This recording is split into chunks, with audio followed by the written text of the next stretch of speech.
Hey everybody, welcome back. We're live, and it's Friday. The weekend's basically here already. And I'm ready for a 5th day of RimWorld in a row and a 20th day total. Oh man, that scares me because it means that RimWorld Anomaly's been out for over 3 weeks. That means we're barreling down on a month. That means we're going on a month away from launch, and I don't know where all the time has gone.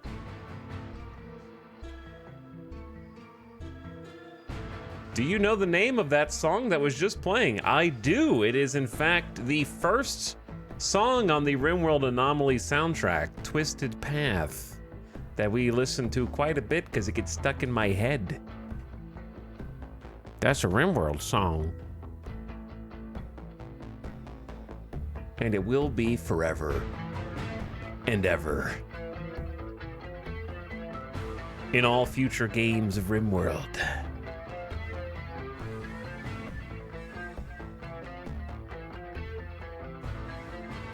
Well, we've been jamming to the RimWorld soundtrack these last few days.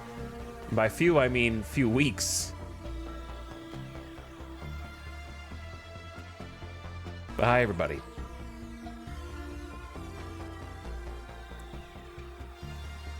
What's up, Ombra Moon? Get back in your sarcophagus. Hello, Bobby McBob, Invlux, Secret Warrior, Lingonberry, Fathom Eridane, Orangutan Fellow. What's up, Linus Swineherd? Hello, Dr. Recommended. People arrive, Tay-Tay. Talosaurus. Mail. Let's go. Let's go. Hi, Hipster Doofus. Hello, Dart. Welcome, Fargman, Professor Derg, Rhodey, Naroxen, Dreyer G, Hentai Folders. Great Thane says, was trying to catch up on the last 2 days of vids, but frick it. Okay, well, you're gonna miss some things, but that's okay. You know, sometimes you just gotta go live. But yes, I would say that yesterday was a lot of fun. A bunch of new anomalies cropping up, one of which we still have to deal with, which I don't think will be the end of the world, but you know, anything's possible in RimWorld, who knows? But the 2 days preceding that were truly the worst. The day before yesterday and the day before that were probably the 2 most brutal days of the entire campaign, I'd say. Back to back. Did not let up until yesterday a little bit. And it certainly wasn't peaceful yesterday. We've taken 3 casualties, important casualties, in 2 days.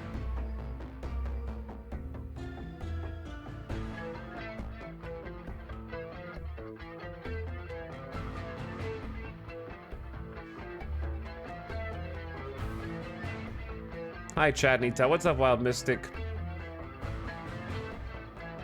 How's it going, Haunted Bicycle? Thank you for 38 months of sub. That is a lot of sub. Alien, please. And J. Micah Cooper sub 3 hours ago. Off stream. If you're out there, thanks for the sub, J. Micah Cooper. The Floofening is getting down in chat with the Alien, please. Omnium Gathering with the Alien, please. Secret Warrior with the Alien. Everybody's jamming. Hey guys, is this the streamer that's still in the RimWorld colony that just won't die? It is, yes.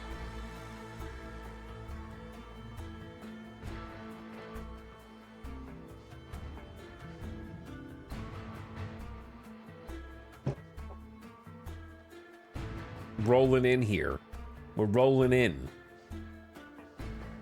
We got some unfinished business to attend to. But before we can do that, we've got a patch to look over. We've got a patch to look over because Tynan and team posted a patch just for me. And you can use it too, but it was just for me. It's my special patch. And it has my name on it. It doesn't have, it probably may be in invisible ink.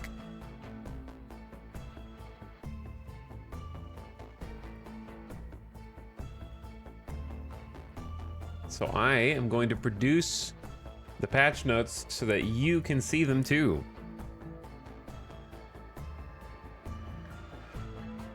Ding, ding, ding, ding, ding, ding, ding, ding. So let's check the. I kind of want people to get in here first because they're gonna be like, people arrive patch, and then I'm gonna be, you know, it hasn't even been 10 minutes yet. Hasn't even been 10. Okay, it has now been 10 minutes. Your time is up. Just kidding.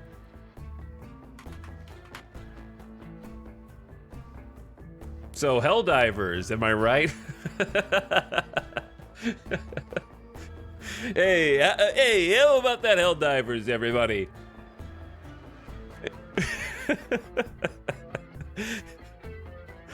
Never heard of it? Dead game. I have never seen such a table flip on a game before. I've never seen such a complete uproar.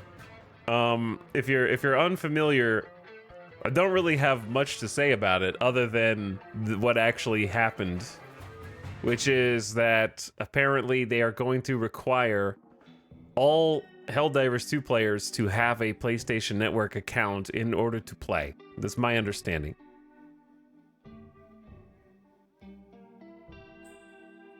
Now, there's two parts about that. Number one, you have not had to have a PSN account to play up until now, but that is about to change. However, apparently it says that on the Steam store, that you need to have a third-party account in order to play the game. They just haven't enforced it up until now, but it's been there on the store page the entire time. Now, so as someone who doesn't play Helldivers 2, my first inclination is, on the one hand, are they well within their rights to do this? Yes. Could I have been sitting in the boardroom and been like, hey guys, this is gonna enrage the gamers and you're going to have a PR disaster on your hands? Sure, I would have said that too. I would have been like, sir, Mr. Sony CEO, sir, I understand that by all accounts, you wrote that this is going to be required on the page before people bought it. But here's the problem. Here's where you went wrong. You assumed that gamers know how to read. They don't. They only know how to make bugs go boom. They don't know how to see the terms and conditions there.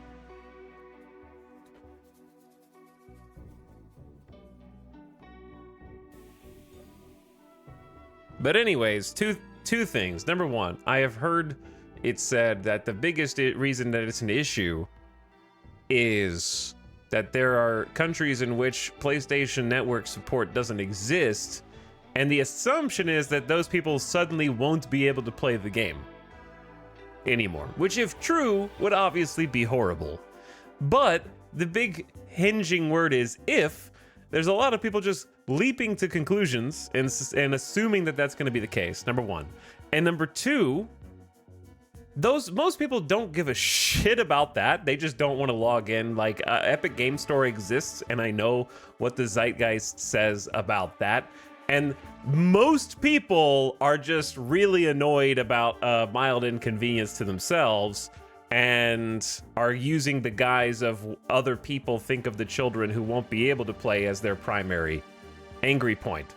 However, I concede that there are other people who would say, well, that's how it starts. Slippery slope. You give in, you make a PSN account, and that's how they keep tightening the noose around your neck. And I go, okay, you know what? That has some merit. I've definitely seen them see what they can get away with before and then keep tightening it up. I'm both sidesing this issue is what I'm trying to say. I think people are both way too mad, but also I could have seen this coming from a mile away and I would have told Sony not to do it. People are way too mad, but also I can understand that there is a valid slippery slope argument in there somewhere. I think most people are just mad because, like I said, of a inconvenience, and they're throwing the hypothetical people who can't play the game in front of them like a human shield to justify their outrage. I think that the gamer outrage cycle is real and constantly, if there is nothing to be angry about, something will fill the void. And right now, Tarkov anger is dying down. Tarkov anger is dying down, whether it's justified or not, right? There's still... BSG's still bad, but people are getting tired of being angry, and the people who always play Tarkov are kind of just going back to playing Tarkov as normal anyways, and now that that's dying down, something else has to rise to take its place. What's the financial benefit to Sony and PlayStation? I mean, it's easy. If they can... If for Sony, it's all about getting your foot in the door. Like, you don't have to give your credit card information, but if you have an account with Sony and they can get millions of people to sign up for it, that's all they want. They want your foot to be in the door, you to have an account. They can tell their investors or whoever else that they have this many new accounts this year. It all goes somewhere. Like, I don't think it's like, oh, they're harvesting your data. They can already do that by you playing the game, you dum-dum. You installed their game on your platform. They can already get the data. They just want your email address, and they want statistics, and they want the chance that if 5 million new accounts sign up for PSN to keep playing Helldivers, and only 100,000 of those transition into a purchase on the PSN store, mission accomplished. You know what I mean? Like, they don't need everybody to do something. They just need, it's like advertising. You know, people, you buy an ad on the Super Bowl for millions of dollars. You don't expect everyone who sees it to go transition into a transaction. You just need a few people to. So I think that's the end motivation, is just trying to get more people into the ecosystem of Sony. And they don't really care if you end up buying something or not. They just want you to be there. They can give that as a data point. They can say they have this many new signups.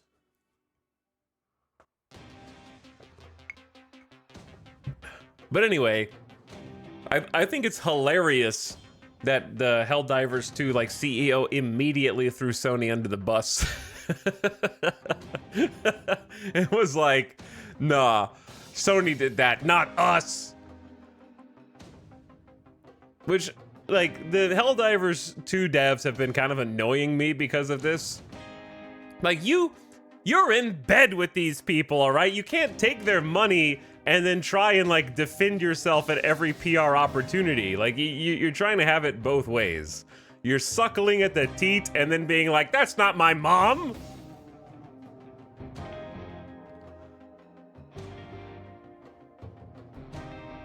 And then get brownie points with the rest of the gamers out there for like, yeah, tell Sony you're just one of their subsidiaries and they can tell you to do whatever they want, and they funded the entire development of your game and you probably owe them everything. But tell him, like, he's not on your side, chads. I know the CEO is doing a great job of pretending to be on your side, but he's not. He's just gonna be another of the, like, random rich guys that you can't even possibly comprehend being in the same tax bracket of in a few years.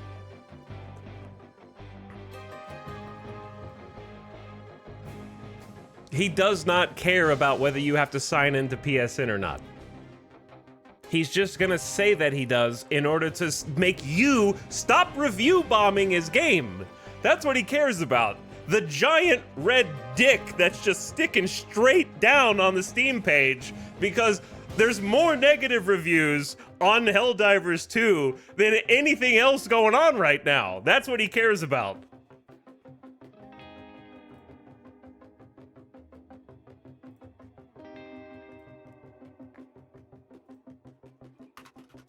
And if you don't believe me, look at this. Look at this.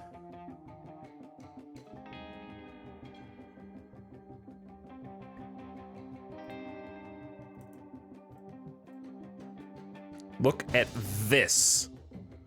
Holy shit. Oh my god. 27,000 negative reviews May 3rd. Sell, sell, sell. I was not exaggerating, okay? Is there a way to show all time? Is this all time? It says lifetime.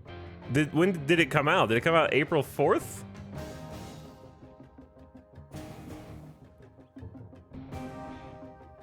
Are there more negative? Is it all 350,000 total reviews? This represents 27,000. I feel like we're missing some numbers. Game's been out since February. Okay, so are you lying to me, Steam? Are you lying to me? I can't click on any of these. I don't know. Steam's broken. Either way, it's a lot. The left side's lifetime. The right side is. You get the point, though. You get the point. It instantly lowered the reviews to 76% positive, mostly positive.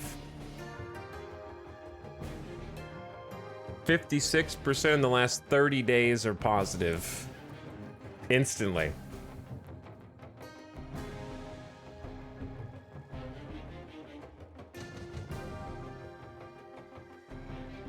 All right, I understand that the left side, this is recent reviews, but this, you can't change the, I don't know how this works. Oh, you draw on it. What? Steam, who made this? This is the weirdest chart that's interactable I've ever seen.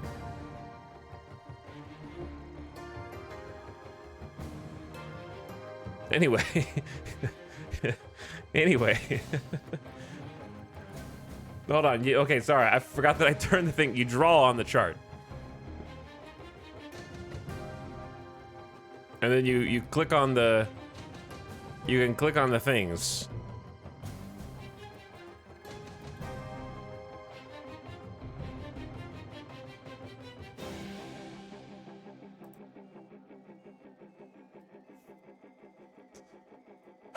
Anyway.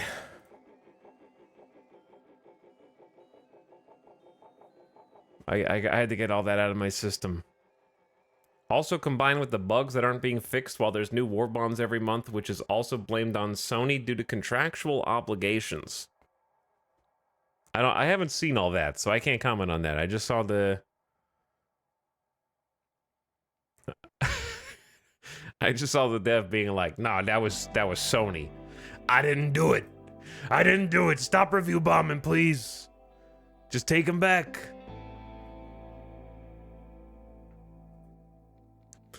Review bombing is an inescapable truth of video games now. Unfortunately.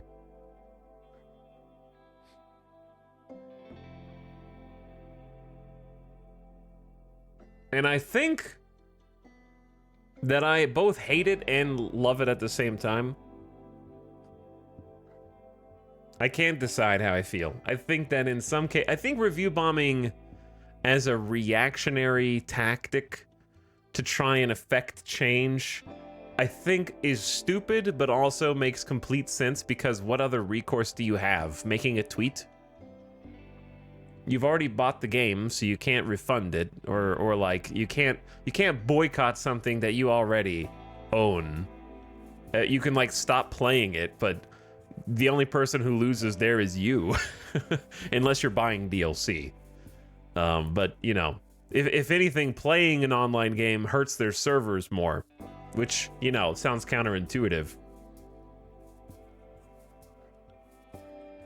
I think that review bombing things that haven't come out yet, or that just came out day of, unless they have very specific, egregious issues.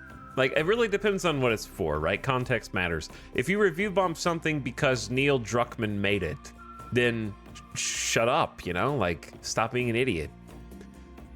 Why do you hate that guy for no reason?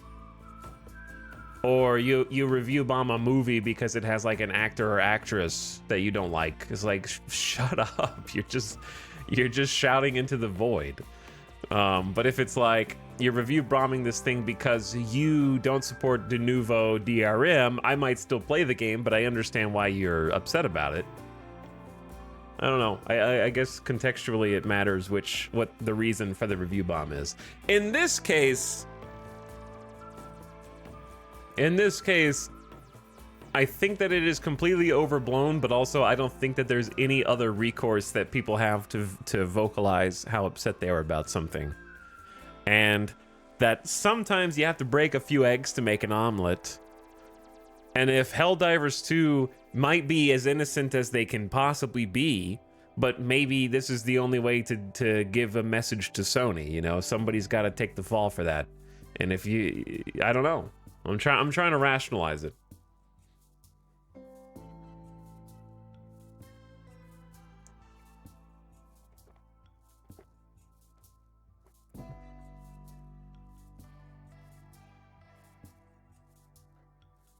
Basically, at this stage, what would happen is, if you were thinking about getting Helldivers 2, you would look at the top and be like, whoa, the recent reviews are crazy. Why? And that's kind of like your warning light to at least look into what's going on and then make an educated decision for yourself.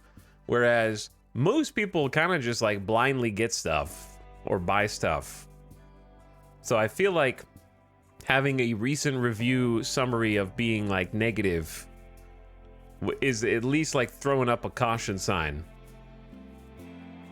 Because ain't nobody gonna sit there and read 250,000 reviews. Like, it sounds all nice and good to be like, yes, if you write a review, that's gonna be the difference maker in someone's life. Like, no, you're just one of 250,000 voices who left a review on this. Probably never even gonna be seen. So the best you can do is be a blob at the top of the Steam page as a collective and make something positive, mixed, or negative to give a generalized idea, because that's all Steam reviews are good for anyways. I've never put a single ounce of stock into any single Steam review. They're just good. They're like licking your finger and sticking it up to see which way the wind is blowing, in my opinion. I would easily trust an IGN review over any individual Steam review. Like, pick any one. I would say yes. I would trust them more.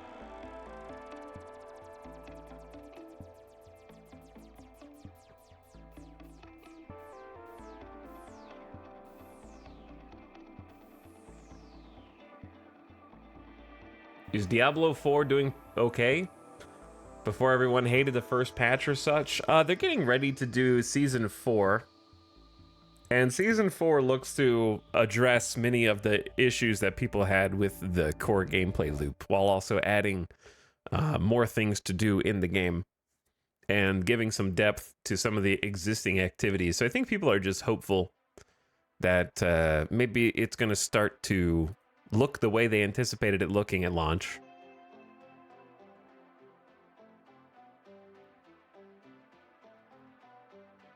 Because I watched the video, I kind of like know vaguely what's going to be put into the Diablo 4, and I think it's interesting enough that I might check it out again at some point in the future.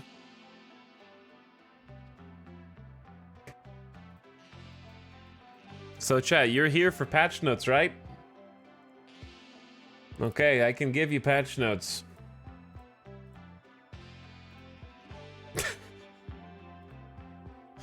Let's see what's going on in Diablo 4 for the public test realm.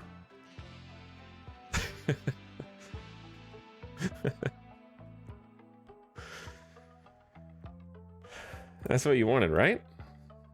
Oh, hold on. Wrong patch notes? Diablo sucks, you suck.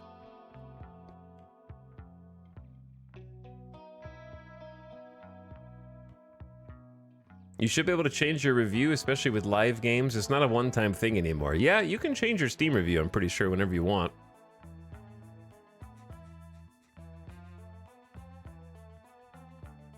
Okay, but actually, though, I am, like, interested in this. I'm not going to read the patch notes. I'm just going to simply point out that to answer that one Shatter's question, who's not a plant, they're changing all of the items in the game.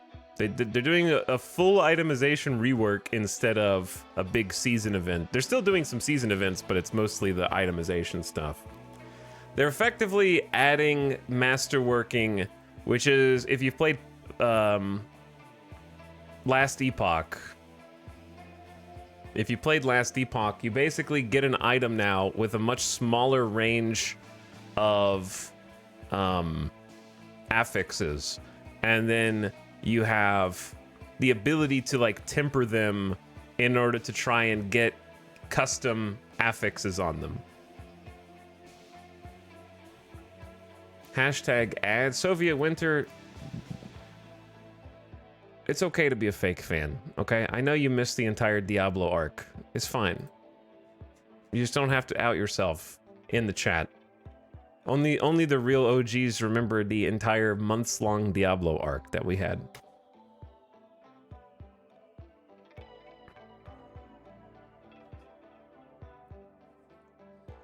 I'm proud of missing Diablo. I'll be proud of missing you for the next half an hour. You can... Oops, Gogogatsu got instead. You can both get got. Get both of you.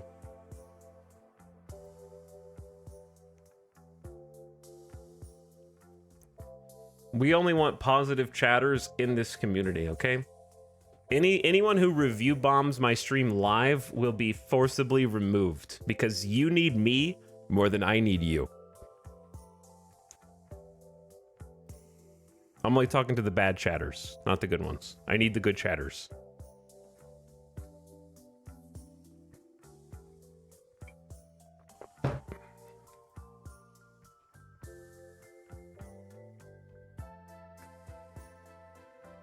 Like, seriously, people that just blindly hate an entire genre or an entire lineage of games are insufferable, in my opinion.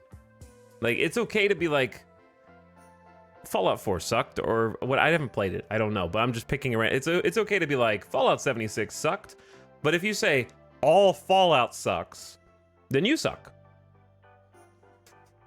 And you're just a hater. Like, that's just, you're just a hater.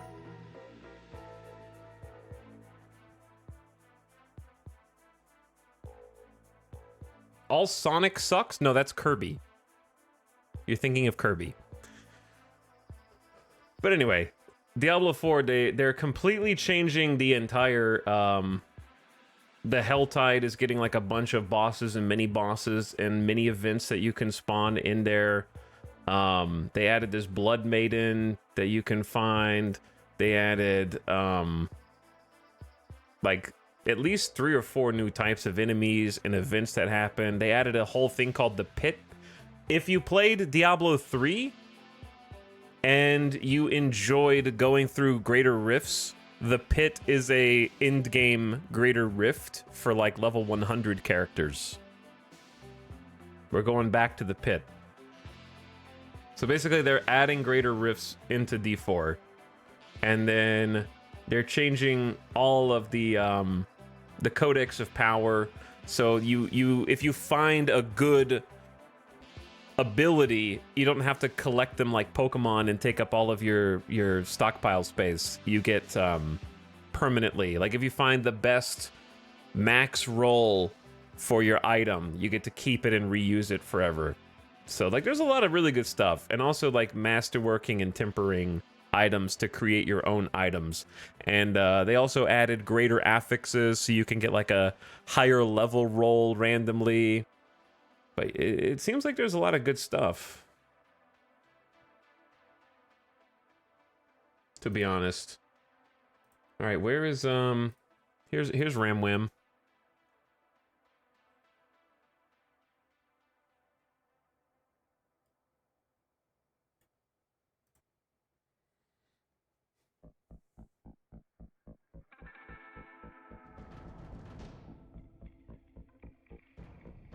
Somewhere. There it is. But yeah, I would consider trying some more D4 once Season 4 comes out. It actually looks pretty fun. It might be time.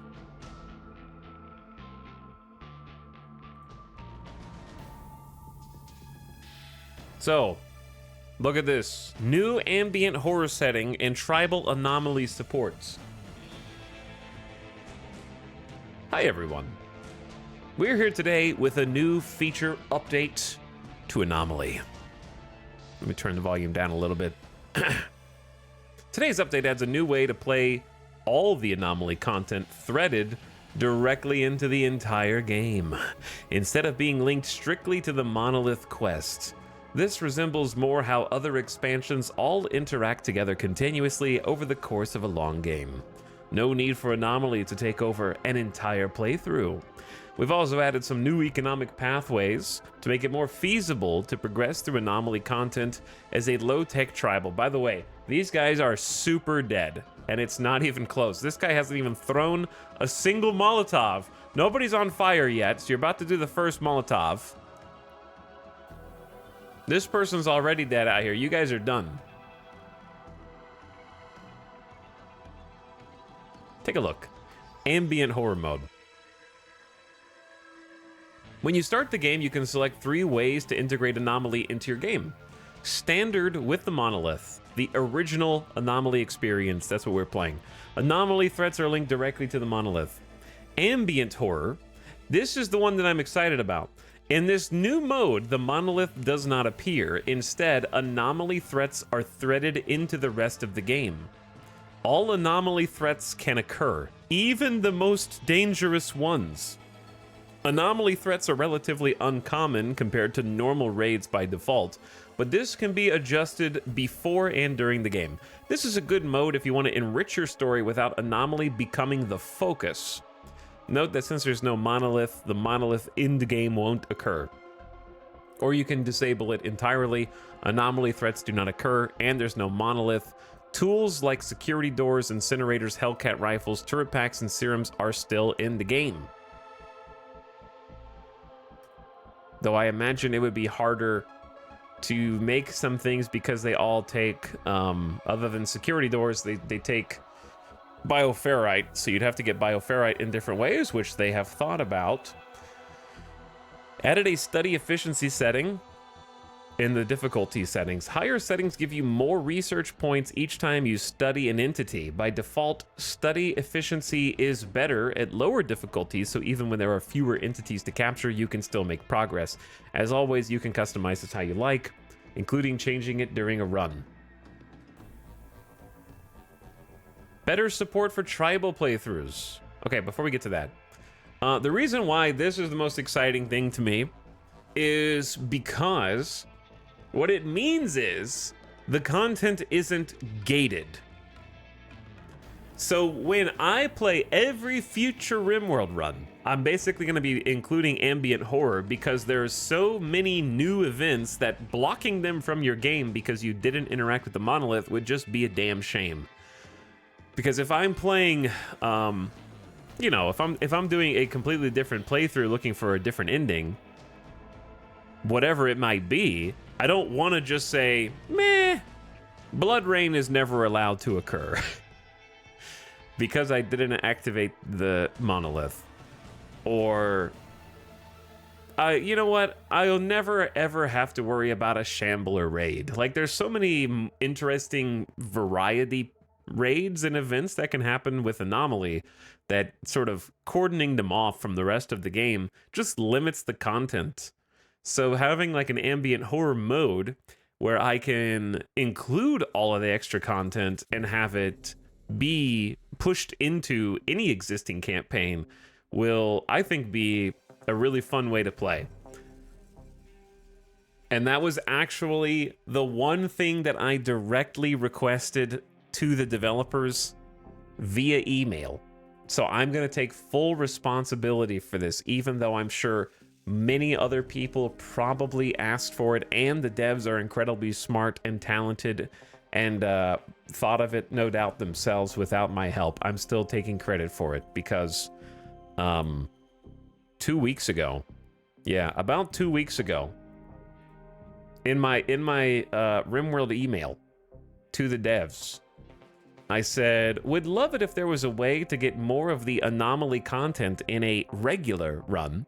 I know some of it's very specific to the Void Monolith, but it'd be wonderful to have many of these great new events scattered across my next standard campaign. That's the one thing that I actually specifically emailed them and said, hey, If I had one ask, it'd be that. And guess what? Here it is. The Anomaly Ambient Horror Mode.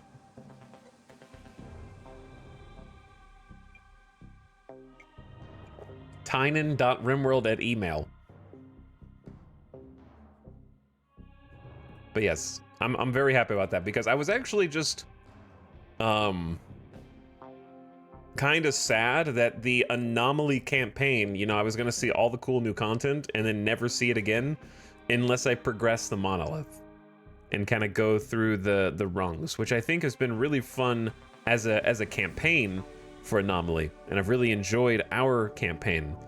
But just for like a non-Anomaly campaign, still being able to encounter all of the cool new things and not be certain that you will or won't see them is going to make each campaign feel that much more unique, because one of the greatest parts about each new RimWorld expansion and DLC is when you add tons of new creatures and anomalies and threats and items and events and stuff, seeing how they interact with all of the things that are already in the game is one of the main highlights, I think.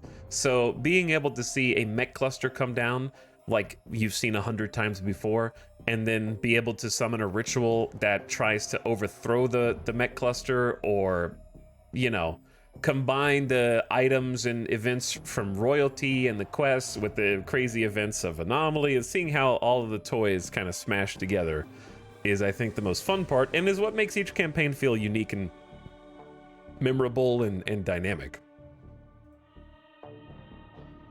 Better support for tribal playthroughs.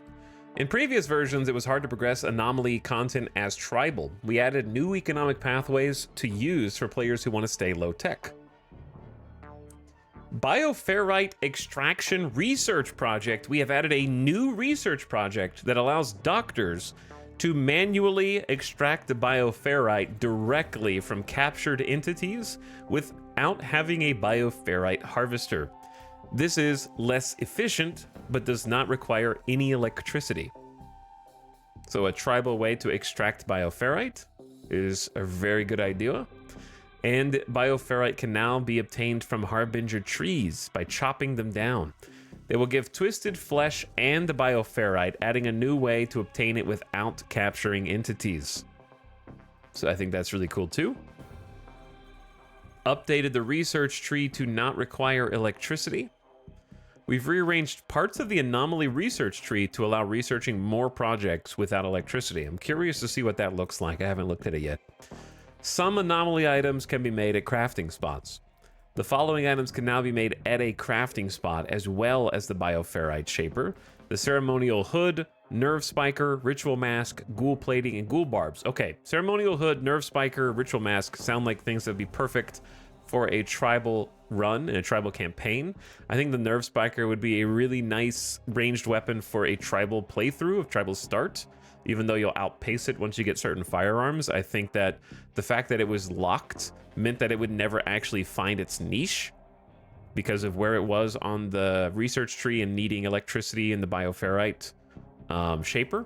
So taking those and allowing tribals to play with them, I think, is going to be much more rewarding for future tribal playthroughs.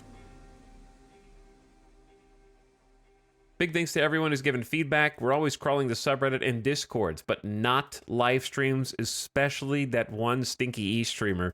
There's a decent chance one of us was lurking and taking notes. Okay. They're so nice. They're so much nicer to the subreddit than the subreddit deserves.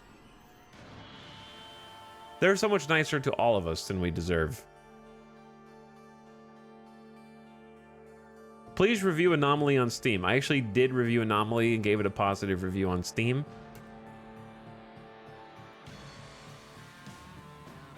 I'm helping.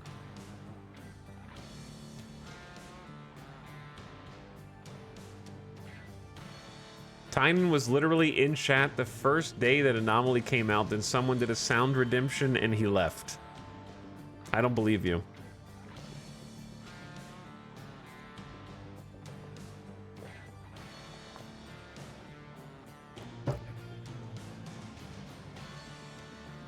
Okay, the changelog.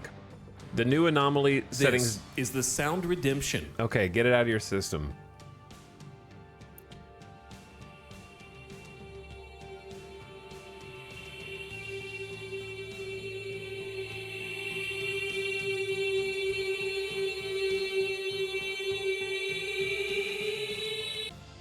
Tynan's not coming back here. How do you know Tynan didn't just make a new account and is spamming E in the chat right now?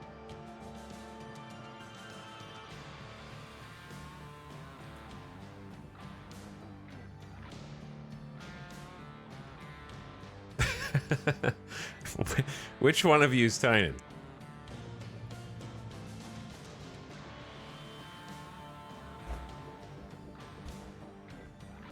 Okay, added an ambient horror playstyle, and you can disable anomaly, tribal method, harbinger trees, draw ineffective label over psychically deaf targets if targeting them with flares. So disruptor flares are like a psychic stun. I just thought you were flashbanging them and that's why they got stunned. I guess it has like a psychic pulse. I thought you were just shooting a flare at them and they were like, oh, whoa, that's crazy. That's a flare. Blood Rage at 100% forces animals to be awake. Interesting. Removed entity condition. Okay, there might be some spoilers in here, but it is what it is. Removed entity conditions for horror tension music. So you can now hear the music regardless of whether there's an entity, I'm assuming. So it can just be in the pool of music. Pit gates, burrows, flesh mass hearts will now destroy and refund buildings on emergence so they don't kill your stuff. Reduced the max targetable body size for the Devourer's leap to prevent them from eating things like centipedes. Devourer versus centipede. Who would win? Clarify text in regards to the Revenant. Revenant balancing, slightly reduce health, and increase minimum population requirement as well as minimum refire days. Okay, so the Revenant was Omega nerfed. Okay, not Omega nerfed. Slightly reduce health. You have to have more pawns before it can even appear, which I think is good. I think this is a good change. And then the minimum refire days. I'm curious what it was versus what it changed to. Skipping Revenant target away will now interrupt hypnosis. That's funny. Using like a psychic skip to move the target. Show game conditions for Death Paul. Anyway, increasing the amount of time before it can refire, I think, is very good. Very necessary. Allow Death Pall and Grey Pall to overlap with Blood Rain. Uh-oh. Ancient beds are no longer colored to suit their role. I don't think we've been using ancient beds enough to... I guess that just means whether they're from medical or prisoners. Pyromaniacs now consider Hellcats to be incendiary. Oh boy. Give Pyromaniacs Hellcats. Let's do it. Names were missing. Babies spawning with ghoul haircuts. Fixed. Incorrect date on ideologian rituals, ghoul heat ifs. Okay, these are mostly like bug fixes down here.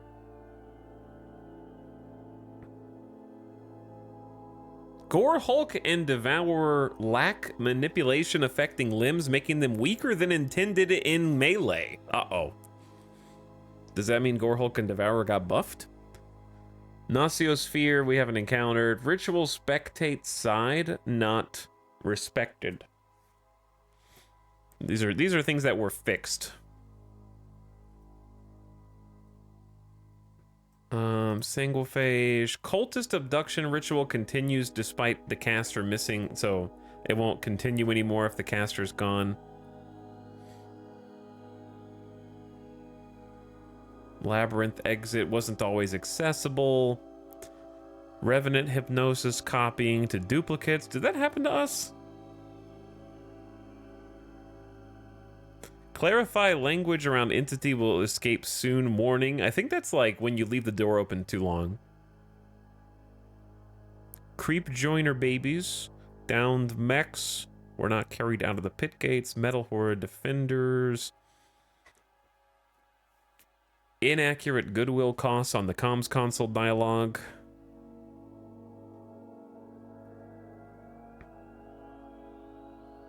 Dryads getting blood rage from blood rain. Oh no. Blood rain and you're a tree worshiper. And the dryads are going insane. They're turning on you. No, the poor little guys.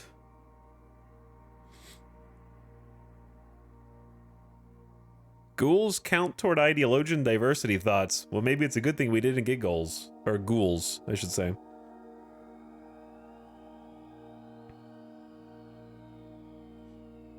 There's a lot of fixes here.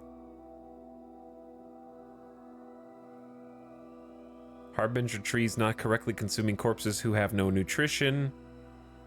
Harbinger trees could consume things on shelves.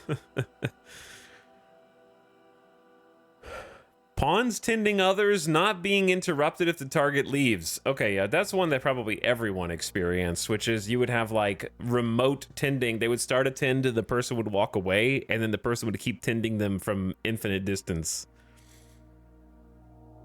I think everyone probably encountered that.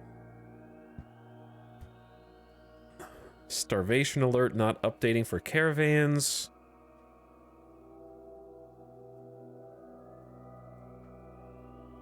Okay, there's a lot of fixes. Okay, we're almost at the end. If I haven't seen any that are like things that I recognize immediately. Revenant trance wasn't cleared if Revenant was killed after attacking while stunned. I think that's the one that did hit us, where we had to reload because one pawn got permatranced. And we had to reload the save. So that's good that's been fixed. That was a nasty one. Soft locking a character. Unless you reload. World pawns with duplicate sickness not dying. What's the... Hang on.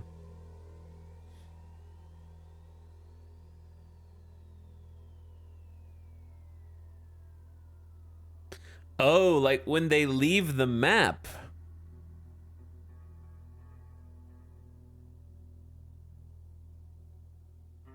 I don't know what this one means, because it could mean two things. It could either mean that world pawns, like let's say you have a pawn like Cucumber and a clone, and you let the clone go.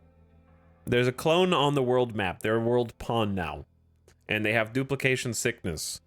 So it either means that that pawn is supposed to be considered dead, which is not my first interpretation when I read this, or clones that have deteriorating organs who leave the map aren't dying of deteriorating organs and other things, or something.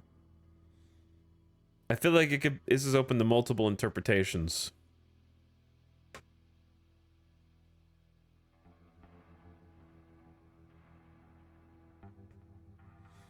The world pawn tick happens every 6 in-game hours, wasn't killing them if they were off the map.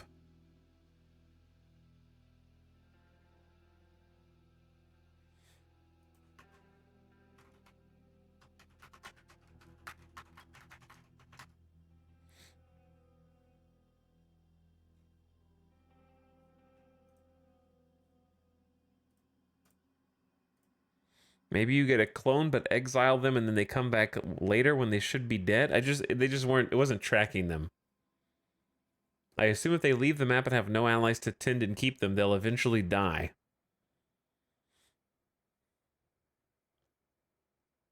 I'm not 100% sure. Failed to mention fire foam. Right side of dev bar blocking colonist bar clicks. While we're on blocking colonist bar clicks, the left side notifications that pop up block colonist bar clicks as well. If there are notifications on the top left, they also block clicks. FYI. Struck ore message. Moat attempted to spawn. Don't know what that means. Attack jobs getting canceled against faction animals. Interesting. Psychic ritual invokers being killed doesn't cancel the cultist psychic rituals.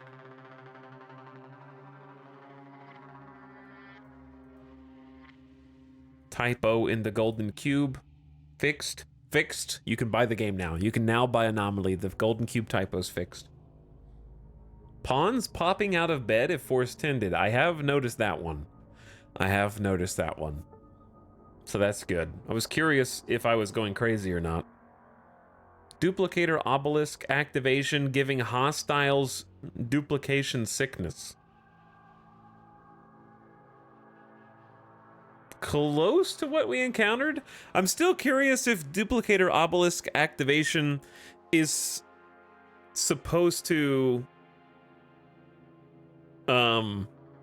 re-trigger. Okay, currently if you have a clone in your colony, if the duplicator obelisk fires off, it re-triggers and re-rolls your own pawn's duplication sickness, and I'm not sure if that's intentional or not. I think from a lore reason it makes sense that it would, but I'm not sure if it's supposed to, because it still seems odd.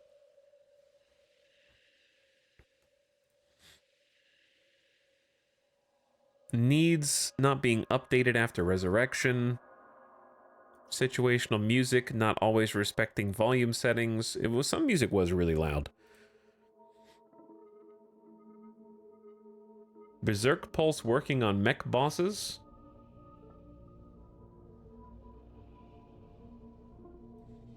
Did we do that? No, I think I did it on a centipede. Lifters not able to empty bioferrite harvesters, and then mysterious final patch notes.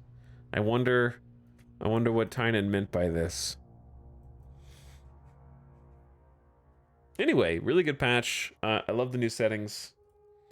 Let's check them out in the game, dude.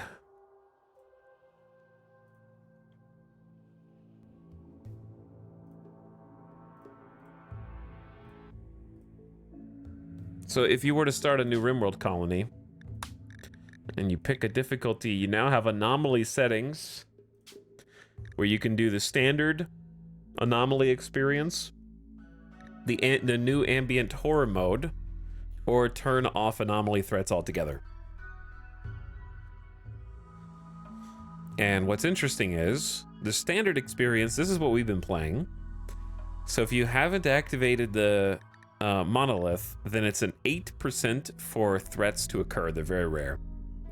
If you have activated the monolith, it's 30%. It used to be higher, but then it got, the last patch lowered this to 30%, I believe. And then on losing is fun, study efficiency is 80%, which I still feel like is very fast with the way that it's currently set up. Blood and Dust goes up to 90, Strive to Survive to 100, and Adventure Story, and then Community Builder goes 120, and then Peaceful's like, you're gonna get everything. But if you go to Ambient Horror, the anomaly threats, there is no active inactive because there's no monolith, and it's set to a 15%, which is almost twice as high as the inactive with the monolith, which is interesting. So it's about 15% of threats are anomaly threats for the whole game, and it'll show all of them. It says no matter how dangerous they are, they can all spawn. So I think this is great. And then you can choose that to be whatever you want in there, which I'll probably keep it at the default 15%. So it'll be less than when you have the monolith active, but still very much one of the things that can happen to you in the game, and make each run feel unique and interesting. And then they have, obviously from the last patch, a lot more things that you can tweak with regard to Anomaly. So they kind of integrated these settings into this, which I think is good. And not having to go down into the standard playstyle and kind of move these sliders around, just having like, I can click this and be like, all right, this is what they set for me. Boom, it's official, and I'll feel good about pushing them in. Because with last patch, we were a little confused as to whether this slider because the monolith existed, how to actually get all the threats into the game, and there was some confusion as to whether or not we'd even be able to see all the threats, and we determined that you wouldn't be able to. So this patch has addressed that, I think, perfectly.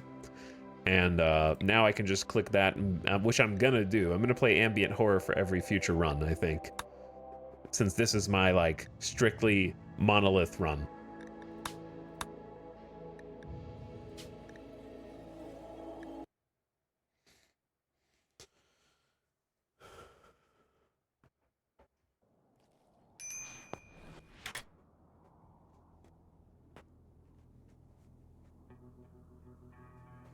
Try, you guys gotta chill for a sec. Just like, oh my god, why are you starting over? Oh my god.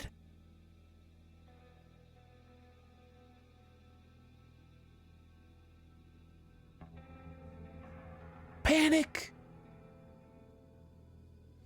The last patch note says italic stinks and invisible ink. Yeah, I think if I was inside, if you poured invisible ink over me, I'd probably stink. It has to smell. Crather, thank you for the 5 gift subs, by the way.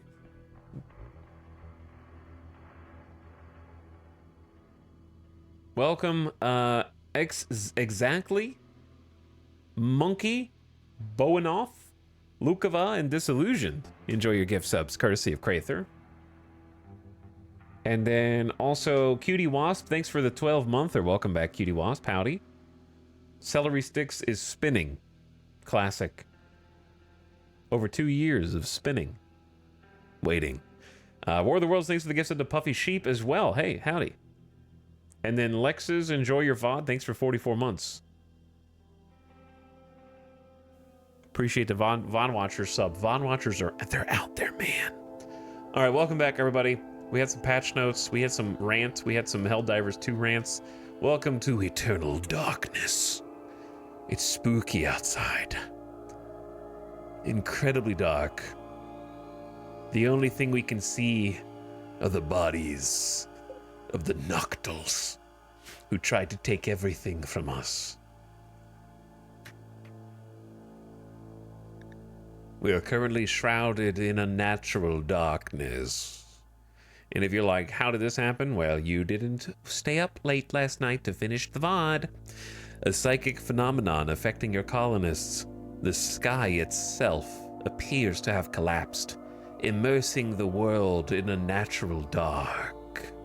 Stay in the light.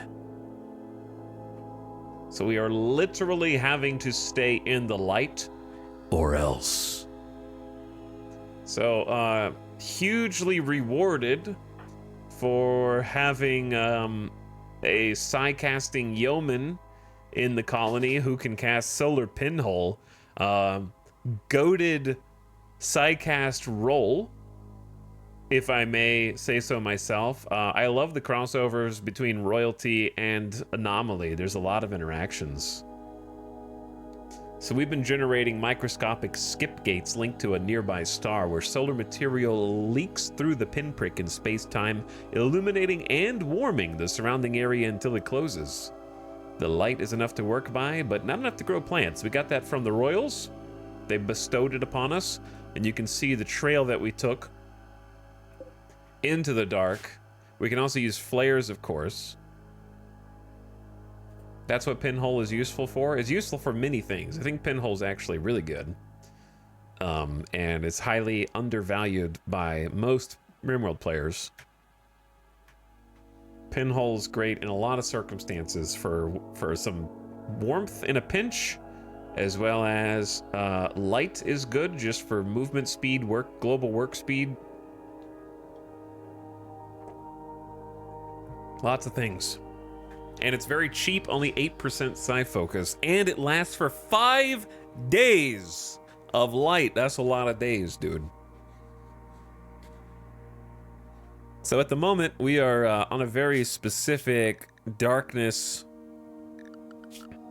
zone, but not for too much longer, because we kind of have to go.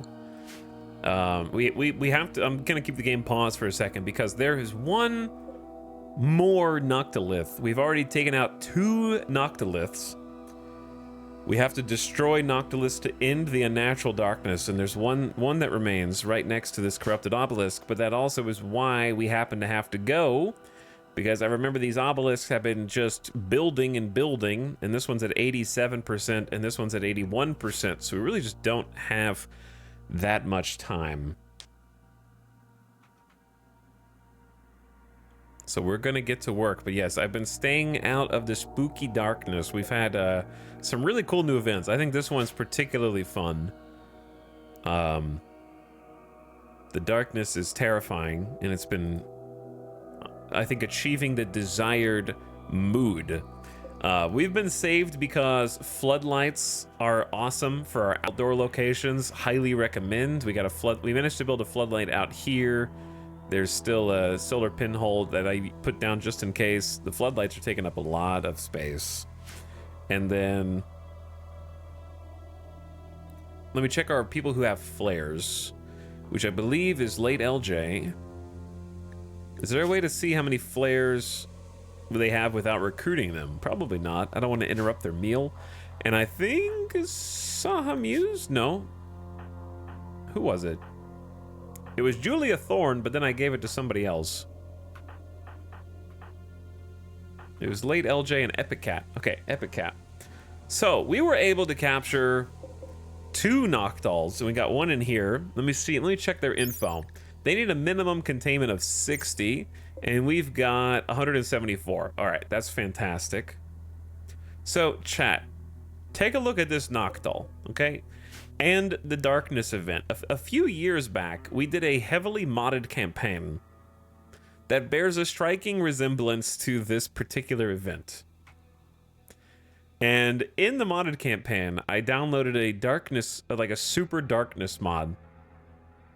And then also installed these like mining company mods that added things like floodlights and headlamps, which didn't work too well. But yes, we had realistic darkness and a bunch of like light-based mods where the idea was create a whole campaign of darkness, and you have to forge your way through by making lights everywhere. It was incredibly difficult because of one other mod called the Forsaken that was highly overtuned to be way too freaking difficult and ended up causing a lot of misery. And my hope is that this event was somehow randomly inspired by that mod, and I'm not trying to be like, streamer is the main character, self-centered, and also completely conceited, but please look at this and tell me that you don't see any similarities between this Forsaken armor and this dude's head.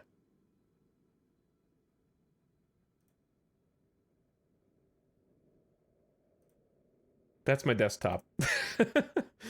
But like it has the like big cowl thing. You know? In the darkness. Yes, Ital, it was all you.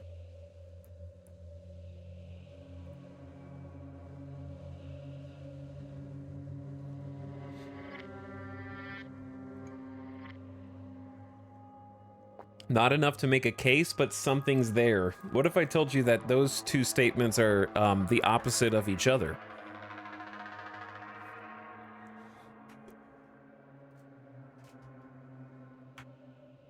You can't say something's there, but also nothing's there. But either way, the Forsaken was not a very good mod, if I may be honest. It had a lot of really good ideas.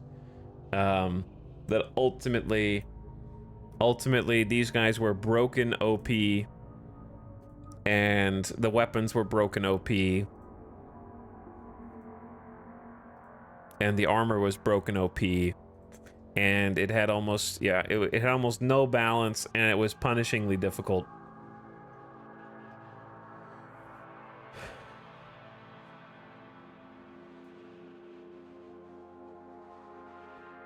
But either way. Darkness was not part of that mod. I added that in separately because I thought it made sense. 2017's a long time ago. Either way, this is a really cool event, and I like it a lot. So we captured 2 of them. And I want to move them around, actually. Let's do a little shifty. Let's get this guy. Transfer you over here. 1 of them died. We tried to catch 3, but we only caught 2.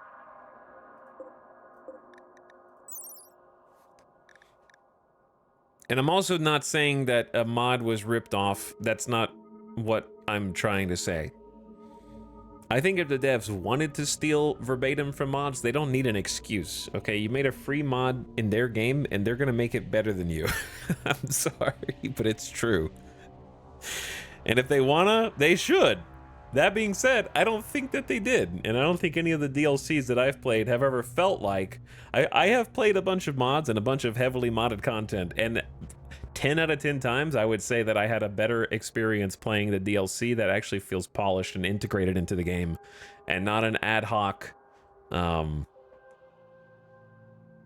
of pasted on aesthetic that some of the mods that I've played had. Bless their hearts. They're doing great.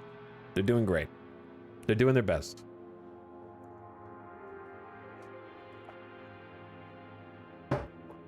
Wall lights were Tynan's idea and his alone Kappa. I just think that there's a lot of situations like that where people who think that only one person could conceive of wall lights is ludicrous. Or any other of the like basic things that people have been asking for 10 straight years. And then be like, well, a mod did it. And it's like, yeah, well, one dude did it, but everybody has been wanting it since the dawn of time on a lot of this stuff. Like, it'd be like saying that adding shelves carrying more than one item steals from the storage mods. Or something. It's just like basic stuff that anybody could have conceived of. So, these Noctals each generate 3 bioferrite, which is huge for us right now because we are bioferrite starved. In fact, I don't even know if we have any. We might have 0. And we got 2, so that's another 6 bioferrite a day, plus whatever we can get in electricity from these guys. So that's gonna be awesome as well. How much does this dude need? Minimum containment strength 50. What's this one? This is 108. I would like more than double. We kind of like extended this room to be 6 instead of 4. And we probably don't need the second shard inhibitor, so we're probably going to move this somewhere else. I need to like fix some of this. We can fix some of this after we deal with the darkness, because we don't even have like a door queued up there anymore. I think the plan for this was to do like a 1-2. The problem was when I designed this room with the blueprints, I sort of overestimated how far the bioferrite harvesters would reach. So something in this corner is not going to reach this. So I'm going to have to redo some things, but I'd probably put like a shard there, build a copy.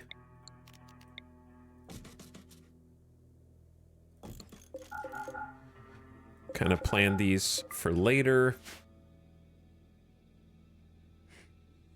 I didn't think to check that entities have different bioferrite generation. Yes, they do. They do. It's a cool stat. The harder to catch big boys tend to have more, from what I've noticed. And then larger entities give you more electricity. So I'd say bioferrite harvester here. We could also do like, I don't know. There's nothing wrong with just shoving both of these in the back like this. It does look a little cramped compared to how I imagined it, but these will probably reach here. I'll have to look into it. I wanted to have them kind of nestled into the wall. But we'll reorganize this.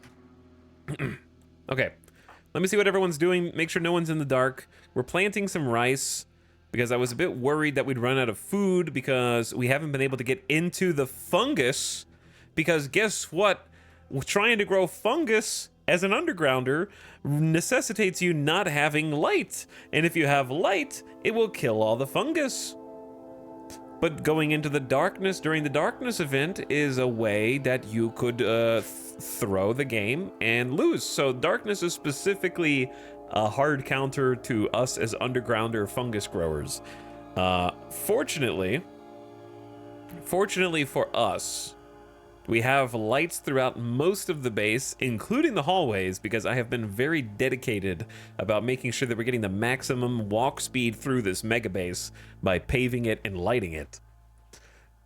So thanks to that and some planning, most of the areas that we at least travel through here will be something that we can do safely. However, I think I'm just gonna unpause briefly. We're gonna have to go outside soon. Operator Chan is starving. I don't know how much food we have left. Not much, because some of these simple meals don't count. And we've got 1,000 corn, which is cool, but I'd rather not eat corn if I can help it, because they don't like it.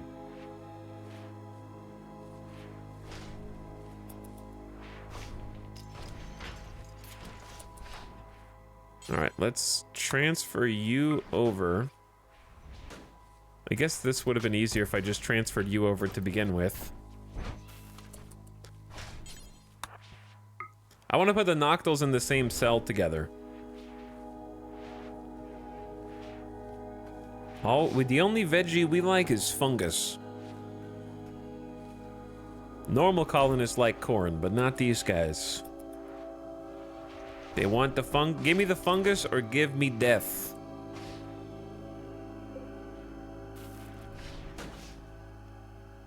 So we're not getting electricity from this tough spike, but I think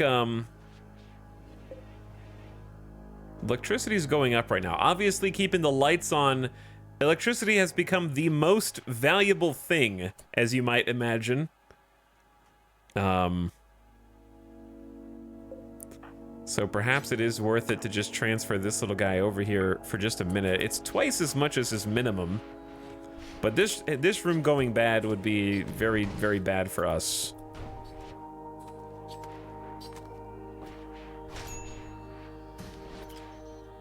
Imagine having a dark event as tribal.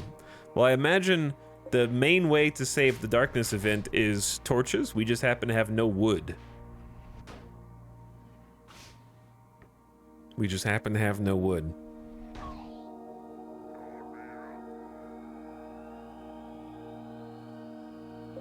How much is this tough spike given?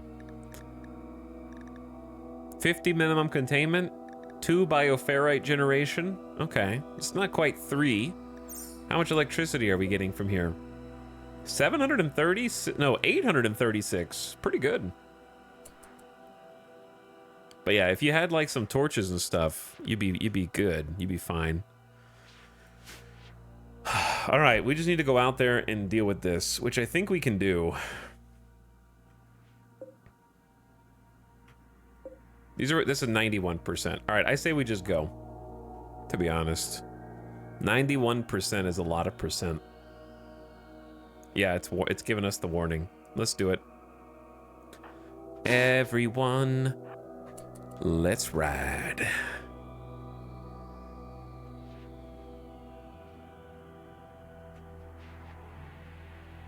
Okay, I wanted to take a look at the research tree, because didn't they say they reorganized it so that electricity would be less required? We have to research bioferrite extraction again because of the patch, I believe, right?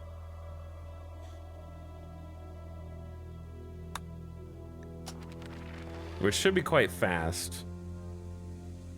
Because you can extract bioferrite directly from captured entities now. That's a brand new feature. So this is extracting it by hand. So this didn't exist in the game until this patch. And you can now craft stuff at crafting spots that you couldn't before. It's only 5, so it'll happen in like a second with our current research. Now, what else got reorganized?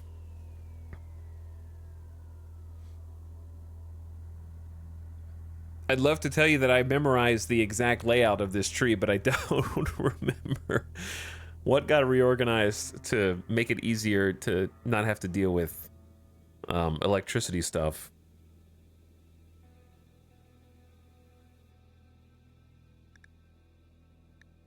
I'm not sure. I'm not sure. You guys are gonna have to hurry, man. I do not want that corrupted obelisk creating a problem.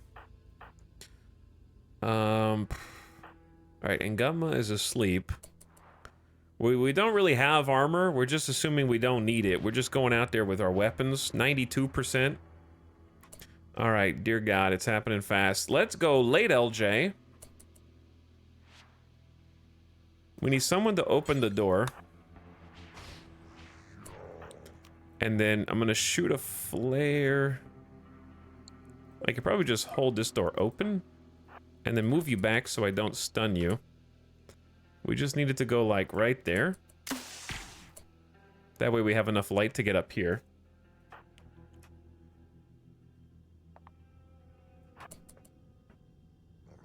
Okay, I did stun random zombie on accident, but that's okay. And then Epic Cat, you go boom. And boom. Perfect. Nope, go here, then there, just in case.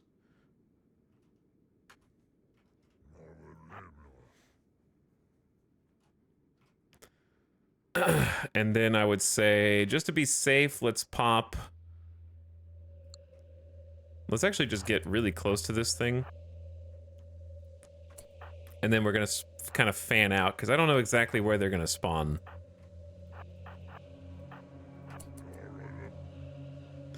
Melee kind of fan out like this. We're gonna blob the guns, and then we're just gonna go ba-bop. Not you, Epic Cat.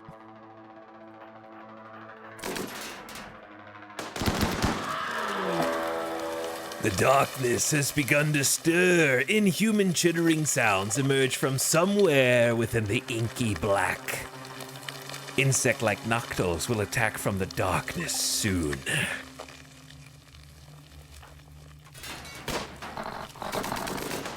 Oh my god. Alright, late LJ.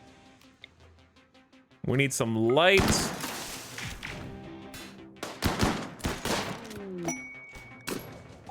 The last of the nightmarish pillars has collapsed. The unnatural darkness has begun to dissipate. Colonists breathe a sigh of relief in the clear air. Delicious air. And now the noctals rise again. A large chittering creature covered with an oily black carapace armed with claws formed from bioferrite. It is deadly in the dark. Exposure to the light irritates its eyes and flesh, slowing it down considerably. Okay. We need to group together. We need defense, guys. Oh shit. Epic Cat is getting like wrecked up here?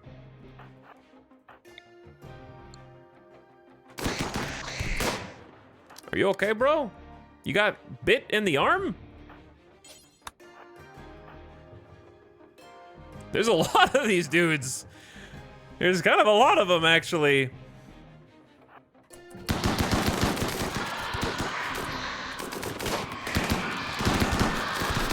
Operator Chan!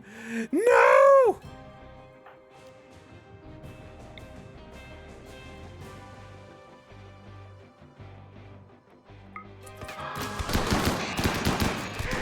Stun them all! Nightbot is down, dead in 12 hours! Jesus! Relax! Don't equip the beer? No, don't drink the beer right now! Now's a bad time! Operator Chan died. What? What? No way, dude! No way! Alright. No way, dude. First thing that happens today. Scratched to death.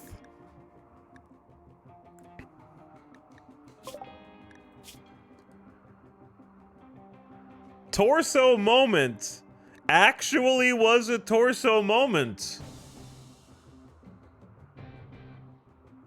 They only got 4 hit, and all 4 hits hit the torso.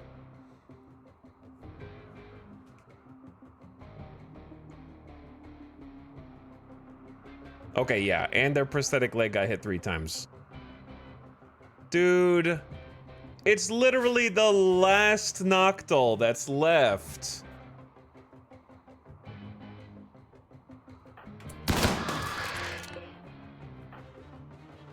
What? I feel like we handled the first 2 way. Was this just the most dudes? There's 21 Noctuls. I even stunned them all. Oh, you bastards are inside. Why are you inside the base?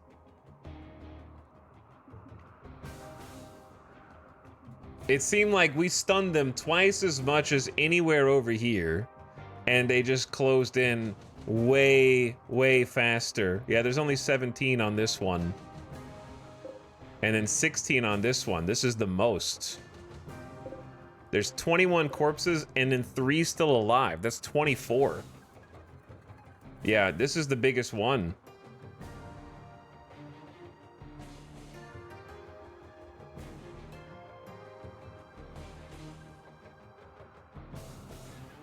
Chat, they're dropping like flies, man. They're dropping like flies. That's... I don't know how much longer my bad luck can continue. I think we are making up for the first, like, 15 episodes. Like, going from the first 15 RimWorld parts to getting double torsoed back-to-back days is crazy. Now, they didn't have armor because I didn't have time. The obelisk is at 93%. We didn't have time to do a full swaparoo. The season starts strong, killing a main character.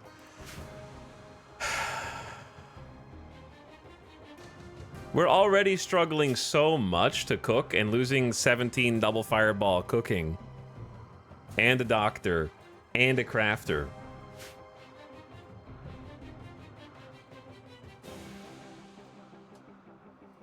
Okay, let's go.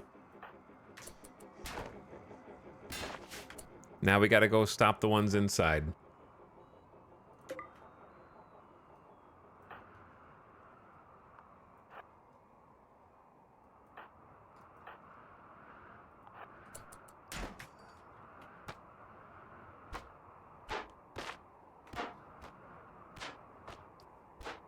I will be honest. Okay, Nightbot. Are you dead? Is anyone else dead? I'll be honest with you. If I can be a little salty now, I will say that the event itself does not really make clear that there are gonna be a horde of bioferrite scyther guys. And that the only reason we only lost 1 person and not like 4 people is because I fear everything in this game.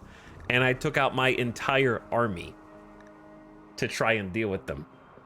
Because when you read the description of the event, it makes it sound like the threat is in the darkness. And that if they're in the light, if you're in the light, then you don't have that much to fear. Because it doesn't mention anything about, like, coming under attack I think in another life, I would have just sent like 3 people, like 2 people, 3 people, and then destroyed these, and then been shocked when like 17 Noctuls spawned around them, and then all 3 of them were butchered outside.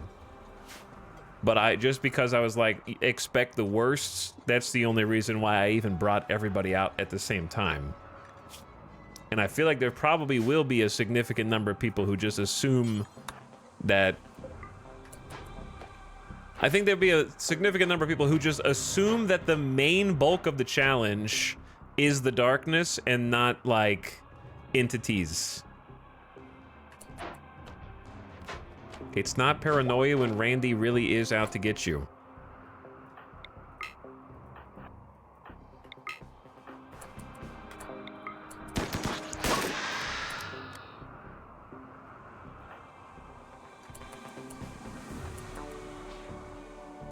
Giso, where are you going, Giso?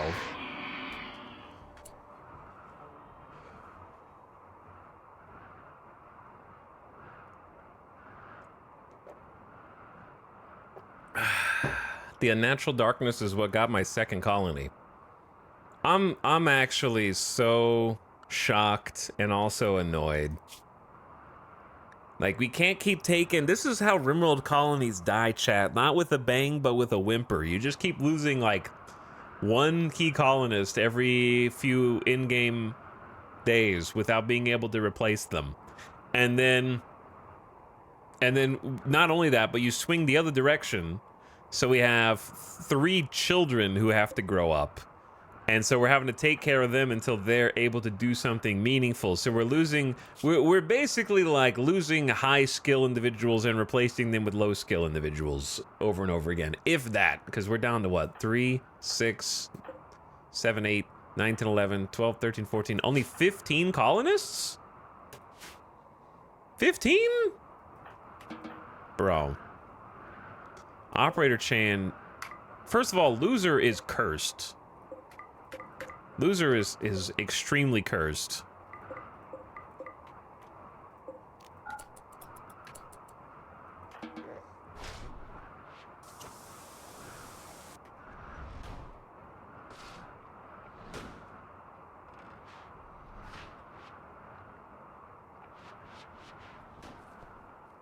He shouldn't have come back.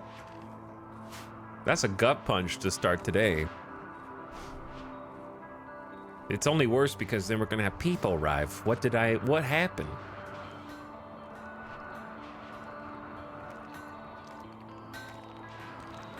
Chat, I was contemplating chronophaging Operator Chain so that maybe Loser and Operator Chain could have a baby.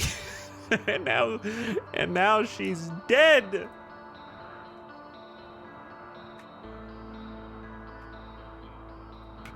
Nah, we're screwed though. We are screwed now.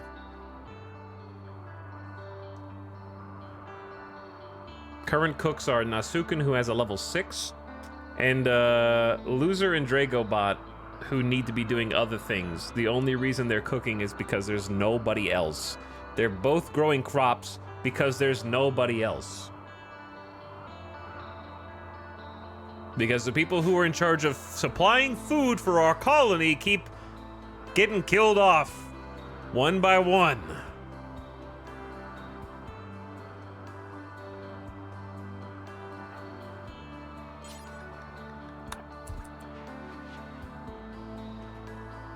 Where the hell is Nightbot?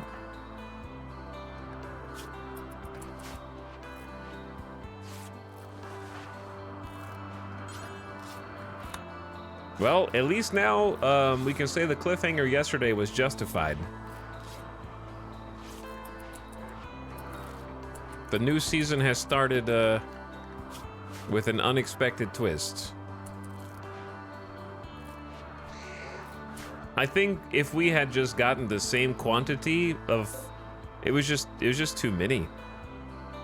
I mean, there are, I guess there's one still alive out there, dead in 6 hours, that I could maybe capture. Okay, we gotta go deal with the obelisk now. So here's what we're gonna do. Loser, you can handle this. We'll just meet up here with Mostly Lost.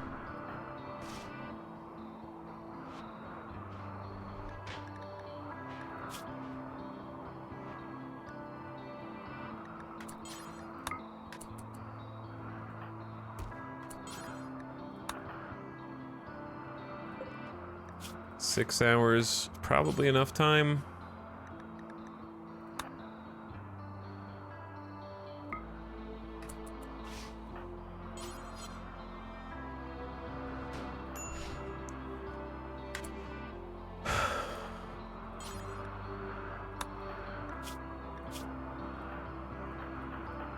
I think everyone else is healed.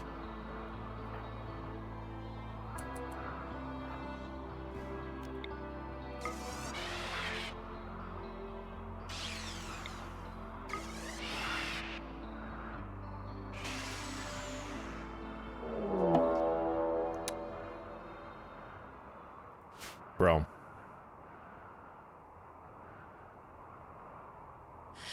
That's gonna be a short stream today, dude.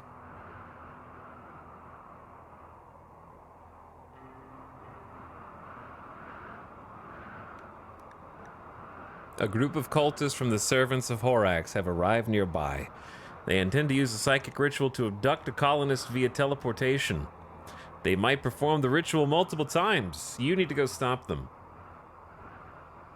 There are people who have relationships with your colonists. Great-granddaughter of Giso, High Thrall Morse. Okay, well...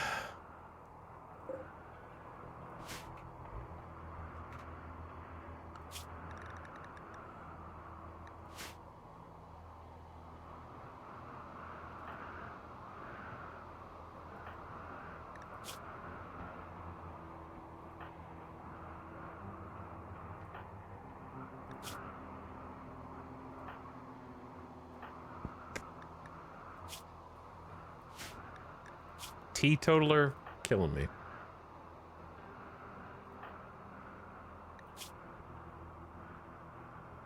%92. All right, let's go. Dragobot. You're gonna need a jetpack.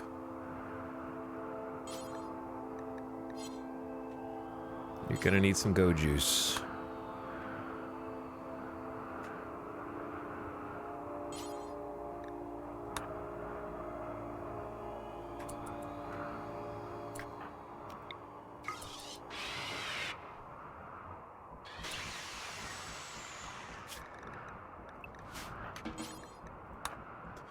Okay, suppress.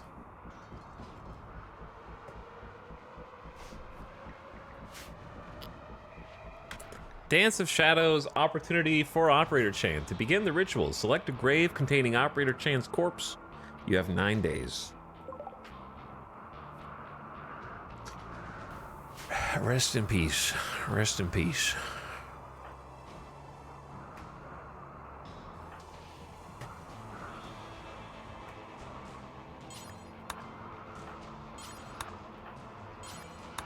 One, two, 3, and 4. Dragobot is juiced up.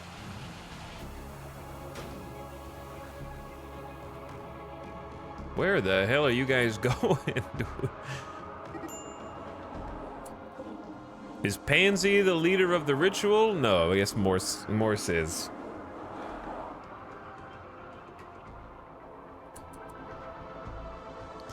All right, losers at least trying to... Luckily, they came in at the northeast side.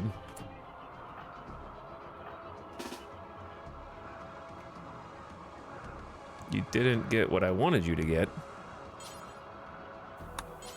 We have 2 Doomsdays and a triple.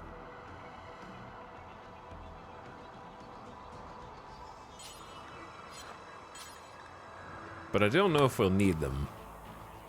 I need everyone else to get some kind of gear and equipment right now.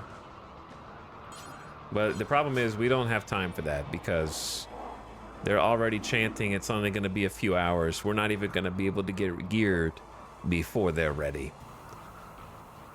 So I think we just grab this, then go up. That was immediate.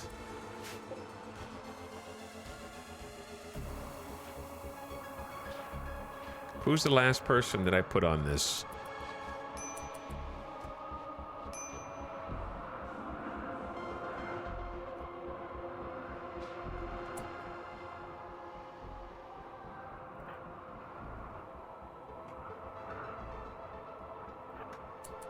All right, we got 3 jumps, Go Juice, and a Doomsday. And we got time. So what I want to do... Who's got the break risk? Loser? But bro, there's another obelisk.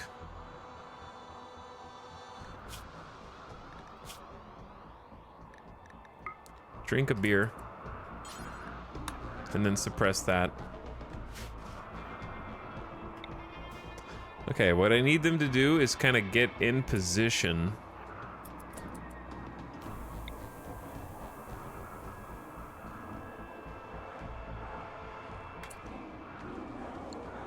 They've got chain shotties and heavy SMGs.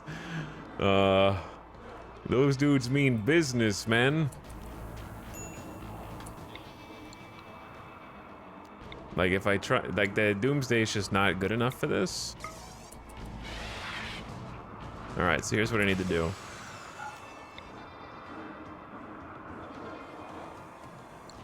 I need to be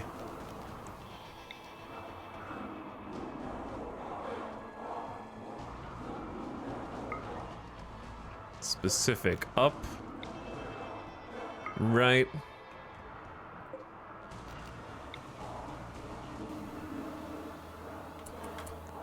down,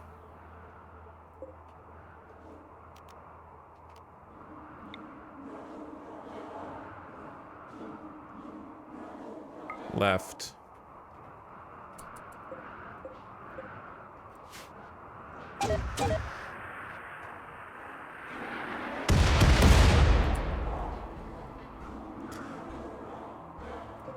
seems okay.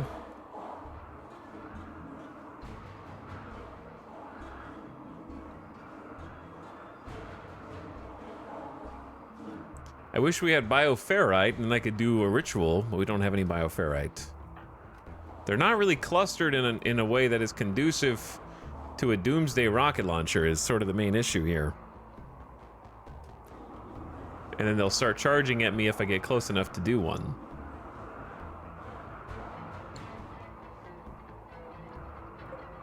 Wait, why did they all leave?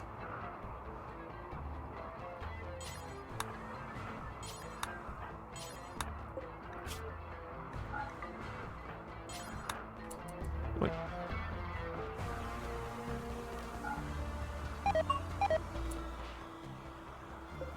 They're all trying to reserve the shells at the same time? Is that the problem?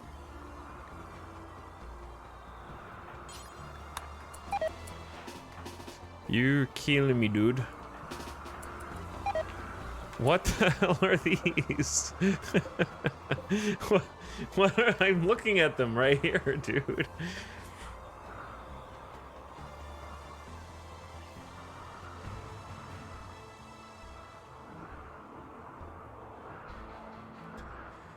Okay, well, if I could get one more volley off, that'd be great. That's all I'm trying to do before I take matters into a different direction. What am I missing? High explosive shell.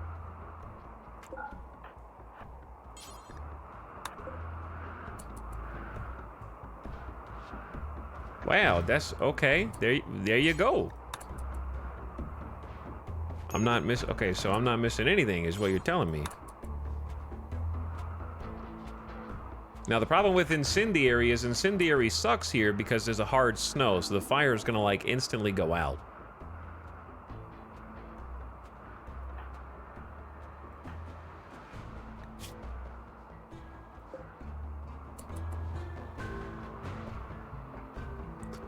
I'm gonna let you go in.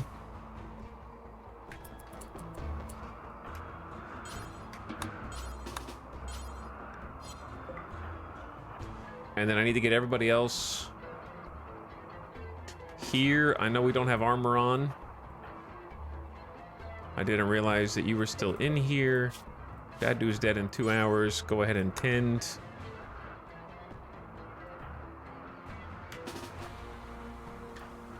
I have some other ideas that'll soften them up first. You're very wounded. You're very wounded. My melee is dead. They're not dead. But we lost another one. Operator Chan's another melee.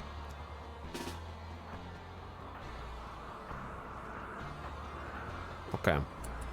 Start moving in this direction.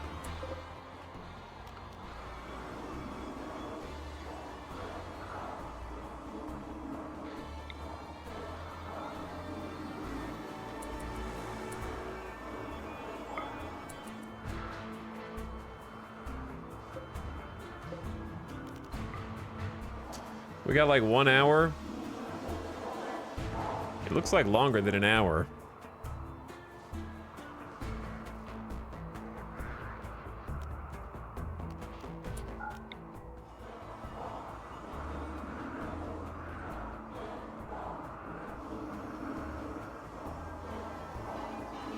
I feel like I should try and scatter it out again. I think that it worked okay. Like one there.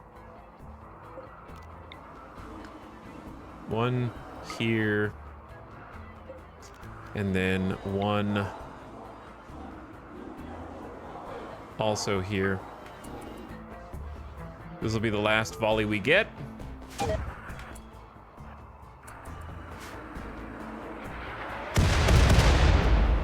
Okay, we didn't get Morse.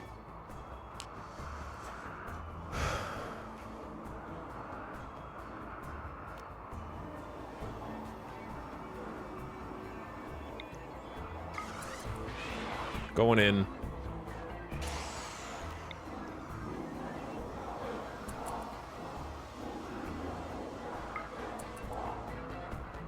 Gotta hurry.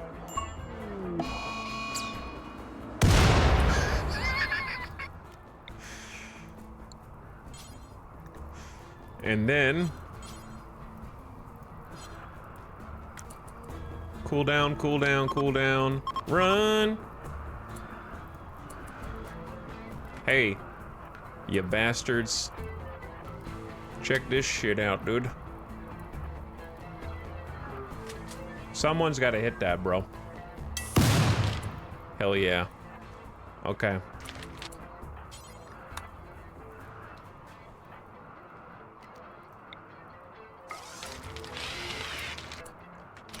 Let him in, boys. Let him in.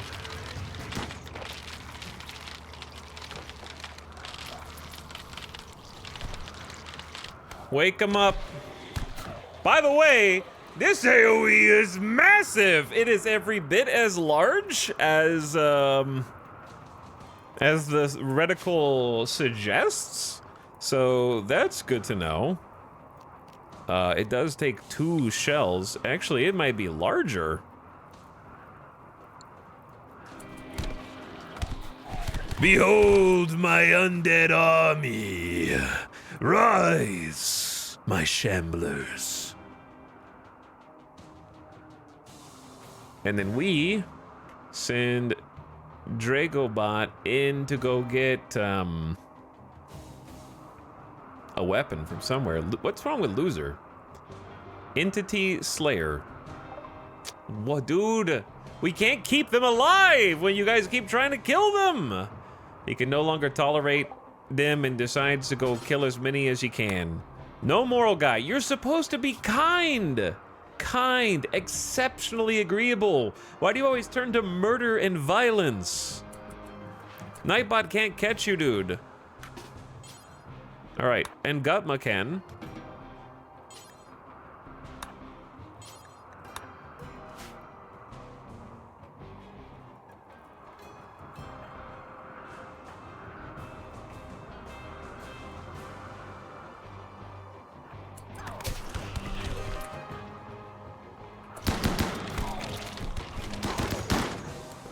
Okay, we need to aim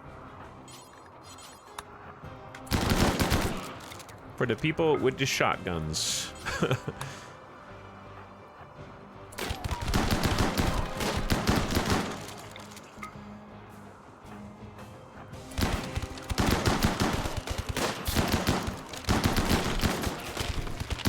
Support our Zambi friends.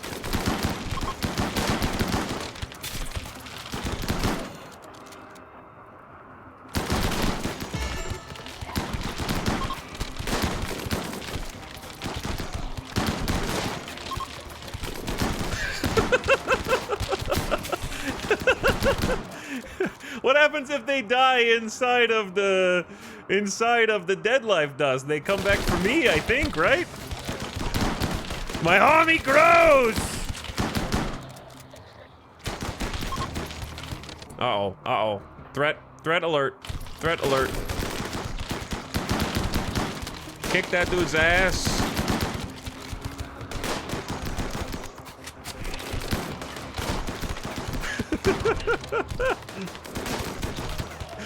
Oh my god. It's beautiful. I assume if we accidentally shoot our own shamblers, they won't, like, change sides suddenly, right? Alright, everybody back in.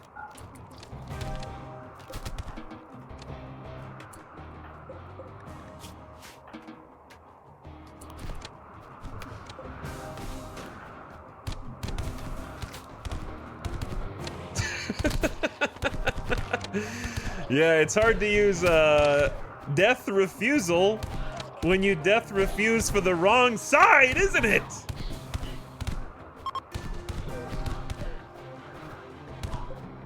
All right, you might go to the right side, but then you still have to deal with the shamblers. Please don't step on the IEDs, shamblers. I don't know if that's something that can happen. Screw these dudes, man. 2 hours until dead. Mining is not what we need right now. I mean, it wouldn't hurt, but 3 hours. Mining is not really what we need right now. Why are they all so good? Dirt moles? Cooking? Too smart, nimble, kind. Pretty good. Nimble, tin, double fireball. Not bad. Full-time cook. Potential here. Oh, never mind. 0.5 hours until dead. Doomsday rocket launcher will do that. Maybe, was that overkill with the Doomsday? Maybe. Did I? Yeah. But we have another one, so it's okay. I don't know. The cultists really screwed us up last time, and we have no armor on, and I don't feel like having that fight right now. So, that's called having a healthy respect for the cultists, is what that's called. I gave them respect.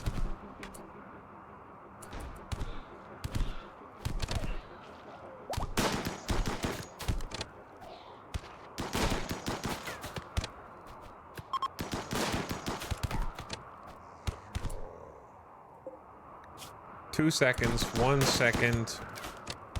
Bleh. 2 hours, but again, they have cooking skill.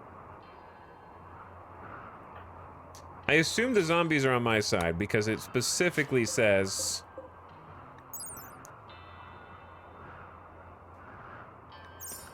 dead life shells specifically say the shamblers will only attack your enemies. Is what it says. 2 hours. All right, let's send Johncentration up here to do some tending then. The best part is the zombies will just handle the death, like... A fault in the electrical conduit has caused a short circuit. All 1800 watts have been discharged. Cool.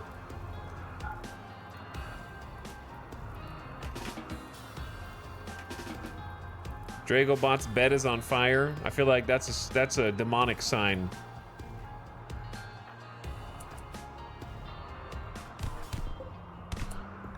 Do cultists have a faction that you can, like, appease? I guess not, right?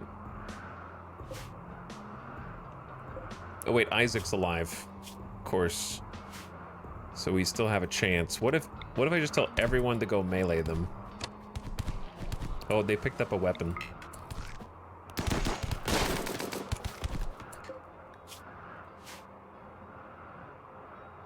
I'm scared of getting hit by my own IEDs.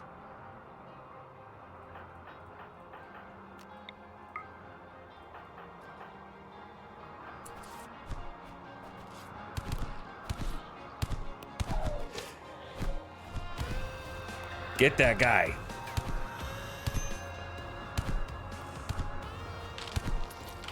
How are they each hitting so much? Okay, he has 10 melee, and he's nimble. Oops, we killed them. Sorry, Julia, you kind of just got bruised by a nerf spiker for no reason. Max. Dead in 2, not worth. Nobody else is... Oh, you're down for 1 hour. What's with all the mining? I guess they're not dirt moles, but they all have mining stats.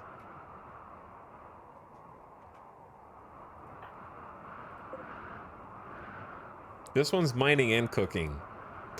I don't know if I really... I'll let chat out. What do you think, chat? Is it even worth saving another dude? Masterfully dumb. Thank you. Thank you. I had to put you guys in your hole, chat, because as soon as there's any disasters incoming, it's just easier. It makes my brain feel calmer to just handle the situation and not have to handle chat as well, telling me what to do. Iron-willed miner who can shoot is an instant recruit. Nodders. Which one was that? This one? Yeah, okay. Who else is here that can heal, though? That's kind of the problem.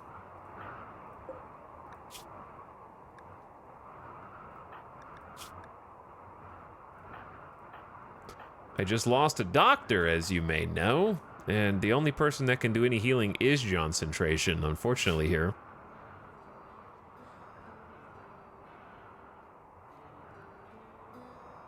Two hours is not much time.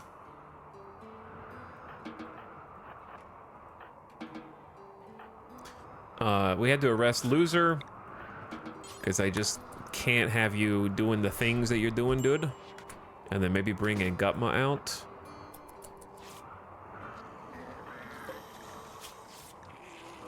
Okay, like that guy's got 7 hours, right? Can I just say the IED Dead Life Trap was awesome? It's expensive, but awesome. Super cool. Because, like, Dead Life shells are... so it's about 50 bioferrite for 1 IED, which isn't nothing. It resurrecting enemies killed by the Shamblers was incredible. Yeah, like right inside of it. So cool. And the fact that they're on your side is the best part. Like, if they were on nobody's side, I'd be like, maybe not so good. But the fact that they are just with you is the best.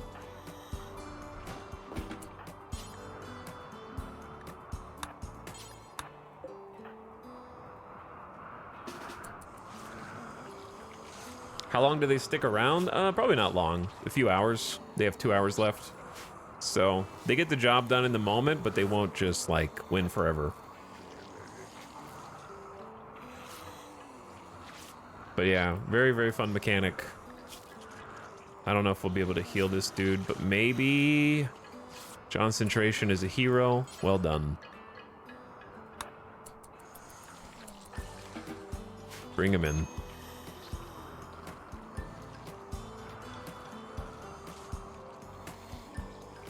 This whole raid was dealt with in a fun and effective way. Yeah, the issue is we need more mortars. Which means we need more biofuel. And we have a colonist left unburied. So sad. Loser, I know. Who counsels the counselor? I know. I know, dude. Here's what I'm gonna need you to do. Go snort some yayo. Do I hear guns?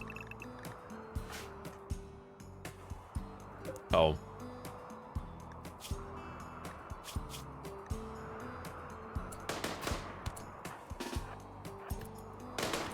You messed up, Max.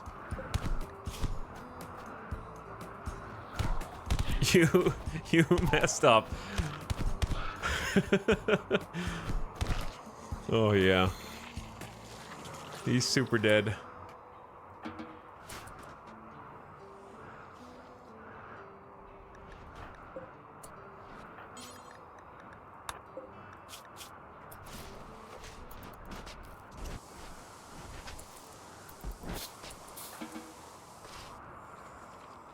Okay, I can hear the zombies outside dying.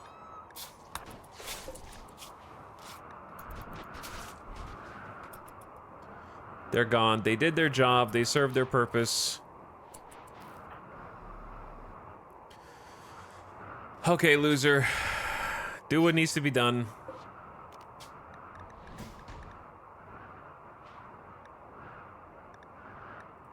So that we can mourn.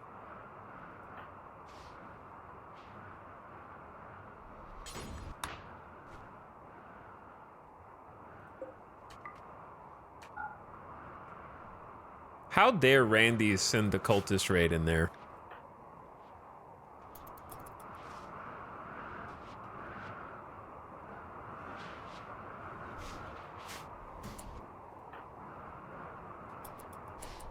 How dare Randy send the cultist raid in the thick of all of that?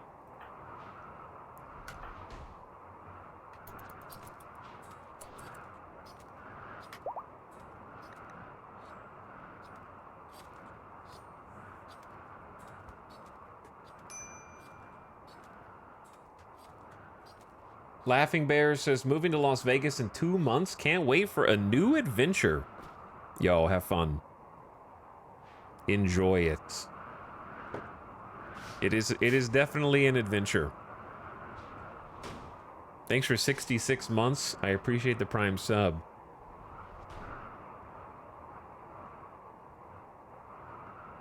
Quickest way for a colonist to die is loser liking them. No, number 1 is be in charge of plants. Number 2 is be in charge of cooking. Or / loser likes you.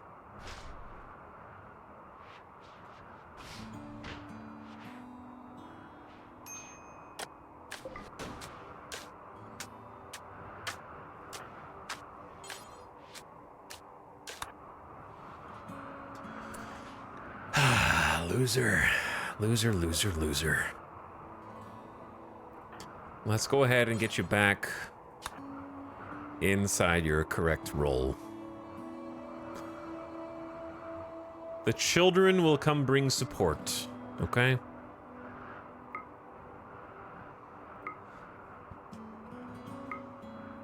They'll come to cheer you up.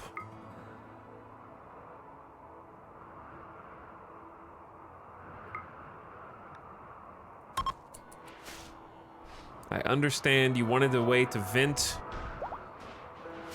after losing the love of your life, not once, but twice. That hurts, dude. Literally the same person, but cloned. And had to say goodbye to both of them. And decided that if we didn't have to deal with the anomalies, I understand why Loser went to go vent rage on the anomalies and try and go take down as many as he could, because it's the only way to try and get even. The darkness took away the love of his life, and all he could think to do was send them back to the darkness.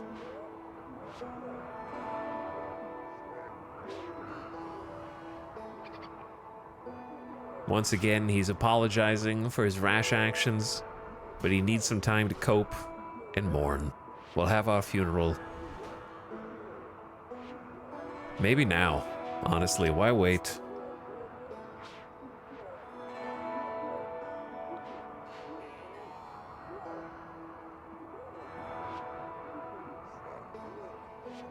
How rare was the item that brought Loser back to life? Very.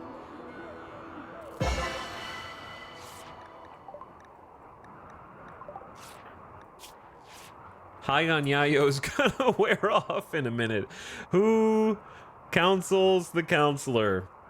Ravenously hungry. If only Operator Chan were here to make some food for us. Well, now that the darkness is gone, the animals can go back to the animal zone. The doors can be unlocked. I suppose this fungus was just in there growing the entire time, which is good. Some of these are 99% grown. If we can just make it a little bit longer, these are ready to harvest.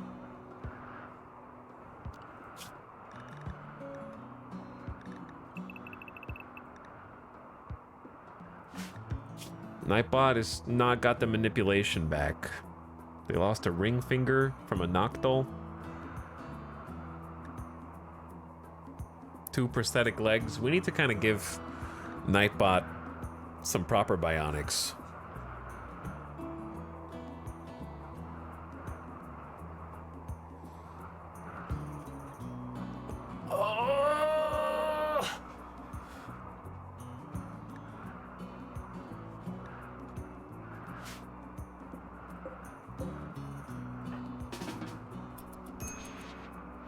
Obelisk at 90%.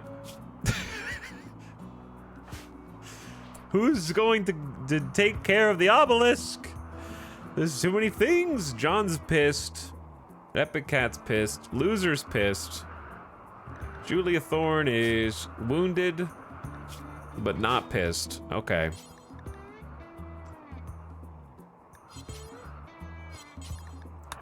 Go suppress.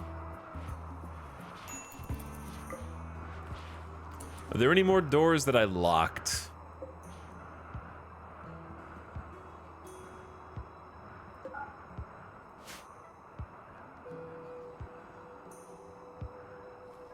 I think we've got them all. I guess Nightbot's awake, may as well. I know you have bad manipulation, which means the harvest might not be as good. We need to get Nightbot a field hand, maybe.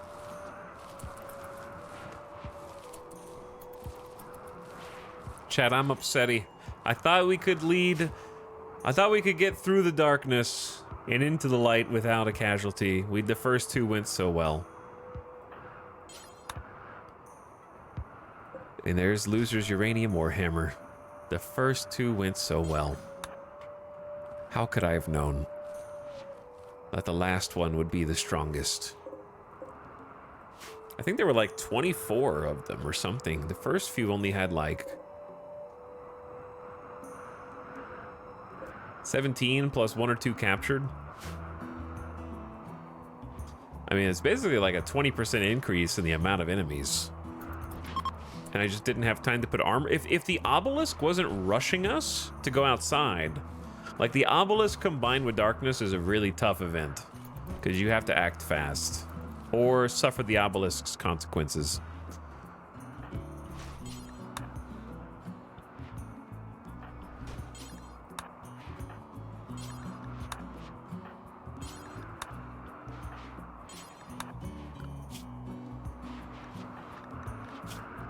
Okay, Nasukin's got pretty good manipulation. I say we turn another stove on.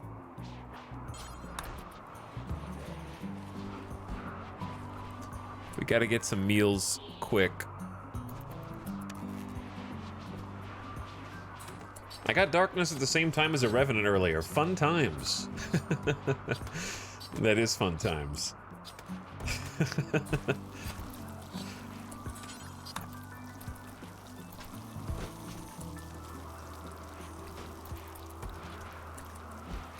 All right, starvation, lads. We can stave off starvation a bit longer.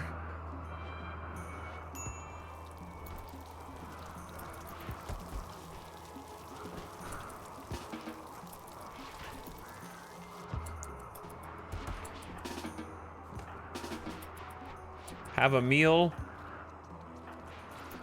Gamer Deathbot's hungry? I'm sorry, Gamer Deathbot. You got big shoes to fill. Medical emergency. I mean, yeah, they're hurt, but they're otherwise fine. All right, unwaveringly loyal is not a problem long term. Short term, it is a problem, but long term, it's not. Both of them are. This prisoner is so unwaveringly loyal to their home, they refuse to be recruited entirely. Though I wonder if that includes converting them to our ideology so they'll at least be happier eating our fungus.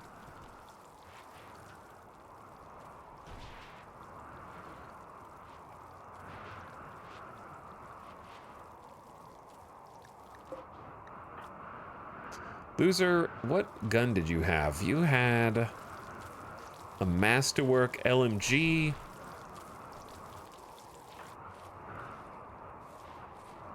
There's also an assault rifle around here. Okay, we're allowed to go back into the dark, spooky fungus lands. Loser, go inside, dude. Oh, Dragobot has a full-time work schedule. But that's not you, loser. You could do whatever you want. Let's head inside, dude.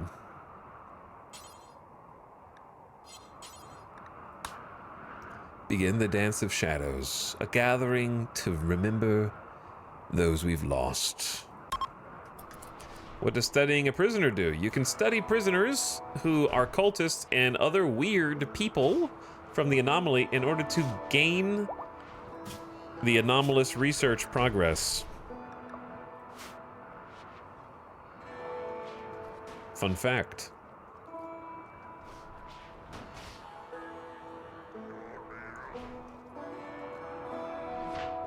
I'm worried that Loser is going to snap on the way to the funeral and cancel the funeral.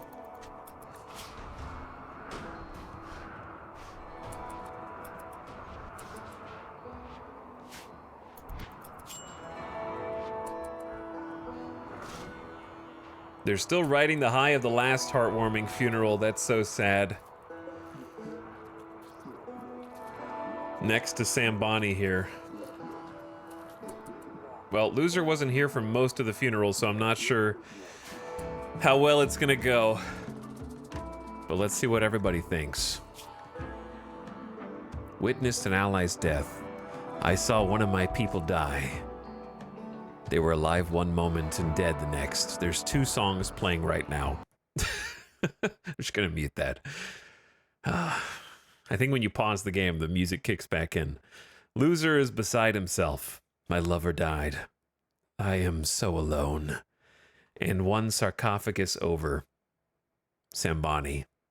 Loser's right hand. The first moral guide. A lot of goodbyes being said these days. But more than just a lover, my friend Operator Chan died. -7. And I saw them die. And Gutma's mildly upset that a colonist died. We should be able to take care of our people.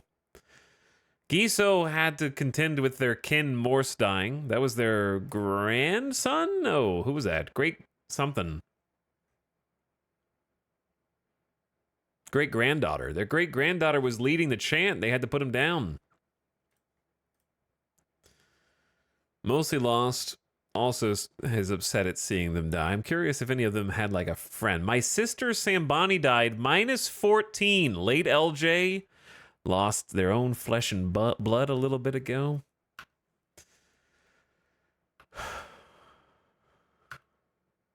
I think there were at least a few people who were friends. My rival Operator Chan died. Yo. Kind of happy. Nasuken lost a friend, such a wonderful person, gone forever. The universe gets darker every day. 19 days. My child Gambit is happy, +6. Nothing makes me feel better than my kid being happy. That's not true. You're luxuriantly comfortable. That makes you feel better. Witness an ally's death.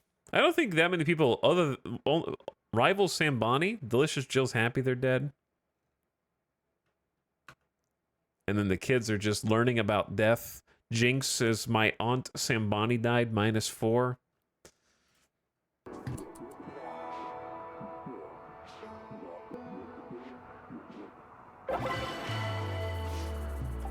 The Dance of Shadows was heartwarming. The speech was captivating and heartfelt, and everyone came away focused on the good memories. A +8 mood for 6 days for all in attendance, and Gambit will leave them a memorial chalk drawing. Indebted dice. The sarcophagus is engraved with an illustration of Operator Chan tying Johnson Tration's hands as she writhes on the ground. Operator Chan is looking into Johnson Tration's eyes with a sense of dominance. The work is shaded in hues of red and gray. The image relates to Johnson Tration being captured by Operator Chan on the 13th of September.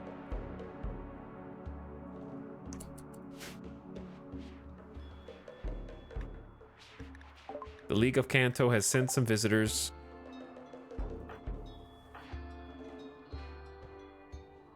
Where are they? They already leave?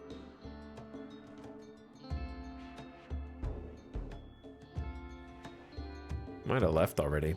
Negative 13 outside. Oh man, chat, that's tough, dude.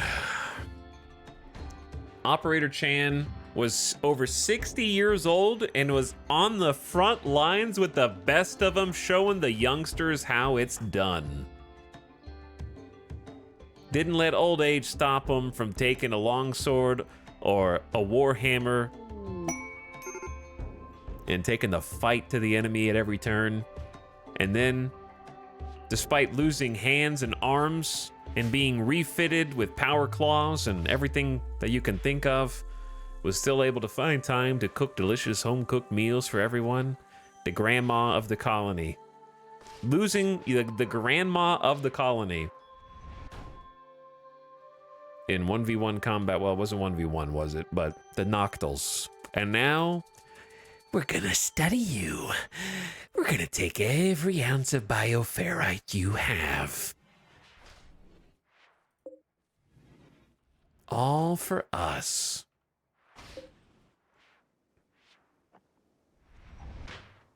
And it still won't be enough to make up for what you did.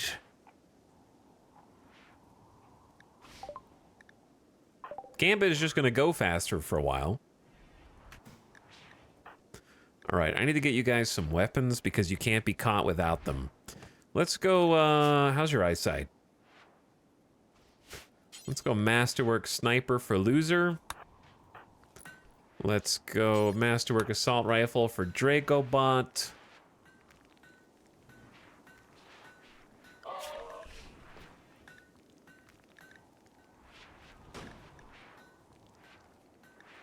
Keep the flare packs on for a rainy day because you never know.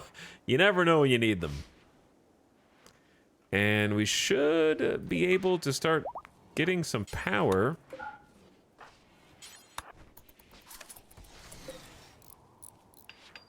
Back into the colony. But yeah, I think doing like a full rice harvest here is just a good idea. Because food's been such an issue.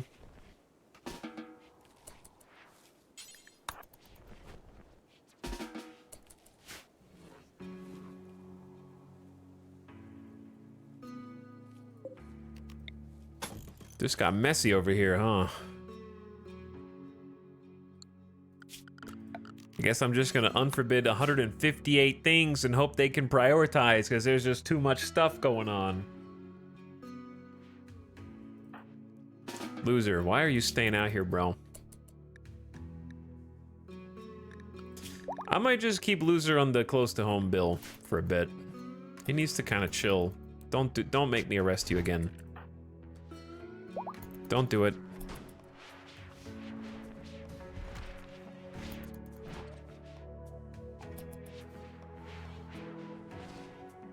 Other people can go outside and take care of the stuff we gotta deal with.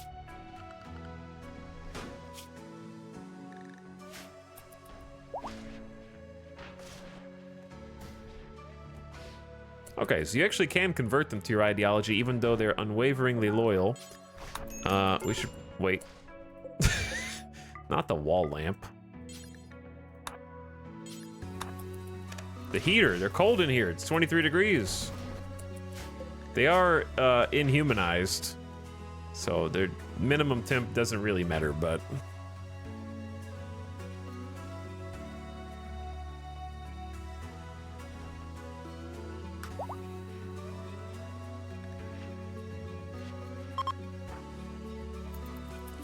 Loser, why are you awake, dude? Just go to bed.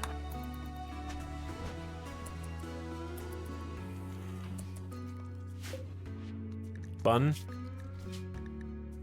Bambino. Perfect. Wait, we have 3 bunnies? Uh-oh.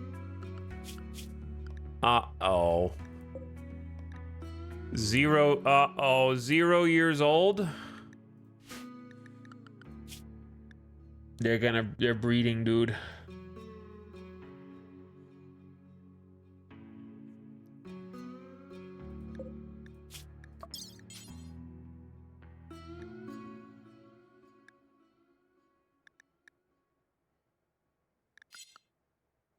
Like, we gotta, dude. I can't have, I'm doing it to all of them. Boom. Boom. Boom. All of you guys, no more bunny babies, because guess what? My colonists are happy that we have some venerated animals, and then we're gonna have so many venerated animals that when they inevitably die a horrible death because there's 15 bunnies, everyone in the colony is gonna get into a downward cycle, and then we're gonna lose. That's gonna happen. Almost guaranteed, dude.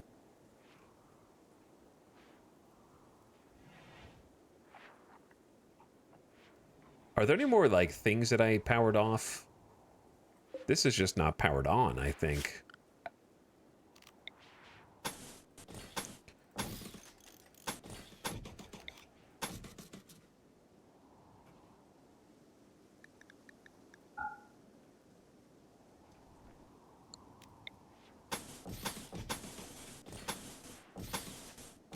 Probably past time that we connected those up.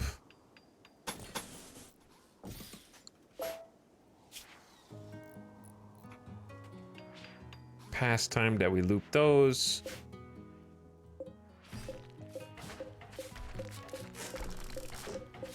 No! The X hotkey has betrayed me! No! The whole grow zone, all the oh my god. Alright, there's gotta be a... I just used deconstruct. I should just use deconstruct. I will simply draw the grow zones again.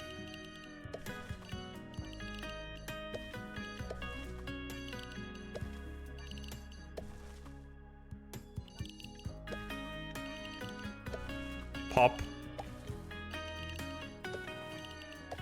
We need to redo these.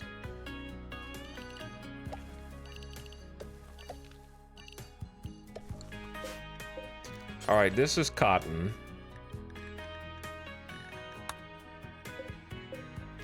This is Nutrifungus. This is Nutrifungus. Bing, bing.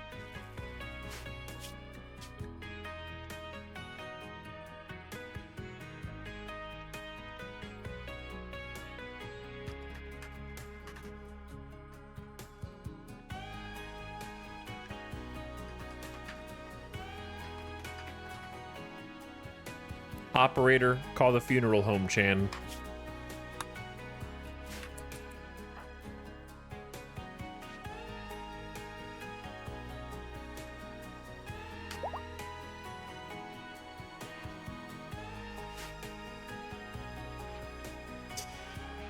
Okay. Other than loser, everybody's got to get back to like a full day of work.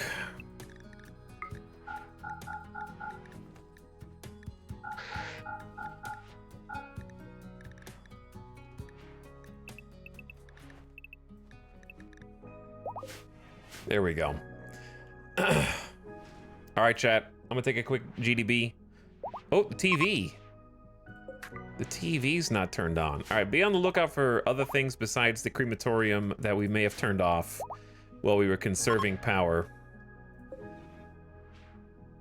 We gotta start rebuilding this. And I'm gonna take a BRB.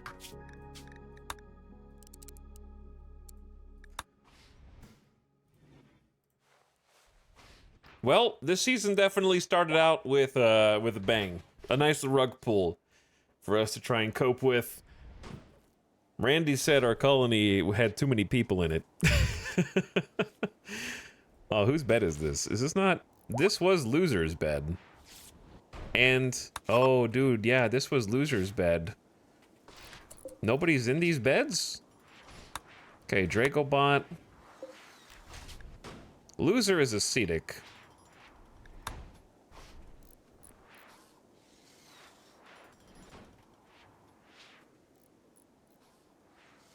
Who should go in there? I guess Ngutma can have that.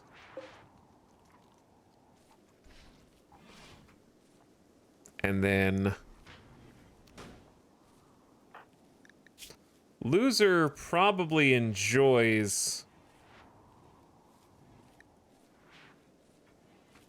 where they are just fine. They're one of the people. They don't need much. Julia Thorne at least deserves to not be... They used to have a big room and they got demoted. And then John Centration's been here for a long time. There we go. All right, I'll be right back. Hang tight.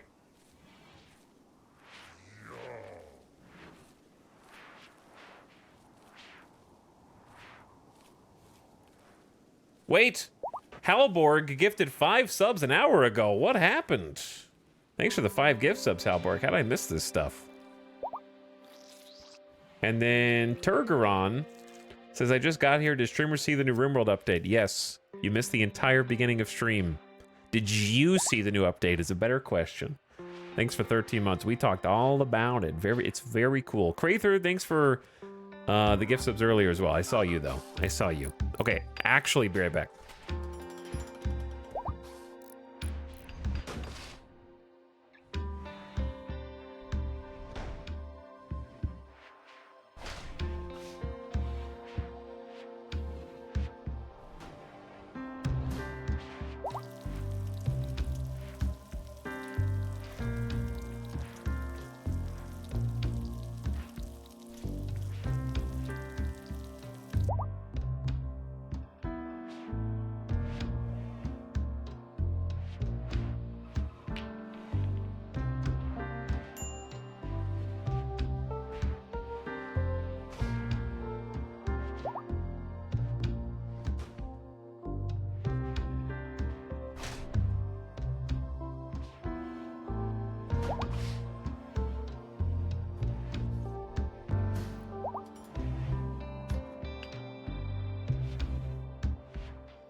A psychic drone. Uh-oh.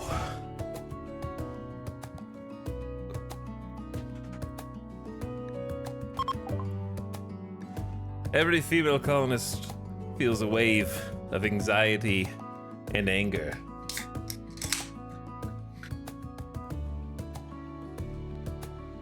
The drone level is high. Giso is getting a negative 86. They're psychophage. They're void-sighted. Oh my god.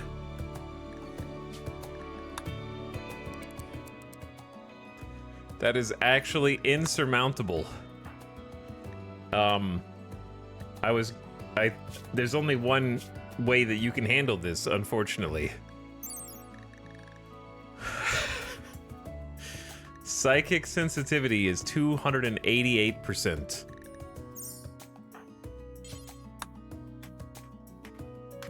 There's actually only one thing for it if you don't have... Oh, by the way, just in case there's a developer somewhere that can hear me for RimWorld, this is... I make a daily prayer. Please check to make sure that psychic tinfoil hats are still in the loot tables for RimWorld. I haven't seen one in years, and I'm getting worried that they don't exist anymore. And please, if you would be the most lovely human being, possibly add them to the tables for bulk goods traders. That'd be great.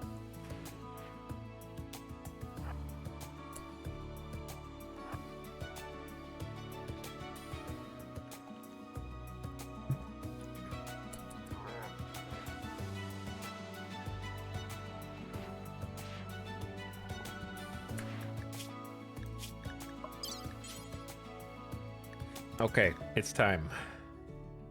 Actually, chat, there's two options here. We have a better option than this. I was gonna say we could just sedate them.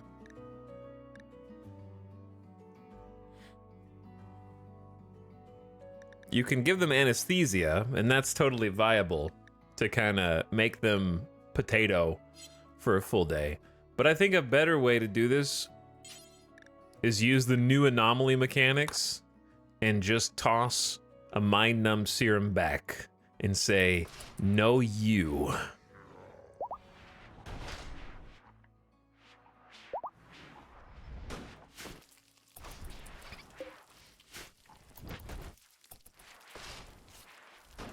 You can do it, Giso. You're gonna make it. You're gonna make it. Ugh. You don't feel anything now. You don't feel anything.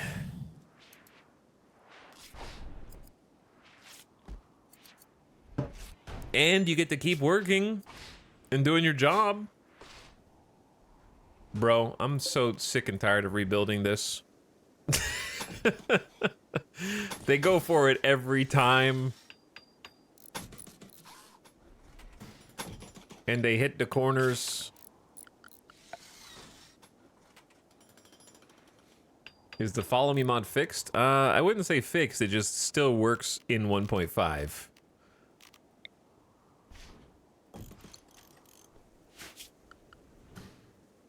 It just still works.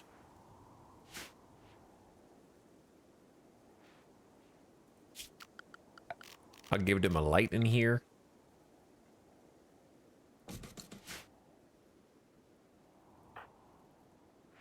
But it's not that big a deal. We get refunded a thing, and it only costs 2 components, so we only have to pay 1 component.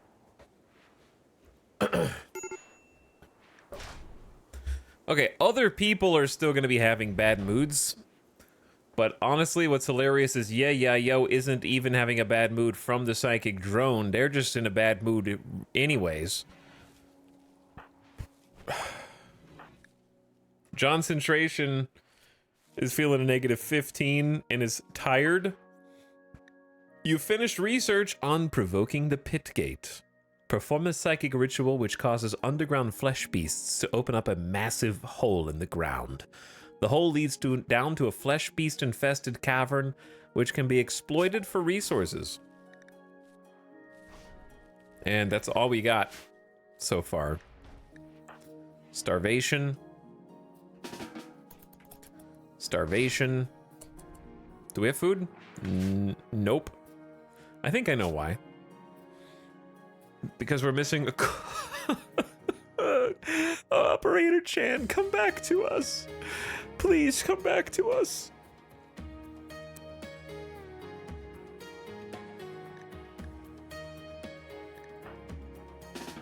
And then the only other person that can like cook full time besides Nasuken is going to be meditating full time. All right, what's the threshold for this? It decays between 0 and 25%. It falls at 3.5% per day. So if we just desire Psi Focus at 25, then that'll be better for us for now. And then we can have you help cook. Okay, we just got the rice harvest. I don't want this to be perma rice. I need to see some resources. I need to see an ID. Resources. Show me some ID. 1,600 steel, 779 plasteel, 800 uraniums. Good, good, good. 174 beer. Okay. Here's the thing about having 174 beer. You need to be able to sell it. Good. We have a orbital trade beacon in the kitchen. Lovely. We have 63 heal root, but it's never too early to start another heal root harvest. And we've already got cotton up top, so that leaves either fiber corn or regular corn. I think let's do some regular corn. I need to be kind of sure that the bills don't allow corn or rice. Okay, see, that's the issue.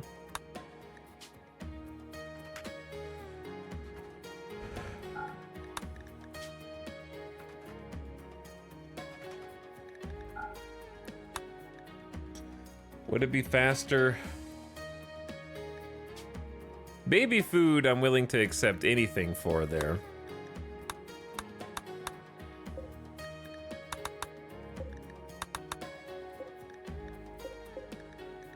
All right, copy, pasta, pasta, pasta, copy, pasta, pasta. I don't know which way is faster, editing all the bills or just copy pasting them with the updated instructions.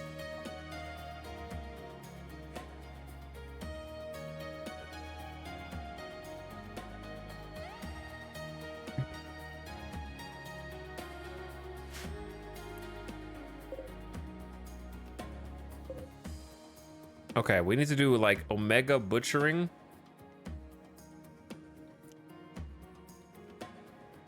And then I need to have, is there a third person who can cook? Yeah, I mean, Loser can. All right, Loser, if I just get you in here real quick. Wait, do we even have any fungus? We have a little fungus.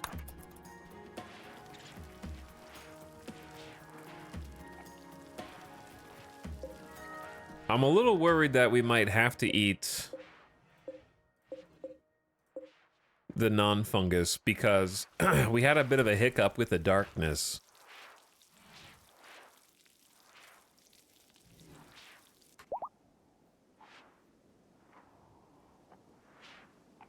And we've got a whole I like that we have to wait for this light to dissipate before we can do anything else in there, which is kind of funny. Quest expires in 8 hours. I don't think I'm gonna build a 21 by 44.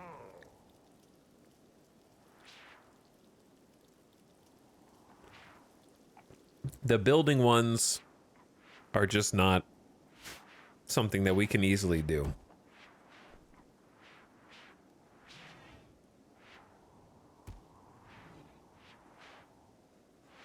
But anyway, thanks again for the subs earlier. Appreciate it, Halborg, Crather, Turgaron, Laughing Bear.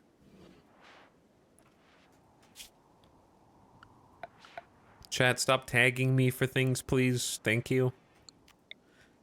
Or you're gonna go back into emote only mode. 21 by 21 by 44. I just want to play the game. That's so big. 21 by 44 is larger than our entire solar generator space. Yep. But except it's not empty. It is full of stone. It's got to be stone walls, stone floors, pillars inside, and it would take over 5,500 resources. That would be a massive investment. For comparison, we have about 600 on hand, so we need to make 9 times more than we presently have.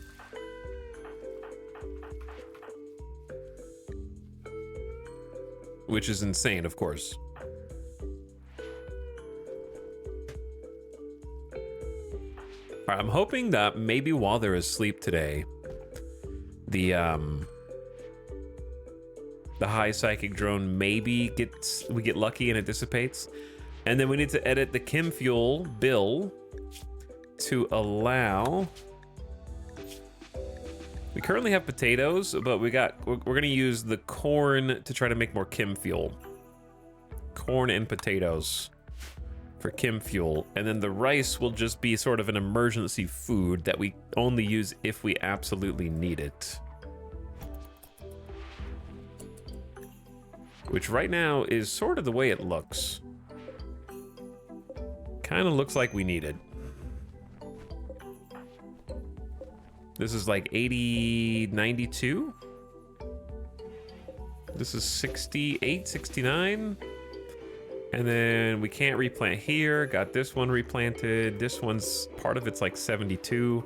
Man, the darkness like really hurt our food supply, which was already hurting, but was on the road to recovery because we built a whole extra spot here that we need to get into these corners to start rebuilding.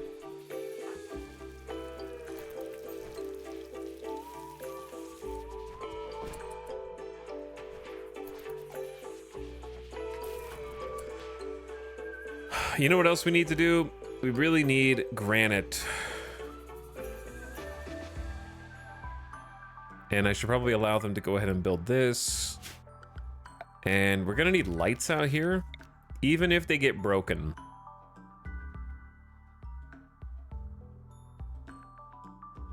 Even if they go up and they just smash the lights. It is what it is.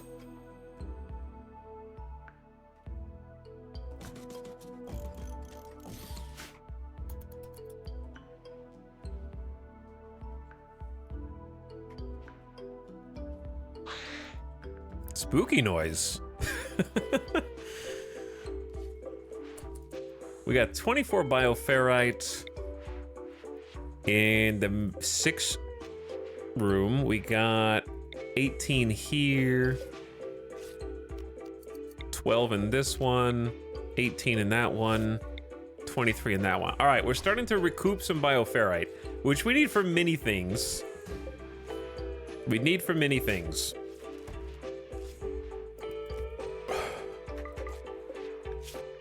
Not least of which are dead life shells, which have been quite good for us.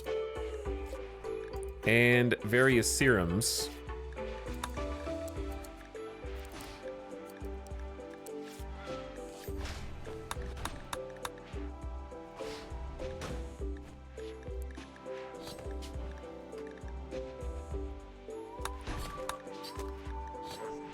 And we should have a dead life pack also.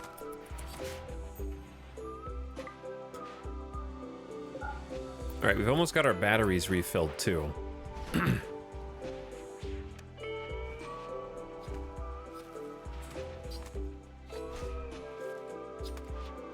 And then let's get the machining table back on for Ngutma, who needs to go back to making high explosive shells. And then we don't really need steel slag or any of that yet, but we will need components, advanced components, and more importantly, I think we need to get a field hand and install that on Nightbot because we need someone to pick up the slack in the crops.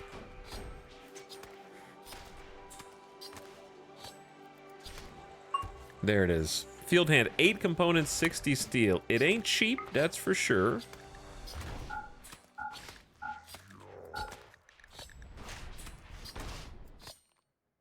I wish you... Is there like a shift click or a control click to move something instantly to the top? Or can you... I wish you could click and drag these, actually. That'd be cool. If you could drag these bills around.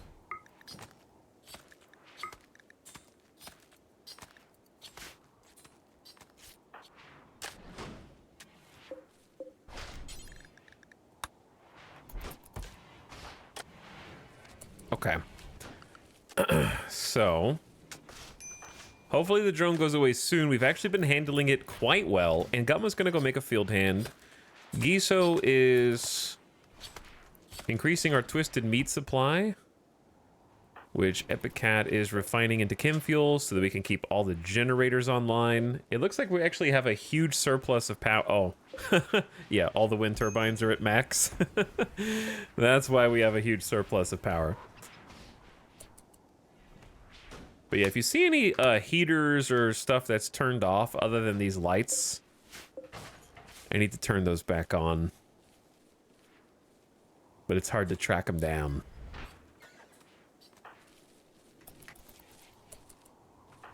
But yeah, they got plenty of stuff to plant. Hauling bodies to the stockpile zone. I think a lot of these have started to deteriorate.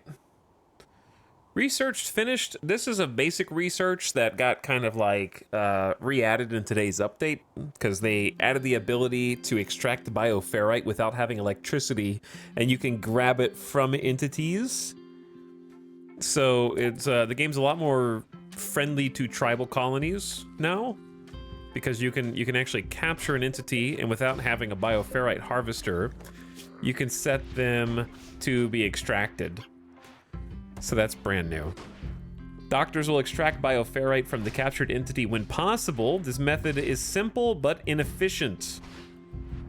You can't do it if it's already hooked up to a harvester. So it's better to do harvester, but you can do it without electricity. Because there's more ways to get bioferrite now, and more things that you can craft for the tribals. We need to rebuild that ASAP.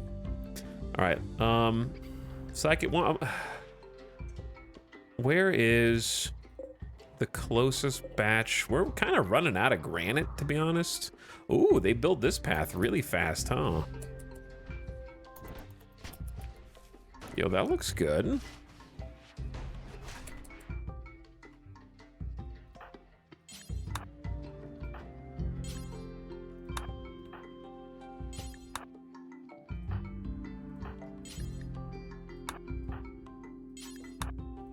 I'm gonna queue up some people to try and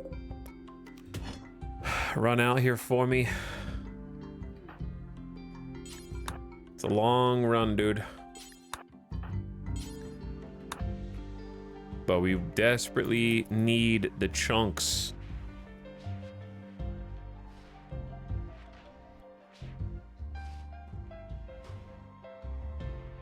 Do they get medical XP? I don't know what they get from it, if anything. I look forward to a tribal run as the next colony. Yeah, it seems like tribal would be cool.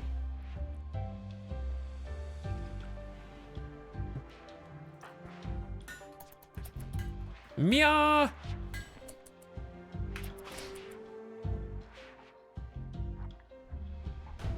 How much steel do we have? 1,300? I think it's time for a tool cabinet.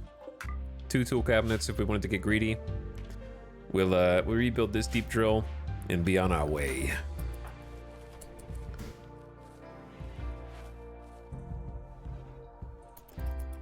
Okay, here comes Dragobot. You're gonna make it. You're gonna make it. A caravan, a war merchant approaches. It's -2 outside, so I'm not really sure how long they'll stick around for.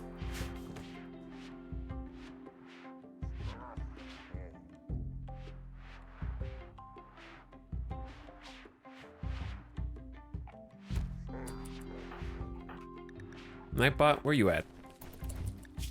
Okay, Nightbot's missing a right ring finger, but has a gunshot on the right arm. So if we're gonna give you a prosthetic, it may as well be for your ring finger.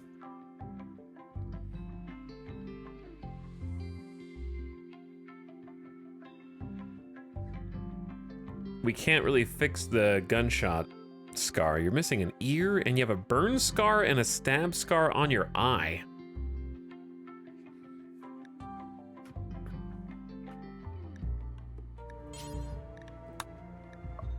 All right, well, let's give you a field hand on your right hand, because I think you're just gonna have to be full-time crops.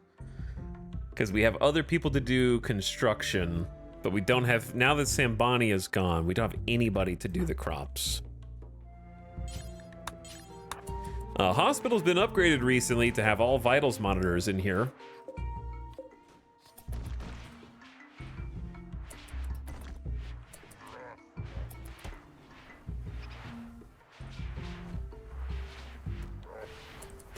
And then I'll get in Gutma to come do this for us. Everybody's pissed. Come on, guys.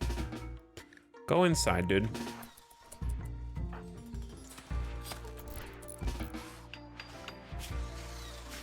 You guys are so close to surviving the psychic drum, honestly. We're using the Masterwork Hospital bed with its 134% surgery success chance factor, vitals monitor for an additional 5%, and Gutma has extra 10% manipulation from elongated genie fingers, and has a level 16 medical region known master quality. We have full sterile tile minus like 2 blocks, I believe. Yeah, and they leveled up. We've installed a field hand, made to speed up the sowing and harvesting tasks of a farmer. Multiple telescoping finger-like protrusions can simultaneously harvest from several points on the same plant or precisely sow several holes at once. It also has a general-purpose manipulator. It's somewhat ungainly, which does slow down movement slightly, but results in a plus 160% bonus to plant work speed.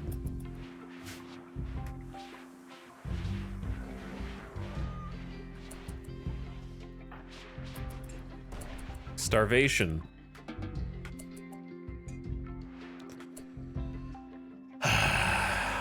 Constant. Oh, this finally went back to normal, so we can plant there now. I mean, this Nutrifungus is ready to harvest. We are living paycheck to paycheck on food, to be honest.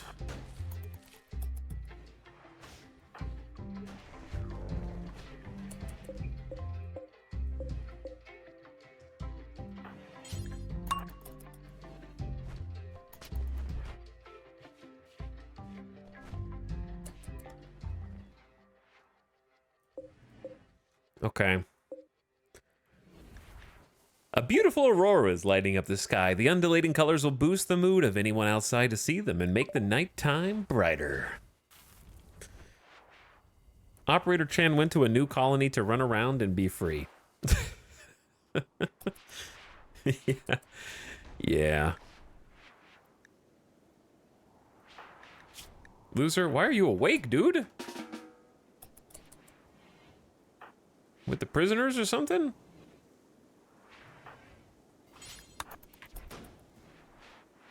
Nasukin, can you come help over here? Make a few meals. Cook that fungus up. Oh, take one for yourself.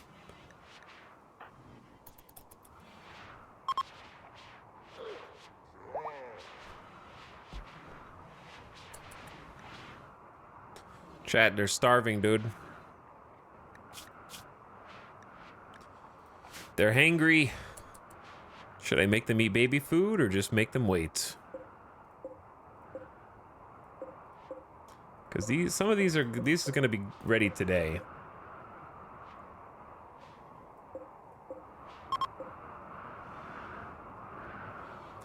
We just have to make it to here or cook rice. Those are the two options. I'm trying not to eat rice because they'll be pissed about that as well.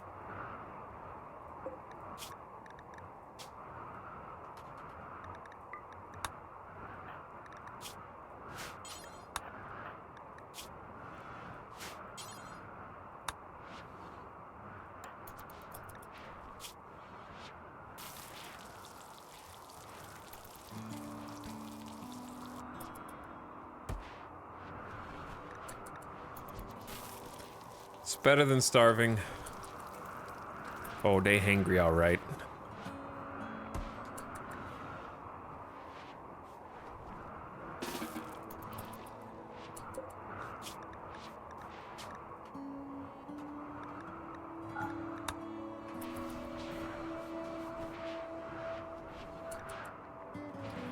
I like how a couple of them just didn't get out of bed to go reserve one. Somehow Nightbot called dibs from across the whole colony. All right, you need to rest in bed though a little bit, Nightbot, to be honest. That last meal's mine. Hello, GamerDeathBot. How you doing? You're in the game. Did you know that? Why are you guys out here? You know why? Because I unrestricted you. And you guys should be safe zoned, and I should have already learned that lesson, but I didn't. Get inside and stop hauling corpses all over the place.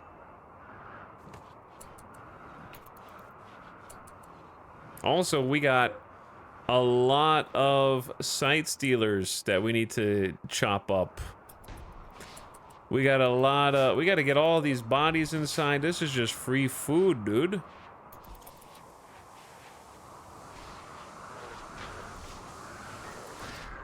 Free food just waiting on us.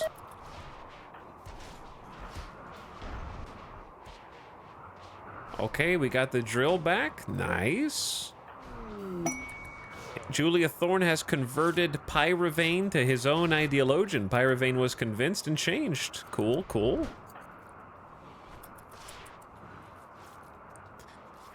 Making some flak pants.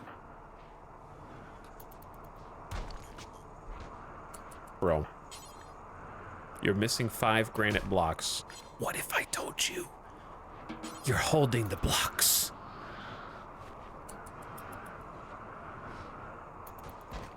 They're right there. All right, I don't like the fact that we have 3 of these little dudes and they're all in different rooms. But I don't know how to get them all into the same room either. Like, I think we could do 3 of them in the same room, because that's 174 strength, and they only need 60. So we have almost 3 times the containment strength compared to what they actually require. Chad, where did the bioferrite go? Did we use it? We might have used it for Mind Numb Serum and a Dead Life Shell. We need to get some saved up for some rituals, to be honest.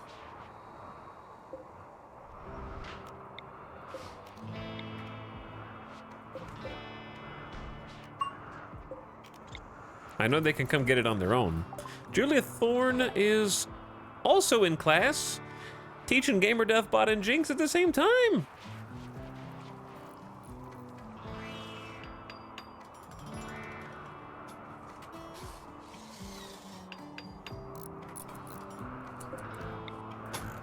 You can build from a diagonal, but you can't place blocks in diagonal, which is interesting.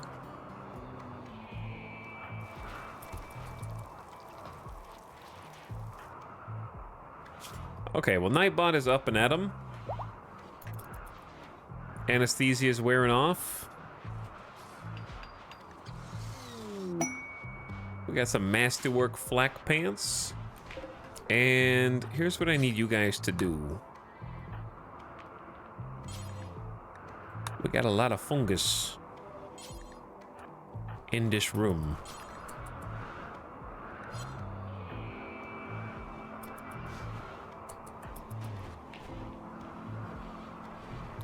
Ready for us to make some meals. Yeah, the good stuff. What I probably need to do is just make some space here by doing some butchering. Okay, Nasukin's already 1 step ahead of me.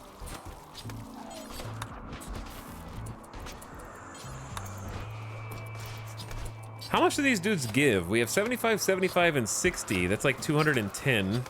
And the Noctil makes that 75, 150, 225, 245?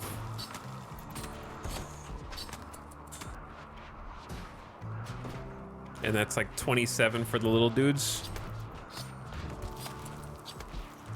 Yes, bring the bodies in. Let's turn them into fuel.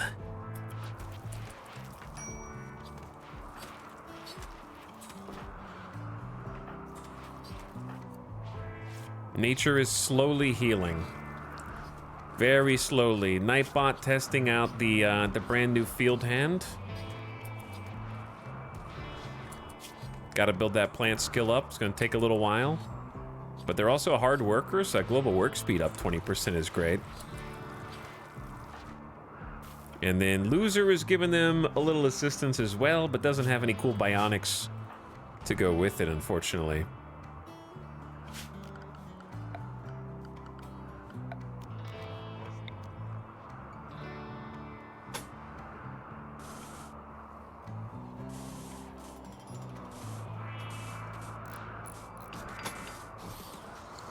Let's build like a hidden conduit there.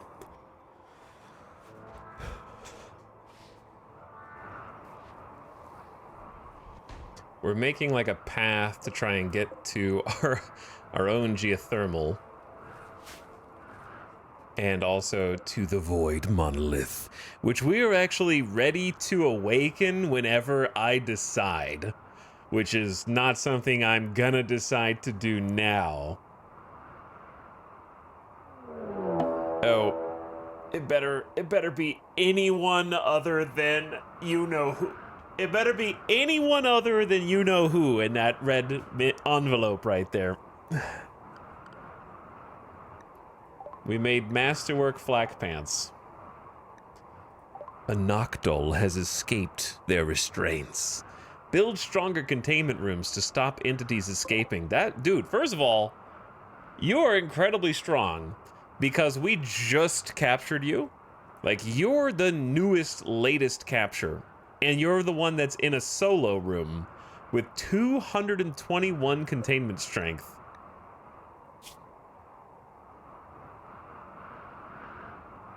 Even the slightest exposure to light causes great discomfort to this creature, slowing it and weakening its attacks. We've got a light pointed on you, which I don't think matters, but 221 over 60. So that's a 4 times minimum containment strength. And this dude's like, yeah, I am Hercules. And then we have, of course, the question of how are we going to put them back in their cell without killing them?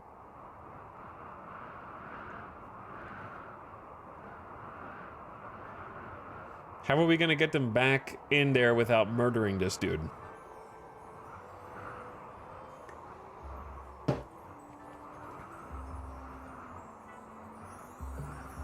I'm thinking for a sec. Without having to use like a psychic shock thing. We only have 1 charge left.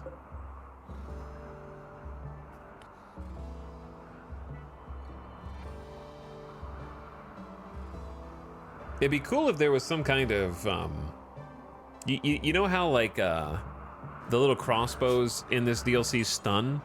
It'd be cool if there was like a non-lethal version of that, but I understand why they, like, okay, let me put it like this. A non-lethal version that only is non-lethal to monsters, so you can't use it to cheese infinite new colonists.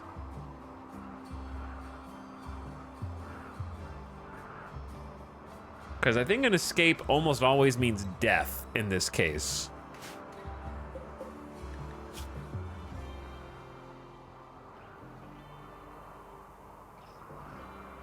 Because I can stun them with a flare for 4 seconds, but I don't think that that's good enough. Like a cattle prod that only works on entities. Yeah, that would be cool. Just to get them back in their cell or to capture them more easily. Because I'm struggling to come up with non-lethal ways to get them back in there, other than everyone drop your weapon and punch them and hope they don't kill you.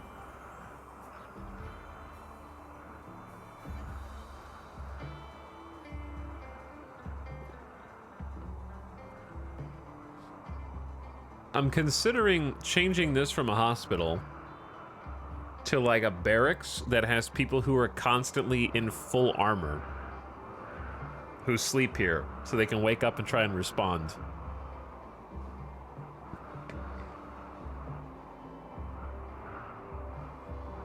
I don't think that would really help us in this exact situation because they have to, like, unlike the Revenant, they're going to be stuck in there until they break their way out.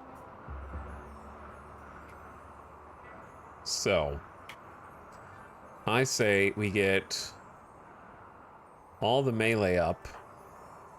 Oh my god, Chad, do we only have 4 melee now? Oh no. I thought we had 6. Who are we missing besides Operator Chan? We only have 4 melee? Oh, this is worse than I thought. No, we have 5. 5. Okay, 5. We have 5. I thought I lost another one.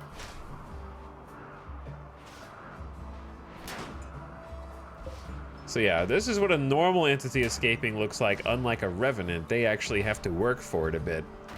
And the security door makes a lot more sense. All right, if any of these guys die trying to knock bro out, then that'd be hilarious.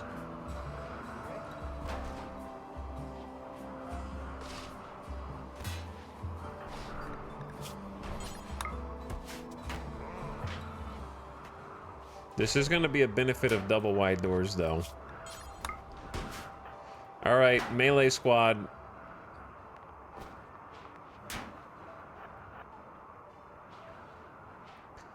All right, everyone. How do I flashbang just them, but not everyone else?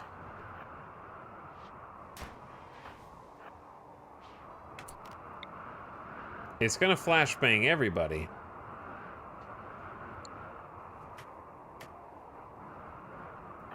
Unless we, like, start down the hall here. How fast is this dude? 3.9? We're technically fast. Wait, well, are we technically faster? 4.2?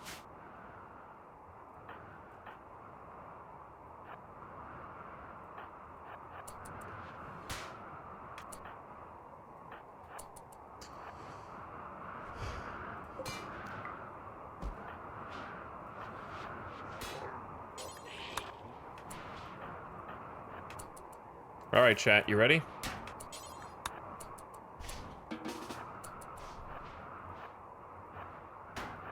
Bro. Okay. You ready? 3, 2, 1. Stun. We get how many seconds of stun?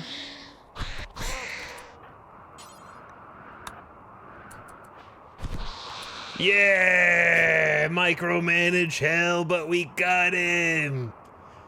We oh, hand talon nearly killed that dude. I forgot that we had a hand talon in this group. Just a couple scratches.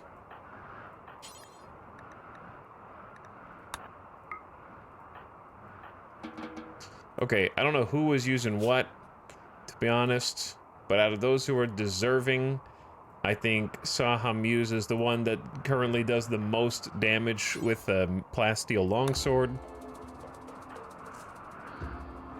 Yo is just Edekin power. Like, Edekin power with strong melee damage is crazy, so I'd say you get the excellent.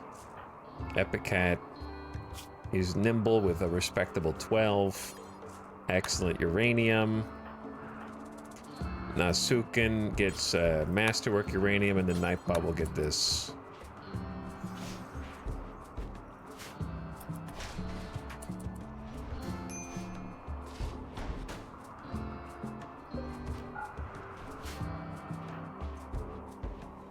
Good job, team. They are secure, they are contained, and we are protected.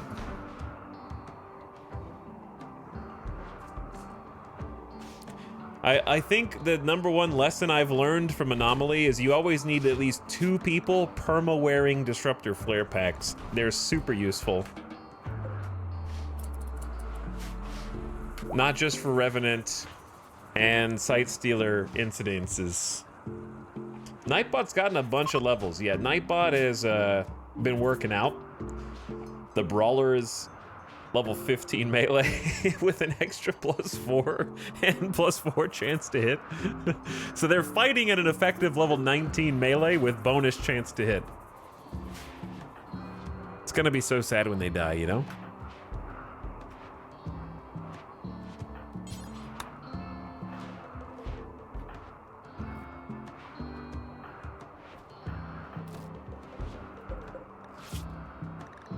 Light exposure extreme.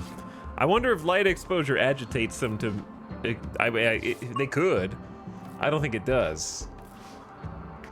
But imagine if it made them more likely to escape.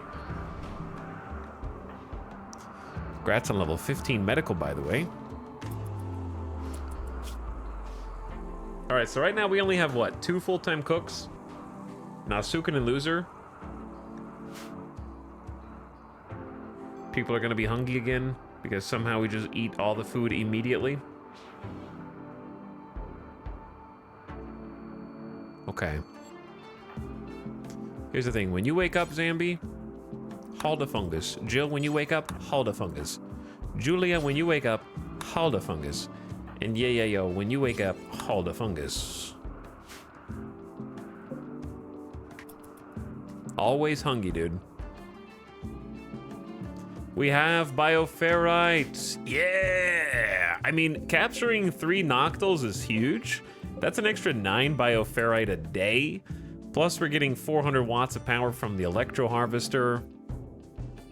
Batteries are actually full for once.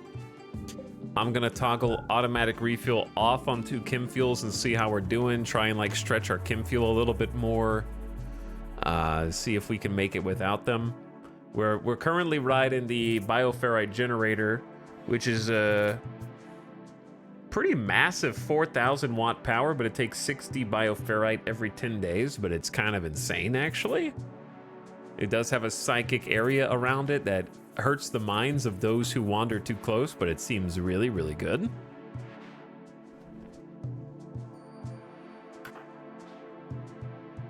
All right, what I wanted to do was like look at some stuff that I like that we made a gravestone. Is our big random monument is just a gravestone. Dragobot, what type of psi focus? What's your meditation type? Dignified or void? They like holding spots, holding platforms, twisted obelisks, corrupted obelisks, warped obelisks, psychic ritual spots. Yeah, that's just anywhere. Void monolith, harbinger tree. So like if I created you a spot here, you would enjoy meditating around where these guys are being kept, basically.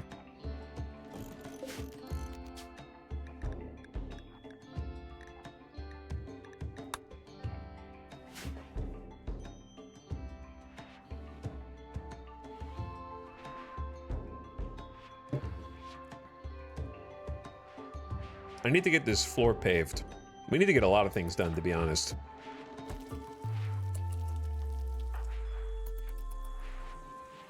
We need to do many things.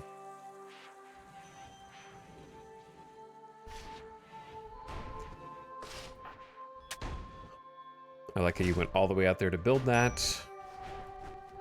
Then grab the fungus.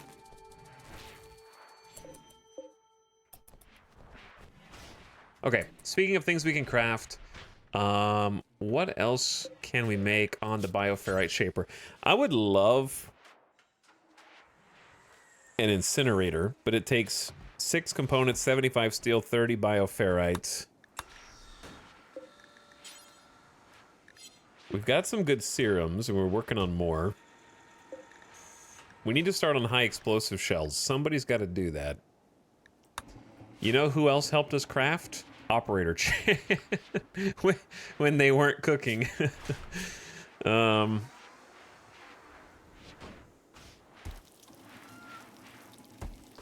Sahamuse, I think we turned down animal handling for you. I know that you're training, but we have other people to do that. Trying to keep the bunnies tame. And then there's Yo, who's in charge of construction right now.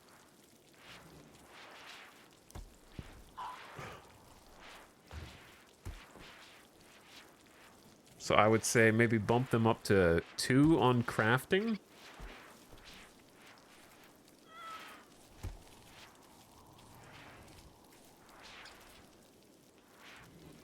Epic Cat is just kind of crafting because we need help. Dragobot and Ngutma are usually busy with other things, understandably. Random Zambi is usually busy mining, understandably. So that really just leaves, like, we need to train Yo.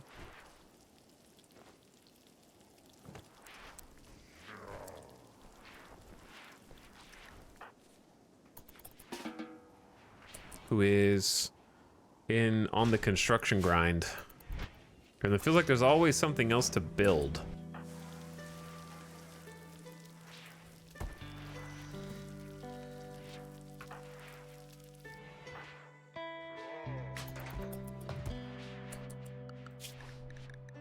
What are we researching? We've been researching recon armor forever. Alright, where's Nightbot? Thank you, Nightbot. And Loser. You guys are doing your best, I know. It's tough out there. This is just open.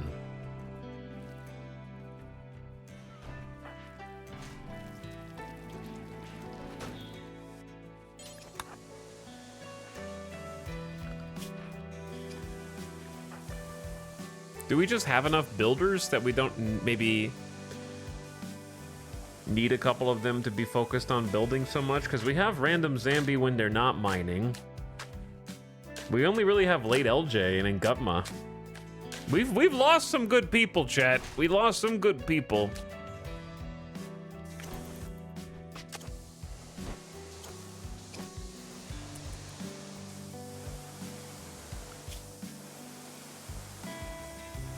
But yeah, I think making...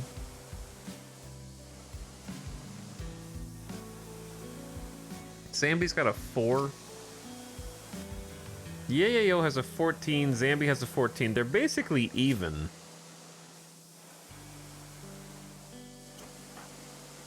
But Yo has worse manipulation. Okay.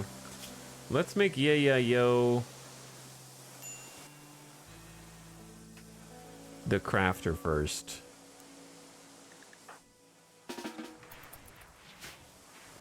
We need more crafting right now, big time. Otherwise, we're just gonna fall way behind because we have to make stone, we have to make fuel, we have to make components, we have to make, we have to shred mechanoids. We gotta do all this stuff, dude. Saha Muse helps when they're not working on clothing. Speaking of clothing bills, we don't really need 20 parkas for 15 colonists. It's so sad. Let's just lower these to 18.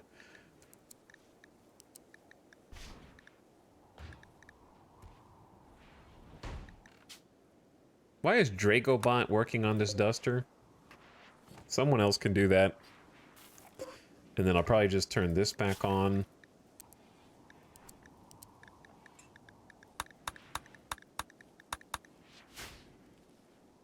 Have 2 of those going at the same time. Damn, the whole line of clones and Operator Chan themselves was wiped. Cursed pawn. Kinda cursed. A bit cursed, yeah.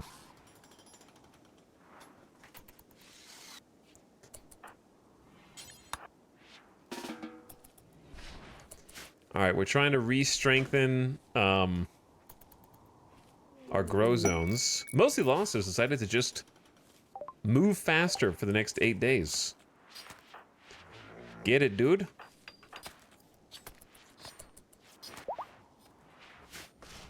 Okay, now that they're kind of like they got their own plans, they're doing their own thing, they're trying to catch us up. Chat, how's your Friday? You excited for the weekend? You ready to game all weekend? I'm not gonna be gaming all weekend. I'll be gaming some of the weekend. I ordered pizza. Ooh, I want some pizza. I'm influenceable.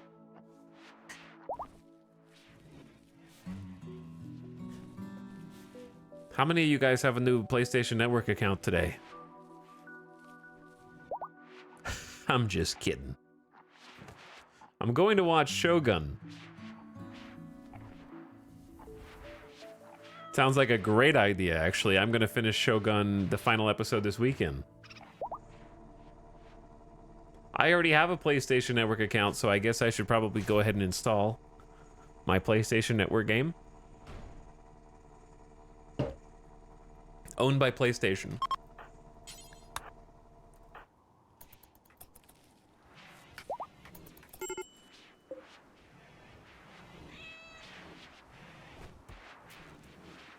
I had a whole Helldivers rant at the beginning of the stream.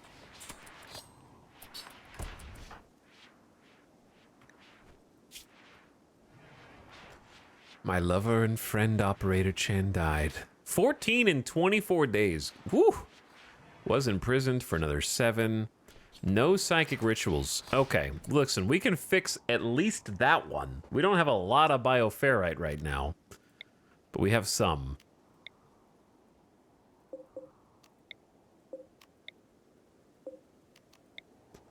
Okay, we got like, that's 74. That's a respectable amount. Pleasure Pulse has got 8 days. That's a long time. I don't want to provoke a pit gate. These guys, we could snap their streak is probably the best thing that we could do. So which of these two pawns do we want most? Probably the Iron-Willed. I don't know. We kind of need a new cook in training, in my opinion. Cook mining plants, but not much combat, and they're slothful, which is a big minus 35% global work speed. That's rough, but the passions are in the right place. Someone at minus 35% is better than nothing.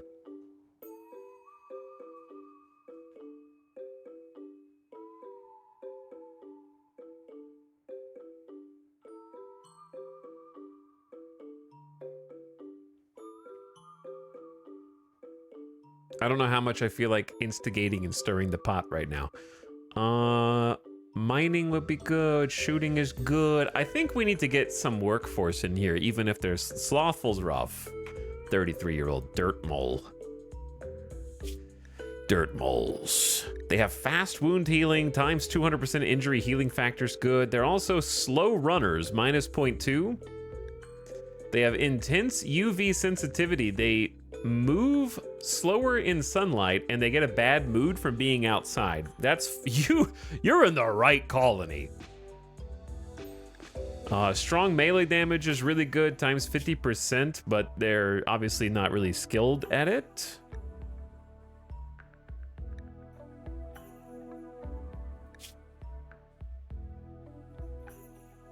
And then they have nearsightedness. Carriers of this gene have difficulty seeing at a distance. Their shooting accuracy at long ranges is reduced by a lot, so just don't give them a gun.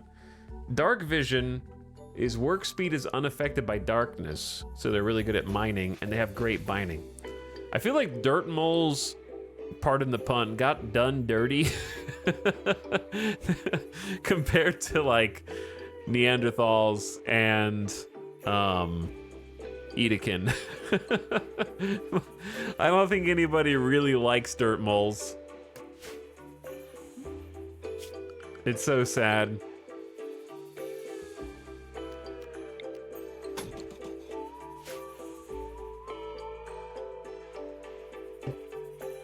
Neanderthals and Edekin are just chads. They're just complete chads. Mostly Neanderthals. I would say Neanderthal first place, Edekin second place, Chad.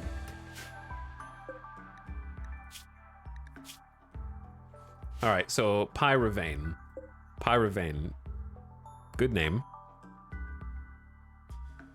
If we know exactly where they're going to be working, I have an idea, right? If we know where this person's going to be working, I have a plan. And it's a little something called Cook Faster. We haven't used this the entire game, but we have a Frenzy Inducer that we can place down. That is a scavenged Architect shard mounted in an electrical stimulation frame. The device creates a frenzied psychic vibration in the local area, which stimulates everyone nearby to move and work faster. However, any mental breaks they have are guaranteed to be violent.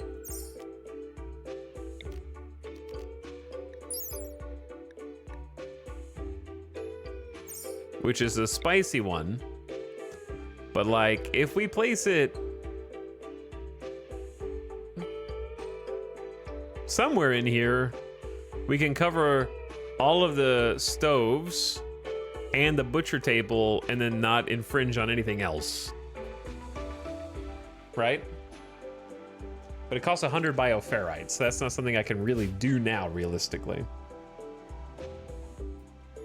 And then I just moved the Psychic Emanator down where it affects more of the cooks to try and offset it. Which is going to miss out on some of the stuff up there. And Gutma's generally pretty happy-go-lucky anyways. But yeah, the Psychic Emanator would have to be like there. And it'll miss this room, but it'll hit the other room. Which I think is just, this is just better anyways, in my opinion, from where it currently is. Where the heck should the Frenzy Inducer go? I feel like middle of the floor is not my favorite.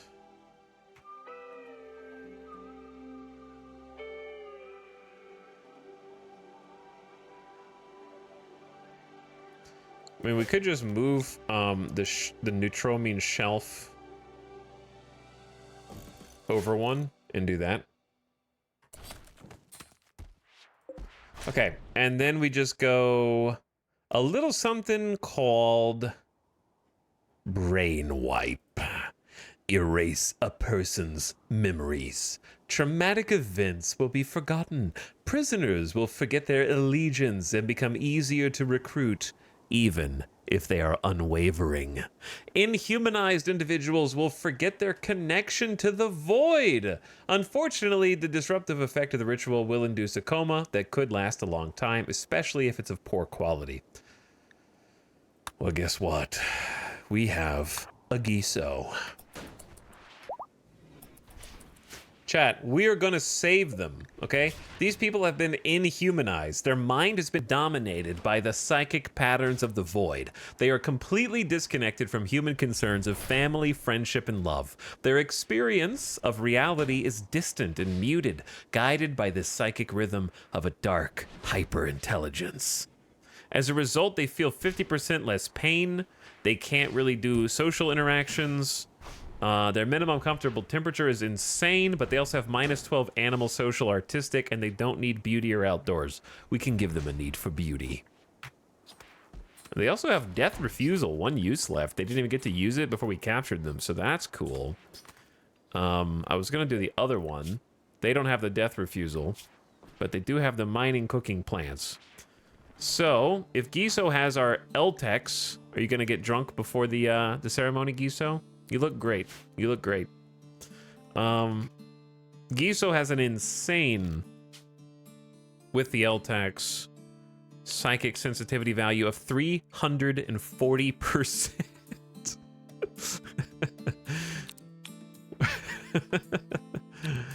It could be even higher. We could get it even higher. Make them blind sight.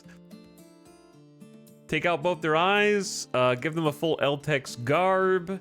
Give them, they probably already have the void sight. So good, dude. Okay, and then the target is Pyrovane.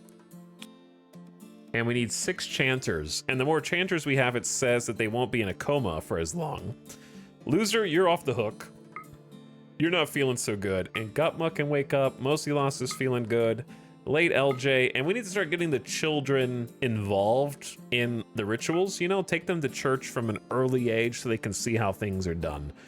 Gambit and Jinx can give us a little bit of some help there. There's nothing like a little brainwash with the brain wipe is what I always say. So 87% total quality seems good. We could get that even higher with some statues. I still need to put a damn floor in here, but we do have the sarcophagi.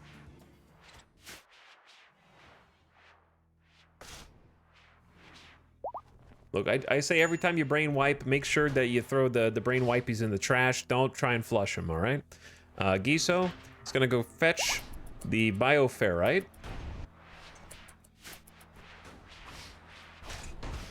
And then our target.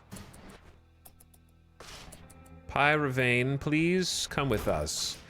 We're here to help you.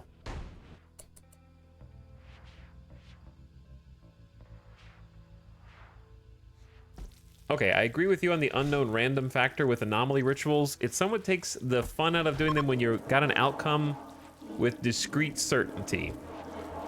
I think they just really wanted people to realize that they're powerful, and because if you give them too many drawbacks, people just won't use them, and it won't be fun, or you won't feel powerful. Which I agree with.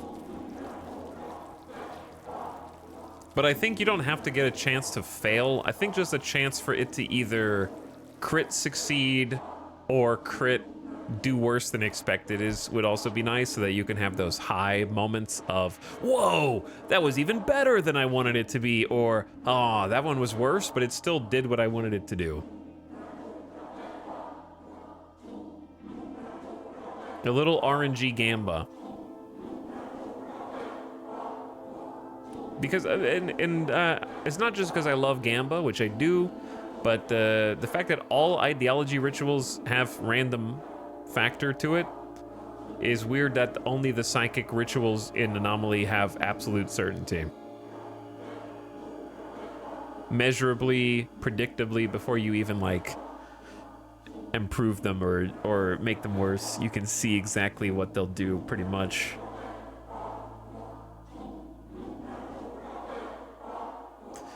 Giso, help Pyrovane to see her humanity.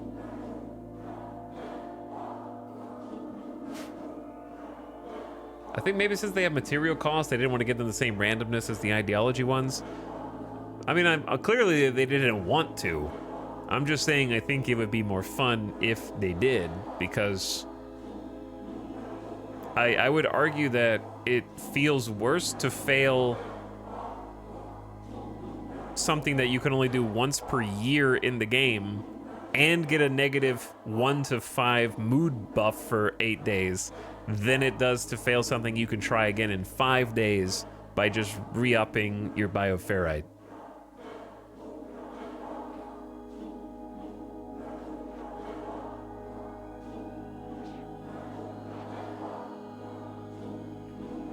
But yeah, I'm not complaining about it. I'm just, I think that the rituals are awesome and powerful, and I've enjoyed using them the whole campaign. Some of them, yeah, like chat's saying, the Flesh Beast one summoned like 2 Flesh Beasts. Might need to be evaluated a little bit. I'm not sure if that is like a high quality, low quality. We haven't done the Flesh Beast ones since the same thing happened to us. And I feel like maybe I should give it another try.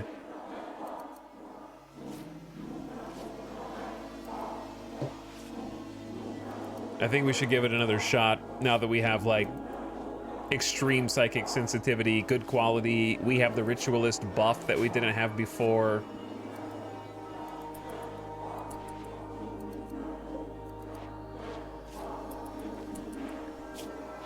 Pyrovane, we'll feed you after the ceremony is over. You have to wait until church is over for lunch. The vibrations of reality pulse into me and soothe everything. Well, they've already been converted to the cult of randomarchy. Now we just have to help separate them from their connection to the dark intelligence of the void. This is a long one. I didn't realize how long this ritual was, but it makes sense. Don't click the cancel button on accident. Giso rambled about the grotesqueness of existence and the tyranny of time. Giso's finished performing the brain wipe ritual, chaotically erasing Pyravane's memories. She will remain in a coma for 4.4 days. She's been rehumanized and is no longer unwavering. I'm glad we have a reason to do brain wipe now. I didn't know before that it will undo inhumanization, so they'll become a normal individual. They got their artistic back, double fireball. We got the mining, the plants. They still slothful, of course. But I think that they're necessary to add to the colony now. And we got a 4-day coma to just keep them alive. So brain wipe is really strong. It takes a whole shard. It takes a full shard, not bioferrite. 6-hour chant and a 20-day cooldown, so it is not a simple task. But we have shards to spare. A ragged stranger with leathery skin is approaching your colony. She wants to talk. You can send a colonist to see what she has to say. Oh wait, Dragobot, you don't go talk to them. You're not even the leader anymore. Maybe we should make someone else the leader. Giso, you want to be the leader? Mostly lost. You want to be the leader of the colony? Dragobot has to continuously get arrested for being void fascinated. Mostly lost hasn't had any problems.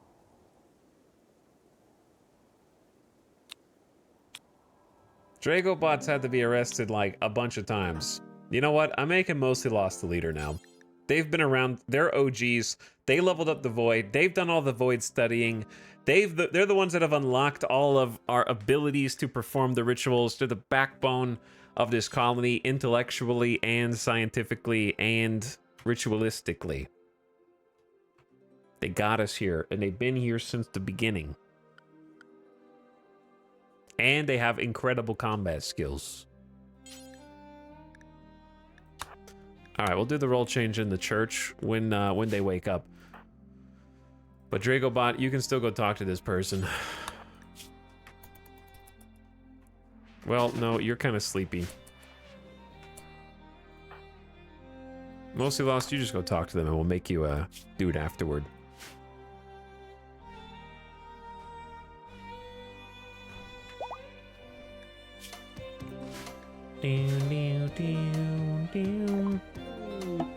The leathery stranger stares into space and speaks in a monotone, as though she hardly sees anyone or anything. She refuses to leave, insisting she's only interested in your colony. She says she can help. As the former subject of occultist rituals, Seer has the ability to defy death. Again. Black Arco technology courses through her body, allowing her to self-resurrect. When she does, her flesh rapidly reforms, replacing missing organs and healing wounds. The process, however, isn't perfect. She may be very useful, but you also sense there is something that Seer is not telling you. Oh, is that they're an amazing cook? And they can do crafting, but they hate drugs? And they have melee? Okay, you're in.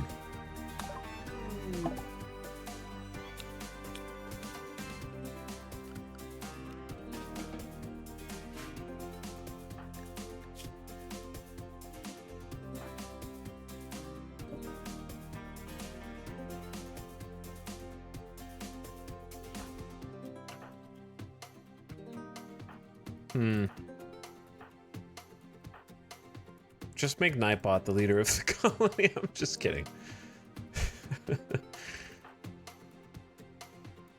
Because yeah, the only downside of having Mostly Lost as the leader is leader speeches aren't gonna work so good.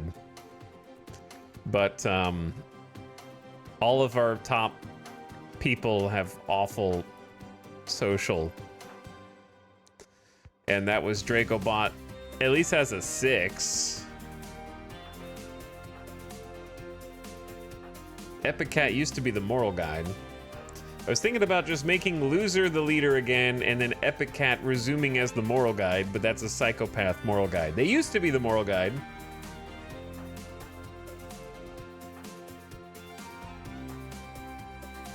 Concentration's been around for a while.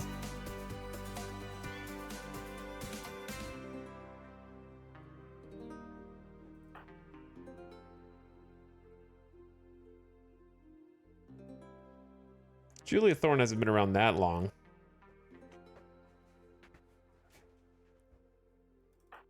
Okay, let's try this then. Step 1 is Loser. Begin a role change to Crystal Conqueror. Loser's back in charge.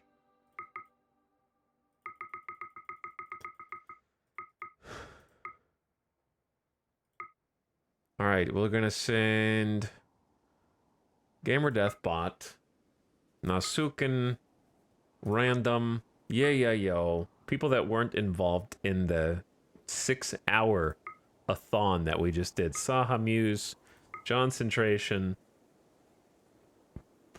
And if you were involved, well, you're just gonna have to chin up. We need at least another one. Dragobot, of course, should attend. And then Epic Cat as well. Okay, Crystal Conqueror. Yes. All right, Seer. We should possibly name this colonist. They might not be, they might leave, and if they leave, I'll let them leave, because we've been doing, as part of charity, letting them go if they want to go. However, we can still name them.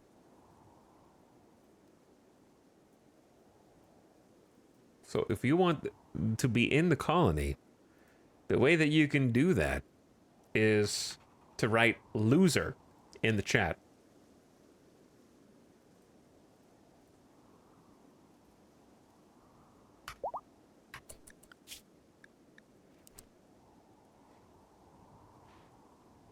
But I still need your channel points. Give me your channel points. So I need a cooking training. They're gonna be kind of bad at first, but cooking training. Then they're gonna help craft.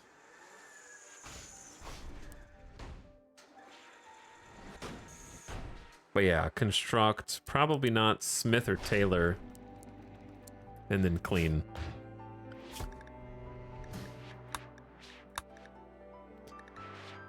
We're gonna have to convert them, aren't we?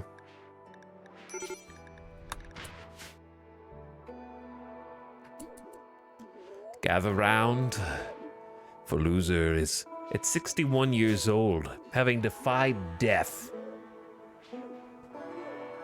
Taking back the mantle of leader of this fair colony. What remains of it anyway. Getting use out of our beautiful church here. Everybody's beauty is skyrocketing. They're still feeling the heartwarming funeral for another day. Pretty environment, +5. This place looks nice. It's expansive and spacious. I feel free. So what's important here is that you don't remove the role. You simply give them a new role. If you remove the role and then give them the new role after that, it can cause some problems with their mood. Public execution. Okay, and then I'm gonna say let's make Epic Cat the moral guide again. They had some time away from the spotlight. It's time to bring them back as the randomizer. Jinx and Gambit, you guys can wakey.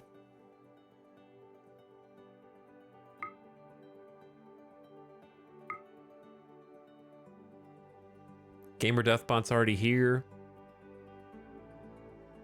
Loser should attend, obviously. Seer does not need to attend. Nightbot does, Dracobot does, Mostly Lost does. Most of the leadership should be around for this, I think. Yeah, let's just all go in there. Just go for it. Everybody back in. Some of you guys can go.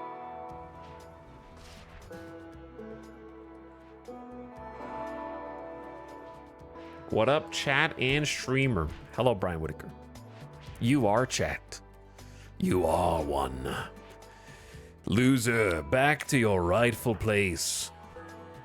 Epic Cat, you're in the melee squad down there. I don't think I really want to move you over because I got a good thing going here. Everybody's kind of messy up here.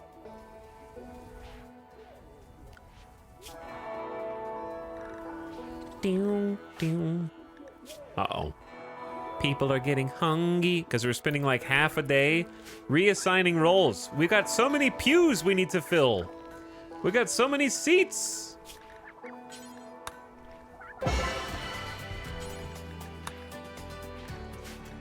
Epic Cat has returned.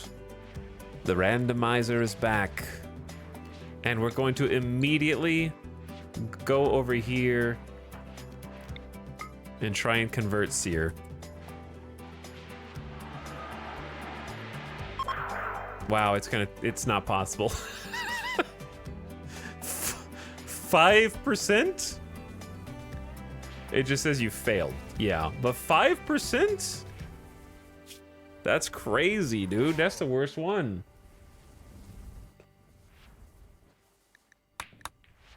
And that's with like an 11 social. Loser's having a beer after becoming the head colonist again. Maybe I should have just counseled Loser instead, but...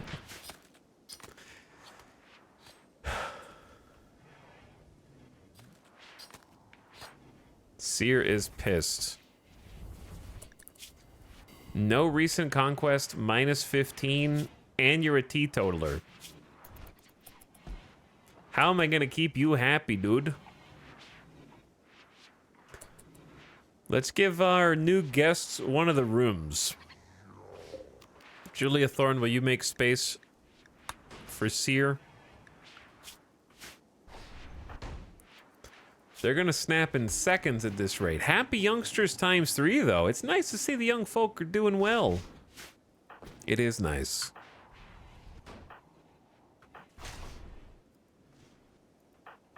Okay, Giso, you don't need to be wearing this.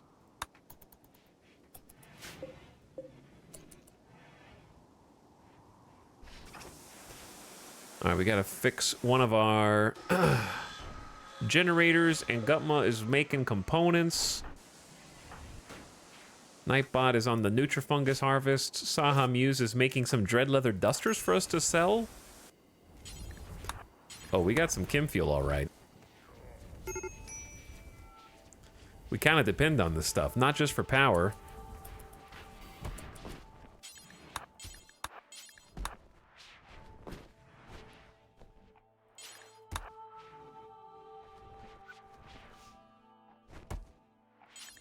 You're so close. There you go. All right, how much chem fuel do we have?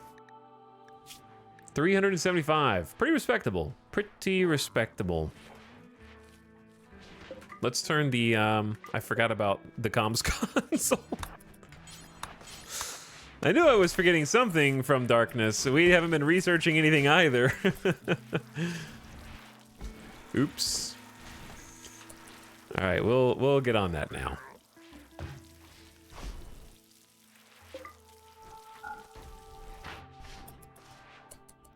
Who's Katarina? Oh wait, no, that's the other dude. That's the other dude. No, yeah, I remember now. Yeah, Pyrovane is the brain wipe coma. They're gonna join the colony shortly. Yeah. Okay, I'm with you. We're on the same page. How is the weapon situation looking? We still have a legendary. I didn't give anybody this legendary.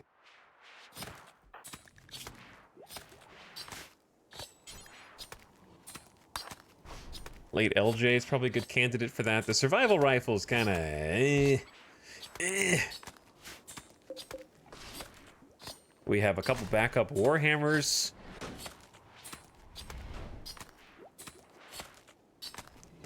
Armor-wise, we're going to need 3, 4, 5, 6, 7, 8, 9, 10, 11, 12, 13, 14, 15, 16. At least 16 sets of flak pants.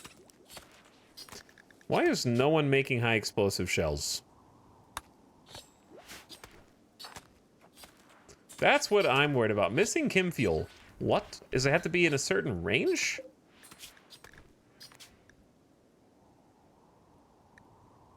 Yep. Ingredient radius 60. I guess I'll make it unlimited for now. So I have this at important. And then I had a shelf here that's also important. That's supposed to be chem fuel, I think. Maybe we make this one critical. But then that's much further away than this. I don't know. All right, let's do critical on that one. Important on this one. Preferred on this... Wait. Preferred on this one. But what we do is we tell the biofuel bill to specifically take all the chem fuel to the chem fuel shelf. That way, they don't walk across the entire base. We can say...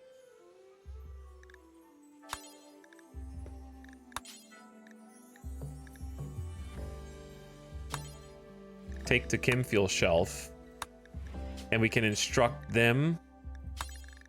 Even though this shelf is going to be only preferred and not important, they will still take it to the shelf first, and then haulers can move it where it needs to go. Right? That's actually a pretty smart way to do it, if I do say so myself. But if they are just straight up hauling, then they will pick either of these two shelves. And then you can have the high explosive be ingredient radius limited, where I keep it just outside. Like any fuel that's in here will not be gotten by the high explosive shells.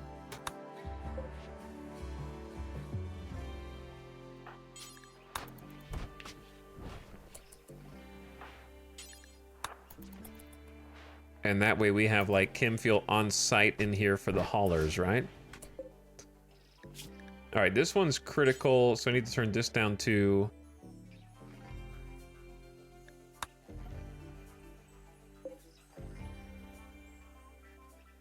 preferred, I guess.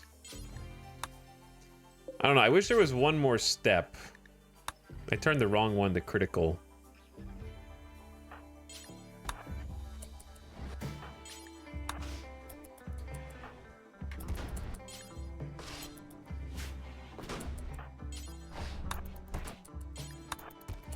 You're doing... okay, whatever, good enough. You get the idea.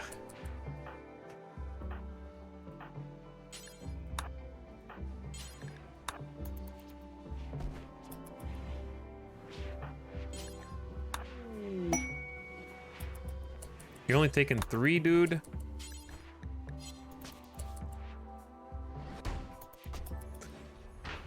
Bro. All right, I gotta just trust in the system. I can't make...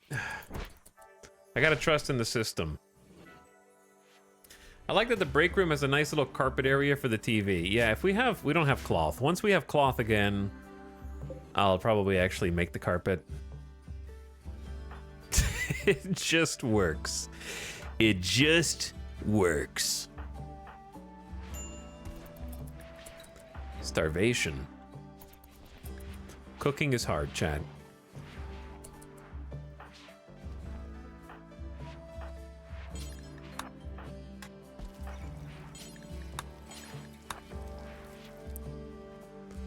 Cooking and hauling is hard.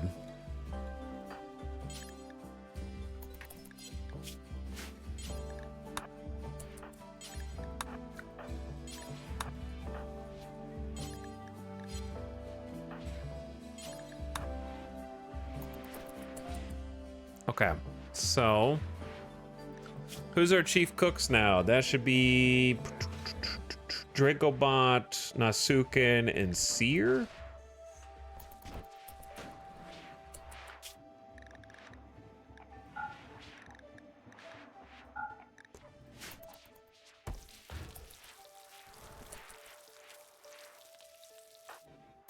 Okay, so Nasuken's gonna take... No, why is the fungus... Okay, we need to do some reorganization here. They're taking the fungus. This is on me. This is on me. This is just a mess. Remember when we had thousands of meat? Well, now we don't, so...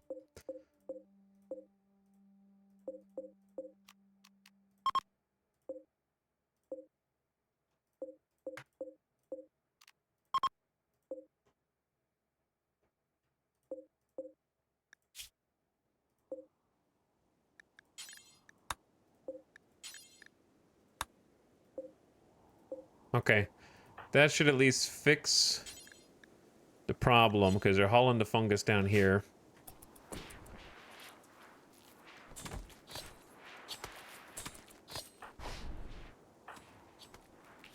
Alright, and then...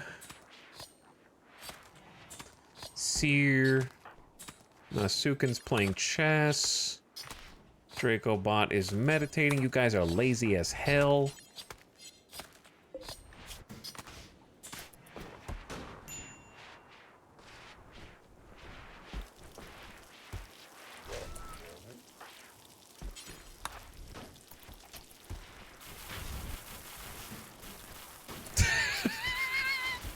Get it, Jinx?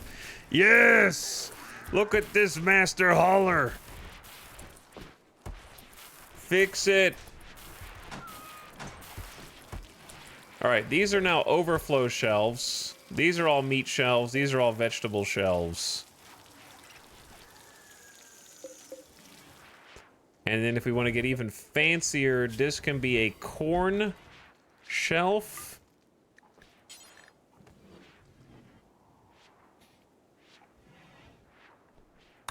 Of critical importance, which kind of like if I use critical for everything, then that's where we end up with problems, I guess. Because I kind of have to do like preferred, important.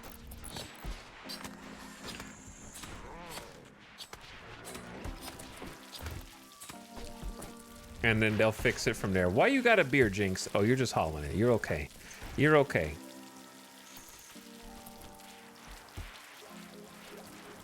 Dude, having the little kids be little cleaner haul bots is pretty good. Pretty good, dude.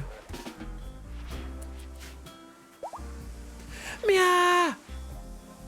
Hello, Evanito. Happy 6 years, boss. Get back to work, Evanito. You're not off the clock yet just because it's Friday.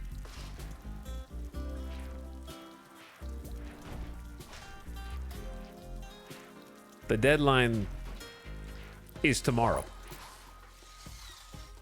The report's not going to write itself. Thanks for 72 months.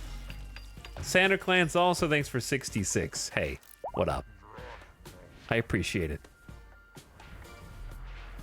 Child labor laws out the window. Where do you think we are? All they gotta do is pick up a broom and sweep. It's not that hard. I'm not making them work in a factory. They have class, they have school each day. They get to play on the computer. We have a comms console for them to play on. They get to watch and learn as we survive. All they have to do is do a little cleaning. They gotta just pick stuff up. Yeah, these are just chores. Like, oh, take out the trash. Oh, child labor laws. Yeah, just wait until they like get a little older and then we really put them to work. I want you to start breaking rocks so we can build. Julia Thorne will simply just work faster for the next 8 days. We're gonna have some Omega research then. Oh, they built a tool cabinet. 6% faster work speed. Nice. That's where the steel went. And we built one in here finally too. This looks a little bit more protected now.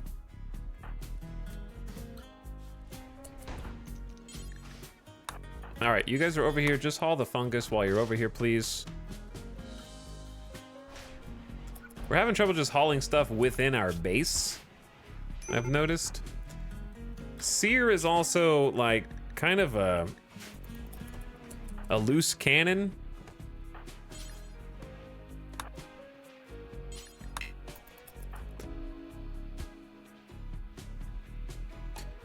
Late LJ, did you only take 5 blocks out here, dude? Ship chunks are extremely valuable. Let's see if there's any more. That's the only one. But yeah, I can definitely see the future. We're gonna get raided and they're gonna go right through here, and then I'm gonna be like, oh, I forgot that that exists. So why don't we go ahead and close it up? Before it becomes an issue. Late LJ needs some recreation time. Okay, fine. Fine. Go do what you need to do. Nightbot can do this instead. Or even lose... Well, dude, the whole colony's pissed right now.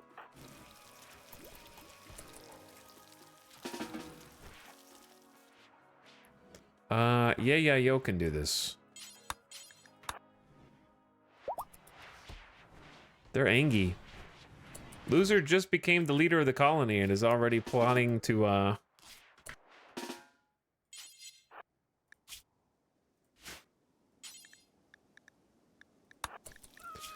You can just have a beer, bro.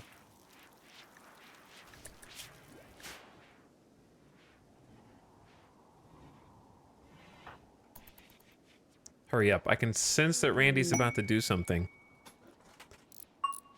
I can sense it. Thanks to High Mood, Dragobot is experience and inspiration. Lots of inspirations right now.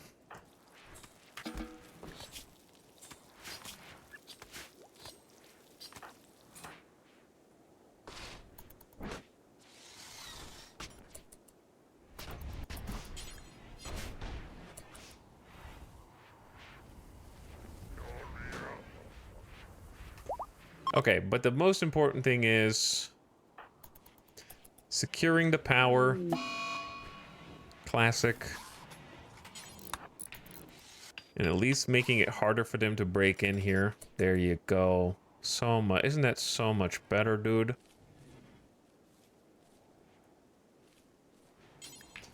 Fix this while you're here. I can see them breaking into the Nutrifungus already. They have to go so far to get around this.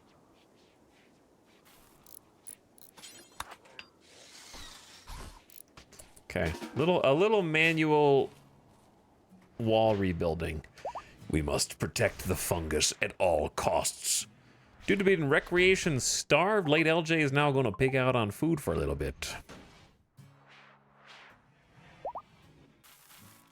Understandable. How do we fix this? Not easily. We just need to move this entire thing up. We need to move the whole thing up.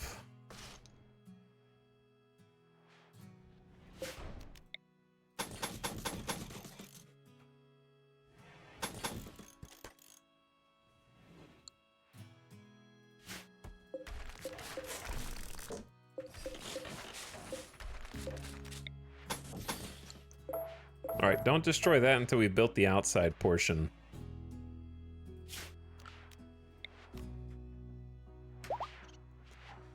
I love how it always goes to the cat first. Nice resub number. Mostly lost. We almost made you the leader of the colony recently, but we decided against it because you have no social skills. As evidenced by messing up your own sub notification. But thank you for 69 nice months of sub. Thanks for the tier 1. You were this close to being leader of the colony.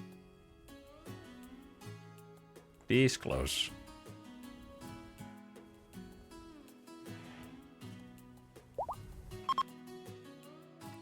Why do I feel like this is not working?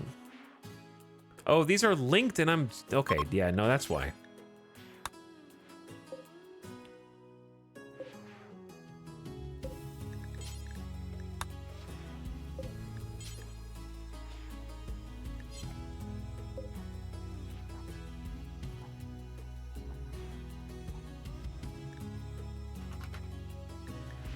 Chem fuel banned.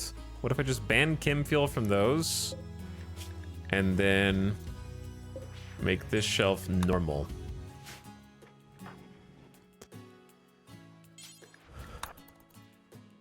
This might work.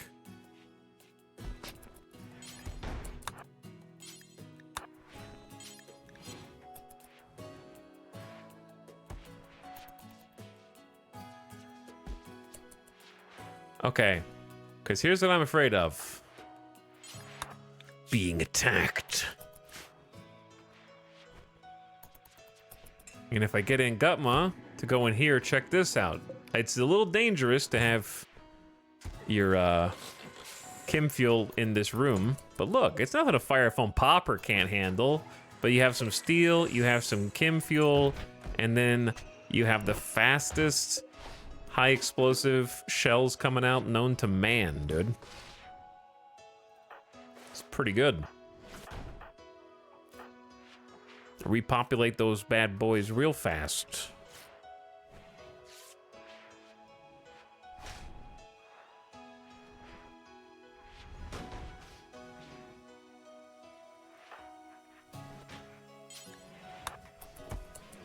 Boom. Okay, looking better, looking better.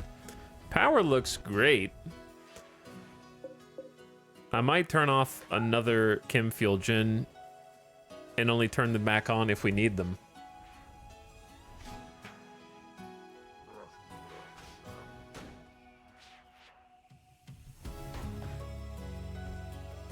Are there supposed to be advanced components in the chem fuel room? What does that mean? First of all, which chem fuel room? There's 3 of them.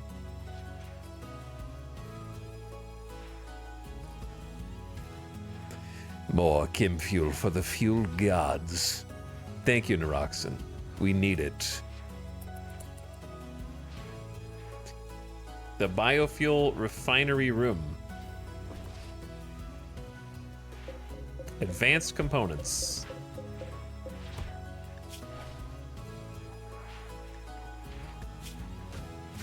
That's the generator room. These?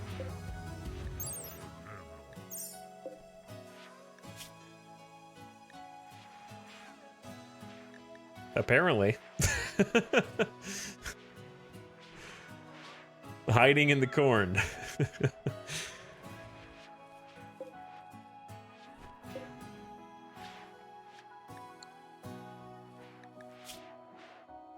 They're the only thing that's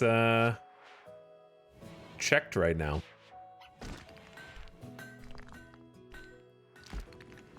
So clearly there was some reason for it.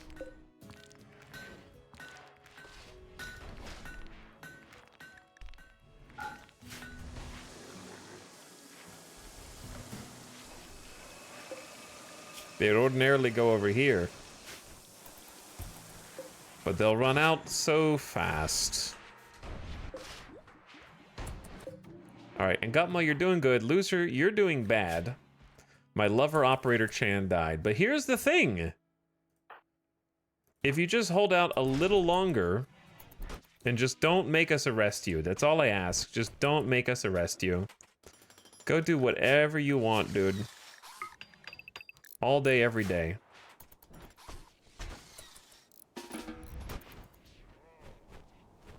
It's up to you. Mostly lost studying our finger spikes and other critters. Dracobot is trying to keep us alive with cooking meals. But we have to have fungus for that, huh? The fungus crisis will continue until morale improves, I guess. I don't know, dude. I'm just gonna allow them to make rice. I don't think that there's an answer here.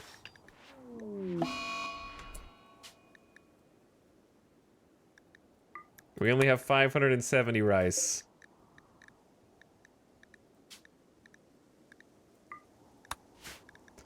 Epic Cat is a night owl in daytime. Whose fault is that? The obelisk. Did you get stuck on the obelisk and forget that you're supposed to go to bed because it's 11 right now and I have you as going to bed at 10? And before that, you actually have unlimited anything time where you can do anything you want, including not be outside. And that is totally your choice to have done this.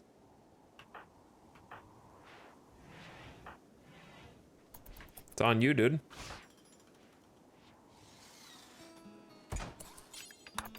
Thanks for the component, Randy. Thanks for the component, dude.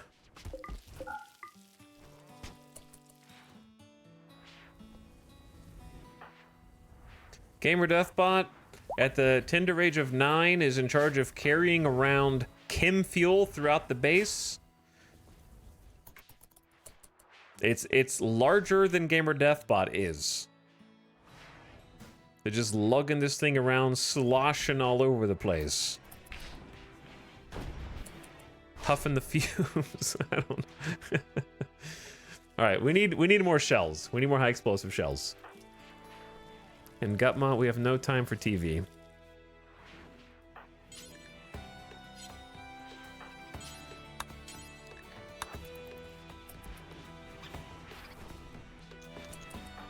They can only haul 27 at a time. They're trying their best.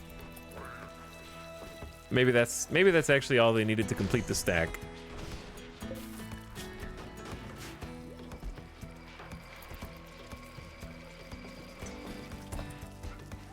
Making advanced component?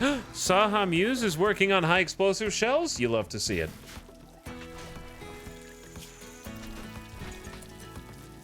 Look, we got the pleasure pulse for the cooks to keep the cooks happy. Wait, not the pleasure pulse, the psychic emanating soothe. Haulers are still bringing in dead bodies from across the damn map, including making our new masterpiece.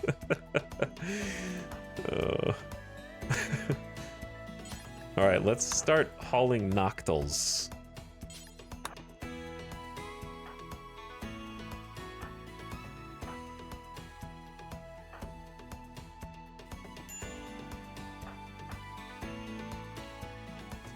Everyone's busy, dude. Yes! Yes! Psychic soothe! Every male colonist smiles with contentment. For a few days, some people's mood will be quite a bit better.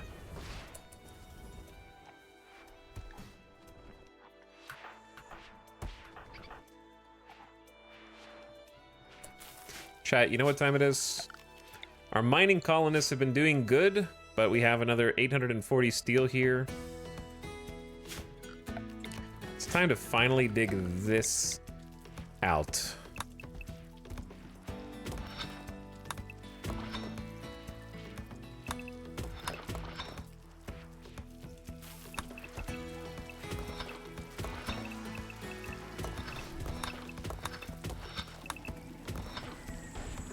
It's about time.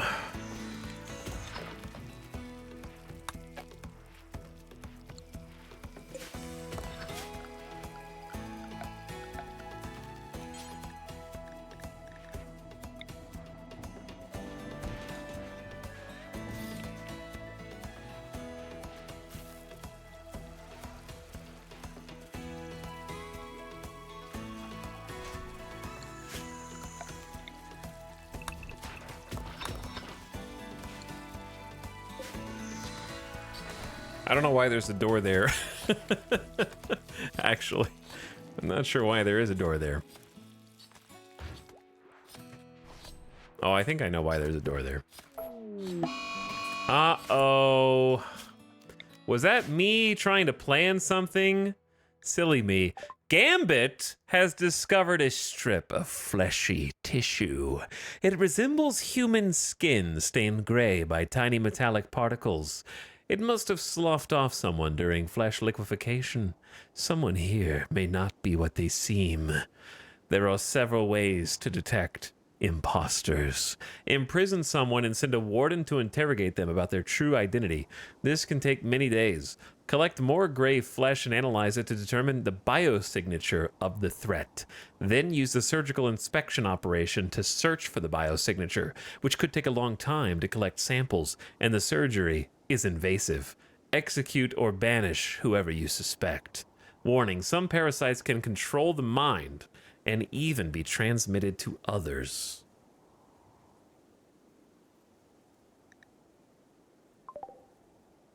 The worst part is it's somebody who's been playing poker, and that could be anybody, actually.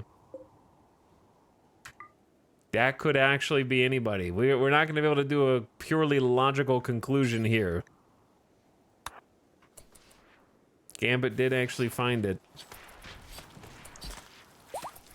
All right, let's start by sending Mostly Lost.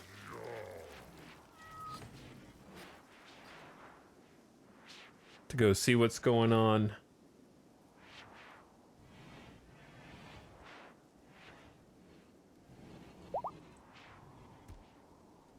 Unlucky time for that to pop off, because yeah, if the Gray Flesh was in a specific workroom, we might be able to narrow it down like we did last time. This one seems much more generic.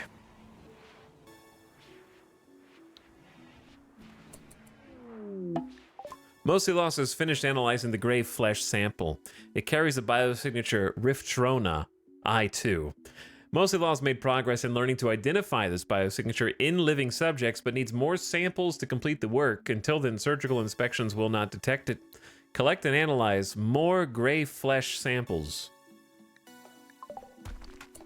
All right, well, I think the most natural thing to do from an RP standpoint is arrest the newcomer, which might go bad.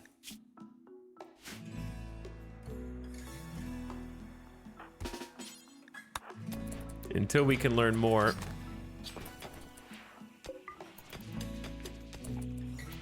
At a minimum, arrest the newcomer.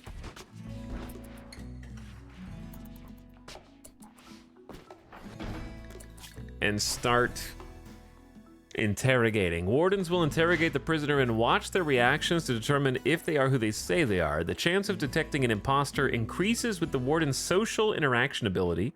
There is a chance the imposter goes unnoticed, so we'll start there.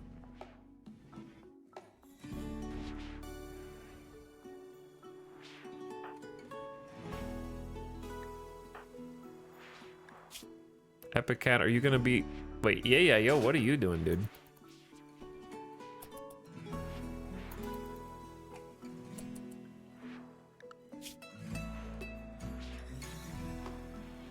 It's like midnight? I don't even know why you're still awake.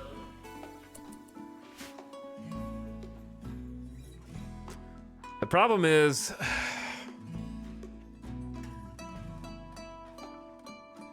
This one might actually be the hardest one, depending on how it progresses. Last couple times we got lucky, I think, with where we found the flesh. This one's in the most generic possible location. A lot of people play poker every day.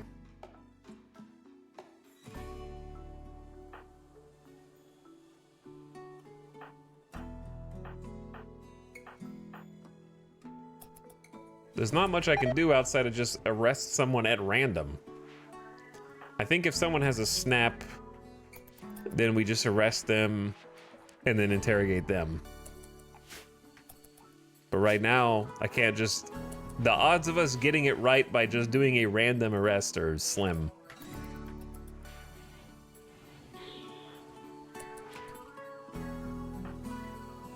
However, we could pick people who have maxed recreation, because in theory, if they're playing poker, they might have a lot of recreation, right?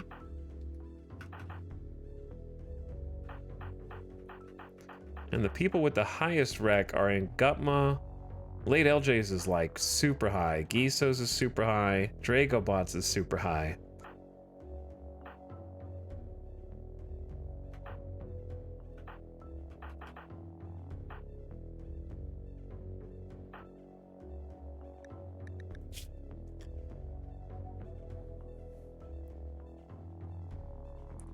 I mean, late LJ's is huge.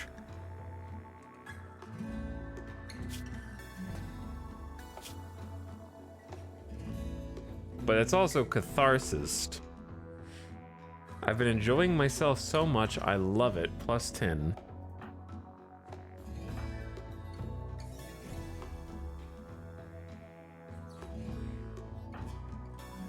They're also the only ones who haven't eaten. And there's definitely meals in there.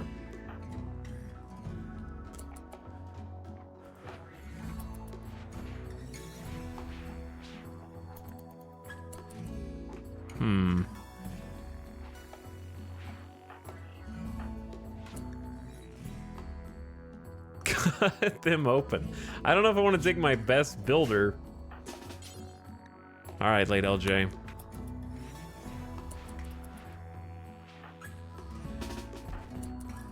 Come with me. We're just doing some routine investigations. That's all. Routine investigations. Nothing to be afraid of. You have nothing to hide, you have nothing to fear, right?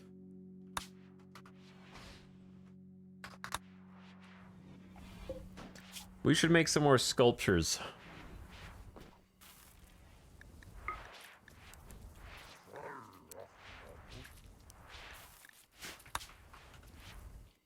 Oh, yeah, well... Do we have any we haven't placed? We have an unfinished one. Nightbot. 68 work left.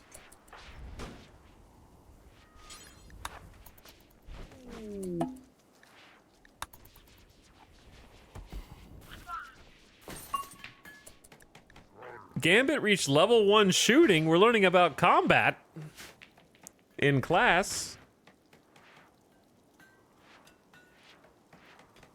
We think you might be infected, so we'll lock you up with the prisoners. Oh no. They could give it to each other.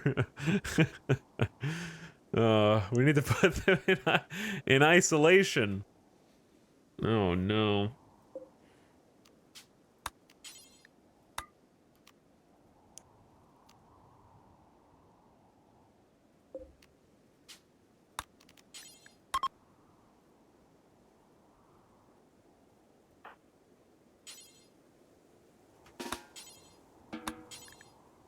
How do you, Okay, I guess the only way to do this is to, like, medical bed. And then they don't have a bed.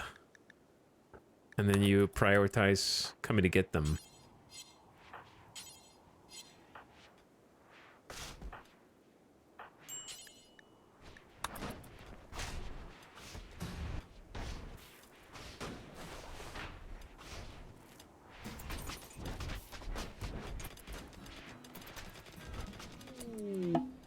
Area revealed.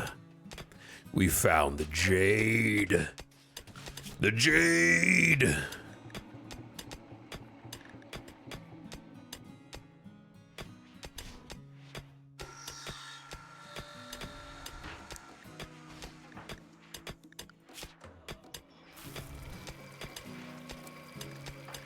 Random Zambi, can you build stuff since Giso's kind of got this covered for now and our other builders in prison? Every year on the 13th of April, May, random arcas have a special Ember Euphoria extravaganza. Are we gonna do it without late LJ in here?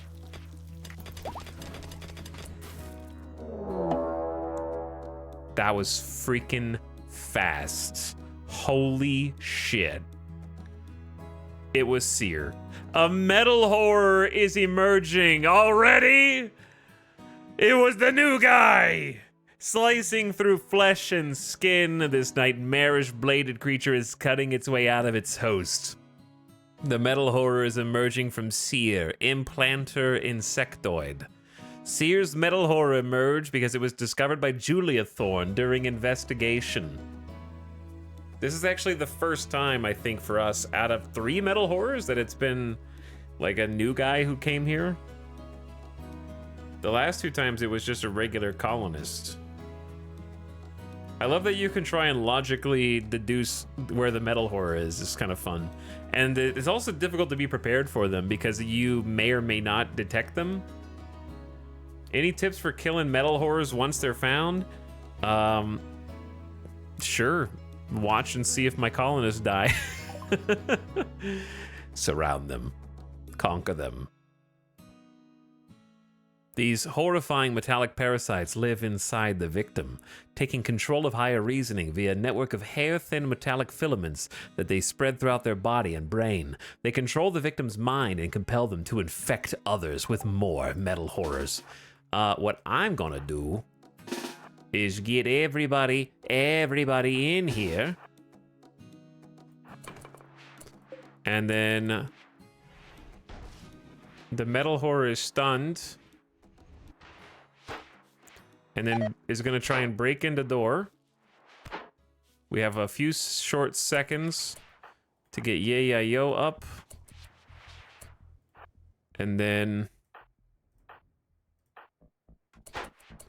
Loser's got a sniper, which is not particularly helpful. Epic Cat is gonna go bam. Okay, and then Mostly Lost. Sneak in there.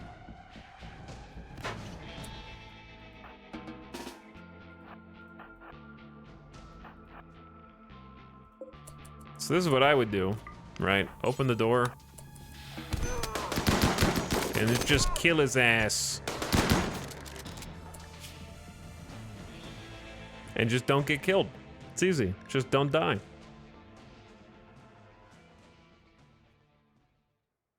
That would be how I did it, anyway. I don't know if that's helpful. You kind of just have to kill it. As stupid as that is to say.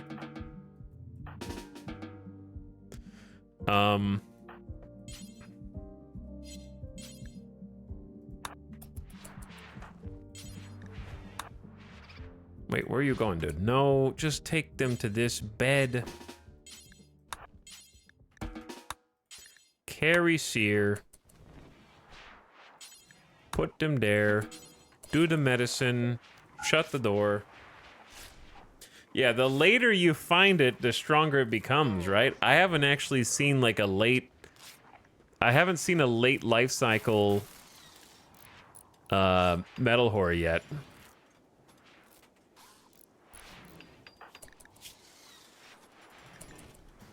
All right, Seer, while you're in there, we're gonna go ahead and convert you. Actually. Late LJ... Late LJ, you're still on the watch list.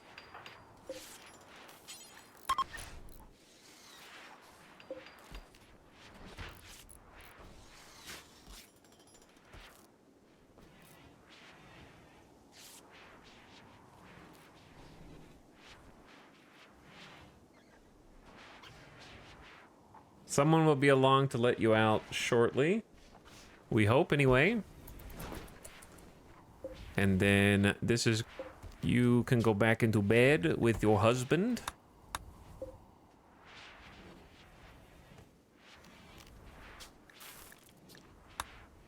Okay. Well, I'm glad we figured that out before it got too spicy.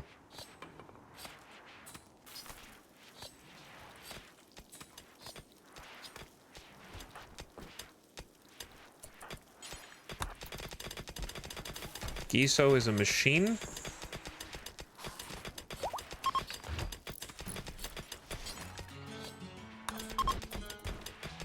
Beep beep. Abilities ready. All right, I say we just go ahead and like go say hi to Loser. And try and counsel Loser. Loser is still trying to cope with Operator Chan for 21 more days. Their friend, their lover. Perhaps an old friend might make you feel better.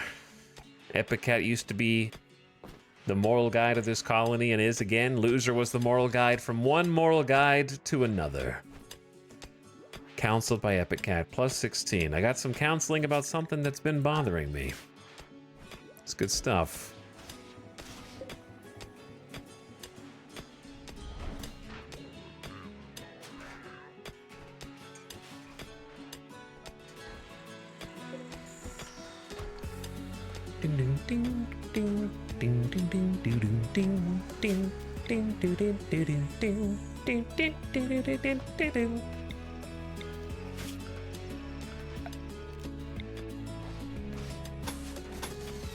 Actually, we should be doing hidden conduit in this entire area.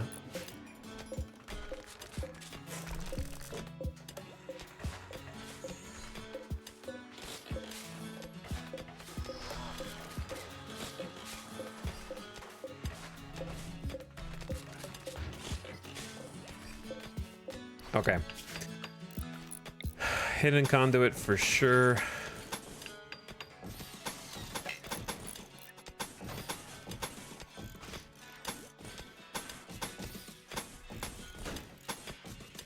Because this is where I'm expecting the most combat. What's up, Knife? This is a cool-looking mountain-based megastructure. Thank you. We've been working on it for a while. It is indeed a mega structure. It is indeed.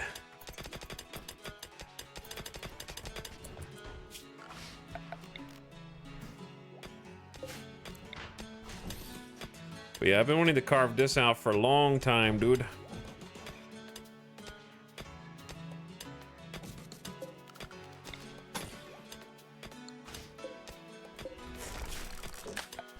Make some new auto doors through here so that we can kind of govern who's allowed to walk through here.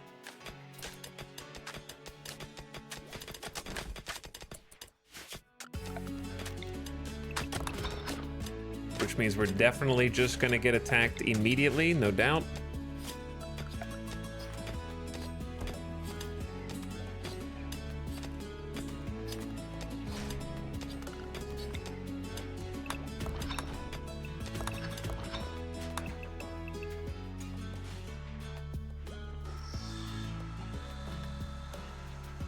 I'm thinking about, you know what would be better than this?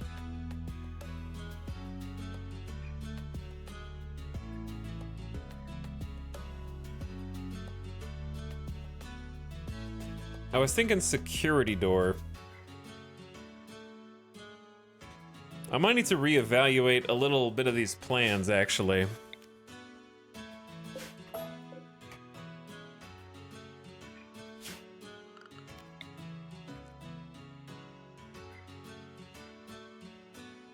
This eventually is going to be a kill box, which I think I've earned after 12 in-game years of not using a kill box.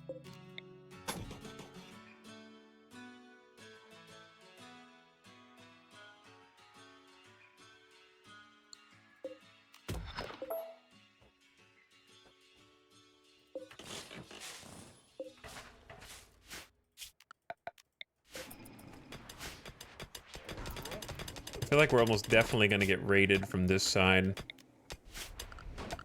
while I'm under construction here, because of course that would happen.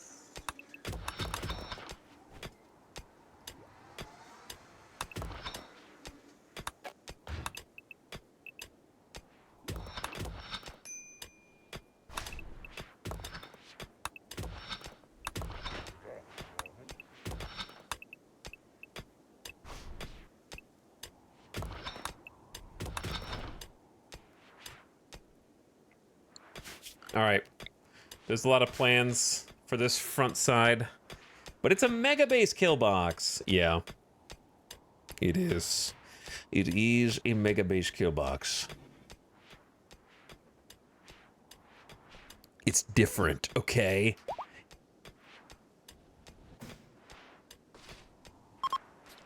Can't wait to watch the VOD to see how the Darkness event went. The darkness. The darkness comes for us all.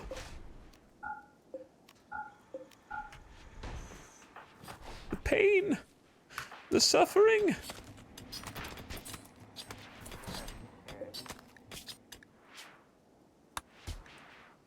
All right, I'm gonna ban rice again. It did what it was supposed to do. Give us a buffer until the next fungus can come back. Sorry, I'm new to RimWorld. Is Killbox considered a dirty tactic? No, it's a single-player game. You just play how you think is fun. I don't have fun making kill mazes, so I don't use them.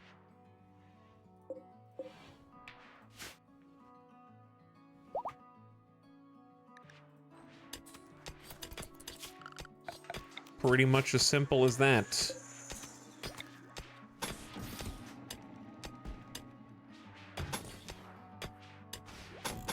But yes, you're dirty and you should feel bad. I find that the combat in RimWorld's very dynamic and challenging and fun, and then taking that away by trivializing it in specific ways, I find less fun. Which is also why the devs have been trying for years to force you to adapt. They're like, we're gonna make you whether you want to or not. Having fun is a dirty tactic. Having fun, you should be ashamed if you're having fun in your game.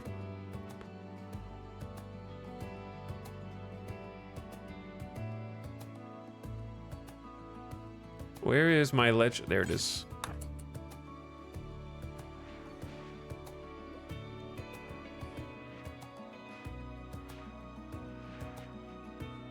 The only reason that I am going to build a kill box is because I don't think that there is a use case for turrets outside of them. And I think turrets are pretty fun. So.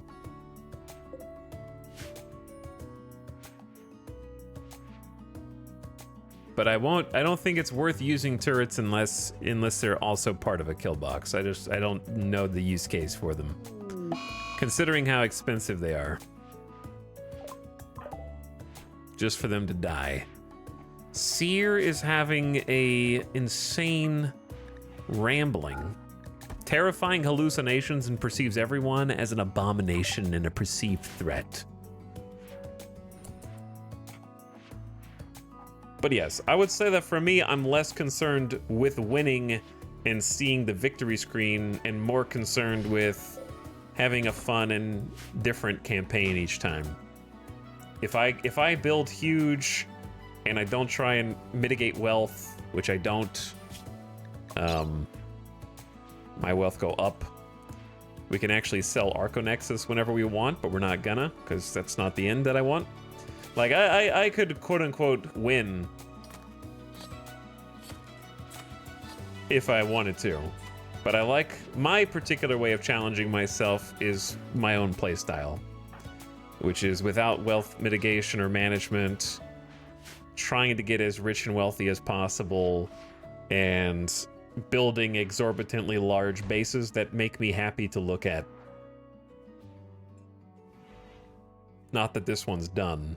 Looking at you, Southeast Wing. And for me, that makes losing is fun more than difficult enough for my playstyle.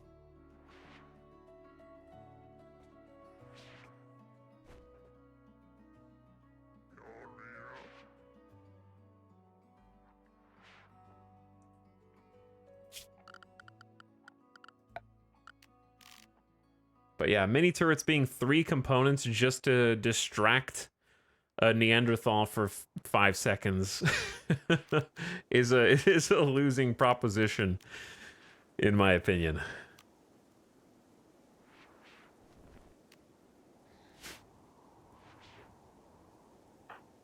I need to build this now.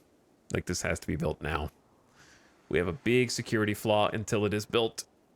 But we have plenty of plasteel, and we do have 22 components.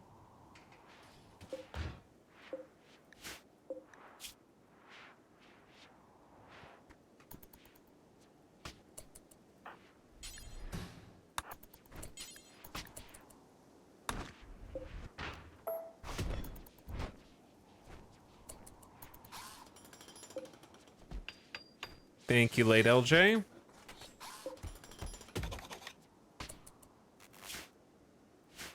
So that's going to segue into a hallway that we just haven't built yet.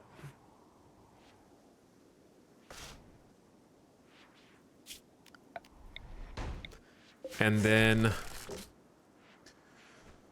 because this area is particularly vulnerable,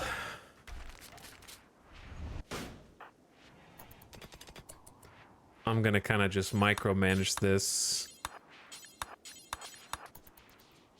to make sure it happens now, because I can smell Randy, and I know he wants to strike while my walls are down. I know he wants to, but I won't let him. So I'm putting some plasteel walls here.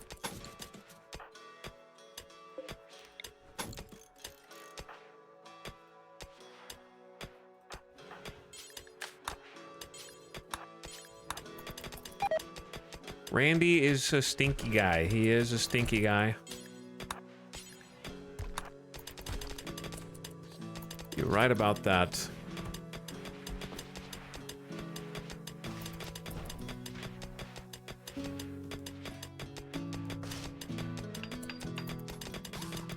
Nice.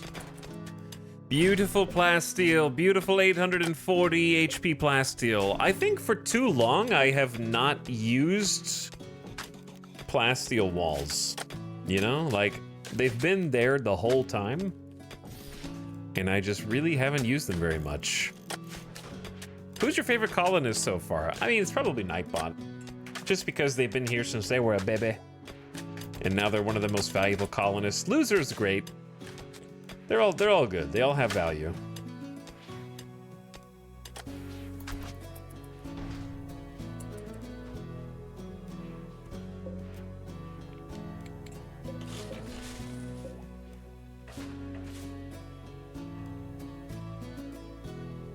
I honestly might just make this whole little area out of plasteel.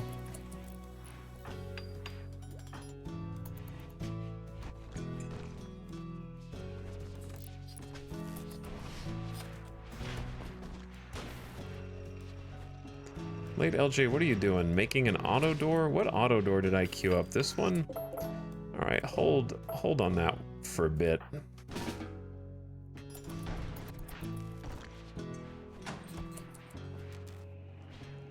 Do me a favor. I know I just built this auto door, but I changed my mind.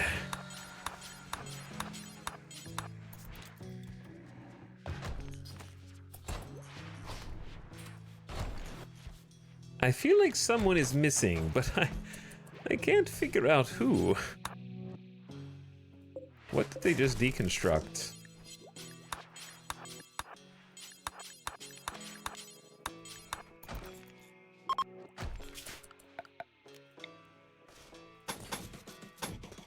All right, get the hidden conduit baked in here. That would be very nice.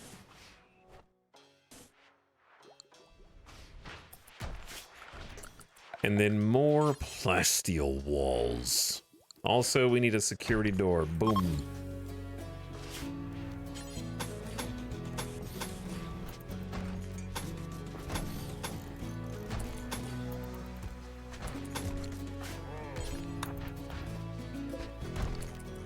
Good use of plasteel, in my opinion.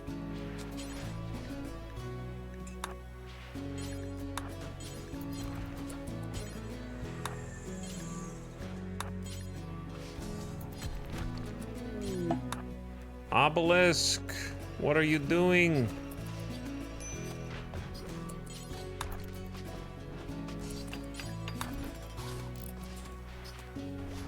There we go.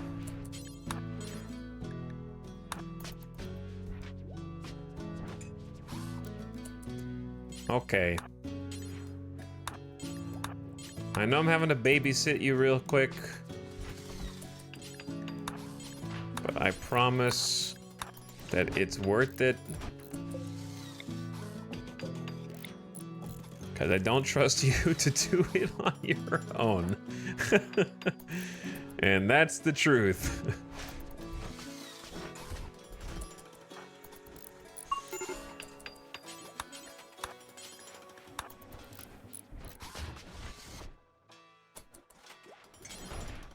No, not hauling, just work on the wall lamp, you dingus. There you go. Okay, so chat, we got these little areas way more secure, but what about this soft underbelly here?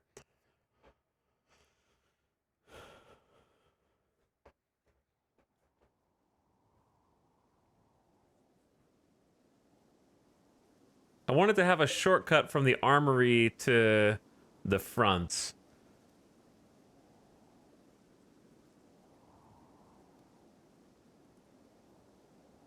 But now I'm not so sure, and I just built this auto door, maybe for no reason, but I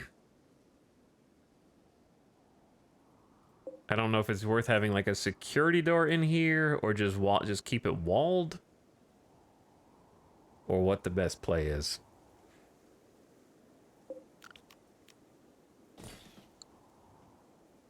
Because it might even be worth like re-walling this with plasteel just because it's the freaking armory. I don't know.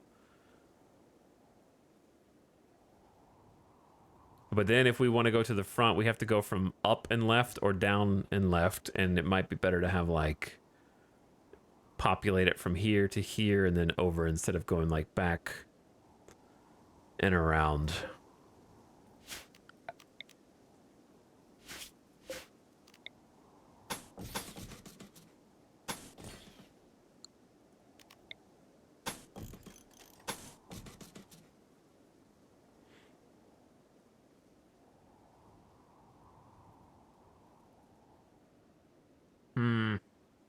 Tough call. Ding ding ding ding ding ding ding ding ding ding ding ding ding. How much plasteel do we have left? 549. It'll go pretty fast.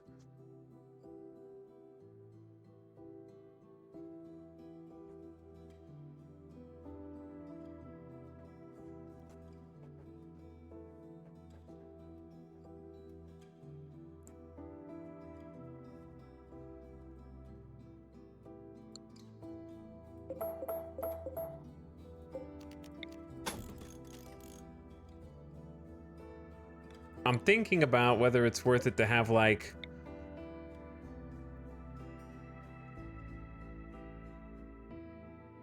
Sorry. I'm zoning out. I'm processing information. I'm trying to look at what we have on the blueprints versus what is more realistic.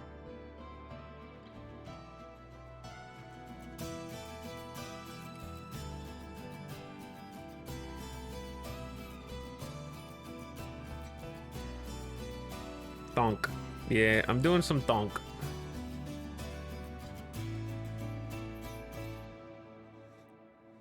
Because I feel like it might be a good idea for us to just have 2 additional security doors here. And then to go this, and this out of plasteel. And then this, and that out of plasteel.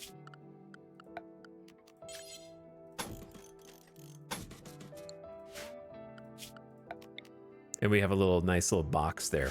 The problem is long term, I kind of want like a door here, but that doesn't make any sense. It'd be 2 steel auto doors. How much HP does a plasteel auto door have, and how expensive is that? That's 25 plasteel for 450 HP. It's a lot of HP.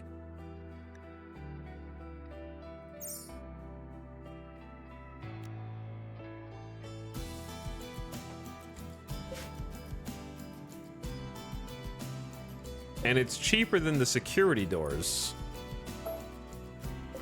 but half the HP of the security doors.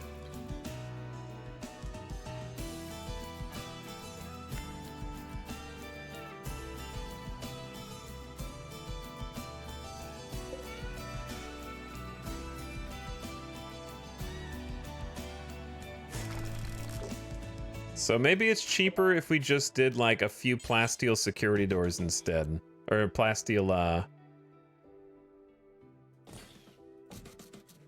20, because we can do 25, 50, 75, 100 plasteel, and then 8 components to kind of lock this down with plasteel auto doors instead of the giant security doors. And that way we can kind of do all the things we want to do. Have a really strong airlock here. And then turn that into like plasteel wall, that into plasteel wall. This is gotta be, this is plasteel wall.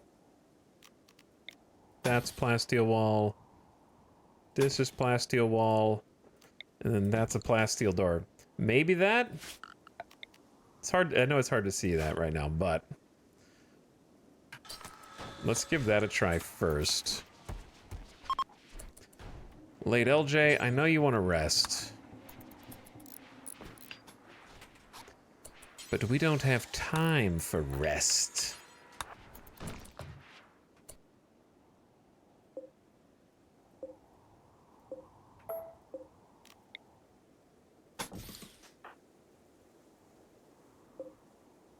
Wait, did I accidentally queue up 2 plasteel auto doors back to back because I'm stupid? I did.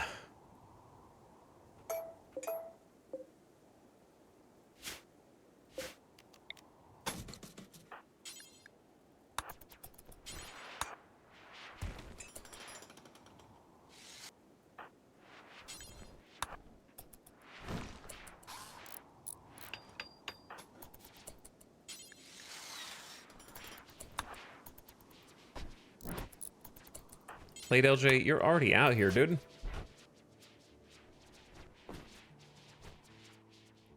Alright, this might end up being like a gross waste of resources, but it'll make me feel safer.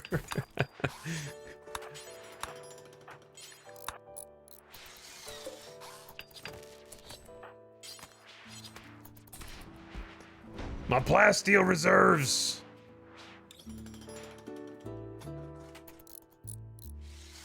We'll have to find more.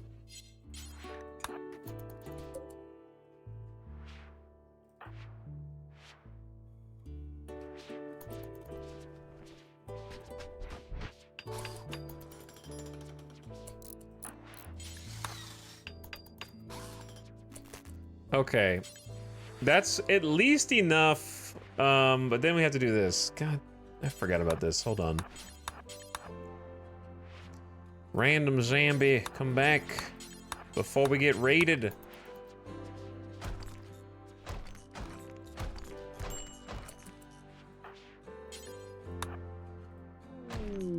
Late LJ, no! Late LJ is going on a pyromaniac spree in the armory that we are ostensibly trying to protect right now. Guess what? You just got arrested a minute ago, so why don't we just do that again? Do not. No, dude. No, dude.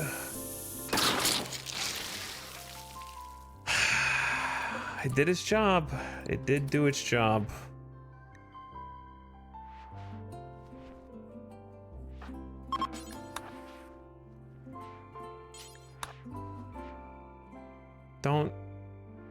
Don't set the other one off. Loser, can you get over here before late LJ causes a problem, dude? No, don't set the doomsday rocket on fire. Jesus, guys. You guys are insane, man. Actually insane.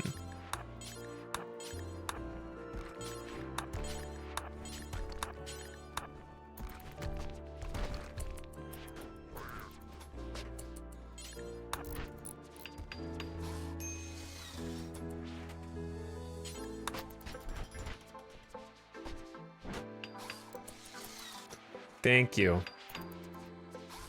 Thank you. Okay, chat, we only have 384 plasteel, so we're just gonna sit on that. But I think it was worth reinforcing this little area here.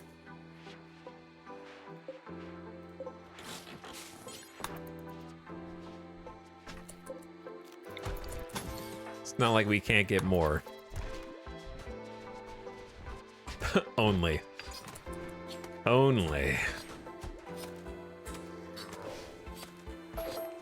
Honestly, just make this whole little corner.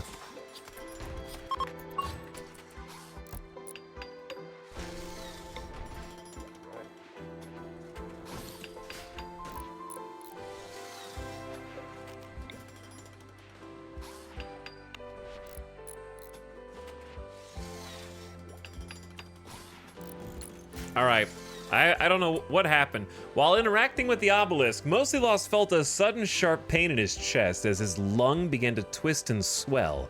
It's mutated into a painful mass of semi-sentient flesh. The tissue is constantly regrowing and replacing itself, making it immune to effects like lung rot and asthma. Now you have a flesh tentacle and the flesh mass lung. A cancerous mass of semi-sentient flesh. The tissue constantly regrows. The organ has its own neural structures and may become dangerous if removed. Plus 6% pain, plus 30% toxic environment resistance. The slight pain really isn't the worst thing in the world because they actually enjoy having a bit of pain. It grounds me. I appreciate it. And why shouldn't you?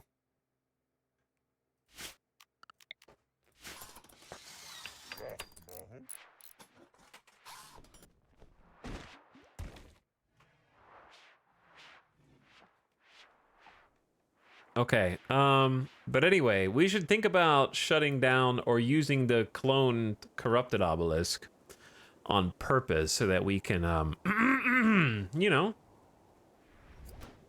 How about this? Late LJ, get out of prison. Once Pyrovane... Wait, is Pyrovane just here? They're awake? I think? They must have just snapped out of the coma, so we can actually recruit them. Once we do that, maybe we make a maybe we go ahead and make a clone. Let's have a clone of who? And use them for various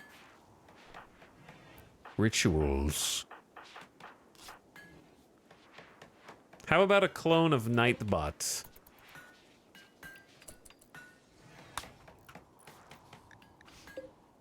Why is there a sculpture up here?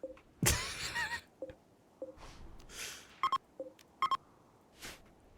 you guys need like a little stockpile zone?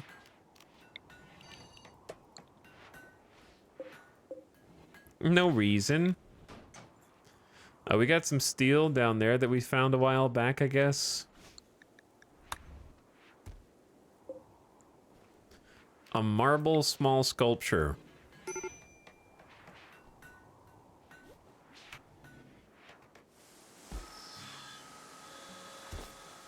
Where's an area that we need to, like, nicify?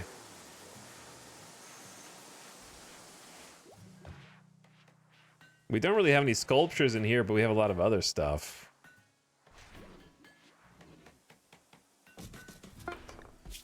The sculpture bears an artwork of Nightbot putting together a deep drill while wiping sweat from her forehead. The deep drill appears to tower above Nightbot. Good job. And we have a good one here. Actually, put the good one here, then.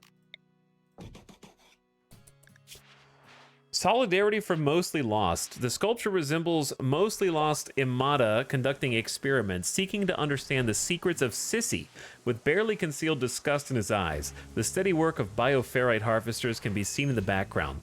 The subjects are in front of a villager. The overall composition is rectangular. This is the studying of Sissy. Are we out of food again? I am so tired of seeing that notification, man. How? We have Omega Fungus. Number 1. Number 2, you know what? It's time.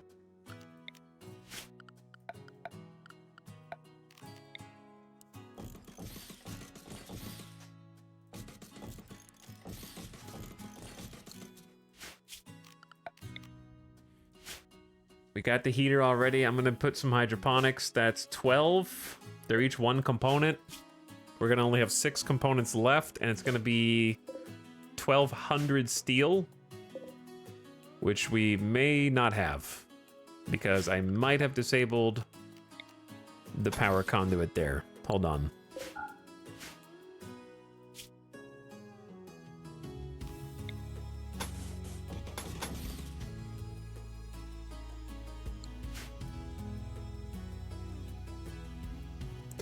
Okay.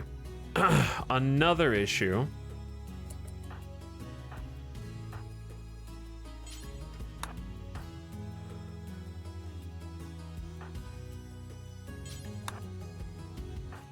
we're missing some stuff.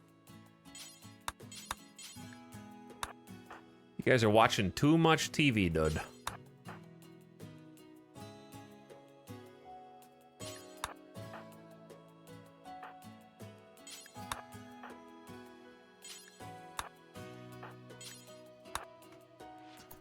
We need granite. Colony starves every year, still makes aesthetic hydroponics. I respect it. The biggest issue is we haven't caught up from darkness. This is going to be the first harvest since darkness. That'll be when things start to turn around. Darkness really screwed us up. It was specifically biased against us.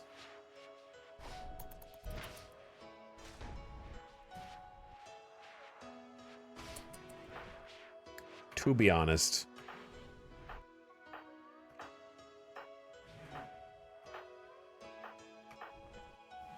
Because we got 70 to 89% fungus there. And then we've got 70 to 85 there, 85 to 88 there, 81 there, and 64 there. So we're about to have 5 fungus harvests simultaneously. And then we'll have a 40 to 60% backup there while we repopulate. Why are you using the geogeyser outside the west entrance of the base? Well, first of all, my power situation is picture perfect at the moment. Second of all, that's inside where my future kill box is going. So that'll be in my kill zone. But we got 12 batteries juiced right now with everything on. Why are we feeding them baby food?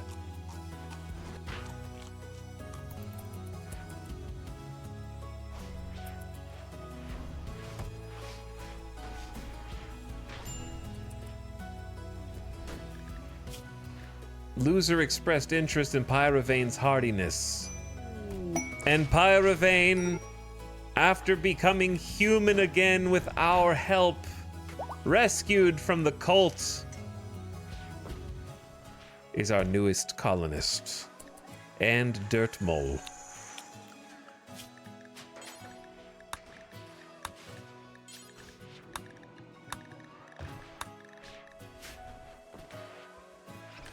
Chad, how long has Nightbot been getting healed with Glitterworld medicine? Not what you want to see. And Gamma has made masterwork flak pants. It's been since the surgery. There hasn't been that many injuries since we installed the field hand. I think we're just low on Glitterworld, to be honest. So...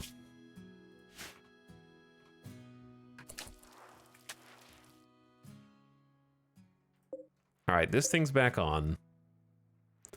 I don't think there's really any more compacted steel.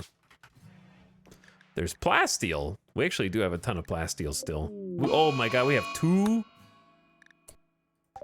Saha Muse is snapped due to being a little bit drowsy and can no longer tolerate holding such dangerous entities in the colony and has decided to kill as many as they can. Never seen that one before. You can come with me.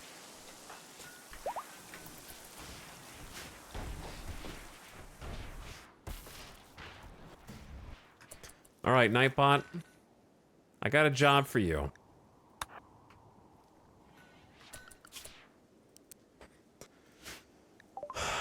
Pyrovane has joined the community. Welcome, Pyrovane. You can have some clothes, you can have a work schedule, and you can have a name. You can have a name. Who should it be? Our new Dirt Mole captive. Chad, did I ever roll the dice? I didn't roll the dice from your loser because Seer got arrested. And now we're just going to convert them the old-fashioned way, which is going to take forever. But it'll make us much happier in the process. So I'll just roll the dice. Zero Rig is going to be this colonist since we didn't roll for Seer. You are Pyrovane.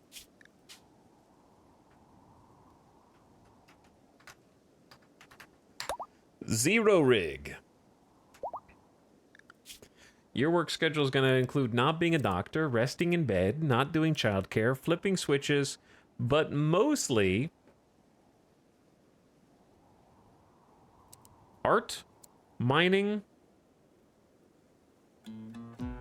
and yayoing.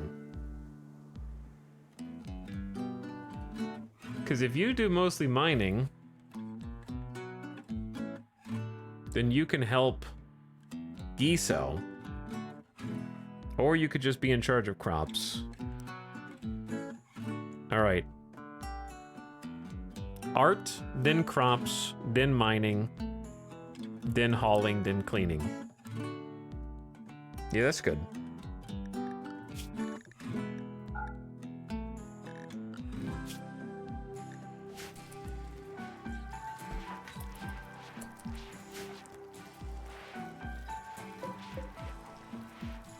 We got some junk in here.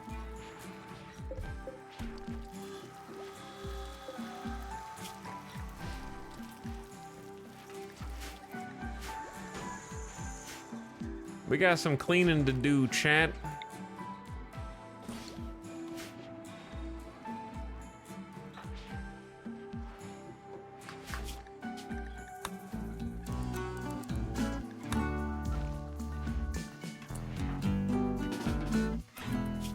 Don't do it. I'm telling you, man.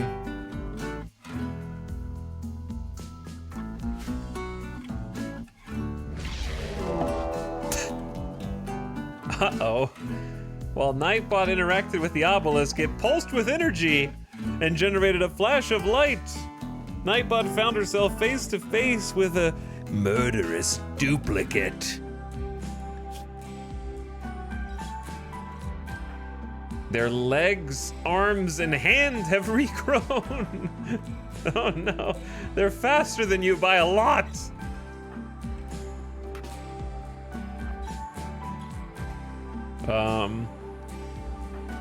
No one else is out here to help you, dude.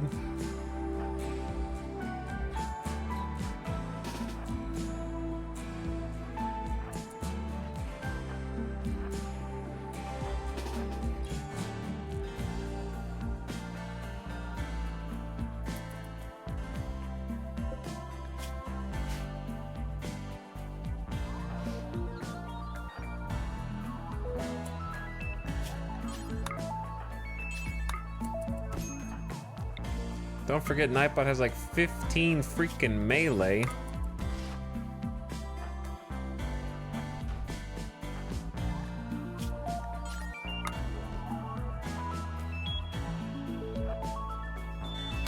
Ow!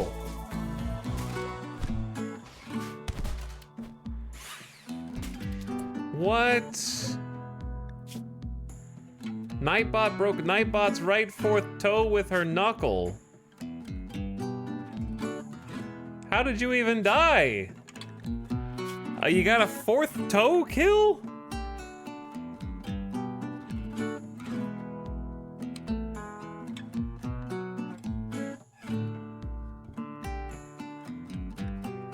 You just punched him in the leg a couple times. What the hell?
All right, you starving colonists. Chat's been starving for some yayo.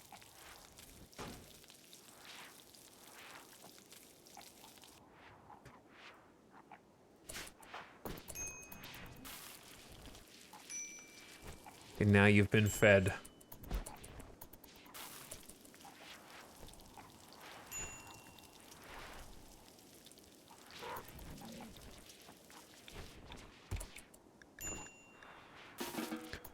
Okay, that'll keep you alive for another day. Loser, eat. Why don't you eat? Dislike food. Shut your mouth. Eat it. Ate non-fungus. Too bad. Late LJ, go to bed, you big dumb nerd. Okay, whose sword is this? Masterwork plasteel longsword. This was not, wasn't this Nasuken's? I think it is.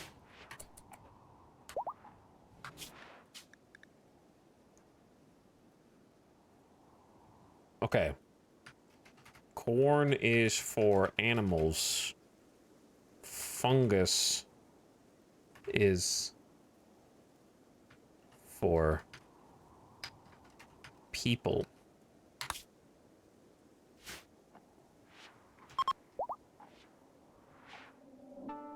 Why is everyone's mood so bad? Wait a second. No, we still have 2 days on the pleasure pulse. Why is everyone, they're just like, I don't know. Why is everyone's mood so bad? They just ate? They're grumpy? Or they didn't eat?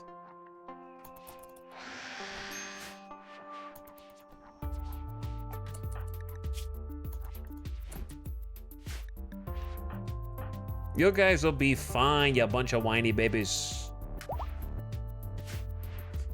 You'll be fine. All right, chat, I didn't think I could GDB. It's been like 2.5 hours. Alex Speed, thank you for the 6-month sub. Says we need more children for the fungus farms and mortar shell production. They're growing up. Gambit's 5, Jinx is 5, and Gamer Deathbot's 9. We gotta protect them. Thank you for the sub. Frost Rider says, get that guy. Me. You? No, me. What's up, Frost Rider? Hello, Sunian. Is Amogus here? That was their sub message, not mine. Thank you for 38 months. Neroxen says, more Kim fuel for the fuel gods. I'm working on it. I'm getting it. What's up, Neroxen? And then thanks again, Mostly Lost for the 69 months. Very nice sub. Very nice. There you are. Speak of the devil. Chat, I'll be right back. Thanks for watching. Hope you're having a nice Friday. We got to keep it going. Hopefully they don't break while I'm gone. No snaps while I'm gone, please. Thank you.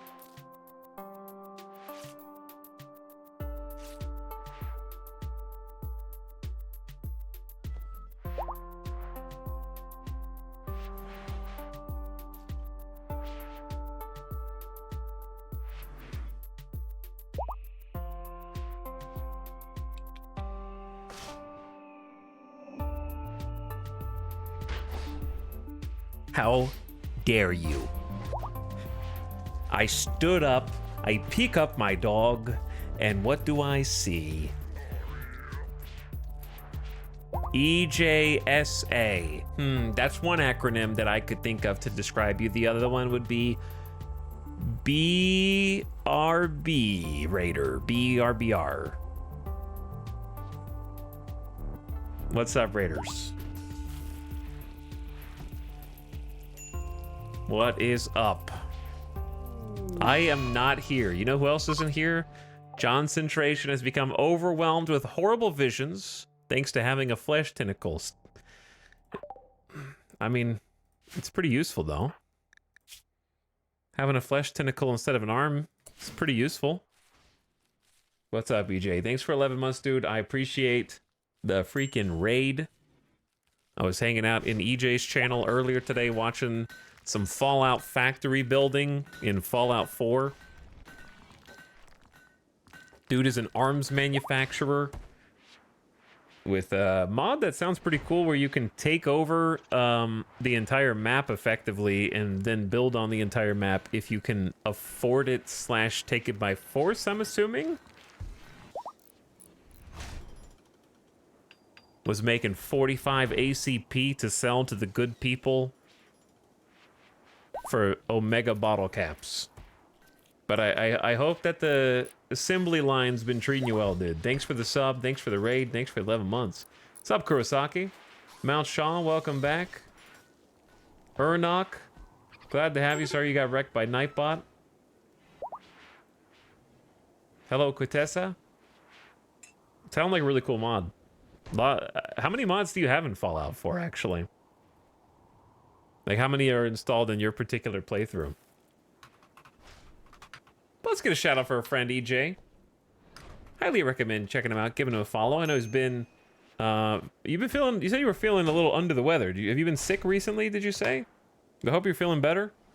Glad you've been enjoying Fallout 4. We got some assembly lines of our own, but they're more made out of people than out of pure factories. In fact, and Gutma is in the assembly line right now making some components, which are highly sought after in our colony.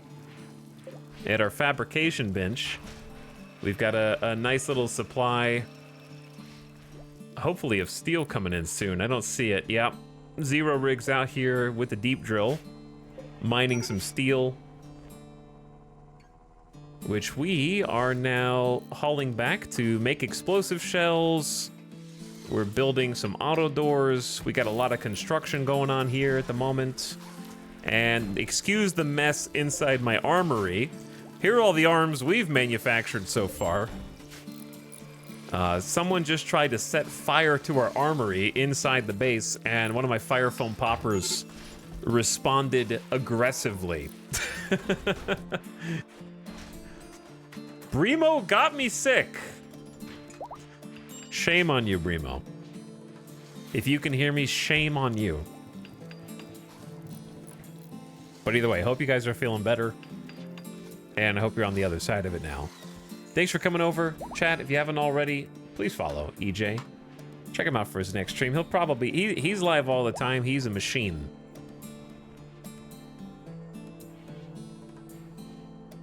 Starvation. Cyber Eagle, you starving for content? But yeah, my colony's a little hungry right now. They'll get through. They stay busy. They're grabbing a meal, sitting down, having a bite to eat inside of our common room.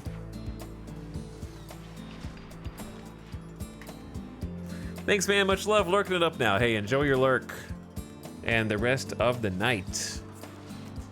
I feel like I remember EJ saying that he's tried RimWorld, but wasn't really necessarily for him. But I feel like with enough mods, it could be. There are some real factory-esque mods for RimWorld where you can utilize like nuclear power and heavy machinery. And they've added a lot of customization settings to the game where you can kind of tone down the stuff that you might find personally annoying. Speaking of, a fault in an electrical conduit has caused a short circuit, discharging all the electricity in our connected batteries. But that's okay. These ones are gone, but we have on a separate grid some other batteries that we can flip those switches during these exact moments, so that we're never without power for long. And we've got those currently disconnected until we need them, and then they'll juice back up if we have enough power for them.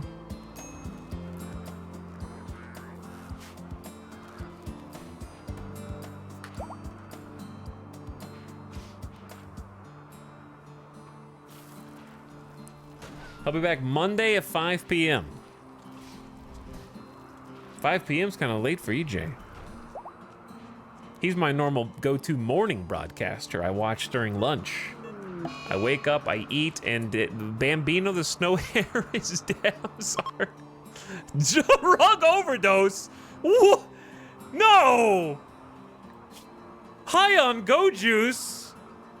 Oh, the bunny got into the go juice. Why are you drinking alcohol tolerance? You guys are doing drugs? My rabbits are doing hard drugs? Oh, that's not good. In my colony's religion, we venerate the snow hare. So I don't think the colonists will care how the bunny died. They simply care that it died at all. So for the next 5 days, we'll be mourning the tame snow hare that passed away. The death of such a noble beast is cause for sadness. Okay. Well, we're gonna have to change a few rules in this colony then. The animal zone, they're not even allowed to be there. Okay, I want the record to show that Past Me considered this, and that the fact that there is a bunny on the table drinking go juice is actually against the rules, as far as the animal zone is concerned. So I'm not really sure how they got there in the first place. But there are beers inside the fridge.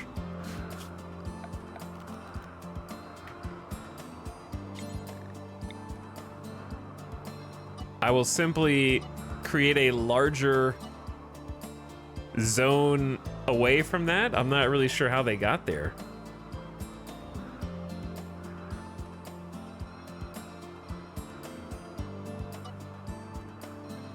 All right, I'm gonna have to keep them away from this whole zone as well then. How are we gonna feed them? They have kibble. They can reach the kibble by the door. Why did it? I don't even know why they took it.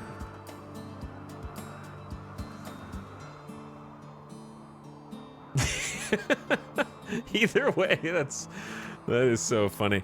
Okay, let's expand their allowed zone. I think there's a reason why we didn't let them go up here. We don't let them in the monster area. We don't let them in the prisoners. We can let them, like, outside over here.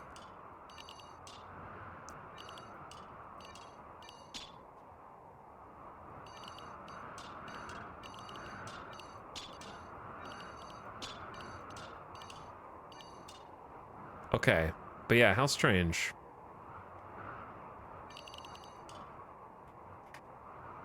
How strange, dude. I don't know. Now that is classic RimWorld. I haven't seen that happen in a while, though.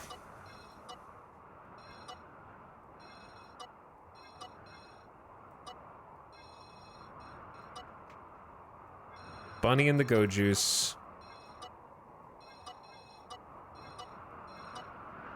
Okay. I can let them inside. There's no reason for them not to be in here, I don't think. Or in the church. The church is heated. Or, like, in these back rooms. Okay. Bro, that's very unfortunate. I need to make sure that we don't butcher the bunny. No hair corpses shall be butchered. We're gonna give the bunny a proper burial, as is befitting of its venerated status. Our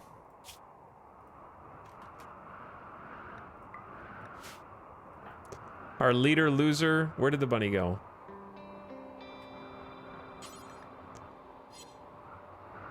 How do we do this? The easiest way is to shrink the zone, and then don't. How do we tell them to bury it?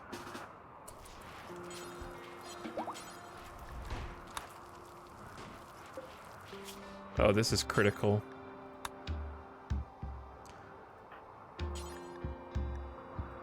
What is this then?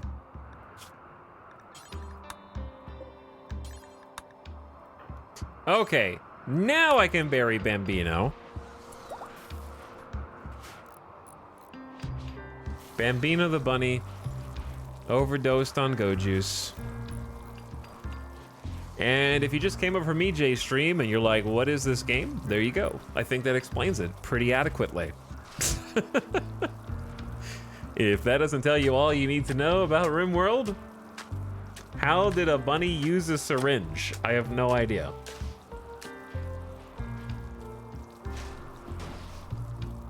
Contessa says EJ enjoyed RimWorld from what I remember, especially the organ harvesting. It was the community that kind of ruined it at the time, had a fair few of the toxic, you're doing it wrong folks. Yeah, especially if you're new to RimWorld and streaming it, I can see how that would be a thing. But I would say turn on that follower only mode. Turn on that sub only mode. Tell the subs to shut up. And just do emotes in the chat, and then It goes better there. Because RimWorld's a very fun game to learn, and it has a very lengthy learning process. And yeah, I could see... Contessa, that was Factorio. No, RimWorld just straight up pissed me off, and I rage quit. Okay, we're getting the real story now. We're getting the real story. EJ had to come back and set it straight. What's up, Avik? Hey, it's Alex. Hi, Chat. How you doing all during this sad time? If you need any help coping with bunny-associated depression, it's okay to ask for help.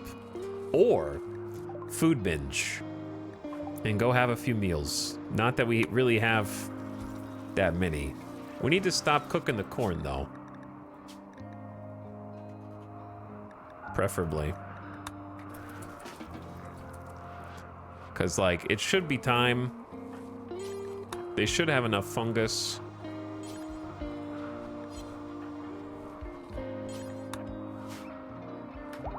But yes, I can see that RimWorld is definitely that kind of game.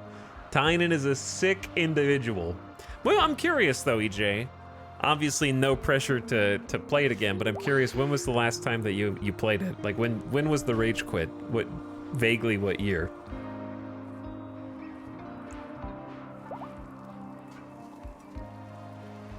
But yes, it is a rage-inducing game that I literally have to take breaks from for sometimes years at a time. Sometimes I just need to go stand and breathe deeply in the other room for a minute. 3 to 4 years ago. Gotcha, yeah. So that would be pre-biotech.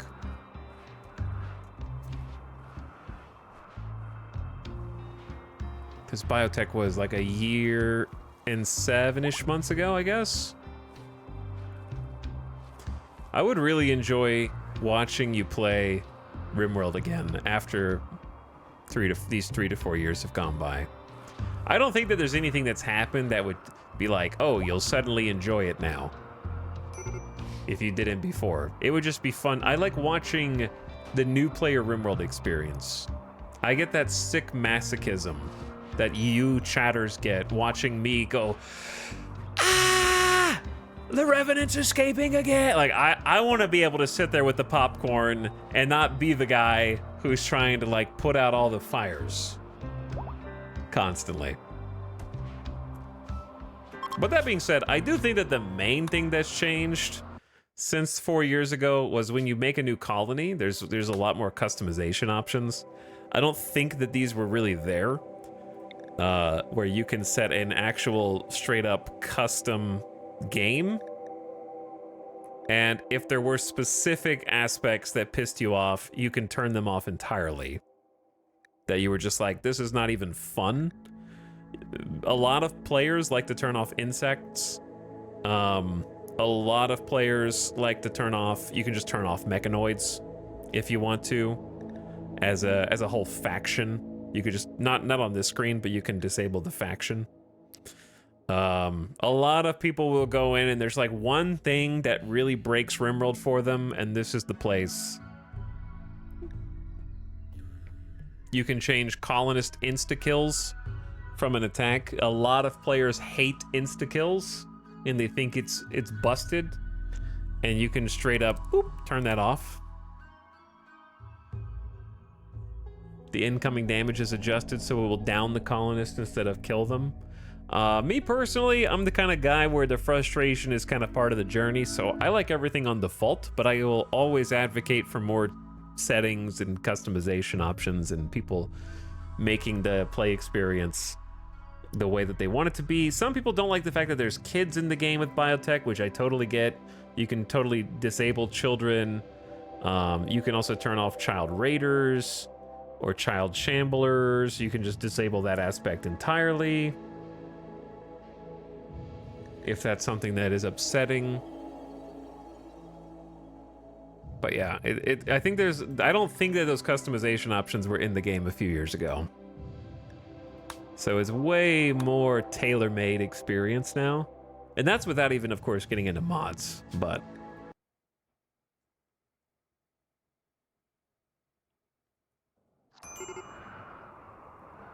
But I like playing with the whole shebang. But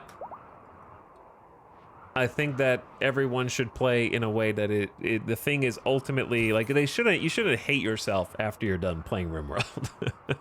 Whatever setting lets you accomplish that is good for you to toggle on and off. But yeah, this is definitely default. Talix, don't make me play RimWorld. EJ, I just want to see. I just want to watch, you know, dude? I'll watch the whole VOD. I won't even backseat. I'm just gonna laugh. I'm just gonna LUL in the chat the whole time.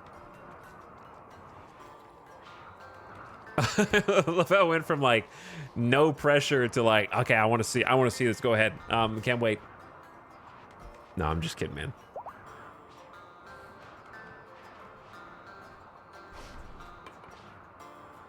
I enjoy watching Avic play RimWorld too, and I know he's used some of those custom settings that we were just talking about in his last campaign. Not sure if you're planning on giving it another go or not, mate, but chat, you should still toss Avic a follow anyways and catch him for the next one.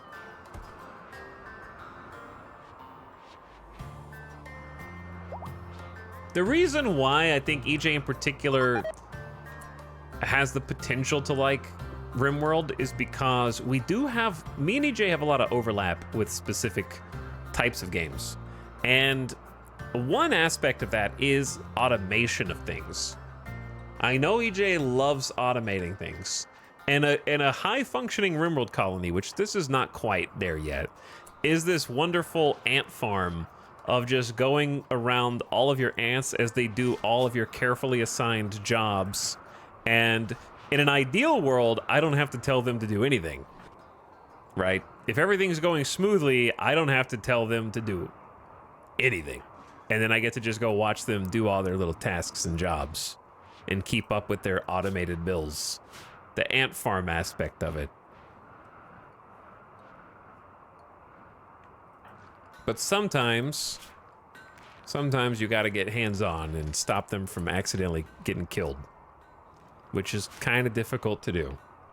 The combat and the finickiness of the different types of enemies and monsters and who does what, and like, I saw a whole Reddit thread today, chat. I didn't make you, we had enough stuff to talk about at the beginning, so I didn't drag the Reddit thread in there, but I saw a whole Reddit thread today about people who save scum whenever their medic crit fails an operation.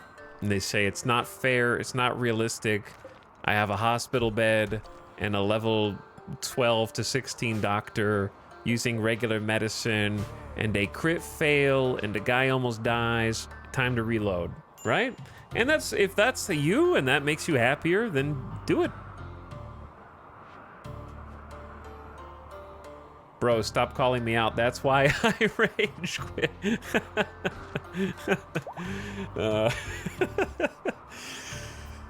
Stop personally attacked.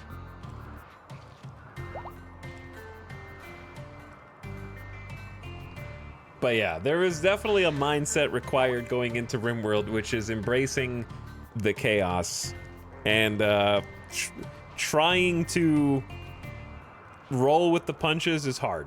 It's hard. I don't like accepting any outcome, but that's how I try and play, because that's why I have to put chat on emote only mode sometimes. Like when we killed the copywriter Chan, because of the, like, I try and embody the idea that anything that happens in the game is meant to happen as part of the story. Anything that happens in the game is meant to happen in the story. And just see what story spawns out of whatever crazy event that was. But I also think that if you gotta reload when you do a crit fail, then reload. It's a single player game.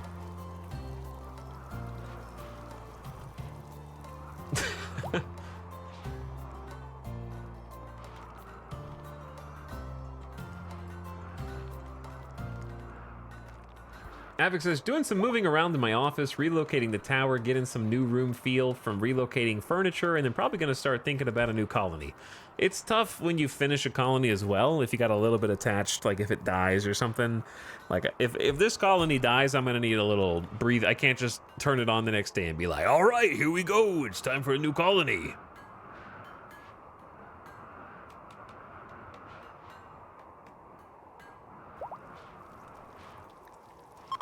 You've intercepted a distress signal from a nearby camp of the Pogga Confederacy. The frantic voice begs for immediate assistance defending against the threat. They offer everything at their camp in return, including shards of powerful Arco technology. As the voice tries to explain the nature of the threat, the signal goes dead. When this one dies, he won't play till the next expansion pack. Yo, it's actually summer. It just turned summer. So I have no excuse not to caravan. It's caravan time. For sure.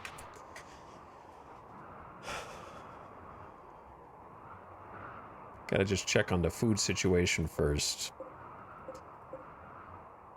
We just got some Nutrifungus.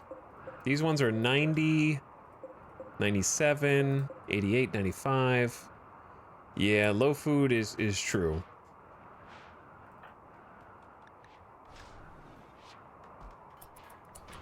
How's power? Power looks good. Nice surplus.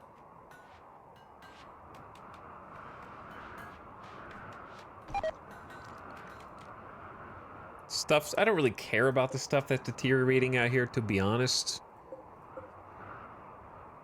Interesting that sculptures don't deteriorate.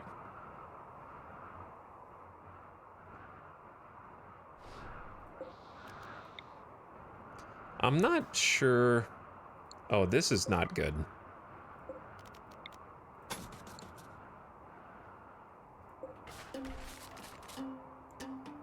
I'm curious how long it's going to take them to get that granite.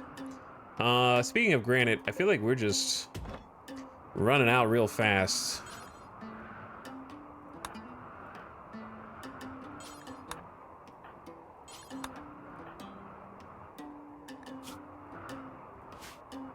Late LJ, you worry me, so you can stay.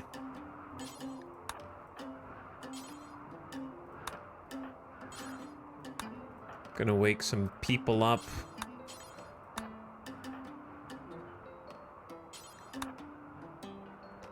Bring some more chunks in.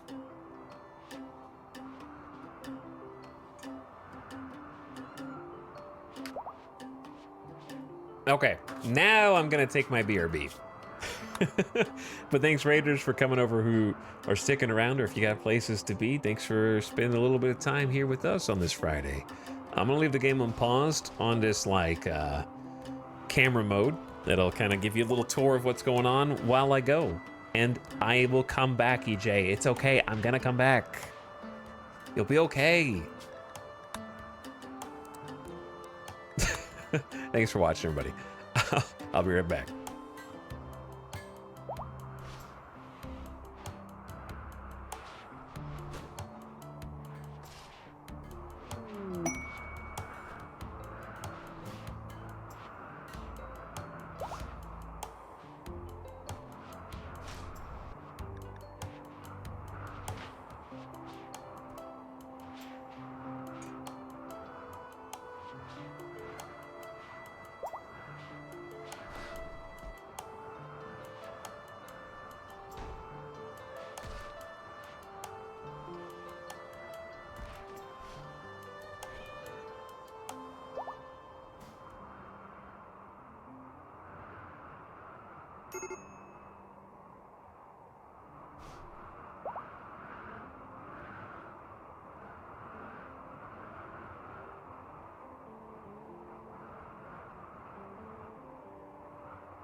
You. How's the colony?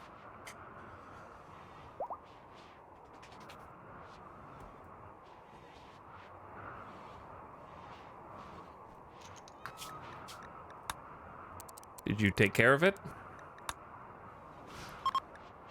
What did you do?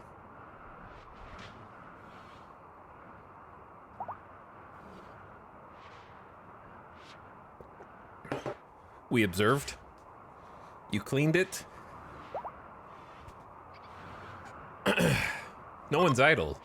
So that means they're all still doing stuff. Late LJ is unhappy at being imprisoned, insulted, the venerated snow hare. No psychic ritual. All right, how about that? How about we do a psychic freaking ritual? Dude, we're getting some bioferrite now. Because it's been a few days, and we've got, like, 3 of these Noctals. So we can actually do some stuff. So I was trying to clone Nightbot, so we had a target up for chronophagy. That's what I was... Oh. Why are you in here?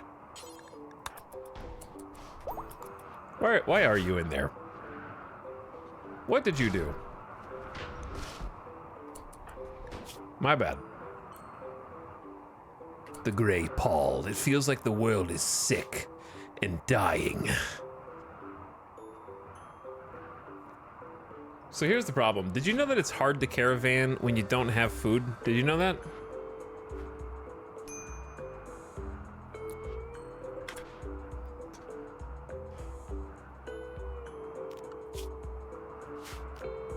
You know what we haven't done in a while? An actual just draw animals ritual. Like, try and actually do it right. And then we can just hunt them for food.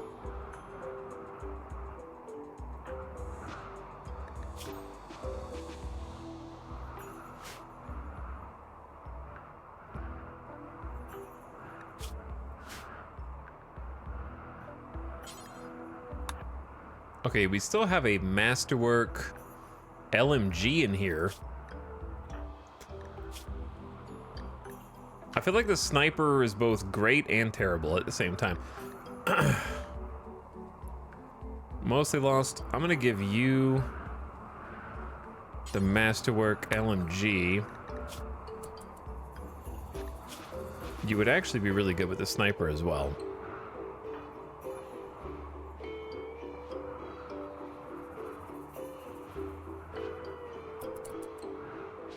And then that'll still leave us with the Masterwork SMG that we have kind of extra. Random Zombie just has a normal assault rifle. There's the problem. There's the problem. That normal assault rifle ain't gonna do you too good there, now will it? 11 damage, 16% armor pen, middling accuracy. It ain't the greatest. Compared to 15 damage, 3-round bursts with 22% armor pen and excellent accuracy within 12 cells of distance.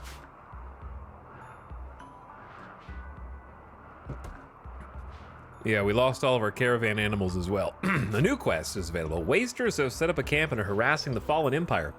Liar is planning an aerial assault which is guarded by 5 wasters. She wants you to provide 8 soldiers to carry out the attack. She will send a shuttle to pick him up, bring him to the attack site, and take him home afterwards. You must defeat all enemies and turrets within 4 days. They'll give you either some side trainers, which you can use on psychically powered individuals, though they might have different restrictions. Water skip allows you to douse a target area in water, extinguishing fires. And blinding pulse is induced noise in the visual center of the brain, obscuring vision of everyone near the target point. For this, you need to have a Psi-Link level 2, and Water Skip also a Psi-Link level 2. I believe Dracobot is a Psi-Link level 1.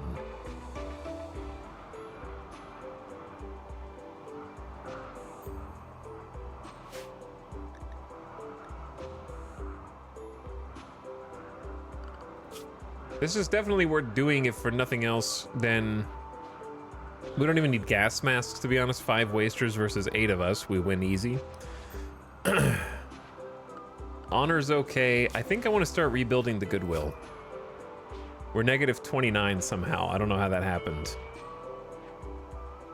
Whoa, we messed up the shuttle. I really don't want to make enemies of the Fallen Empire.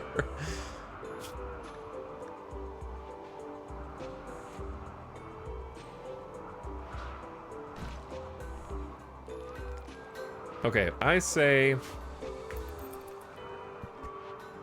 we just let them kind of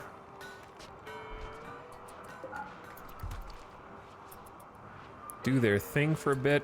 How is this going up here? This still has 1 granite wall that we need to remake.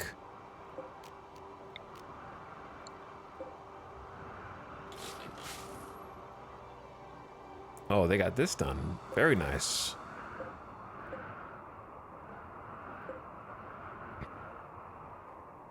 How are we doing on high explosive shells? Oh, yeah. Okay, in that case, then, yes to the IEDs. And also, yes to the limestone spike traps that are here. Though we're gonna need more limestone. Oh. It's all right next to the base. Hello, Gamer Deathbot. How you doing? Wait, didn't we used to be allies? We did, and then we cashed in on being an ally, and you missed an entire stream.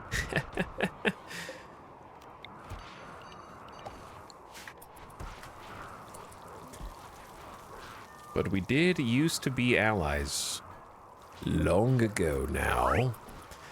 Gamer Deathbot is now 10 and is old enough to do other chores. In the last year, Gamer Deathbot has shown excellent personal development. They hope that by watching others care for sick people, he can end up leaving this planet. Gamer Deathbot is old enough to doctor, warden, construct, and art. Choose 3 skills for Gamer Deathbot to get a passion for, and we can choose a trait. Wow, they had a crazy growth tier, because we got all of this.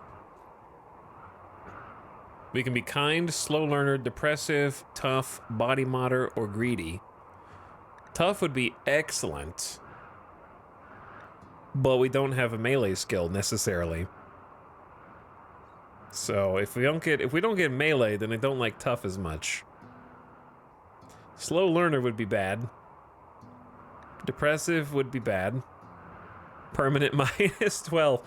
All right, I'm surprised that when you pick a trait, there's not some kind of like pro and con for some of these. Like a cost benefit. Honestly, it's either kind or tough.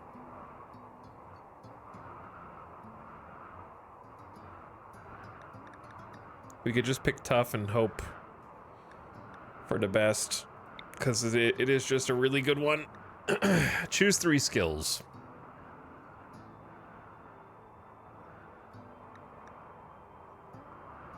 Shooting is here, but if we're picking tough, I'd rather hold off and hope that we get like a melee on a future one. I would say crafting, construction, mining, and do we get another choice at like 13?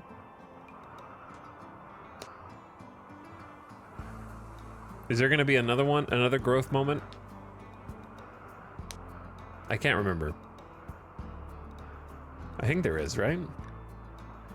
13 as well? Okay. So I'm gonna pick tough and kind of hold out. Construction, crafting, mining is good. Now, they instantly Hulk out of their clothes, don't they? Or no, that's at 13.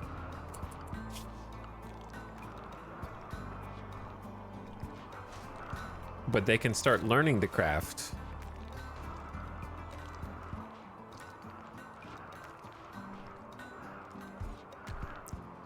I think Gamer Deathbot having a mining passion is experiencing some yearning as the children. Gamer Deathbot might be yearning for a particular job.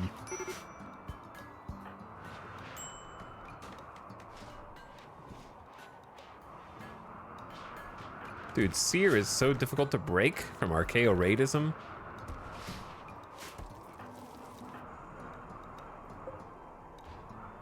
All right, Giso, you're doing a good job. Hauling limestone to the spike trap is also good.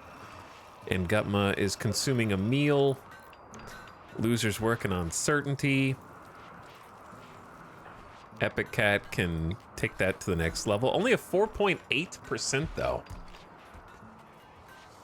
Epic Cat's conversion power is only 40%. Is it because they're a psychopath? Like, why are they so bad at it? I'm not really sure.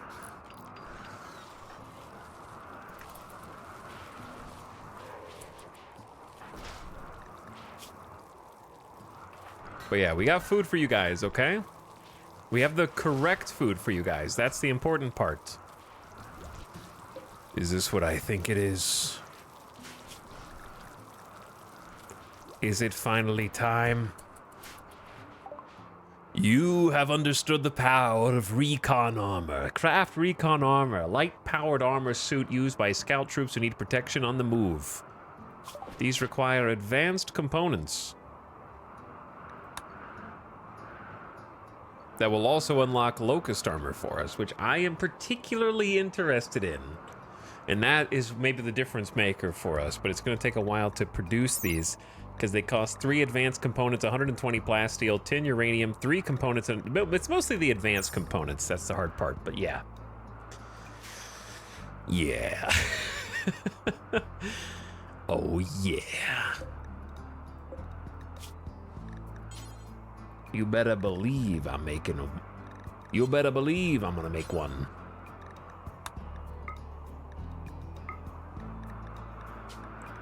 All right, and Gutma, you know what to do. Plasteel, 100 chemfield, 10 uranium, 3 advanced, 3 regular components. Get on it. Ding, ding, ding, ding, ding. Now, what research are we looking at next?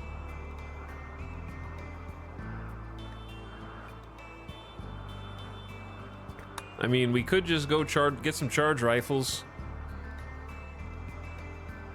That wouldn't be a bad thing. Did we miss anything back here that's important? Unless we just need Psychite refining for Flake and Yayo. Or we haven't been growing any drugs. But I'd say let's go back and maybe get some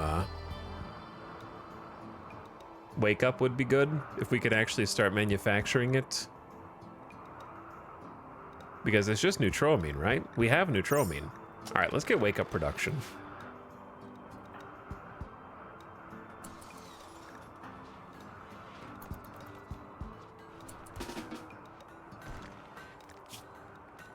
Okay, the problem with giving Epic Cat supreme expectations, they're just not a very happy person. My rival, Nightbot the Clone, died.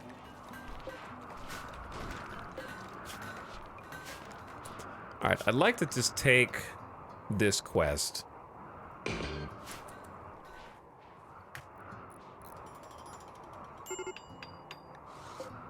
Shuttle has arrived. Who are we sending? We need 8? Who's the least important?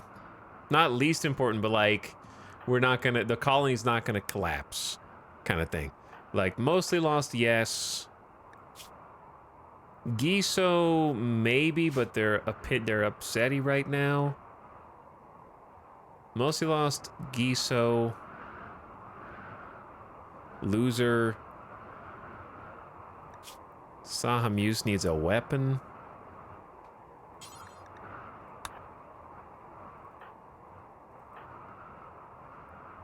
Yeah, yo, Nasuken. Actually, we just need some range. Like Julia, delicious Jill sandwich. Okay, let's start here.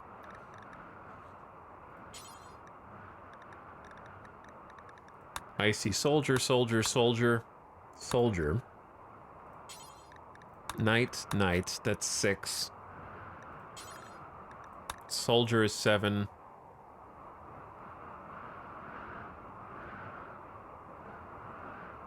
Dragobot is 8. Should be pretty quick.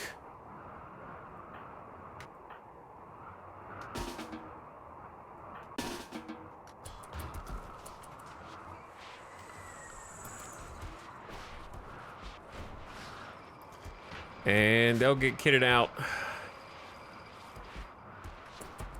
I really hate that they store all the toques down here. I haven't really figured out how to solve that yet.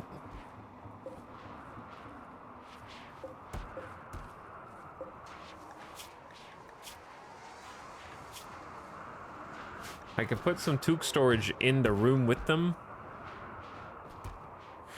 and consolidate the weapon storage.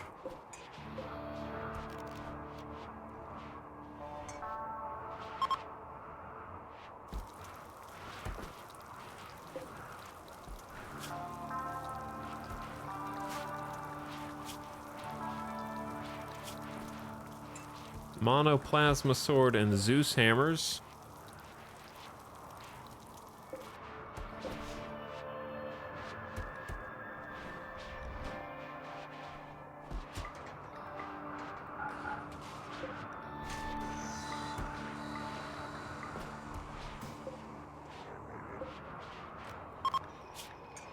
And then I could just have this be toques, and that'll hold at least some of them, like 9.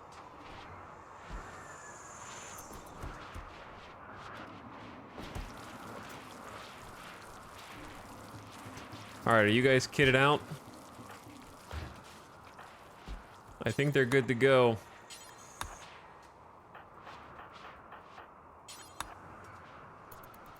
Hop in.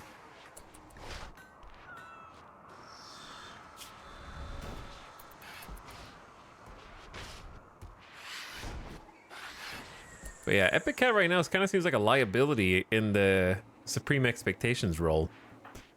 Late LJ is also just really recoiling from Sister Sambani dying. Okay, shuttle away. Pew. There it goes.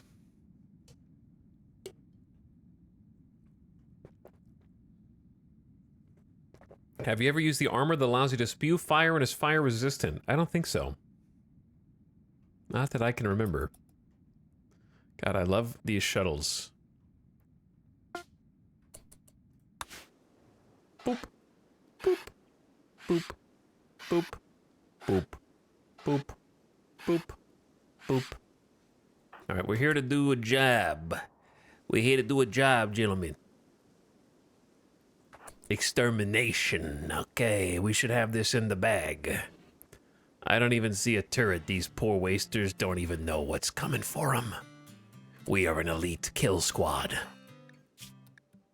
Masterwork assault rifle. Wait, why do you have a normal assault rifle? I thought I told you to change that out. Okay, well, you're lucky. We're not so elite now. I thought we were more elite than we are.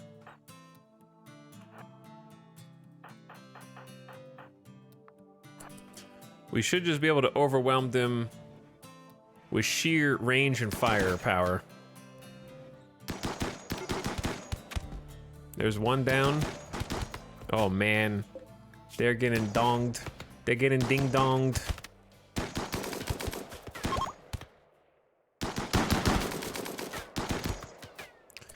Kaloon, dead in 14 hours? Hello, it's a wimp? Oh.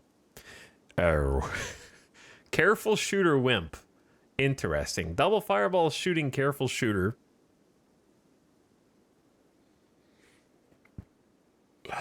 Dude's wearing a Devil Strand duster of poor quality.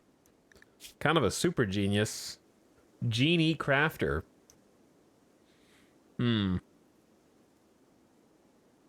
Probably worth taking with, to be honest. Having a backup and Gutma. And Gutma's being replaced. Go ahead and tend.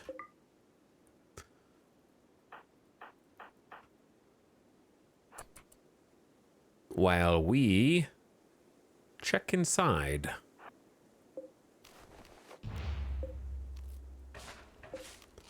Does anyone here build? Random Zambi does, right?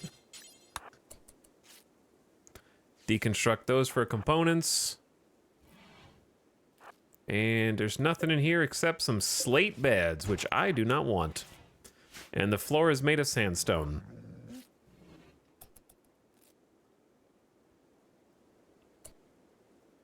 All right, nice job on the tins, boys. Power's down. So chat, I didn't know this until recently, even though I've learned this lesson multiple times before. I have to continuously reteach it to myself every time I play RimWorld. You just go, you don't even have to go back to the thing. You just click on the shuttle, set to load, click on the people. We might have to manual load this dude. Or does it work if you're just carrying them? Can you even capture this dude? You might not be able to capture this dude as part of the shuttle. Or I might have to arrest them or something for it to, like, proc. Because they're not technically a prisoner yet for the purposes of the game. There we go. Now I might be able to, yeah, that's a guy down there now. Sick. Okay, so we can just take everything, and then from this screen you can grab anything you want from the entire map without having to manual load it, including as many granite chunks as will possibly fit.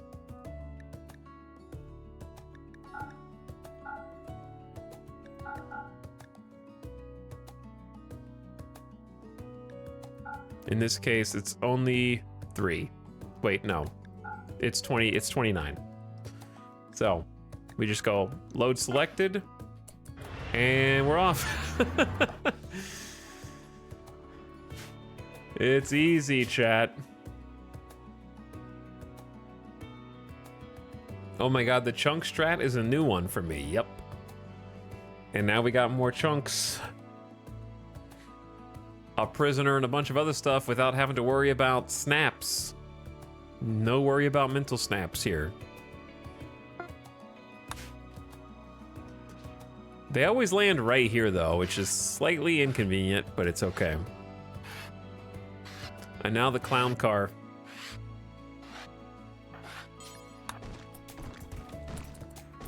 Get out of there. They're throwing all the chunks out of the shuttle.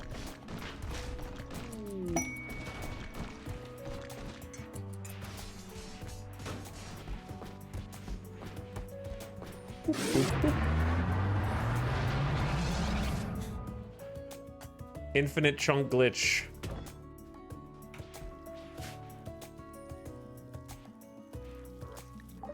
And Gamma has created a Masterwork smoke pop pack. Good job. Why did you? Oh, when we left, my bills clipped over, and so they thought they needed to make more stuff. Silly goose.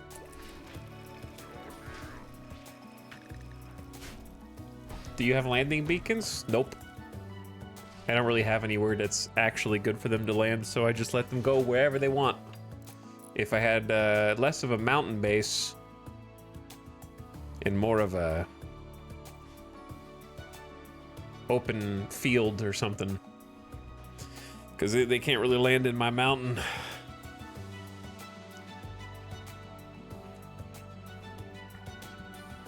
And we're in and out. Quick, fast, build a little bit of rep, get us closer to neutral. And we get a little bit of some stuff out of it that we can maybe use.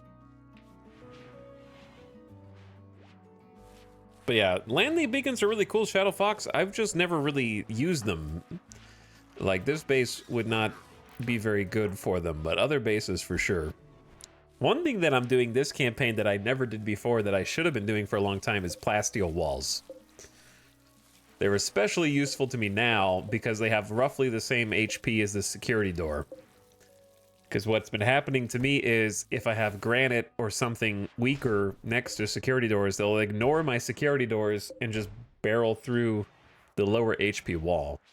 So especially over here, they've been hitting a single granite wall to open the security door and just go in. Now I'm putting knuckles, like shoulders, corners, whatever you want to call them, out of plasteel, so that when they hit this, it doesn't... they can still do it, but it'll take them much longer.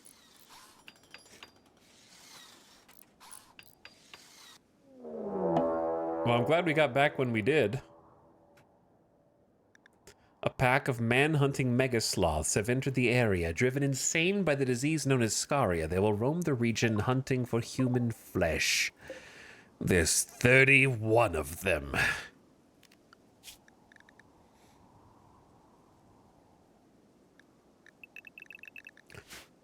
So about those obelisks.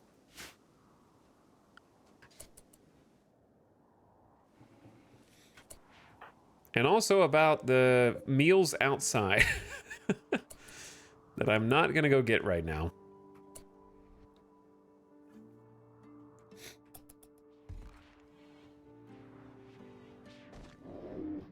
Uh-oh. Don't do it. Don't do it, Derek. Don't.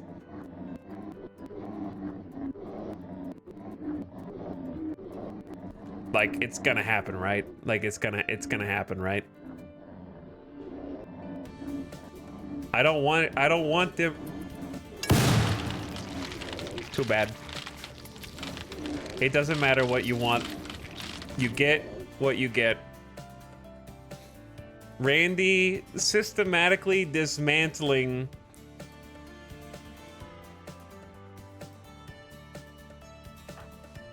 my defenses.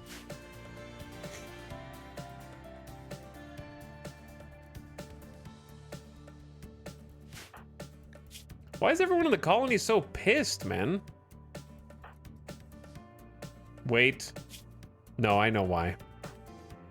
Yeah, no, I know why. I see it now. We have an important job to do.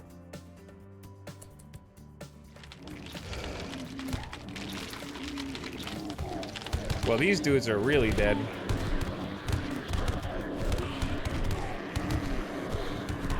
Or are they? Because how long does this have? Dead life dust is a 75%.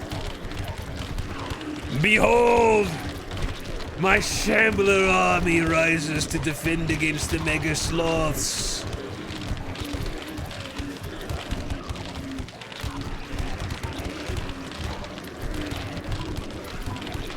And they will rise again and again until it disappears.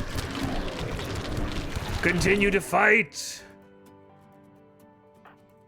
All right, Giso, you have an important job to do. I realize we don't have a pleasure pulse.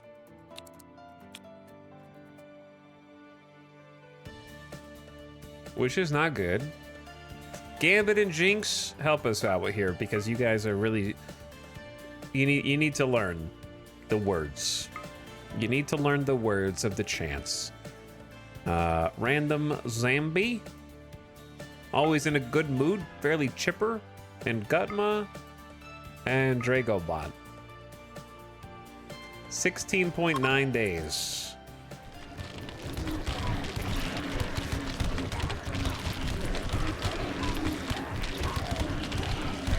The dead life dust fades.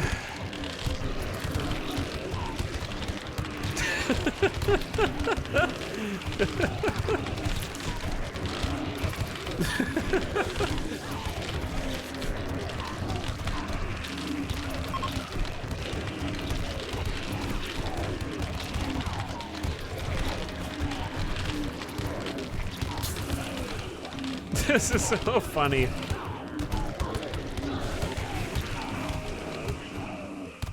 I love when I first saw the dead life was in the game, I wasn't really sure what to think about it, but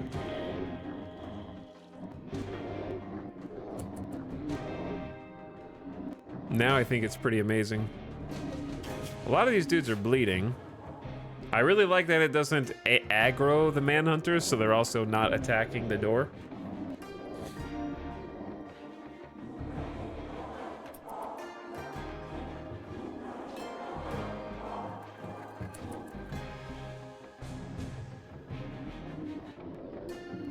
There's gonna be a lot of blood on the snow, yeah.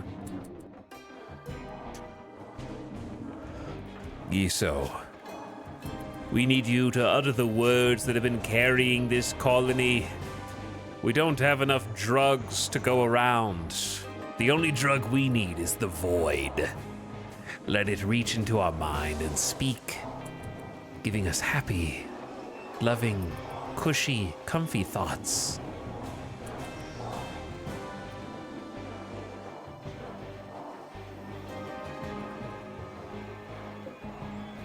I kind of wish the Psychic Emanator covered more of them while they're chanting. That would have been cool. But I trust them. Giso is teaching Jinx and Gambit the words at only 5 years old. So that one day they might carry the torch. Oh my god. Why are you coming back to life? What? There's... I don't even understand why. The Pleasure Pulse ritual is complete! For the next 16.9 days, everyone impacted will be happier, but also work more slowly. Excellent.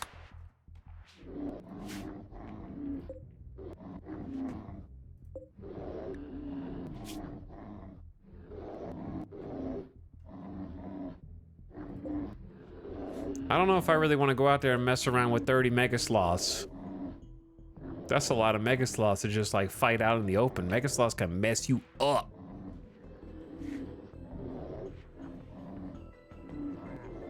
I'm not really in a hurry. We can stay inside for like a couple days before the obelisks need tending. So I say we just focus on some internal affairs right now.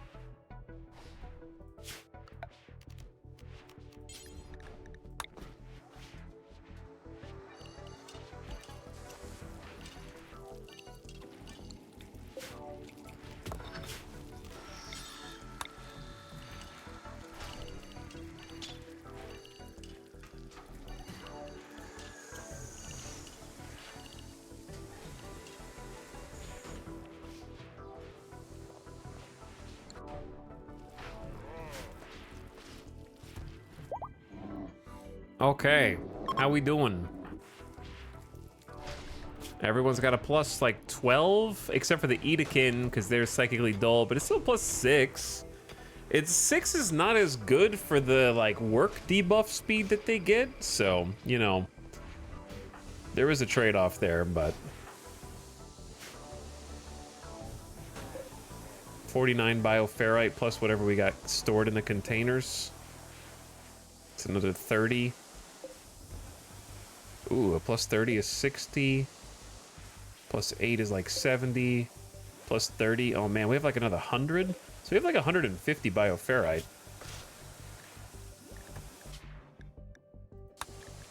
I'm gonna make a third serum.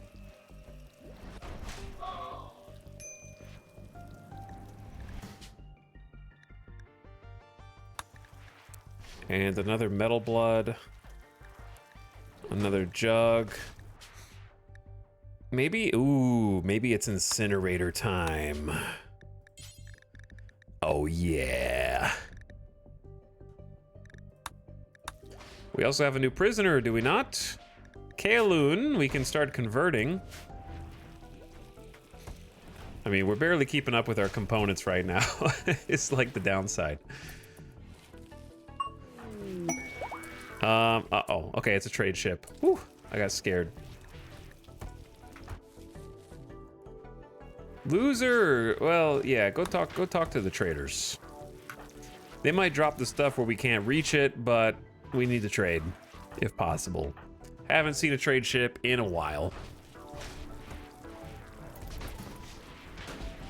Nice to see them use the serum lab.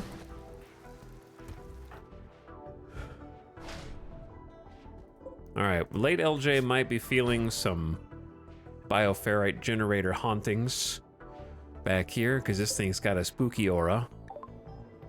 All right, bulk goods trader in orbit. Lots of money.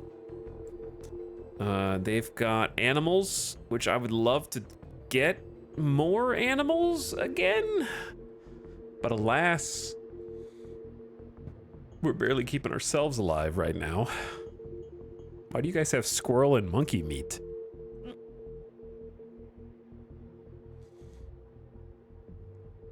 We got 400 neutroamine, which I think will last us for a bit. Always buy components if possible.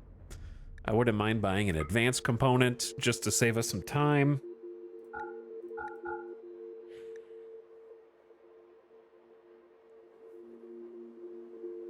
I wish they had some Glitter World Tech meds.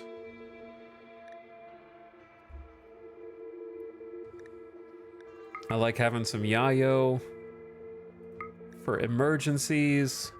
They're selling, Lucy. The good stuff.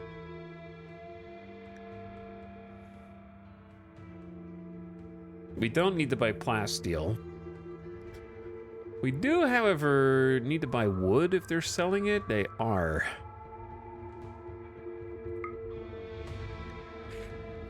That'd be nice. Get rid of some toques.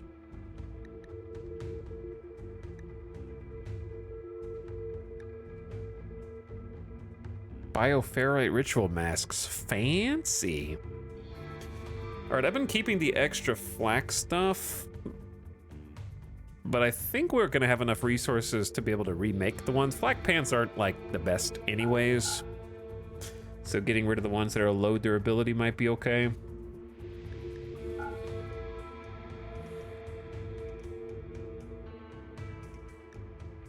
I don't want to get too greedy here. That Masterwork smoke pop's worth 250 though. Masterwork jump packs were 9 hundo. Selling everything that's around 50% durability because they don't like wearing tattered apparel.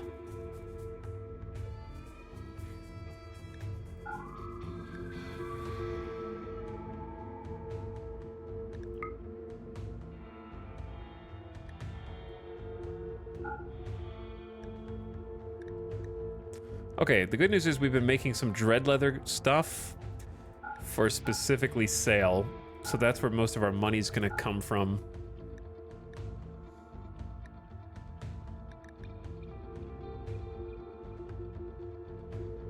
So we're actually making money this way.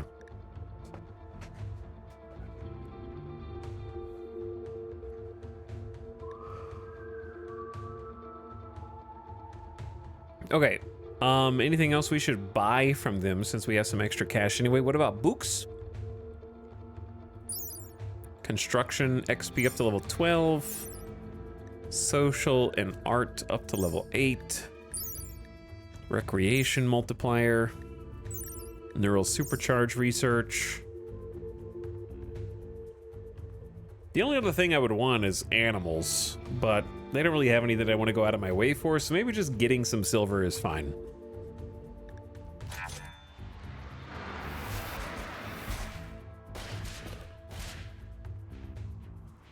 Okay, maybe if we just, you know, send a couple of people up there, they won't know, right? They won't know that we're up there.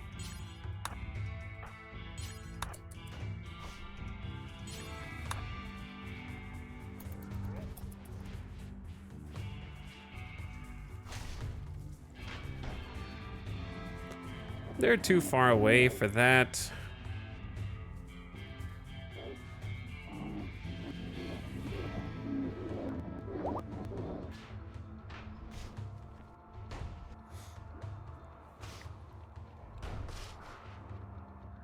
All right, seems fine. I just have to remember to put them back on a restricted setup.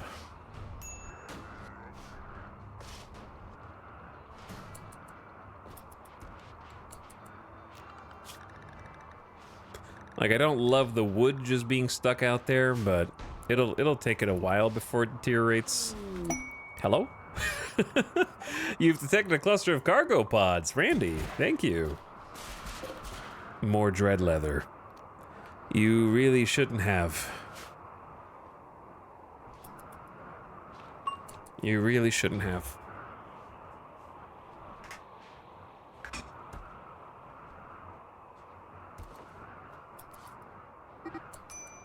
Concentration and Yeah Yeah Yo started a social fight. That is not the spirit of Yeah Yeah Yo.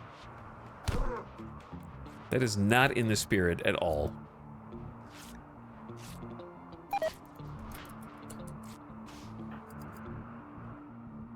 Do you really need to go around that way? Colonist needs rescue. Look, you brutalized Yeah Yeah Yo. Mia's here laughing at you. You guys are not gonna get heal root for this, by the way.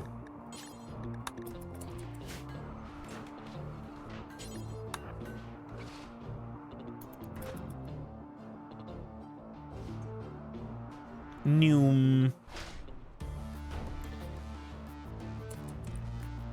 And we're back.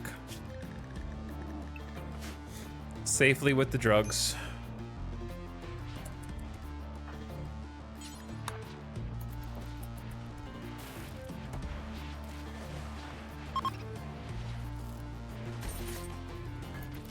Chat, I have a question for you. It's a question I actually don't know the answer to. If you have a 70% tinned with heal root and without heal root, are they the same tinned? Or does the one with heal root still make them recover faster?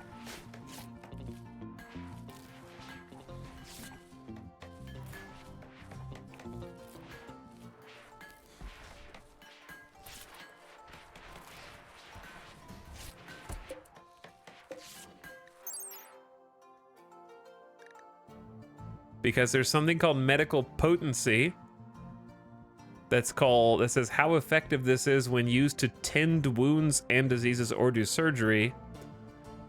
Higher medical potency improves the quality of tending and acts as a multiplier on the chance of success during surgery.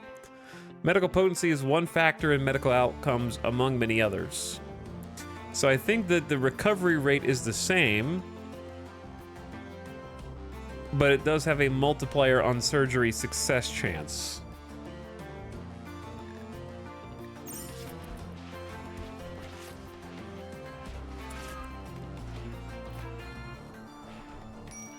Where better medicine is strictly better for surgery.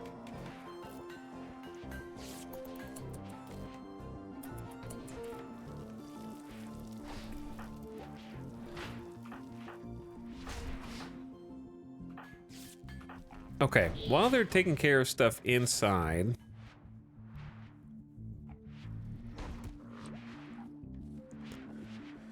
I feel like bioferriting this room is just not something I want to do.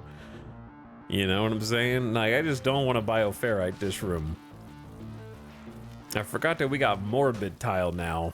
I haven't really leaned into it that much. We've been rustic this entire time and I didn't even use it.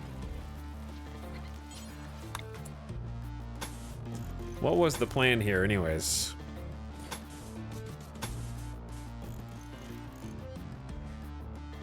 It was like granite brick.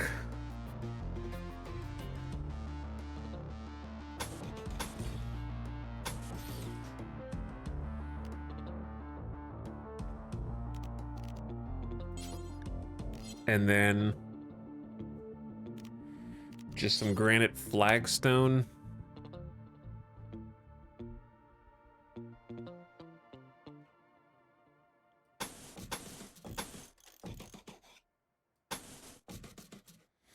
In the back.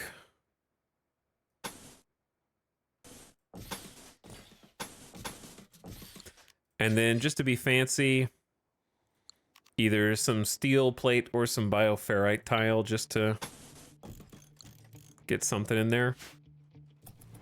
But we're a little bioferrite poor at the moment.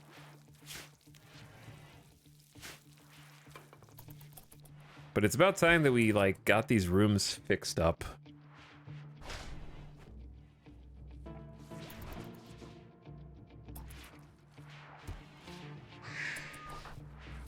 All right, that'll give him something to do. Chat, I forgot to do the ritual again. Wait, we can still do it. Oh my god, we can still do it.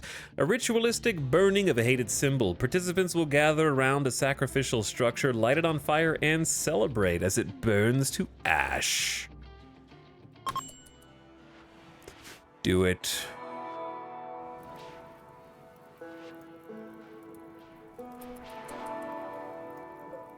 Five-year-old Gambit is already here, ready to go, baby.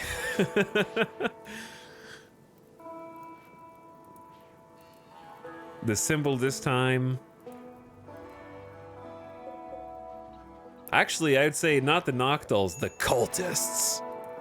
Either cultists, Noctals, or both. They've taken everything.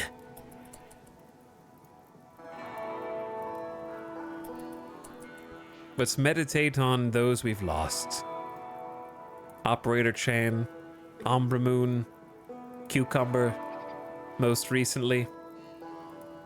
Speaking of, perhaps we should move some of them into the mausoleum, as it were.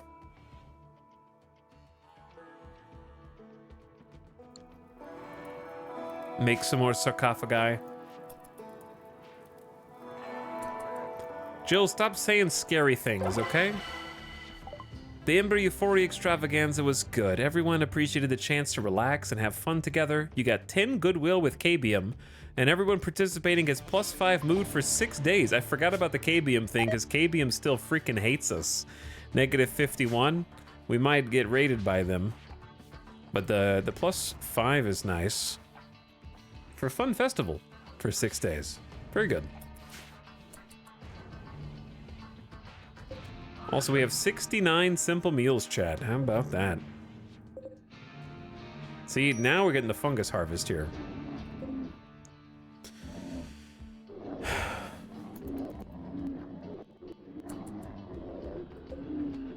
So what you're saying is, it's time to fight the mega sloths. Is that what you're saying?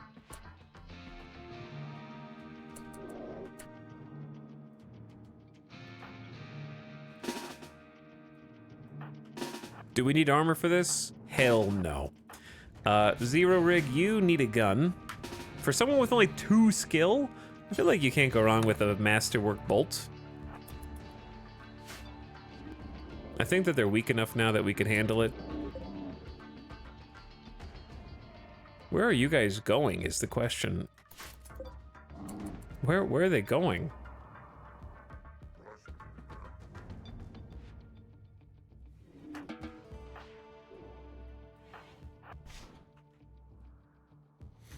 It'd be funny if we died to this, huh?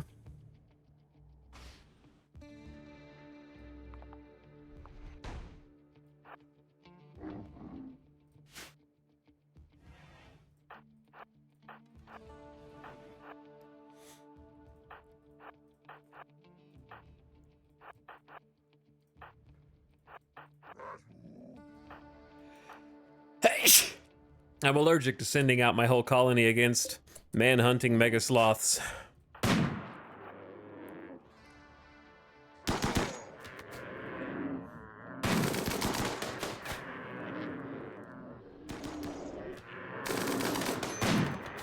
As long as they come in one at a time, we're golden, dude. Sniper's doing some work. They're kind of not figuring out we're here super easily.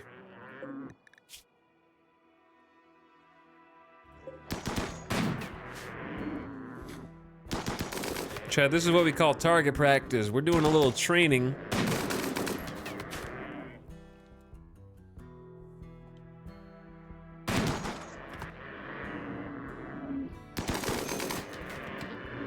To make sure we're ready.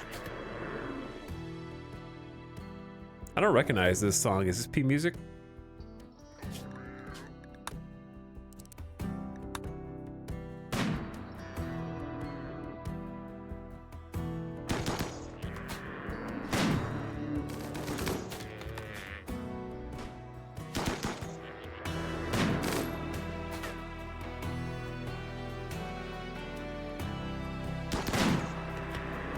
The march of the man-hunting, man-eating mega sloths.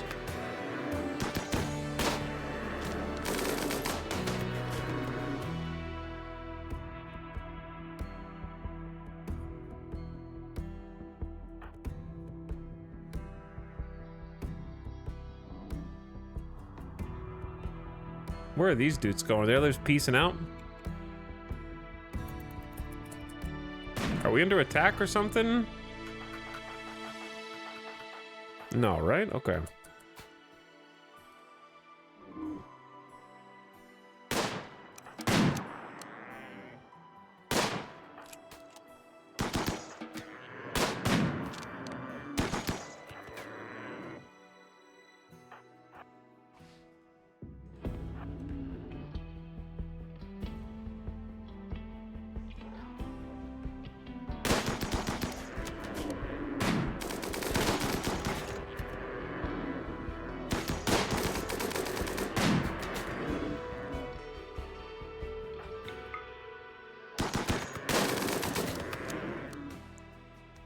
All right, I think that's it. And the other dudes are like, I'm out of here. This sucks. I hate this colony. Well, some of these are still downed, I guess. Probably better to hunt them instead of shoot them. Hunt. Hunt. All right, you guys are going to be unrestricted again.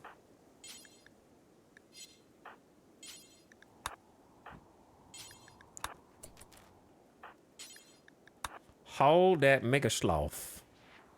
Also, I have a job for you, which is to not cook fine meals. Why don't you just make packaged survival meals, actually?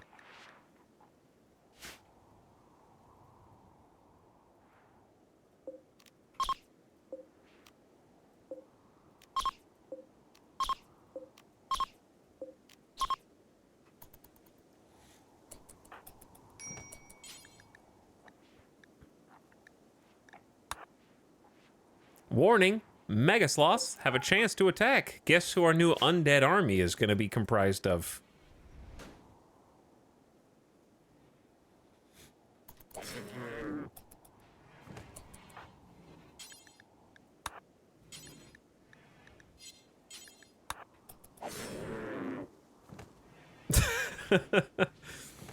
Extinct megafauna? Correct. Does anyone know why IEDs auto rebuild even when toggle automatic rebuild is off? I mean, obviously I want to rebuild it, but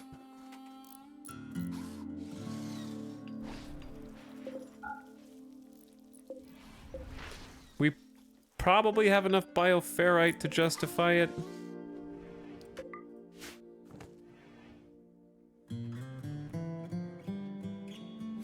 Yeah, I know that it's on the IED with auto rearm, but don't you think that the button over here should override everything? And it should default to off unless you check it on individually?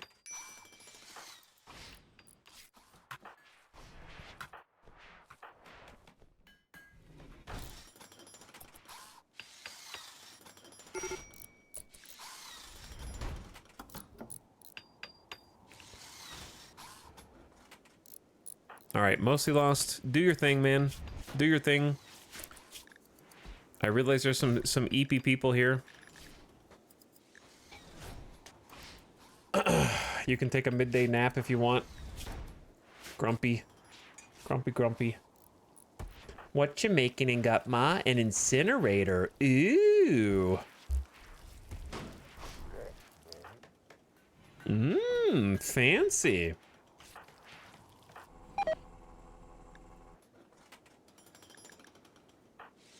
Delicious Joe sandwich. What's your freaking problem, dude?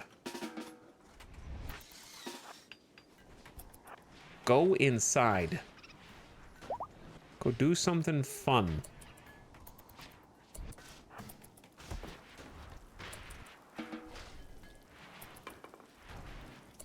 You guys can take a nap if you want, man. I will make you take a nap, actually. My whole colony's freaking out. Epic Cat just eating outside like a gremlin. Don't do it, Epic Cat. You're always a problem. John, you're a problem too. Go to bed. EP grumpy colonists. Extreme. Break risk. Break risk. Chat, I don't like Epic Cat as the moral guide. Who should be the actual moral guide? It can't be you. You're just not good enough. I'm sorry.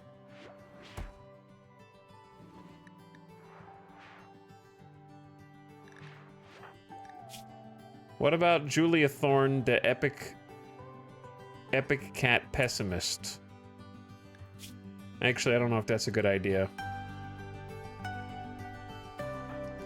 Concentration is a good idea, except flesh tentacle, and also we're gonna have a misandrist. All right, fine. Oh, dude, they're already stinky. Oh no, that happened so fast because it's summer. Oh no.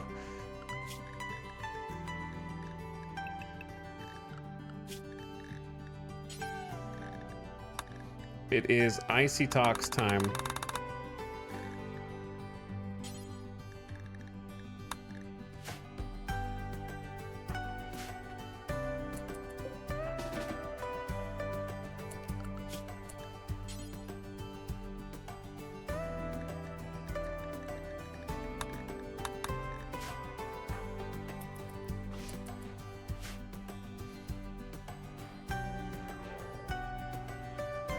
Yeah, we got lung rot stink. We got rot stink here, big time. The decay is happening really fast.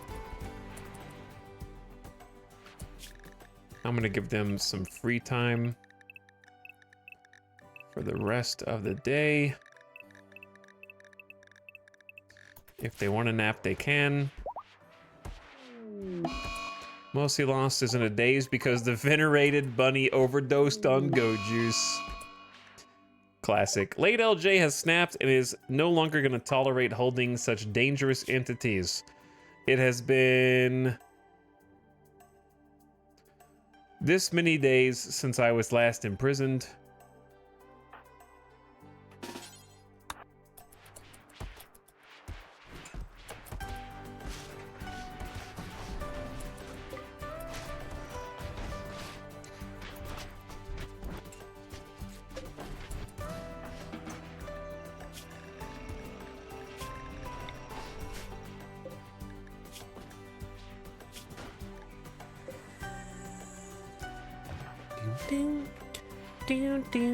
Classic late LJ wanting to kill enemies. Yep. It is a classic. All right, but yeah, they're kitting up in gas masks because all the bodies outside need to be hauled, and I don't know who's gonna haul them. So just because I can't be sure,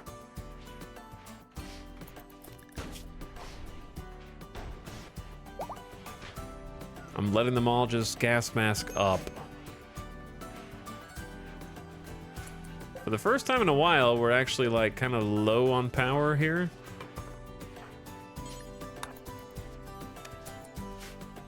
We've got some power to spare for sure. I might just let one of these go back on, try to temper it.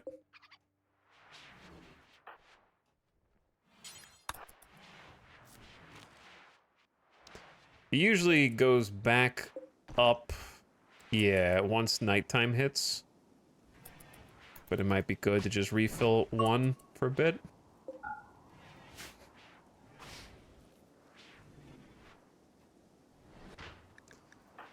But yeah, just to try to avoid all of the breaks, just give them some anything time, let them sleep early, give them half a day off, you know, try to improve morale, that kind of thing. Wait, are you guys... Stink? I guess when it's frozen, there is no rot stink. When it isn't frozen, there is. I guess.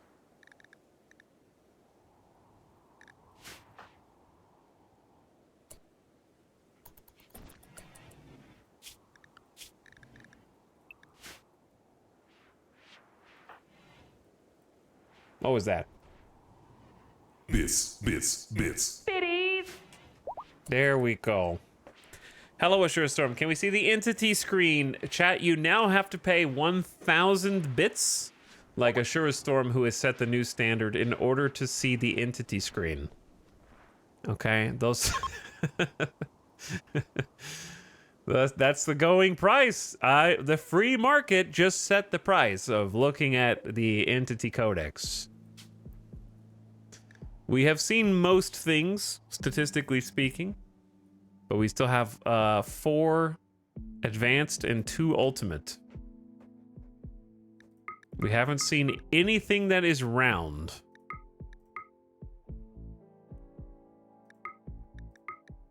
Anything that is round and one thing that is spiky. No circles in my base, that's right. Only cubes.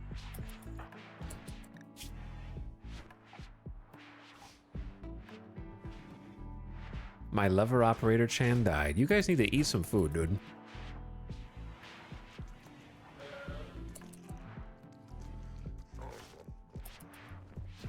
Have a nap. Grumpy. Grumpy colony. So grumpy. Okay. Other than being grumpy and getting attacked, what were we gonna do? We were gonna try and summon animals. I guess we just got some mega sloths, but like not that many, right? Only 2 of them were not riddled with scaria, but hey, that's something. But yeah, I was gonna try and maybe summon animals and hunt them, but now everybody's pissed.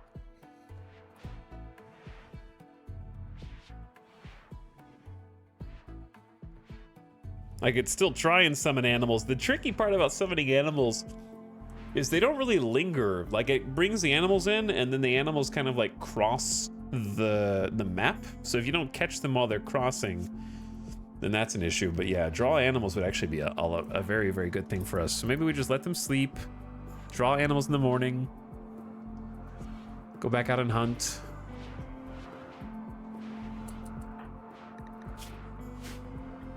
Generically good.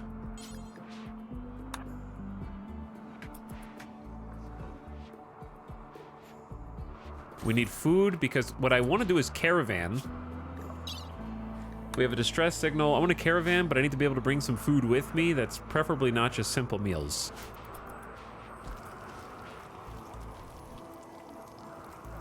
But we had an omega fungus harvest with more on the way. And they got some replanting to do as well.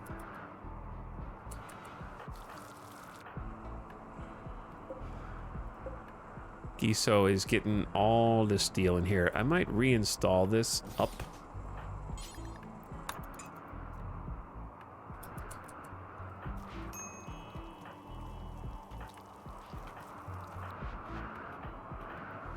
All right, if you guys are waking up and gonna be in a decent mood,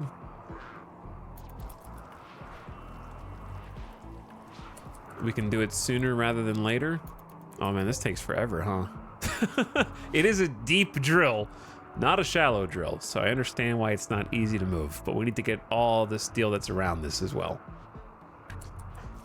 Hey team, what's up, Stern? Kazezi? Sorry if I mispronounced your name, but thank you for the tier 1 brand new sub. Welcome to the stream. Hello. Thanks again, Ashura Storm, for the 1,000 bits. Hopefully that answers your question. We are able to basically provoke the quote-unquote ending whenever we want. But the problem is, I'm not even done with this base. So obviously I want to build more before I try and like link up to the void. We only have like 2 bionics in the whole colony. Not that I'm gonna do, what I've done before is over bionic people and it ended up backfiring on me. But I'd like to do a few more bionics and also, you know, a few decent suits of armor, like we're working on our first Locust.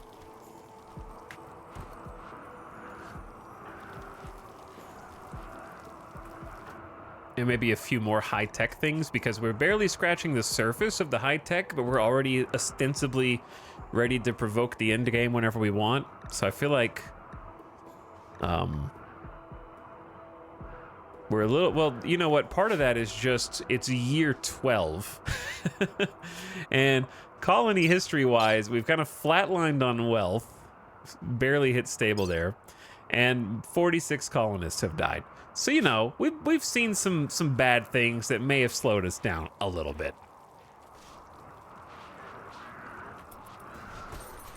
Just a little.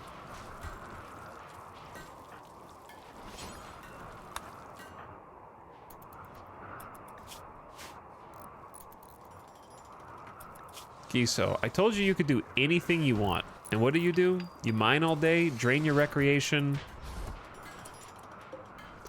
No help at all. All right, let's try drawing animals. Have we really done a draw animals the best we can possibly do, you know, without trying to like do the fail on purpose thing, which has been super good? It's gonna be kind of a creepy gas mask ritual. But it'll work. Julia Thorne.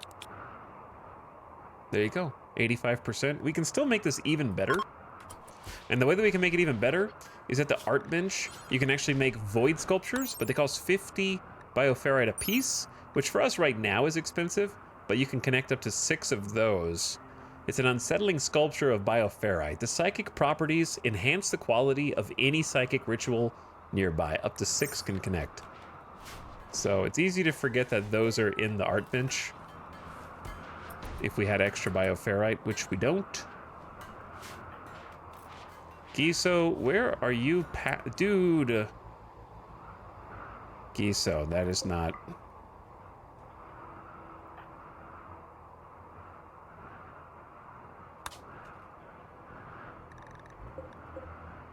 All the bioferrites down there, I guess. Should I just let you go? All right, I'm just gonna let you go. Do what you need to do. There's bioferrite inside the extractors. We're just doing a bad job extracting it, I guess. Wait, you have to use a shard to draw animals? No way, right? Why are you picking up a shard to draw animals?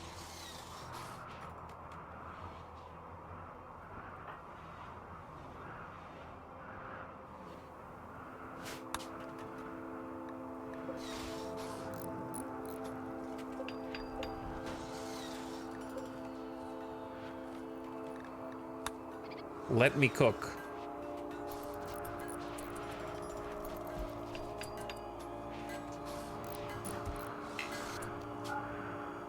If you cancel it, it'll go on cooldown. But you can see they're carrying a shard? What? Dude, what are you doing, man?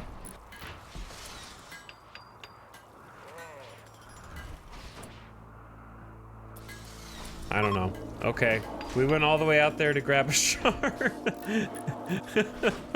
Bring it back inside, and then, I don't know, get bioferrite.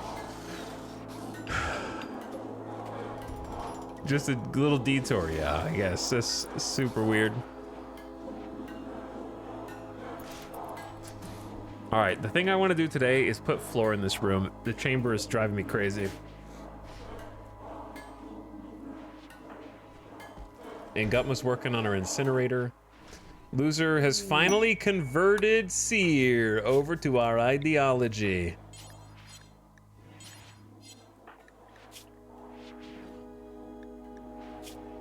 Loser converted Seer. They changed ideologies to the cult of randomarchy. Perfect. You'll be so much happier than a raider who is upset that we haven't been murdering people, you know? Oh, this rustic rug. Actually kind of awesome. 150 cloth. We have 8. Cloth is hard.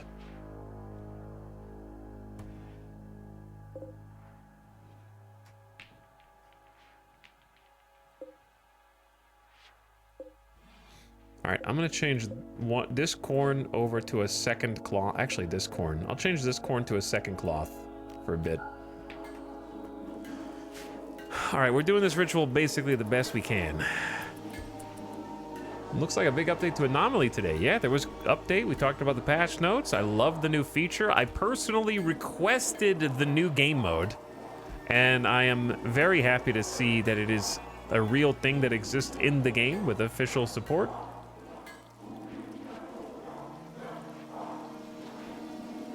I'll be using the ambient horror game mode for all future RimWorld campaigns for sure.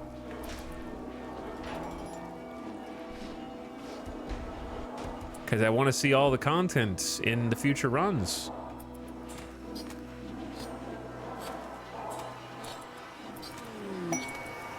Perfect timing. Loser tried to convert Kalun.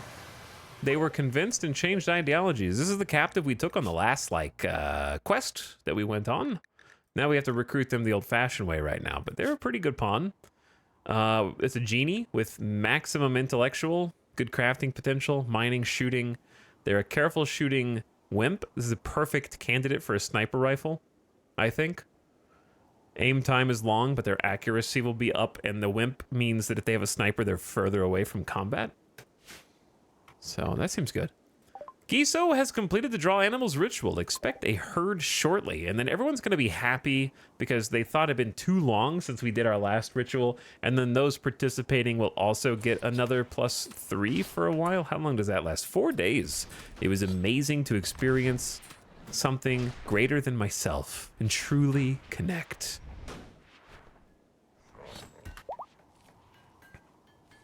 What's ambient horror? It's a new game mode that they added where you have no monolith in your campaign, but all of the events that are in Anomaly can now fire off independently of the monolith, even up to the hardest events in Anomaly, at a reduced rate of occurrence, so they're more rare. They'll be like a 15% rate. So they will still be able to trigger in any old game of RimWorld, independent of you following the monolith kind of storyline, objective, whatever you want to call it. So that just got put in today. Sounds like what you wanted. Yeah, it is exactly what I wanted. Exactly what I wanted. A group of Arctic foxes. Oh man, that's not what I wanted. That's not what I wanted.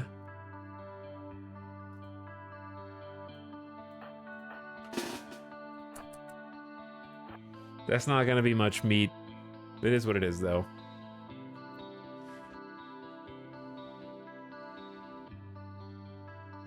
But yes, what I wanted was it is what the mode is, which is I did not want to have to activate and upgrade the monolith every campaign just to see all the content. But now all the content is in the rotation simply by extension of playing the game. So that is perfect. That is exactly what I wanted. I just wanted the chance and the potential for any of the events in Anomaly to be able to just occur like any other event, because it'd be a shame to miss out on so much of the cool new things that are in Anomaly just because you didn't decide to go down the Void Monolith path. And you certainly don't want it to feel like something you have to do, right? Just like, I gotta level up the monolith. Unless you want to. Also, how do I catch these dudes?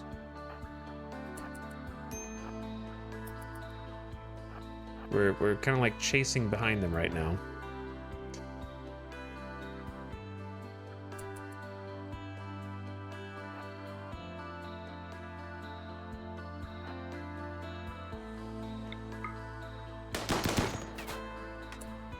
The hard part is they're gonna scatter.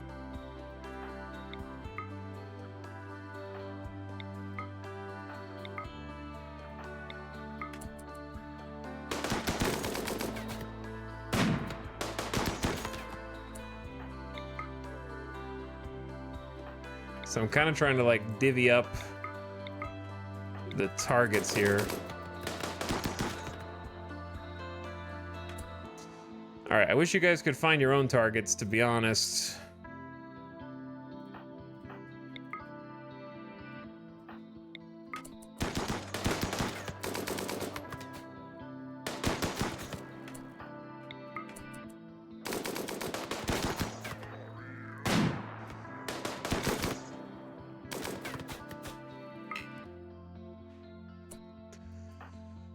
Okay, if your melee go in, I was just taking the melee out just in case they did some revenge.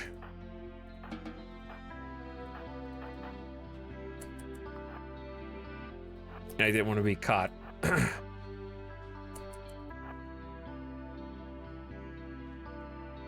Because yeah, the monolith is cool. I think it's a fun feature.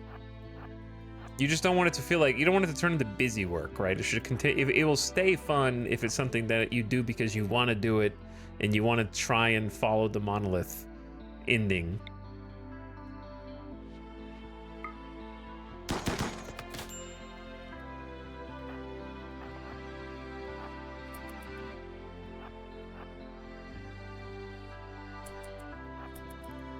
May as well get all these dudes.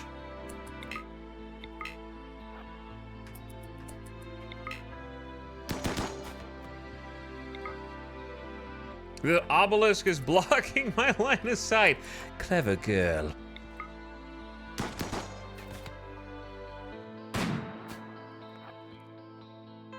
Oh my god, I can't catch this one fox.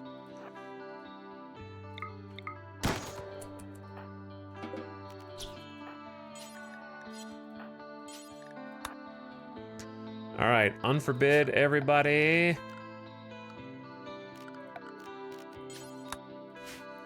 And then we at least have some foxes so that we can make some, what I want to make is some packaged survival meals at the moment, so we can do some proper caravanning.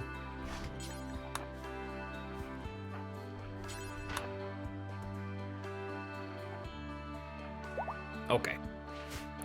There we are. Still worth it, you know, still good. Nice to just have a little, not all the rituals need to be huge. Are you excited for D4 Season 4 Loot Reborn? It certainly looks interesting. We were talking about that earlier, much to the chagrin of chat. But yeah, I think they're making some interesting changes. Might check it out off stream. Because I haven't played since pre-Season 1. What are you caravanning? I gotta get rid of this, like, smoke cloud that's been over us for a long time. And then I want to check out, we've somehow not done a distress signal. I've been to a distress signal and then I ran away. So I'd like to do a distress signal. Do some of the new content.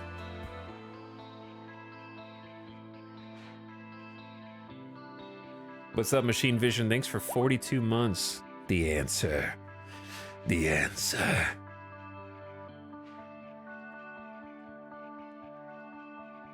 But yeah, I've been very happy with the post-release support for Anomaly. They did that also with Biotech and Ideology. They've been great about kind of sticking with the launch, getting some major bugs fixed, adding some new options and features, making sure people can kind of have the experience they want to have. I guess I need to fix this, huh? This is still here.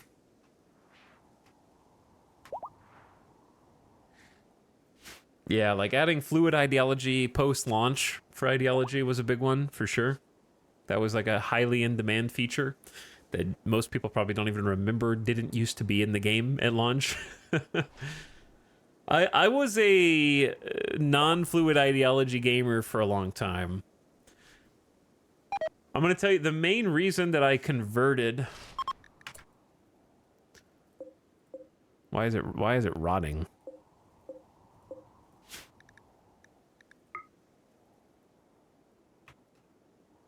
Why did that one cotton rot? The main reason why I do fluid ideology now, I've kind of converted, is because it's just less to think about up front when I'm trying to start a new campaign for the stream. Like, I figured out how to weave it into the RP a little bit more, but there is something to be said for having your entire ideology plotted out from the beginning, and that's kind of fun too. It's fun, like, setting your exact ideology in stone and then trying to adhere to it. Because it makes sense from a lore perspective that your ideology that you're following is one that already exists, and this is just a branch of that. And you want to keep following the tenets that you were taught, you know? Like, that. There's a good background reason to use the static. But the fluid one, it is fun to kind of advance it as you go.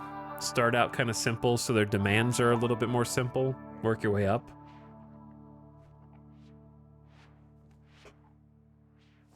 It's possible that the reason it's rotting is because... Where was it? This? Oh, it's because that's not supposed to be a grow zone right there, I think. This one and this one. Because there's 20 new spaces, but those ones, the light doesn't reach all the way over there. And we could like build in there, but I left those spots open so we could have like heaters and proximity detectors and stuff without encroaching on the grow zone space. Or become guilty after you have to eat people. Yeah, it has some good RP potential. So I kind of embrace the fluid ideology. But I think it's fun to try, you know, static ideology from the outset too. Definitely easier on the stream because then you guys can do like a command and see a picture of it and it'd be the same the whole time, but it's harder to do with the fluid.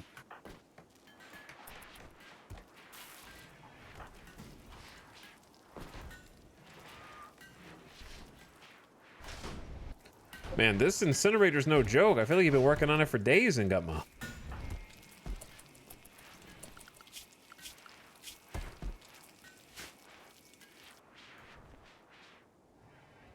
Temperature can't quite decide if it's going to get hot or not for the hauling. I'm going to leave the gas masks on for a bit longer, just in case, since it is summer. But we need to kind of hurry up. Heavy fur kid pants masterworks. Nice job.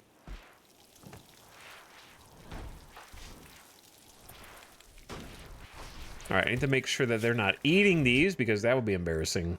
I don't think they are. Yeah, packaged survival meals are banned. We haven't had these in a long time, chat. That's good. That is good. You know what would help us a lot? Chat, we didn't name Seer, did we? We did not.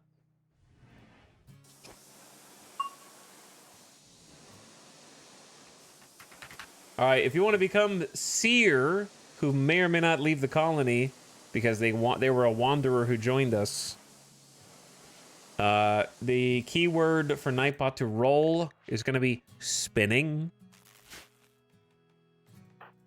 Spinning.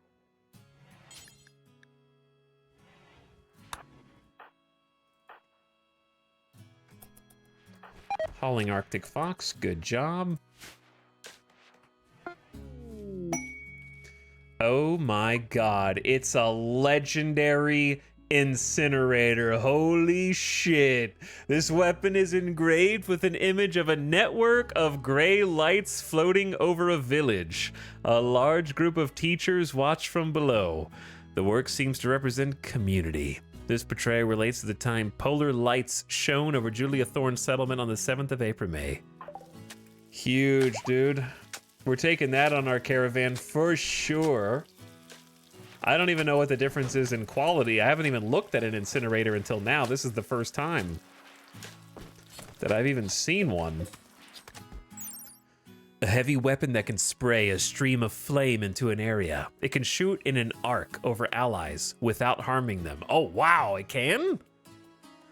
The flame burns off rapidly, so it will only ignite the most flammable targets. While the main flamethrower can be used without limit, the weapon also comes equipped with a bioferrite-powered mega burner unit, which generates a massive burst of flame for a pressurized bioferrite charge. The mega burner unit must be refueled after each use. Crazy. So primarily burn damage, and then the mega burn, 10 bioferrite for the reload. Yo, this thing crazy though.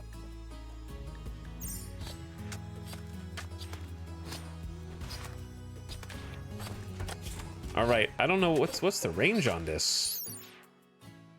16, so not that far, but not super short either.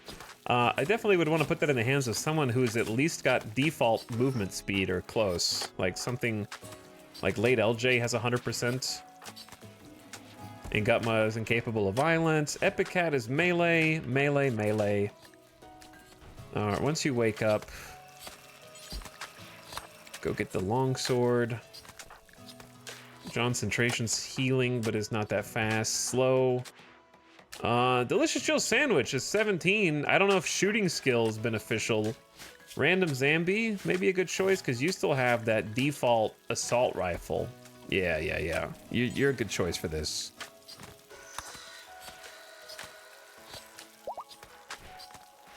All right, I wonder if we can test this thing out now. Come outside. There's the incinerator burner. A pressurized bioferrite charge for a massive cone a flame. Is this the Diabolus ability? All right, so this is just the regular shot, right? Yo.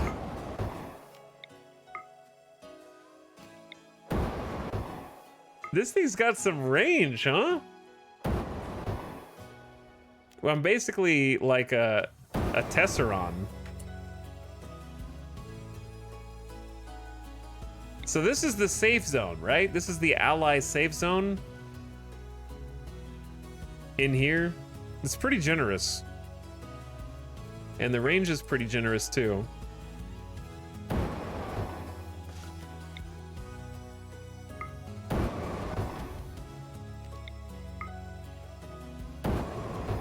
Okay, very cool. I like it. It's not the minimum range. Same thing, dude.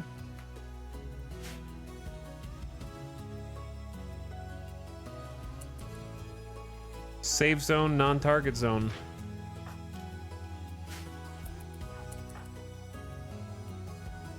Out here testing my flamethrower, drinking a beer.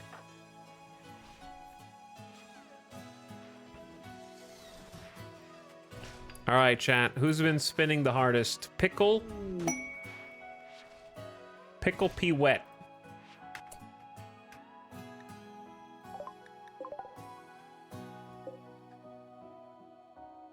All right, Seer, your new name is Pickle.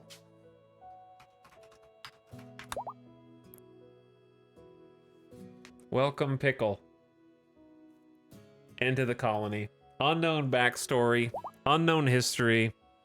All we know is that they have 4 death refusals, and they abhor drugs and pleasure from chemicals.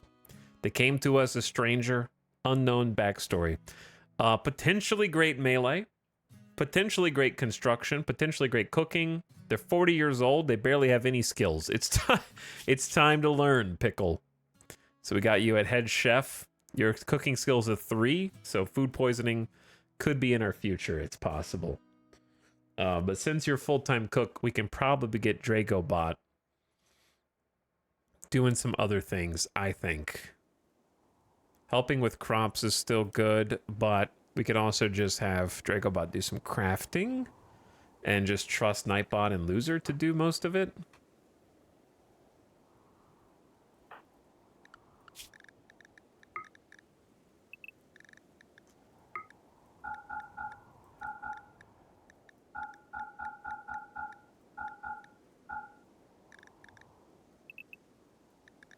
Okay. Should we get going? I think we should get going. Randy's gonna strike, like almost guaranteed. But how many meals do we have? We have like 20. The longer I wait, the worse this gets. Here's my question. How many bedrolls do we have? We have 4.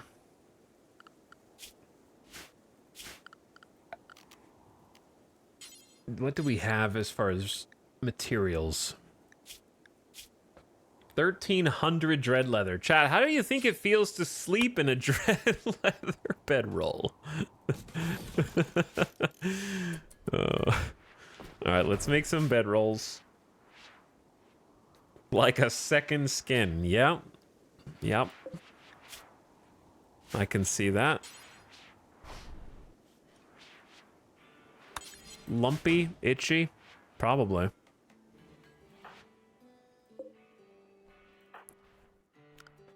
All right, the question is, how many people are we going to take on the caravan?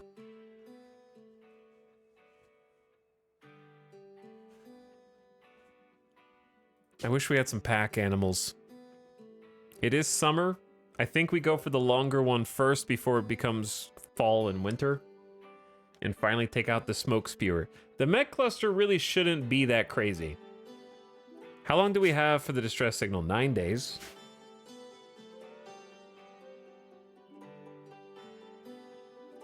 Like, smoke spewers should be pretty easy to deal with, I think. So I would say maybe even just go ahead and send like 4 people.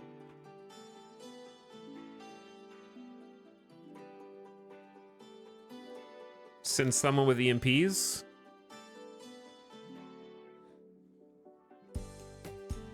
Maybe just send someone with the EMP launcher. We keep the EMPs in case we need them. All right, who can I do it? Who can I like live without? Probably Mostly Lost is doing studying, so Mostly Lost can go. Dragobot can stay. Giso is on mining duties. Why not? Oh, I didn't see this either.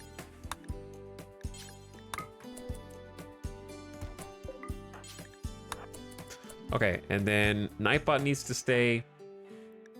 I will send Saha Muse as our melee. John can probably go and be healed on the trip. And Julia Thorne. Okay, Julia Thorne, John, Nasukin, and Mostly Lost. So we'll go Icy Elite. Saha Muse. Knight It Up. Concentration. Julia Thorne. 4 people I feel like is respectable for a little trip.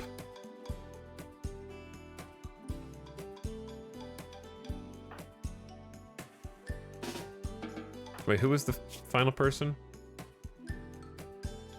Oh, yeah. All right. They'll get geared, they'll get kitted, and we'll get ready to go.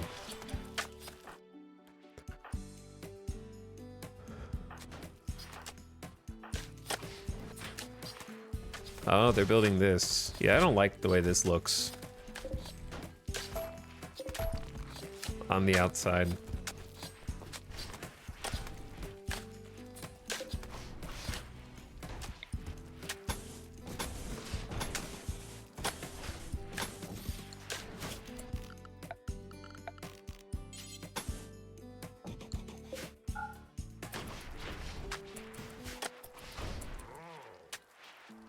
We'll figure it out.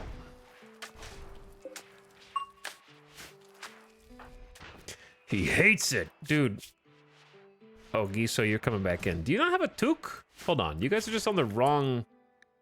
Oh, you're on Icy Talks. We don't have enough gas masks? What's this? Chat, why do some pawns not put on helmets when you tell them to? They're on the same bill that everyone else who's wearing a gas mask is on.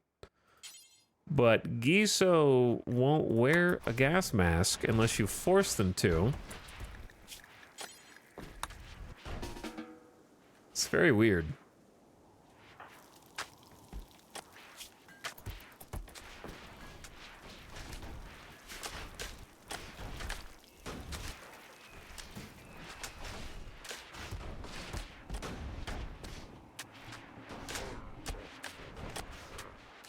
All right, do we just leave at night and just get it over with? I feel like just leave. All right, you're ready. You're ready. You're ready. You're ready. Okay, let's go then. I know it's night, but let's just get on the road, dude. 1.7 days. We're sending Saha Muse.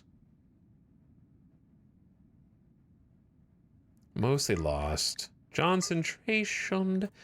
Julia Thorne. Okay. No animals. Travel supplies. All packet. We have 20 package survival meals. 20 meals between 4 people should be enough for a couple days of travel, because you'll be eating 2 meals a day, so it's 8 meals a day over, you need like 3 days. So that'll cover most of it, but we'll also give you 30 meals. 30 meals should be enough to get you there and back. And if it's not, we'll figure that out. Heal route. I'd say let's give you like 14. We have a lot. Maybe 15. Just in case we get an infection. 2 regular meds. You got 4 good bed rolls. Help you get comfortable while you sleep. No animals, and bring the EMP launcher, and we'll just like have that in case we need it. Other than that, I don't think there's anything special. Bring an extra smoke pop pack in case there's a turret that's bothersome. You could also straight up bring the smoke launcher, because we haven't used that in a while, but that's one time it would be actually good for. One yayo in case of emergencies. I don't know. That looks good, right? That looks good. Send it. And I know it says we don't have that much food. I changed the people who leave to caravan meal plan, where they'll be allowed to eat. Yeah, they're just allowed to eat anything they got, pretty much.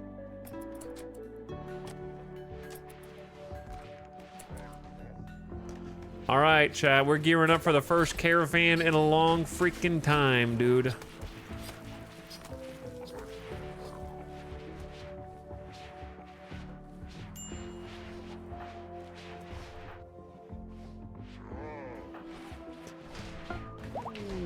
They're out. Oh, baby.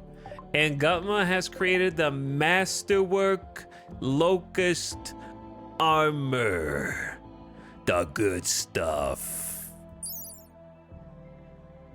A variant of recon armor with an integrated burst rocket for short-range flight. Locust armor is slightly less protective than standard recon armor.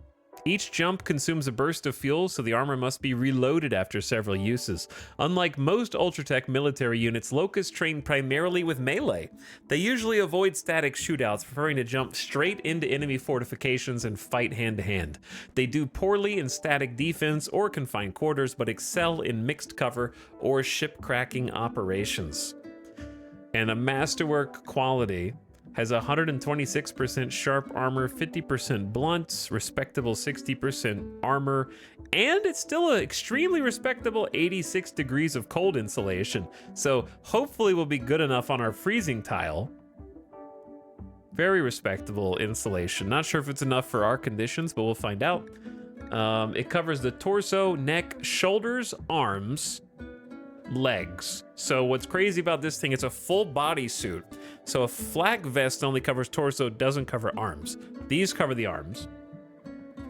And if you think about this from the perspective of covering the legs as well, it just blows flak pants out of the water, right? Even if you just compare the legs to the legs, you get 126% sharp on your leggies, and compared to a Masterwork flak pant, you only get 58.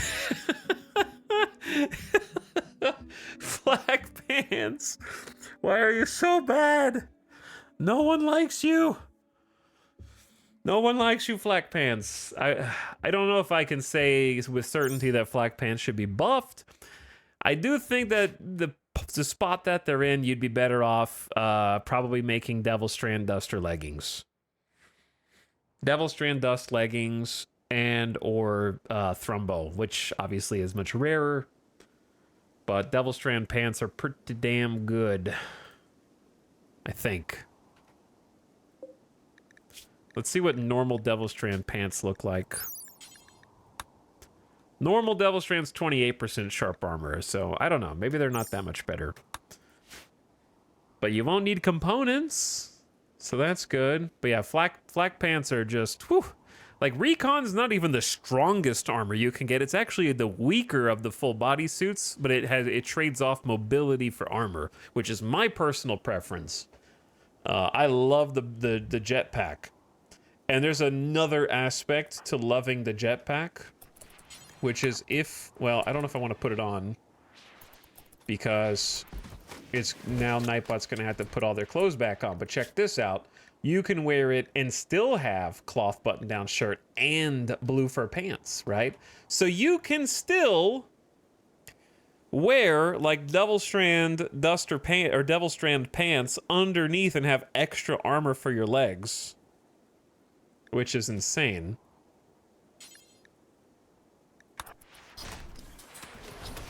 I'm assuming this takes off the armor to wear flak pants. Does it?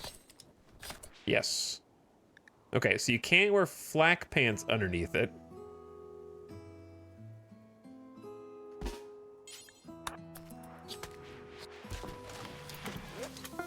Sorry, Nightbot, I kind of ruined your whole day.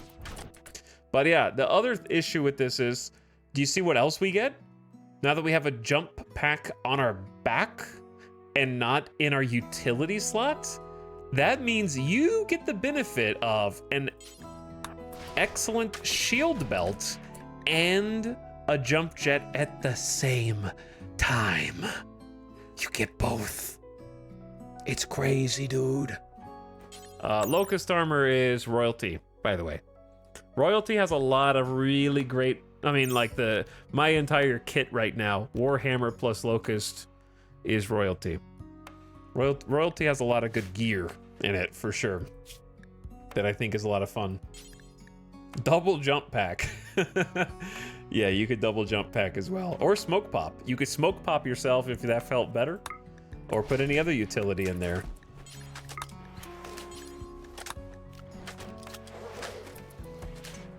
Obviously, it takes a while to suit up and get out of. But yeah, it is sick. Remember when shield belts weren't a thing? Nope.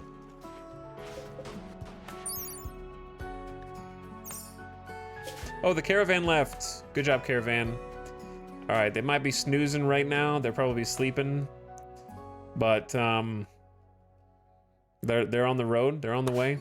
We just have to make do without them for a little bit. They should have 3.3 days of food. Don't know if that's gonna be enough, actually, now that I'm looking at this. 30 meals for 4 people. They only eat 2 meals a day, right? Like, that seems like they're gonna crunch through the food. Like, if you ate 3 meals a day times 4 people, that's 12 meals a day. I guess. Yeah, but 2 meals a day is 8. 8, 16, 24, 30. We should have enough for almost 4 days of food. But we only have 3.3. Maybe I should have brought more. I mean, there might be food there too.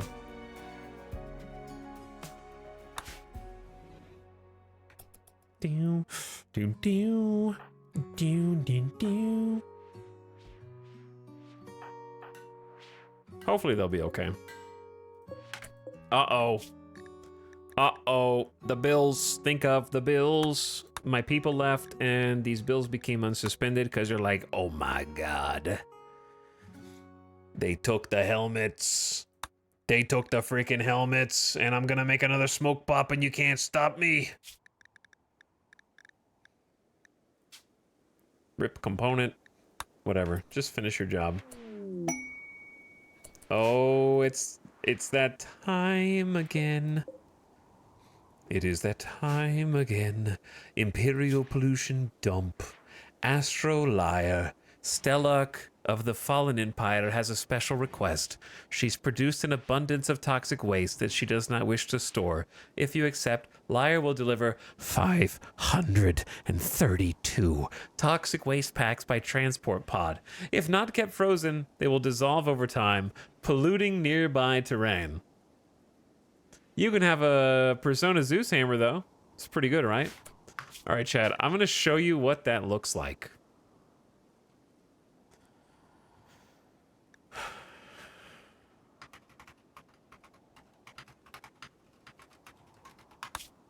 I'm gonna make a save intentionally just to show you how silly this is. Watch this.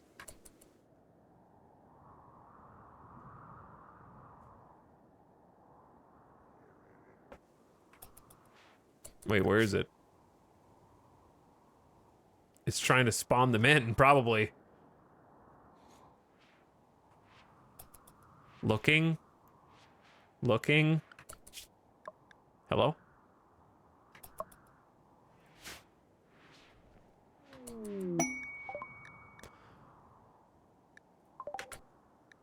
The waste packs have been delivered, chat. Oh, that's not as bad as I thought. But still, look at it. This is only 271. It's twice as much. You cannot stack them on shelves. It is an entire sun lamp worth of stuff that we would have to find permanent housing for.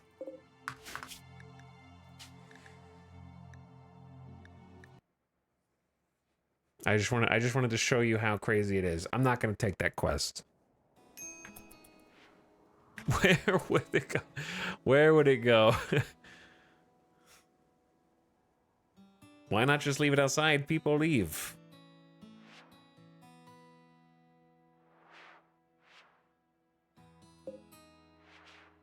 It's also summer, so it's not even guaranteed that they'll be frozen, which is even worse. So they'll start deteriorating immediately. Bad news. Spam the bunny has the plague. And I just realized...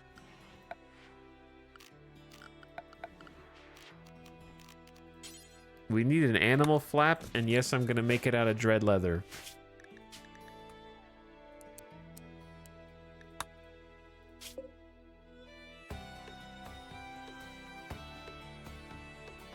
KJ, thank you for the gift sub to Pickle. Enjoy your gift sub, Pickle.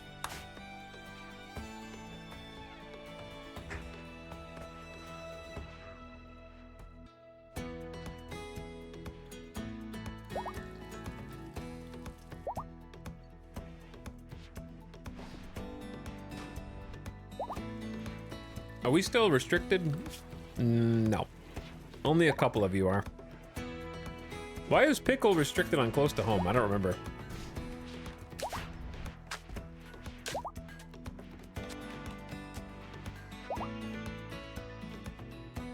This is a fast camera. Freaking fast camera, dude. Randy does know when you go caravanning, though. He knows. He's watching.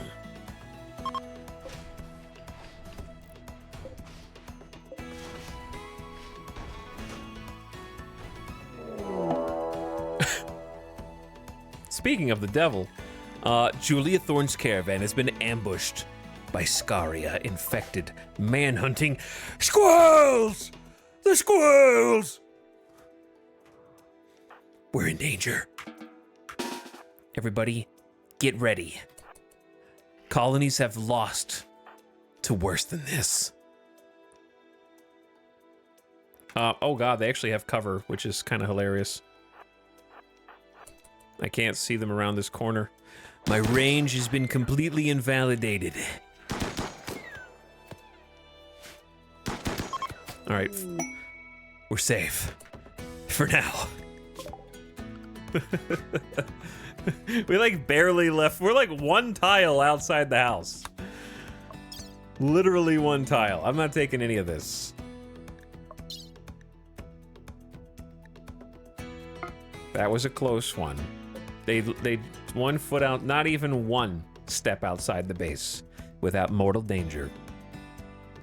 All right, 1.3 days away, 2.9 days of food. It should math. That should math.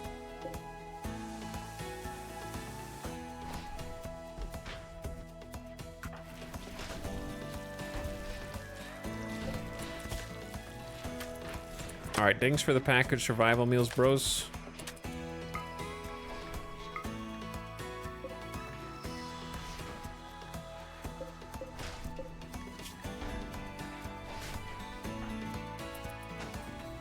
Loser and Nightbot are doing their best to try to get all the crops planted and replanted.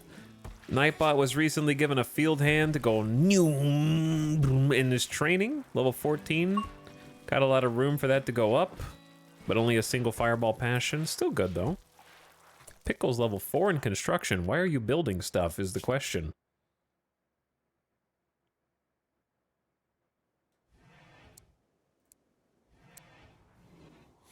I guess we don't have anything to craft. And you have a double fireball passion. We got another IED dead life trap. We're trying to stay on those. Good job, loser. I saw you just pick one of those. We need more on planting, I guess. Dracobot was a backup.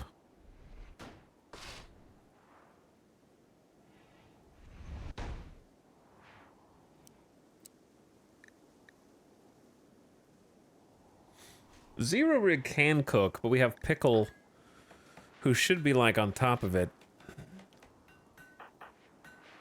I guess Zero Rig's doing art right now. Which is still useful. Especially as something that we can sell. But yeah, like crops obviously are a little more important.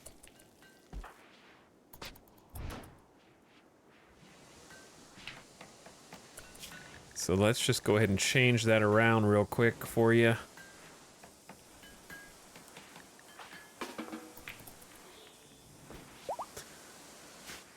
All right, Zero Rig, we need some help. Look at Nightbot, just running circles around you. It's embarrassing. You'll get there. You're learning. You gotta start somewhere, dude. Let's get some more granite blocks, if you guys don't mind.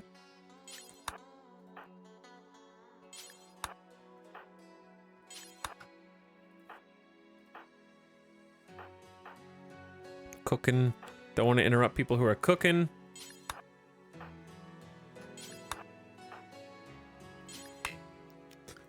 I don't know why you are limited, actually.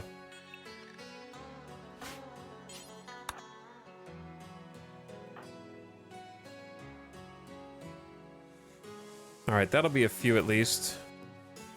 They gotta walk through the stink. Pickle doesn't have...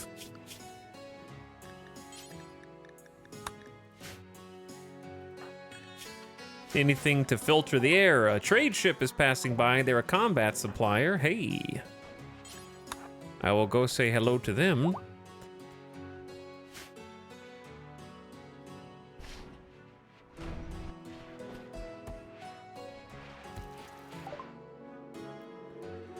What do you got? It just occurred to me we never hauled this stuff in, huh? Okay, well... here's the issue. We have money out there, dude.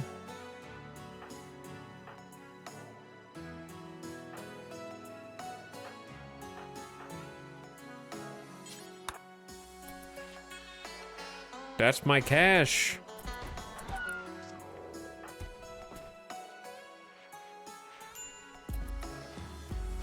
And this is just... oh, that's where the power is going. Nah, we're actually, like, good on power. Even with the extra sun lamp, which is cool.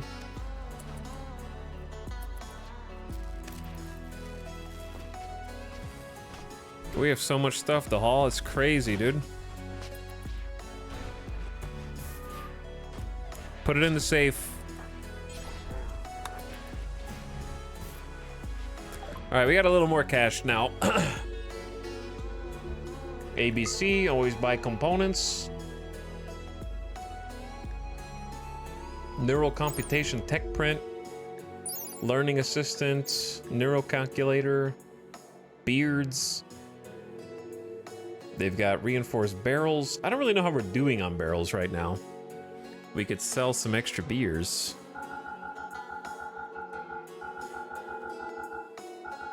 I might sell like 25 beers. All right, you guys can have Stinky Spear, Stinky Club. I'm keeping the Warhammers. Normal Bolt. Revolver. Keep the miniguns just in case. You never know. We had some rainy day situations recently that weren't my favorite. Snipers have some use, but I don't know if we need 4 of them.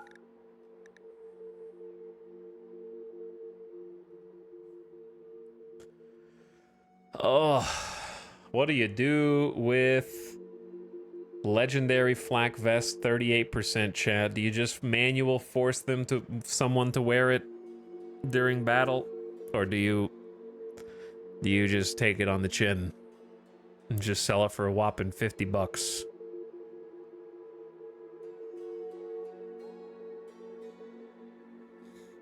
We don't have that much cloth.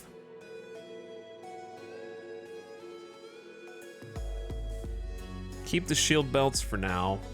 We gotta remember we have a low shield pack. We do have 1, 2, 3, 4. At least like 5 or 6. We have like 6 flak helmets. 7, I think, actually. So we don't need this many steel helmets. We should only need like 10 total steel helmets, I think. I thought durability affected how good it was for armor. It does not. Guns also do not get worse as they get lower durability. The only thing it affects is your pawns don't like wearing things that are getting worn down. They get mood debuffs for wearing tattered apparel and ratty apparel at a lower difficulty. Or at a lower durability, is what I meant to say. But yeah, 1% gun will fire just as good as a 100% gun. It's just it might disappear in your hands while you're shooting it. That's the only issue. But you should never sell low durability guns just because they're low durability unless it's literally like single-digit %. Because you don't want to be caught in a firefight and your gun breaks in your hands. It's very, very embarrassing. Yo, Locust Armor's worth 25 hundo. That's bank.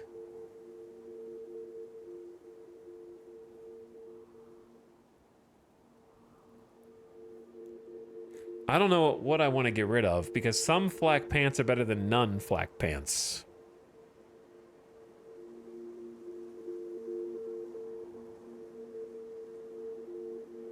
I don't know, I'm just gonna make the call and get rid of all of the Masterwork flak vests that are under 50%, because we can make more. We'll still have 1, 2, 3, 4, 5. That one's not ours. 6, 7, 8, 9, at least.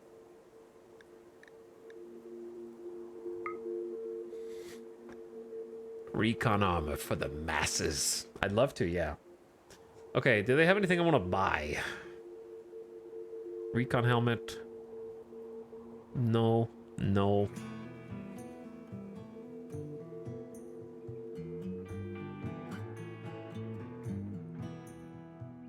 Assault rifles, sniper rifles. I feel like they don't really have... They got a plasma sword. Excellent plasma sword. That'd be the best thing, but it's crazy expensive.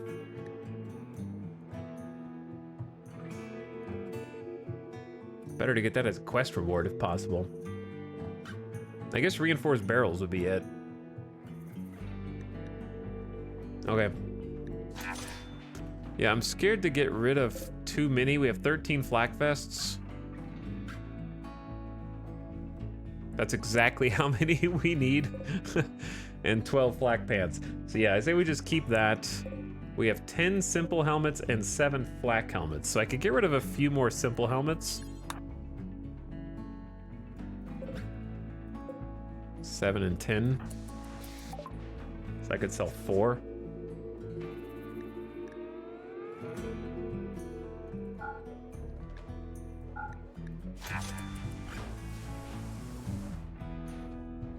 Okay. And then the barrel situation is we have 5 barrels and one of them's gonna need a reload. So we have effectively 4 barrels, which I think is pretty respectable. I don't know if I need to waste money on barrels right now.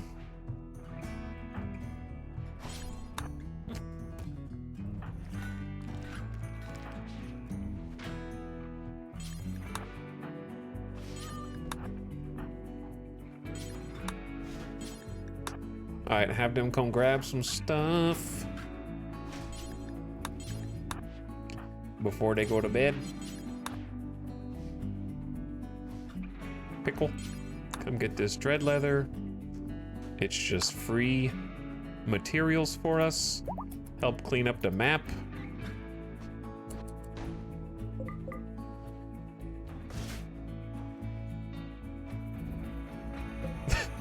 There's just high explosive barrels out there.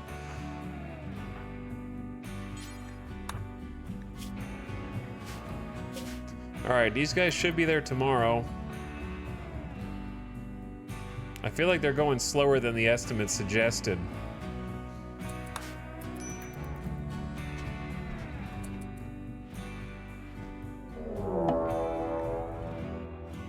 A Noctul has escaped their restraints. The same one. That's twice in one day. In a 221 containment strength room for someone that only needs 60? That's almost 4 times the containment strength as the minimum.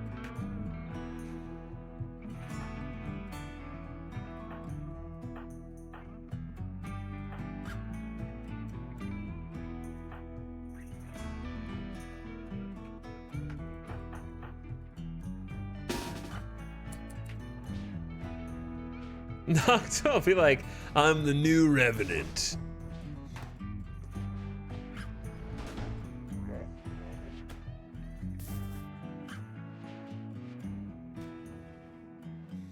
All right, well, we've had some practice with this nerd.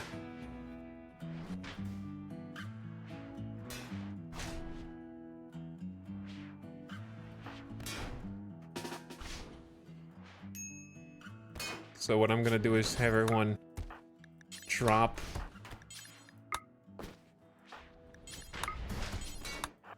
their weapons.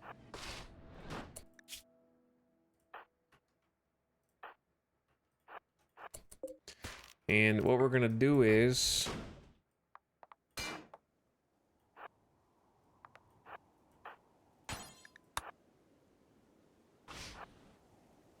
say, come on out, partner.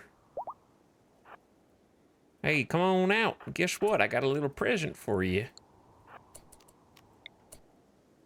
I just need you to get a little closer.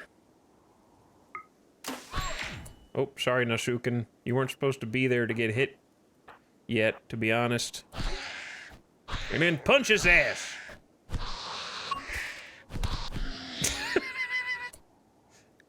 Are you alive?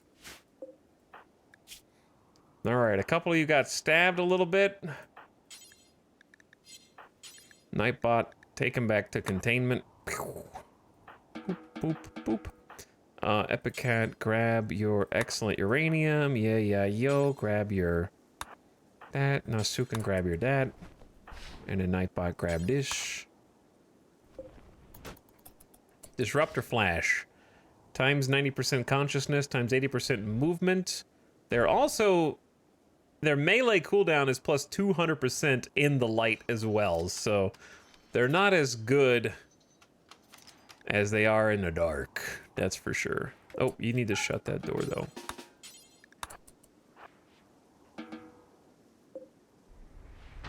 Perfect. Wait, you're supposed to pick this up, but that's okay.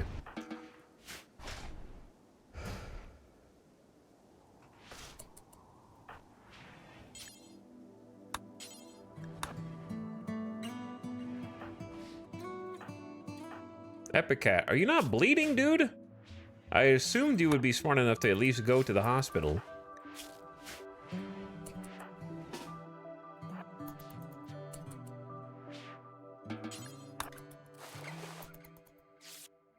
There you go. That Noctul, these Noctuls are actually being a huge boon for us right now because they're giving us 3 ferrite a day each, and we just caught 3 of them. Are we missing a zombie? Did a zombie get murdered? I don't remember that happening. I guess a zombie got murdered.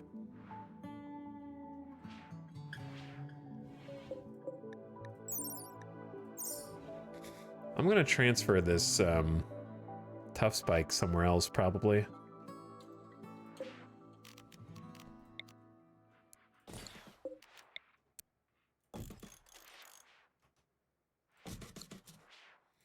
I got a shard inhibitor here. The only things I don't have are the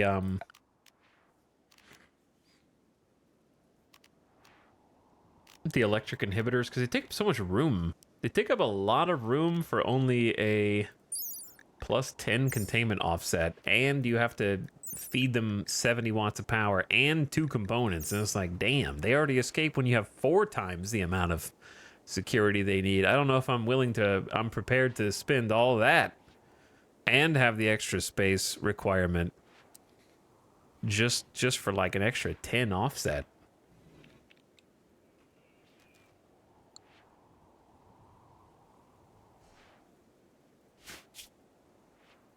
I wouldn't mind if electric inhibitors were buffed, because right now I feel no inclination to use them. Like, they're gonna escape anyways.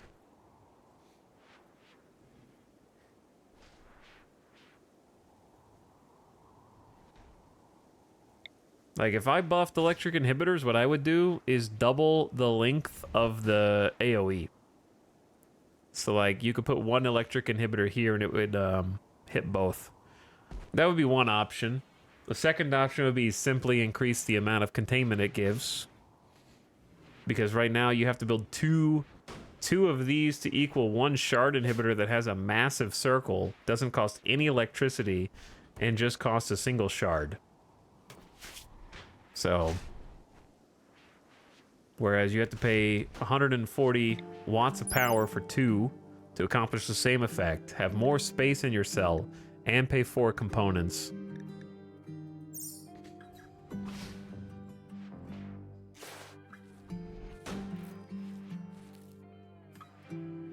It'd be cooler if the electric inhibitor prevented escapes entirely to make loss of power more threatening. I think a loss of power facility drop is an interesting idea, but I think ultimately would result in more people complaining about solar flares.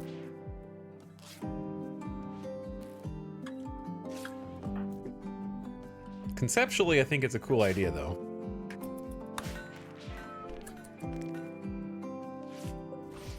Where, in theory, you just reduce the containment strength of average door HP. Like, average door HP contributes an incredible amount to the security value. And if that were reduced some, but the electric inhibitors were significantly buffed to kind of, like, offset it, then you might achieve a similar effect without having to worry about like a guarantee type situation. Where if you're reliant on the inhibitors and the power goes out, then it's more likely for an escape. Could be cool. They're still building the floor in here. Labor intensive.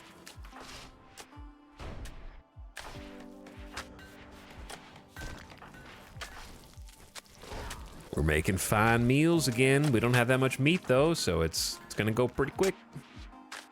But summoning animals has been a nice way to offset that issue.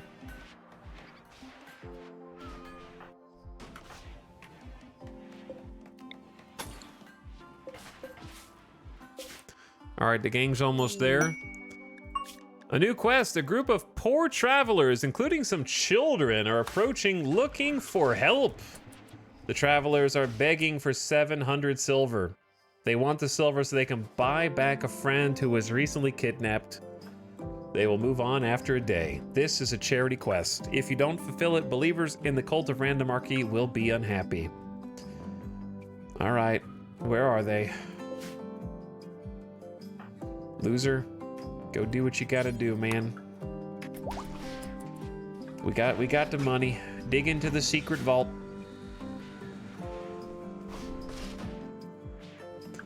We got the bank. We're charitable. This is a charity tax write-off.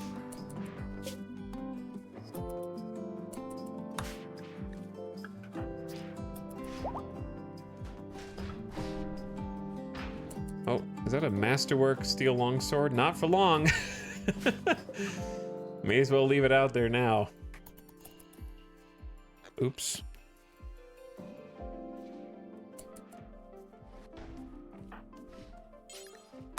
Well, I guess I'll haul it in for a rainy day. All right, gamers. I expect this to not be too big of a deal, but we are at the location of the mech cluster that's had the smoke cloud. A nearby smoke spewer is reducing sunlight in the region. I'm expecting it to not be that big of a deal, but we should get rid of it anyways. Been a long time.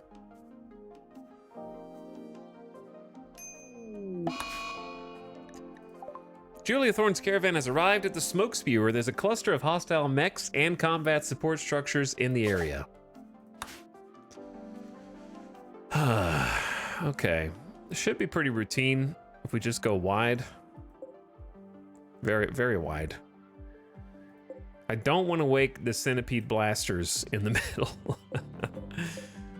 Proximity activator. Another proximity activator. There should be a weak corner. There's also an unstable power cell, which is beautiful.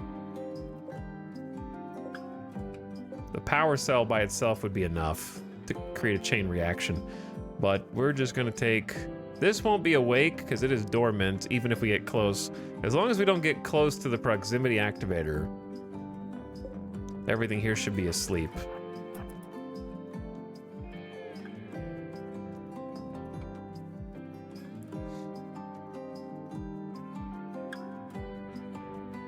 Lasted for 2.3 years. Yeah, it's craziness.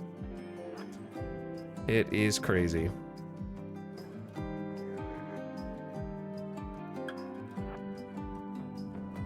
I don't know. I would like to try and blow these up because it would be fun. But at the same time... All right, loser took the rest of the silver. Beggars have been helped and are now leaving. As a result, we get a +4 for 8 days. I really am a good person. It's better than getting a -8 for the same length of time, let me tell you. I like playing charity. It makes you play in a way that most people don't play RimWorld. So what we want to do is just a little bit of this.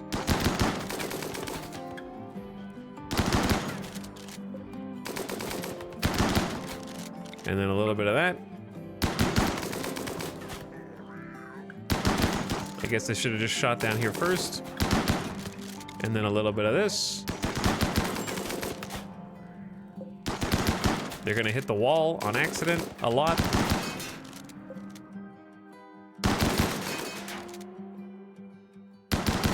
Because yeah, if I hit this unstable power cell will definitely blow up the mech assemblers. Well, one of them. I don't know if it'll blow up the second one or not, so.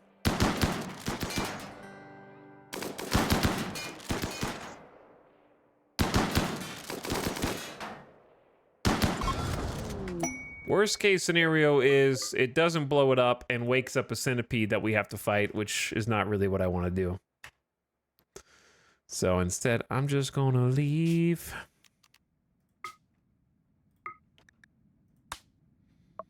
$1.9 days. Our estimate here is crazy. We have 17 package survival meals.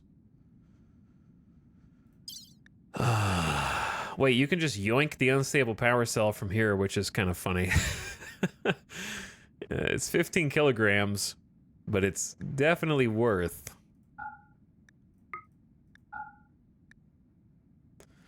The mech nodes are good, but less good. And we're at about the peak of what we can carry anyways. Got to get the plasteel. We have plenty of steel right now. We got to get the component and just say, that's good. That's good. We only have 1.5 days of food, but 2.1 days of travel.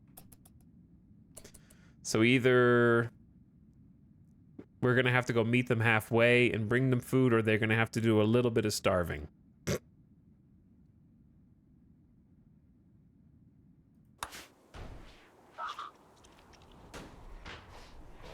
I can't believe 30 meals for 4 people is not enough for like 3 days of travel. That's crazy.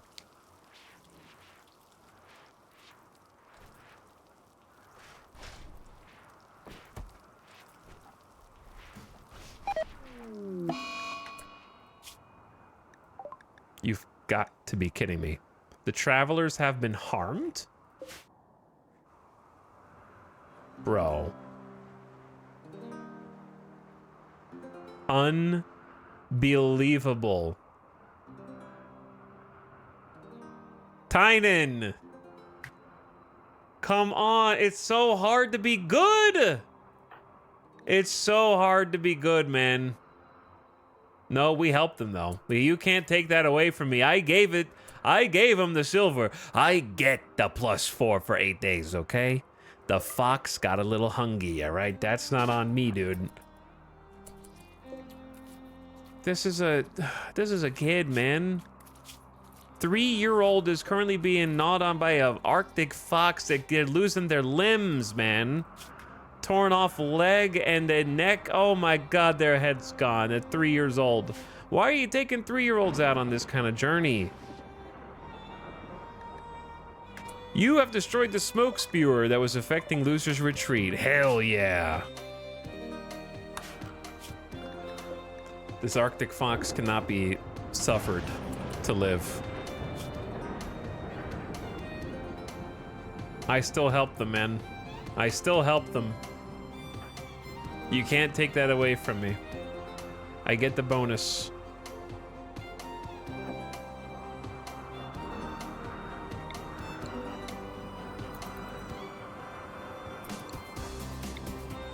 I like going out and hunting Arctic foxes in a thunderstorm.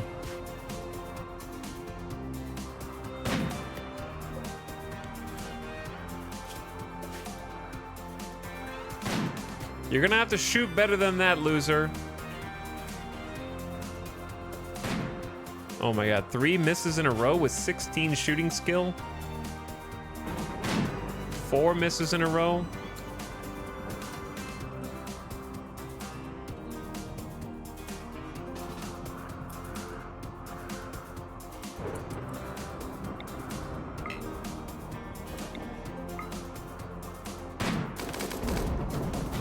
Unhittable. 5 misses in a row for loser.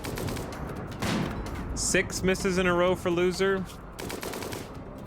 And they didn't even get the kill. They just missed 6 in a row. 16 shooting skill. 92% manipulation, 100% sight.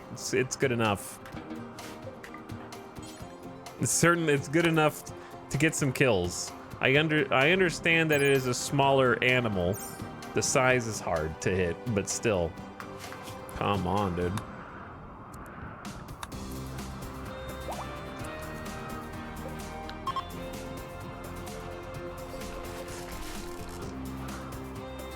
Bury the child? I mean, we have a spot for them.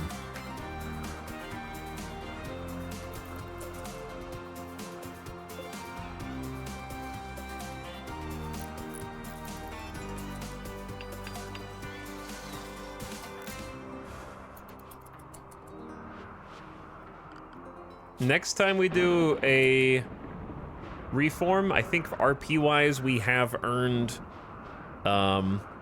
corpses. Doesn't matter if we're allowed to change that. I'm allergic to being intimidated by rotting corpses. But yeah, we've proven that we can do it without having a bunch of snaps. I think for fluid ideology it makes sense to that we've done it enough now, and we've raised the undead a few times, that we've sort of adapted to it. Because we've been handling corpses so much that we just wear gas masks now. I love having a full arsenal of gas masks just ready to go at a moment's notice. So good.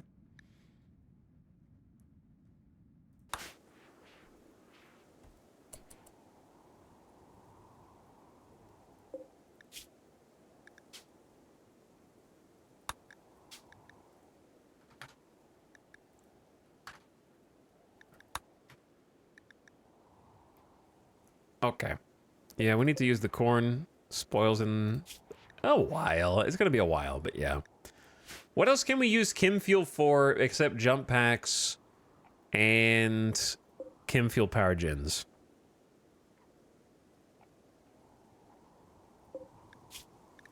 I wouldn't mind just like stockpiling a full 1,000.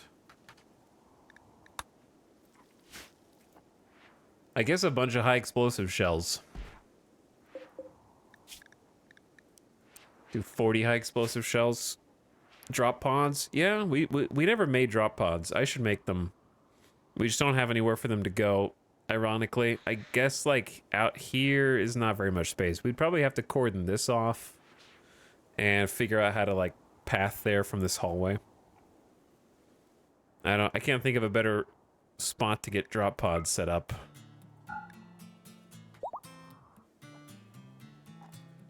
Yeah.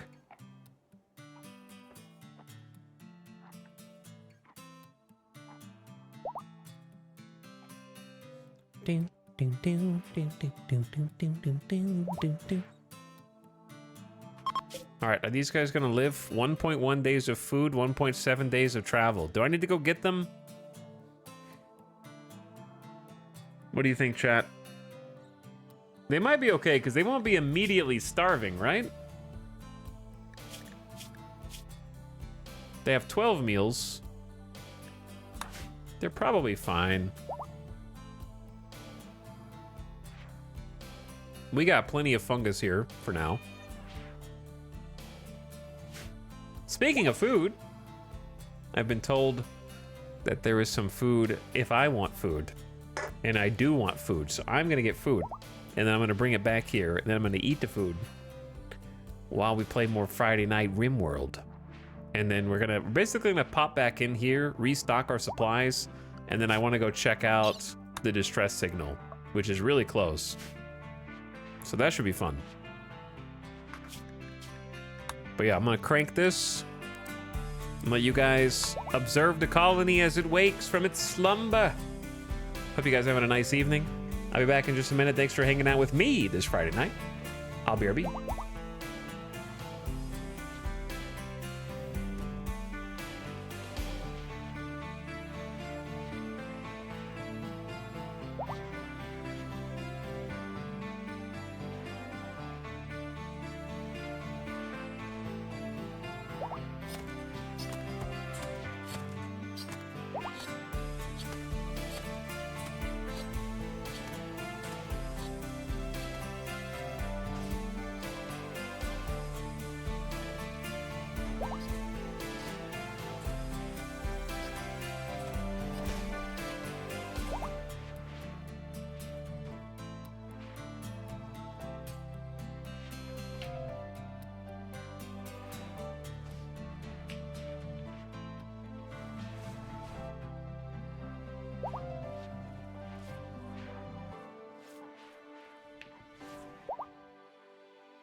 Yo.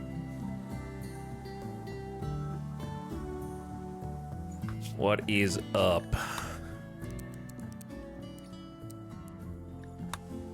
Where they at? 1.2 days. Is it getting longer? Maybe it was, maybe not. I got some fried rice, stir fry, with some vegetables and an egg and sausage. Homemade?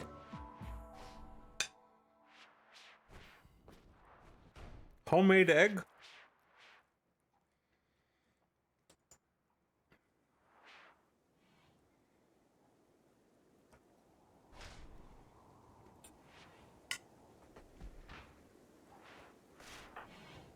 Oh yeah. I just had dinner, but now I'm hungry again. Gamer Deathbot will move faster. What do you even do, Gamer Deathbot? Let's follow you. Where are you taking that Kim fuel?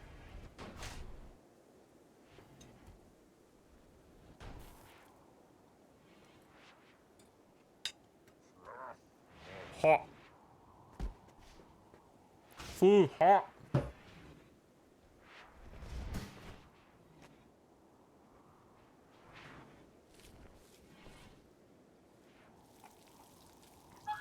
So what I'm curious about is what the builders are doing. I think they've just been taking care of some boring, like, side jobs, more or less. Which are things that aren't really exciting, but need to get done. What I'm looking at is, I don't know, we have 1,600 steel in here. So what you're saying is, it's time for a little, like, shift click.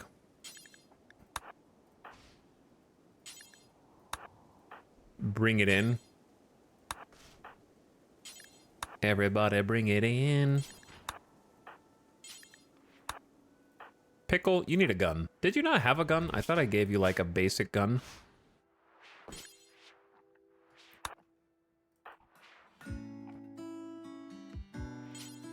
But yeah, this is not like the most fun task, but there's just so much steel in here. If something happens that locks us inside, I don't want all this steel to be stuck outside.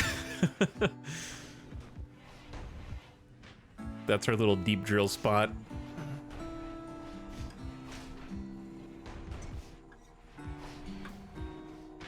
What's up, just some old guy? I'm taking the steel in. Thanks for the 39 months, dude. I appreciate the late night sub. Chat, what are you guys doing tonight? Huh? While I eat and you, yeah? What are you guys doing on right now? What are you gaming? RimWorld gamers in chat?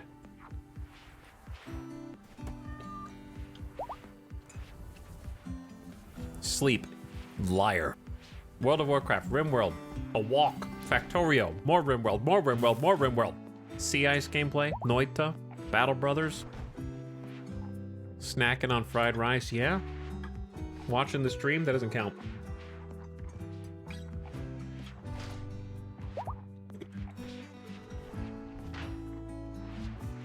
A staggering number of RimWorld gamers.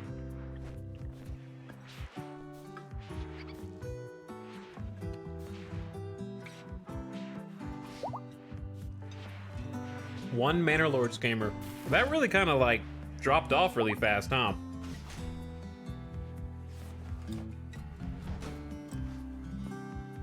Not just for me, I mean.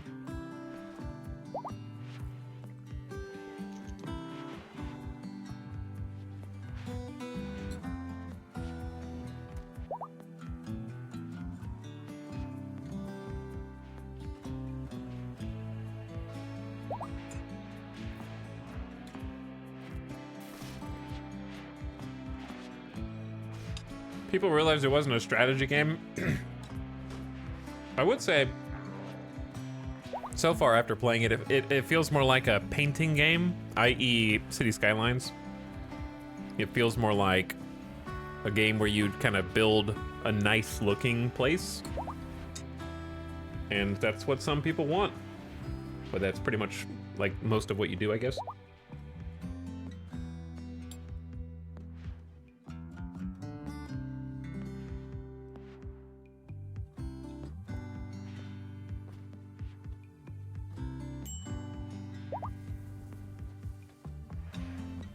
But yeah, I'm just gonna leave this on like kind of chill camera mode while I eat some dinner.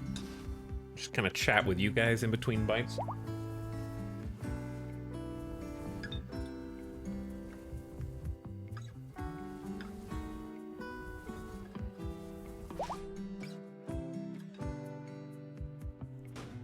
I got steamrolled by the AI in my first Mandalords run. Well, yeah. That's because I'm pretty sure you literally can't win a game of Mandalords because the AI doesn't exist and is like set to accelerated levels of conquering the map beyond that which you could possibly ever hope to contest.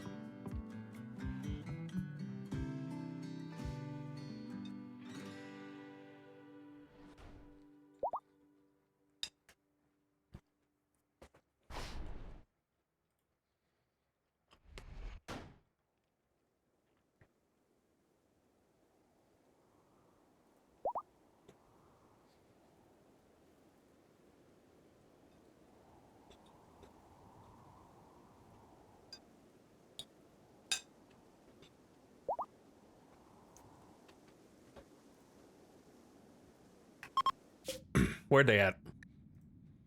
Time to destination, 0.7 days. Days of food, 0.4.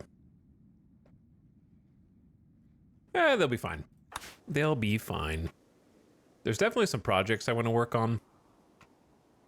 I also would not mind putting up some more IEDs around the base. I just feel like Randy is gonna send like an animal... You know what I mean? Like there's just gonna be like an animal manhunter pack. Or something.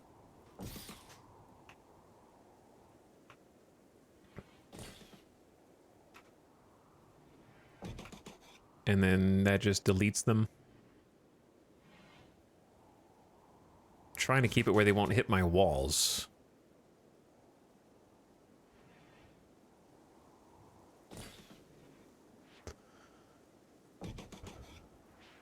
If we do that, and then we have like a limestone trap right on the corner. This is the area that I think is like the most vulnerable. It's just right around the power. So we should focus on that. And then I want to get this going. I don't think today is the kill box day. Maybe tomorrow, or the like whenever we stream next, assuming it's tomorrow.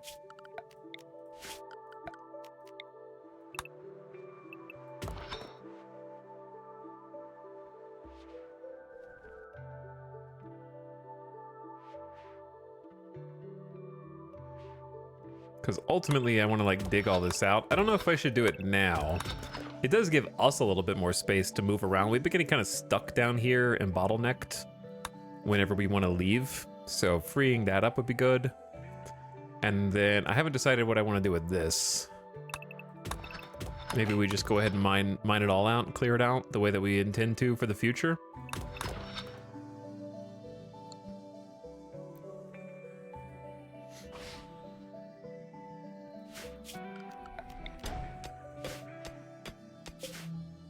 All right, well, at the very least, we only have half a day left until these dudes get home. And then we're gonna try and reset and go on another caravan. If Randy allows.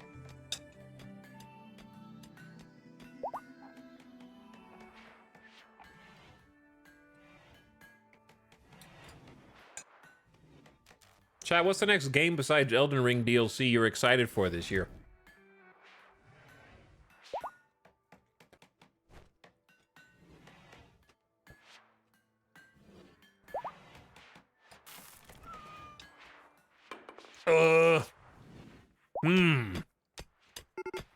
Good question.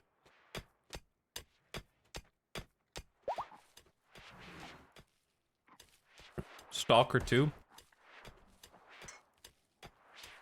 That'd be good if that was good.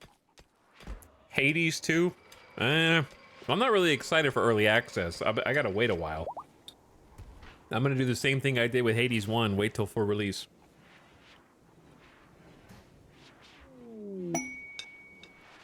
Another bunny?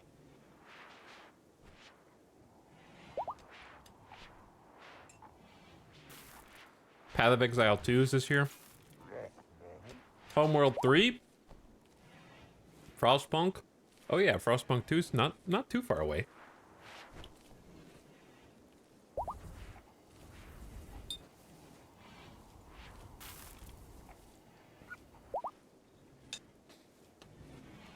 I don't think I really have anything, to be honest.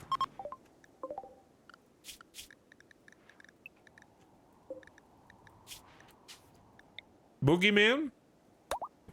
Boogeyman the bunny? And Hannibal.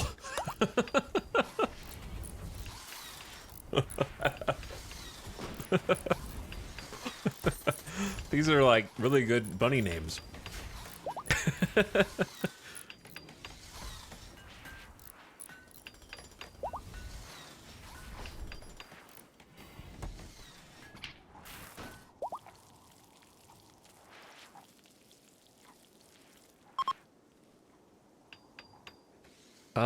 I just remembered. Oh yeah, perfect timing. We're getting the corn harvest here, and I want to turn it into a second double cotton, I think, or just go back to hops before we run out. That'd be smart too. Hops before we run out, because we've got 200 cloth there. It goes fast. It goes really fast. But I've been wanting this like carpet over here for forever. Maybe make at least the armchair. And we were doing like a, was it auburn? No, it was burgundy, like a burgundy carpet in the corner. This has been almost finished for forever, it feels like.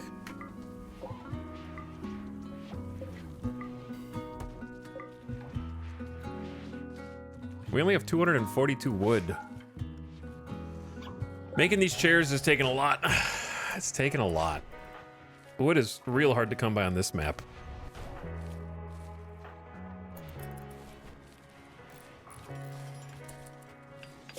All right, I know you guys ran out of food, but you actually are probably gonna be okay. Dragobot's keeping us stocked on meals. We got 92 simple meals. Extra corn for fuel. We brought in about 700 steel. I'd like to just bring in more.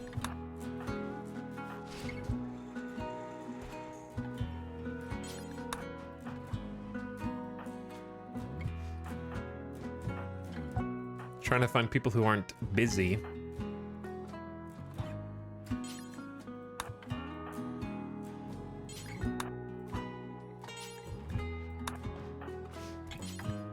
Kind of just focus on bringing a bunch of this in. Because I want to get the hydroponics set up, but it's going to cost 1,200 steel. And a lot of components. But yeah. What type of floor do you envision for the little hydroponics room?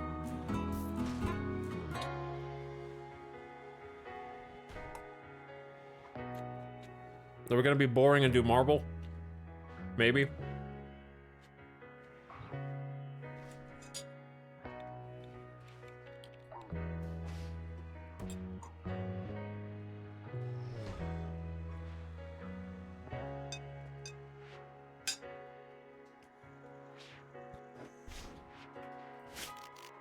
It annoys me that we never did this or that.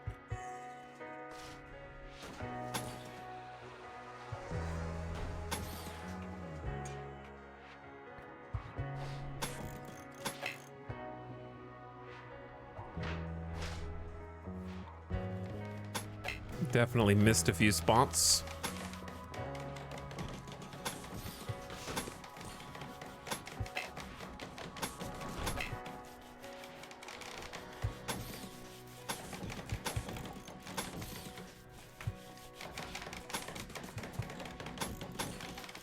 I'm doing that one thing that that one dude in chat said to do.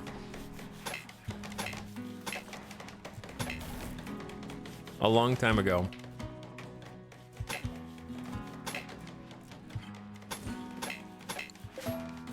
Okay.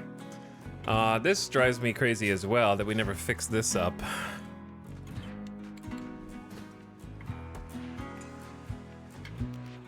Marble it is.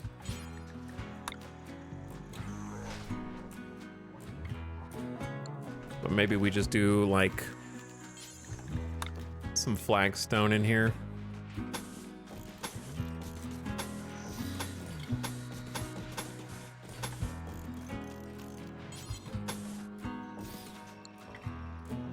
That's been a long time coming, just to pave that floor.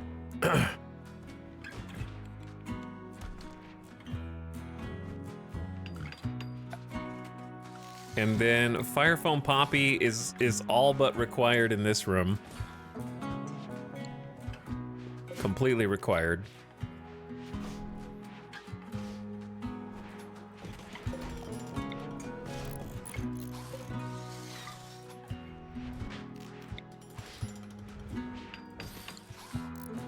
Okay, then we can toggle the sun lamp back on.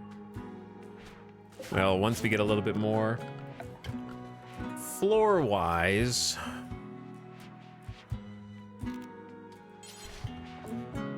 what about a morbid slab? Right in the middle, made out of marble.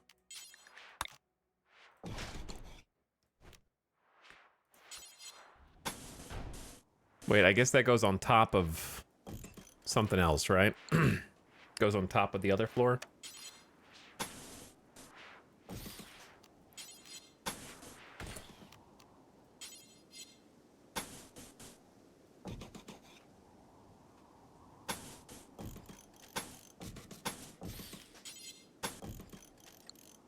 All right, good enough.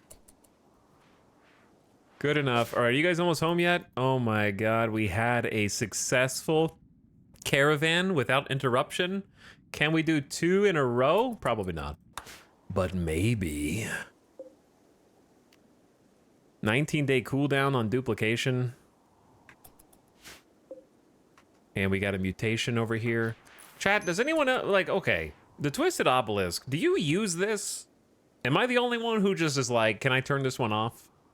I don't know. Tentacle arms are good, and lungs are good. Do you just mutate everybody in the colony on purpose? Like, what would you do?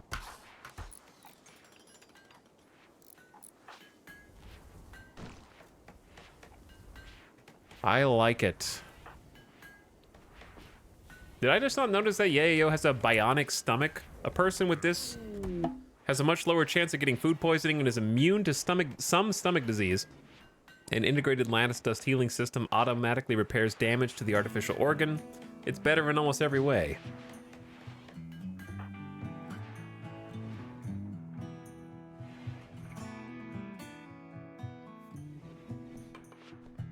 It's good if you have inhumanization. I don't use it because of the mood debuffs. Also, welcome back, caravanners. Welcome back. They're home.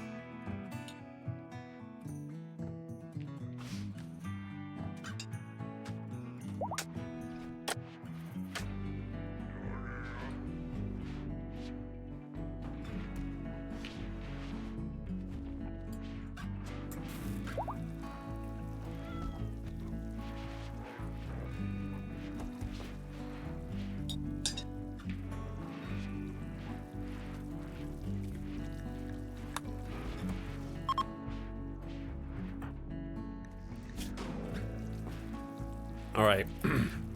Why are you wearing Locust Armor Masterwork? No.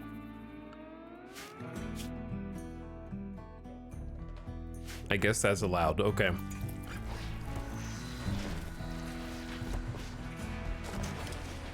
I love how you swapped out the legendary flak vest and pants. You spoiled brat of a pawn.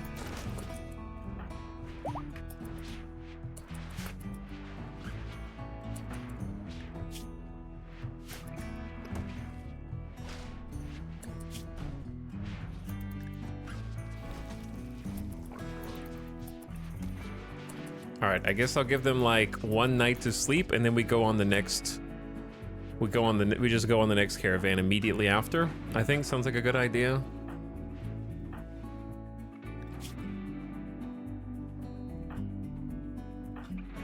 It seems like Sahamuse is the one that has the most stuff. Oh, what is this doing here?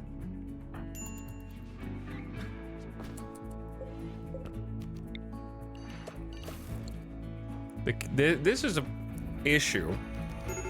I think we have to install the mech node and then deconstruct it. We have a horseshoe pin still that I never figured out where to put.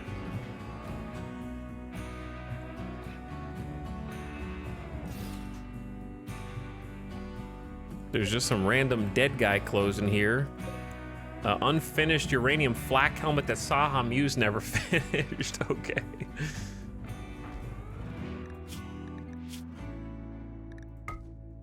And we have an unstable power cell that we could use for energy, but it also might freaking blow up and kill all of us.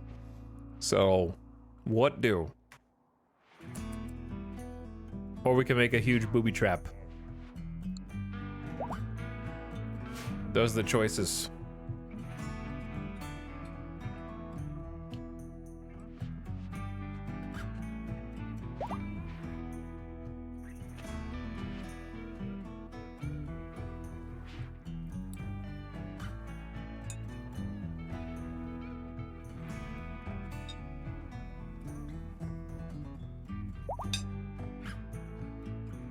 Just hide it inside the walls. They're in the walls.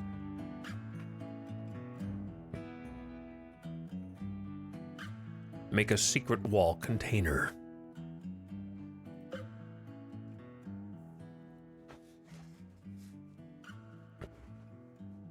So what you're saying is just put it in the bioferrite generator room. Put it next to the Revenant as a threat.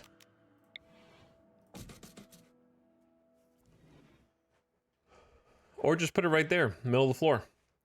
Say, come and get me.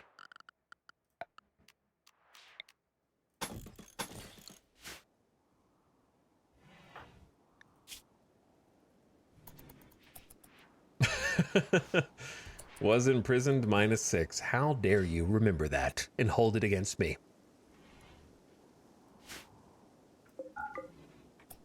Who's awake right now? Epic Cat, what are you doing? Flicking a switch. Oh, looky there. Our first ever hydroponics basin. Wowie. So cute. Hydroponics are artificial nutrient baths for growing plants. The nutrients pump must work continuously. The plant will die if power is cut.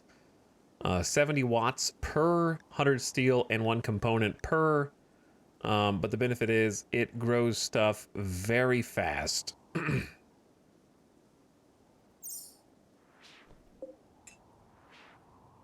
Very, very fast. I don't really want rice. This would be a great place. I guess you can grow Nutrifungus here, but Nutrifungus doesn't really benefit from fertility. It's only 15% fertility sensitive, so it's not really good for hydroponics at all compared to how we're growing it. However, hops is a little better at 70%. Obviously, heel root, probably the best at 100% sensitivity. So it'll get the most benefit from going, gotta go fast. Can't grow corn in them, sadly, but you can grow fiber corn, also a bad idea. Strawberry plants can give you a different food type. What is the benefit of strawberry plants, chat? Seriously? They're delicious even when raw. Okay, so you can just eat them without cooking them, would be the benefit. Or you can do some psychoid, get some drugs, finally. I think I'm gonna go heel root for all of these.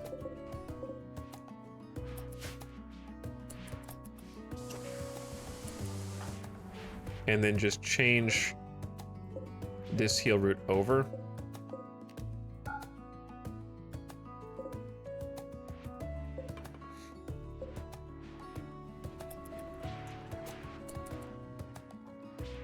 All right, everybody, wake up. Have your morning beer.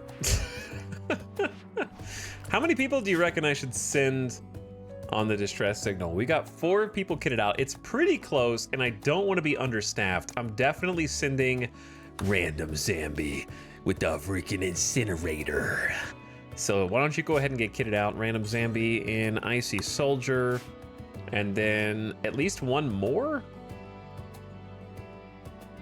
Like, I'm thinking 6 people seems reasonable. Get another melee in there. Like, maybe Epic Cat just for the extra melee. 6 seems pretty reasonable.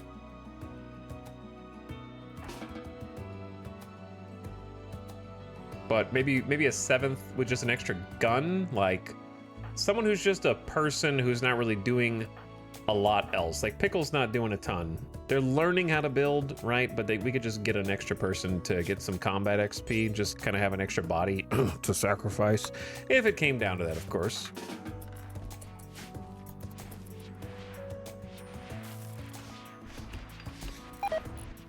Concentration got food poisoning. You're supposed to go on a journey with me right now, bud. You understand that? That means other people are about to get food poisoning. We're in danger. That's just the first one. All right, well, power down, John. You're not going.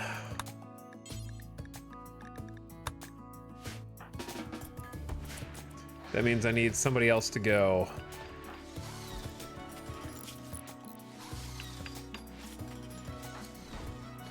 How about delicious Jill sandwich?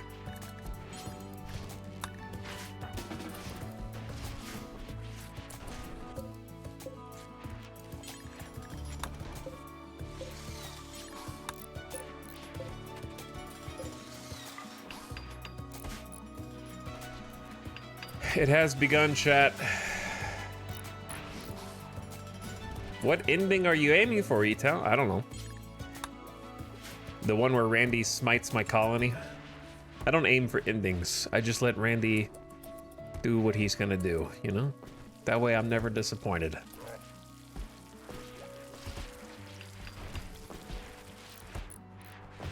The bad end.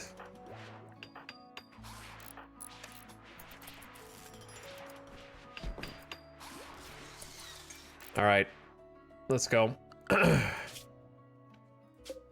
Caravan time.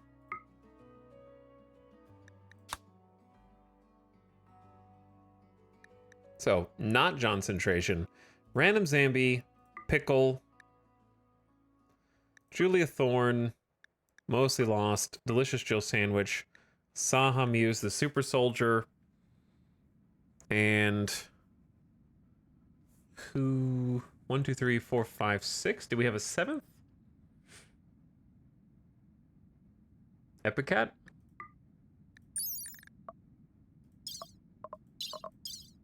All right, it was Epic Cat.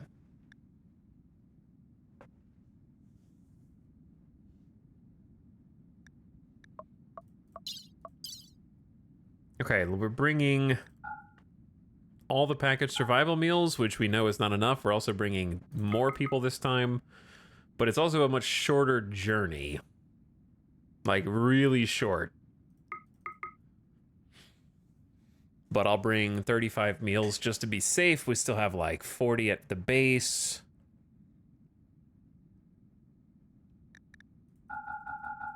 $20 heal root, 2 medicine, and dread leather bedrolls. Cool.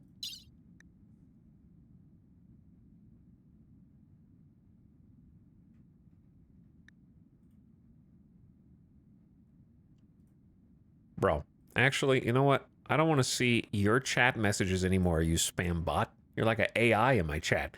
Simply by virtue of being Italix's pawn, you are destined for a brutal death. Listen, only if you're a planter, Lil Sexy, okay? Only if you're a planter, or you're in Loser's wheelhouse. You know, if you're getting hit on by Loser, then your time might be short. It might be. I can't really foresee what we're going to encounter on this little journey. I'll bring a shield belt because I forgot to put it on. A fire foam pop pack. Seems like some good plans. A couple beers.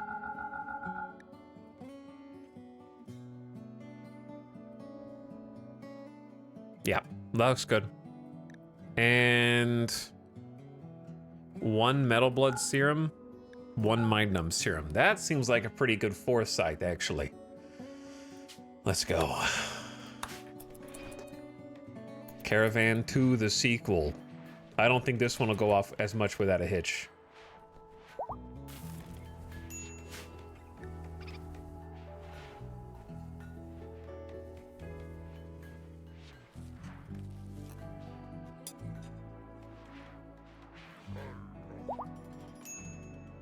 Gamer Deathbot's got high explosive shells.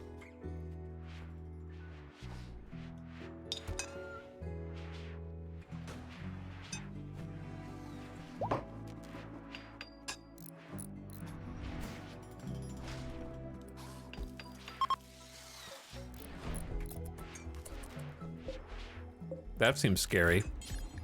It is bright in here. I guess we could have just gone for a smooth floor, huh?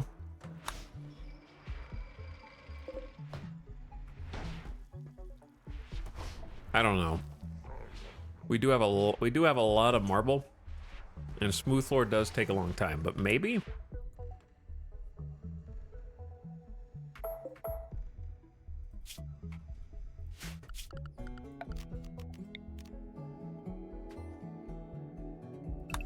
I kind of like smooth with a little bit in between, you know? Like a little texture in between.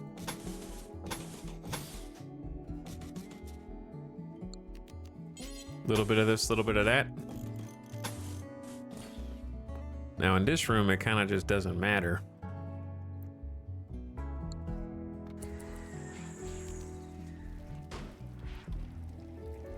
This is just like the clothes closet. Yeah, I kind of like how I had it before.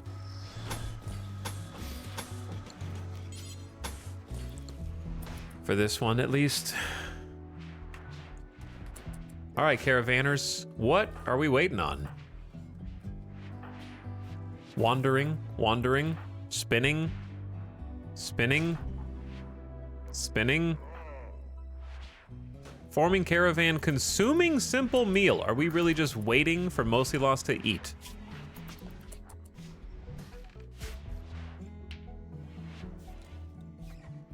Yes.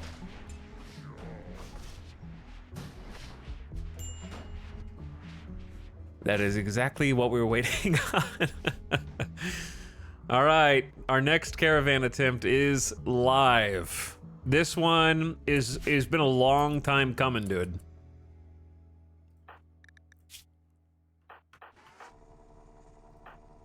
I also just realized. Okay.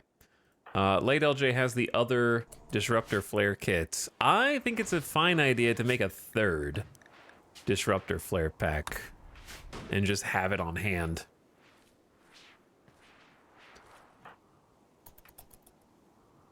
And they're off. Boop.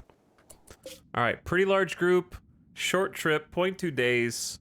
It's right down the road. How did we even not know there was a Pogga Confederacy hideout here and they're calling for help and there are enemies at the same time? But yeah, we kind of like peeked into one of these events before and then noped out of there really fast. So hopefully this time will be different. And if something really bad happens on the home tile, we have a couple of options, including some stinky dead life, which we have built. Why is there a sculpture here? I don't know why there's a sculpture there.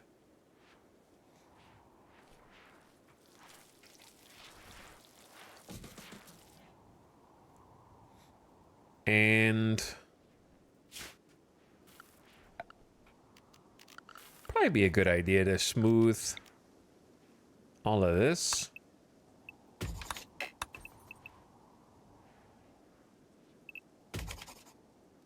They've been doing a really good job smoothing back here.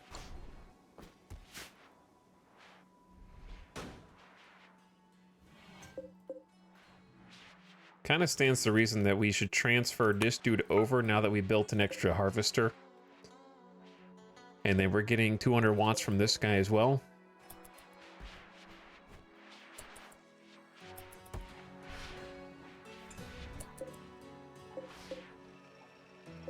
We got 61 simple meals, and the fungus is like 80% grown. And we got a bunch. We may have finally beaten the fungus.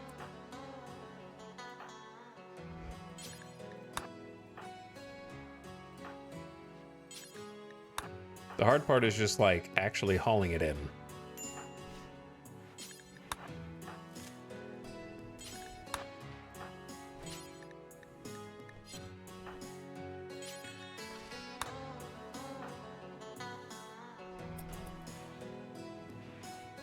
Starvation arc finally over? Question mark? I mean, I'm just saying, look at it, dude.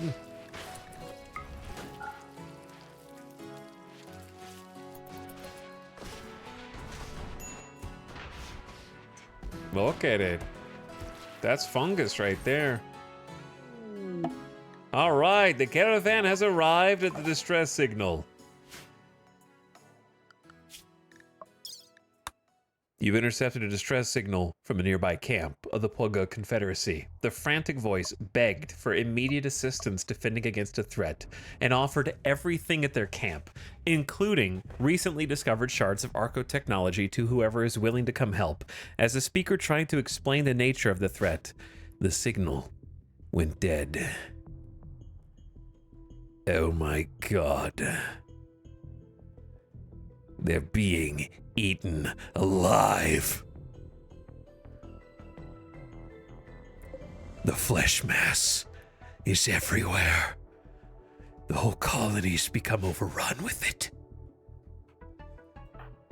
And it's up to us. Oh, they're even fighting against the sentries, like the steel mini turrets are fighting back. All right, there's only 7 of us, chat, versus the spiky boys.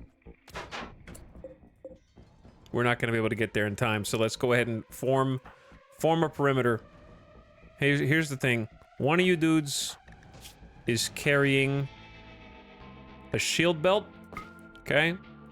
Which I want, Saha Muse is wearing double jump bags.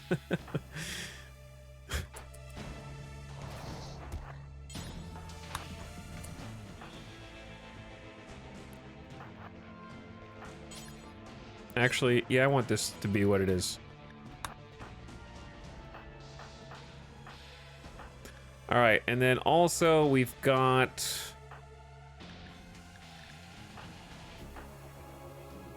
a fire foam popper, which I think is just a good idea to go ahead and keep. There we go.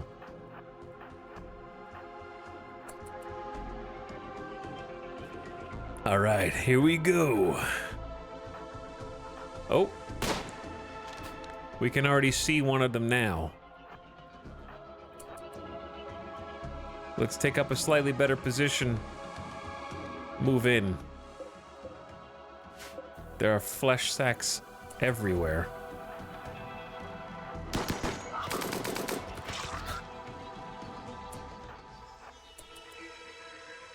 Do they know we're here yet? They do not.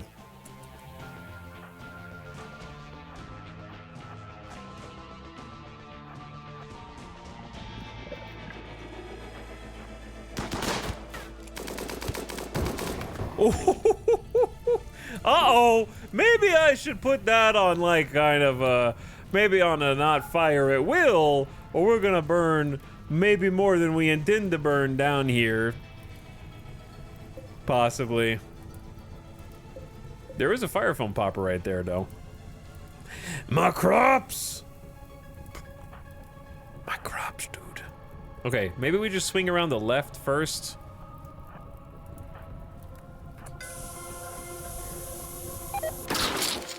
Perfect.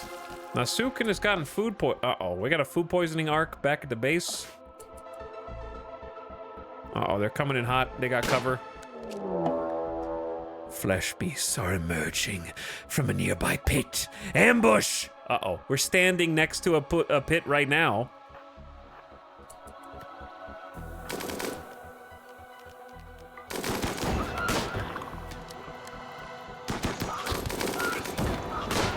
Oh shit, the incinerator's just coming out. Oh my god, the incinerator, dude.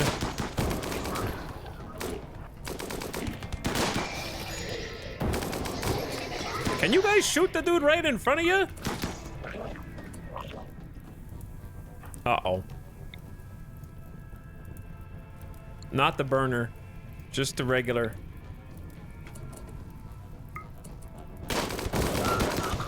Oh my god, that's more dudes than I thought, man.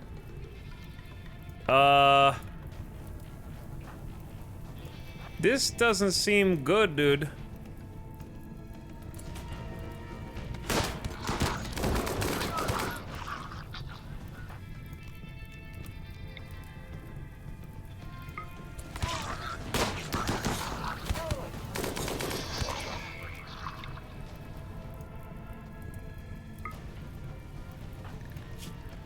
Uh-oh.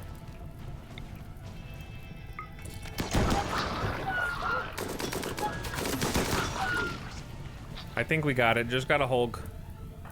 Just gotta hold. How is Sahamuse in severe pain while also, like, wearing the god tier armor? Let me see. Let me see. This has all been gone. One stab in the pinky is all I see right now, and a single bruise in the leg, and a single bruise in the arm, and then where's the rest of the pain coming from? Because it seems like the pinky is my... Ow, my pinky.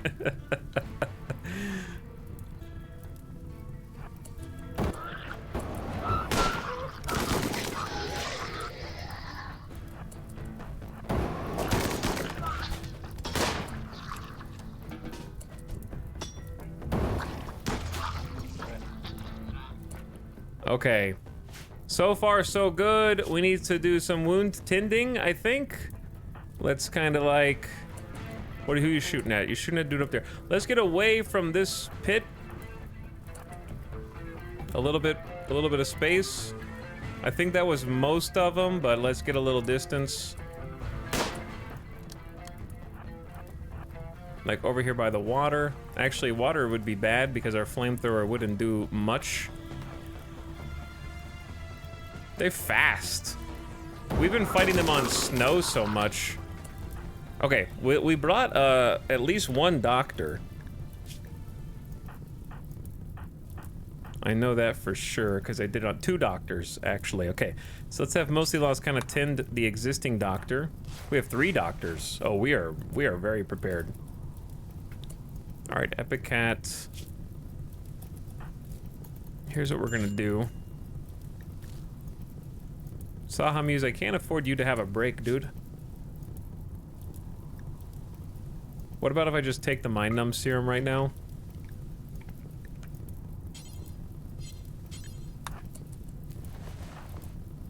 Just to be 100% certain. Seems like a good idea to me. The person that we're like most dependent on with Masterwork Uranium Warhammer and the freaking Locust Armor and Recon Helmet to not snap.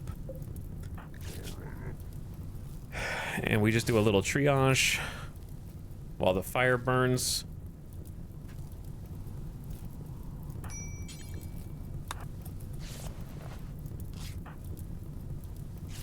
Okay.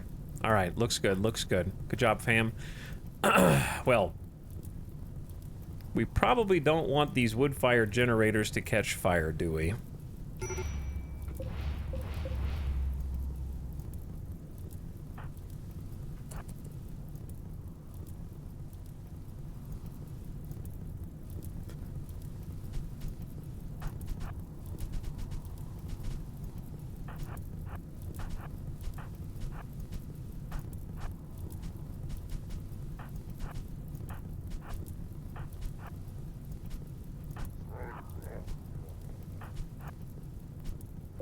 Okay. So they got Psychite tea, dude. Epic Cat, why don't you take a little sip of that? You'll be feeling good. I know you don't have a jaw, so that's gonna be difficult. But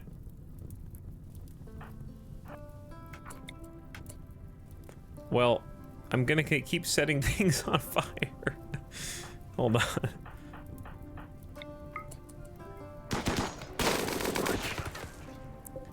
Twisted meat. Oh. Tough Spike just chilling out there.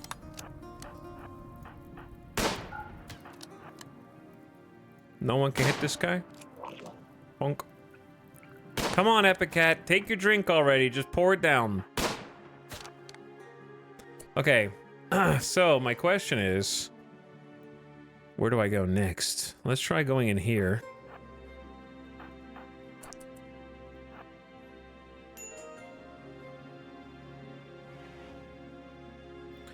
They're already dead.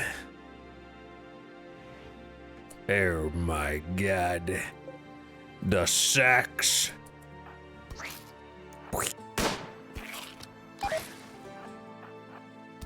The flesh sack contained Dodo the artist? And a shard. I assume we can pick up the food when we leave. There's a guy in there.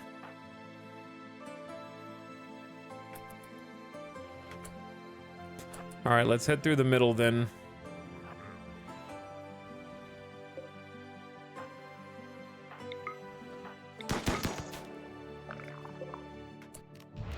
What if we claim some mini turrets?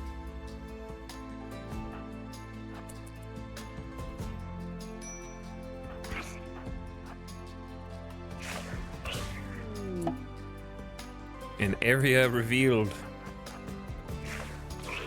Ugh.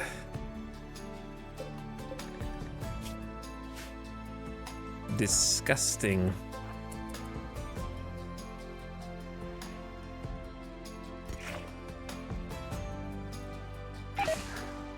There's people.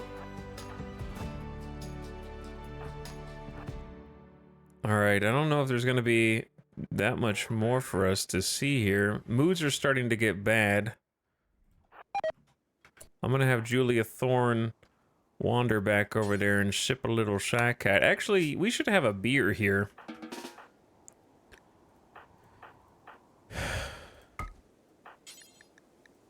You can just drink that. Oh. Uh-oh. Oops. Oh, what's that? Did Saha Muse just rip you a new one, partner? Also, I'm taking these fermenting barrels. Hell yeah, these are mine. That heater's mine.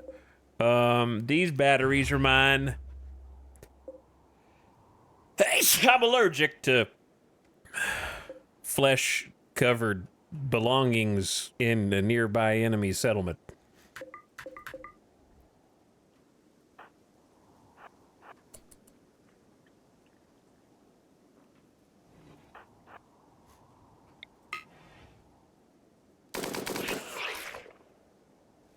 Hold up, there's more?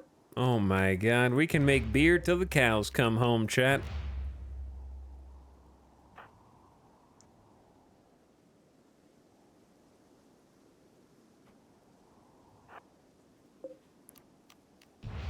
Also, hi, chat, I just got here. Perfect timing, Mary Skipper. Perfect timing. A book! Cult by the Tomb, Cult by the Tombs. Mental break chance up. Oh, never mind. This book sucks. Don't read it. Just use it to fill a bookshelf. Okay, should we just go check the other flesh pile up here and then be on our way?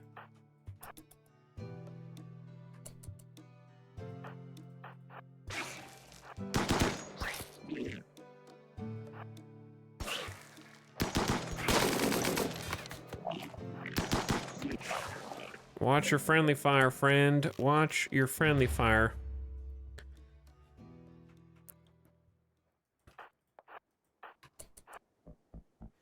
Because I feel like we've gotten most of what there is to get, unless I'm missing something really obvious.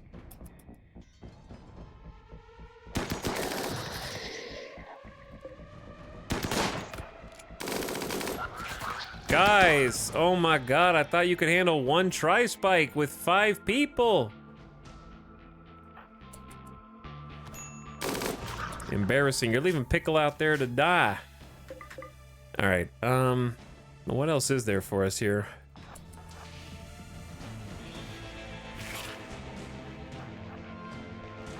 But yeah, we already know the technology that that book unlocks, so there's, I think, no benefit to it outside of putting it in a bookshelf. All right, chat. Is that it? Maybe deconstruct the gens for parts. This is all I can think of. And then deconstruct the batteries. They're too heavy. These are probably too heavy as well. Fermenting barrels are 10 kilograms each. Well, I wanted to take them with us, but... Do we have any builders here? Kinda. Zambi can handle most of it. And then if we just heal Pickle... If only we have some donks. Yeah.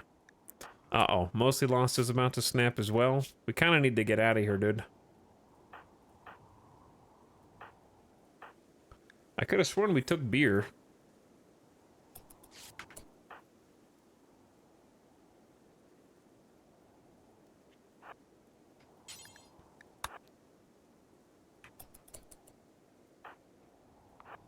You guys have been doing so good, man.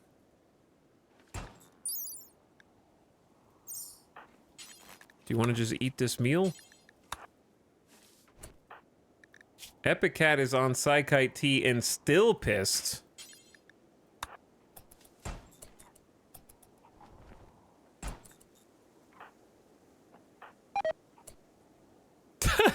I didn't know Saha Muse was that eepy.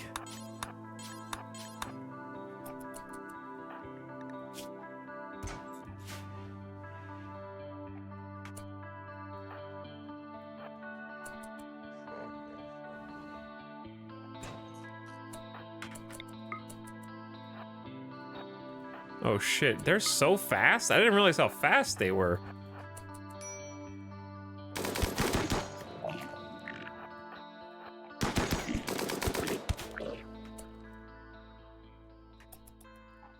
Alright, I ain't gonna stick around for all this. I say we just go and get, because I'm seeing red and orange on this. And, I don't know, is there anything else that I'm supposed to do here, chat? Wait, how do you reform the caravan?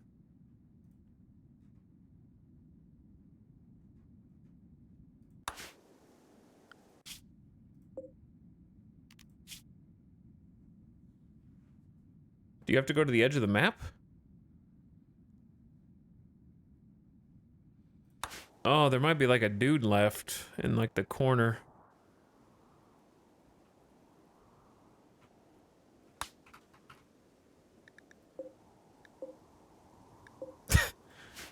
You bunch of nerds. If we snap on the way over here, it's gonna be... They're like hiding in the top corner of the damn map.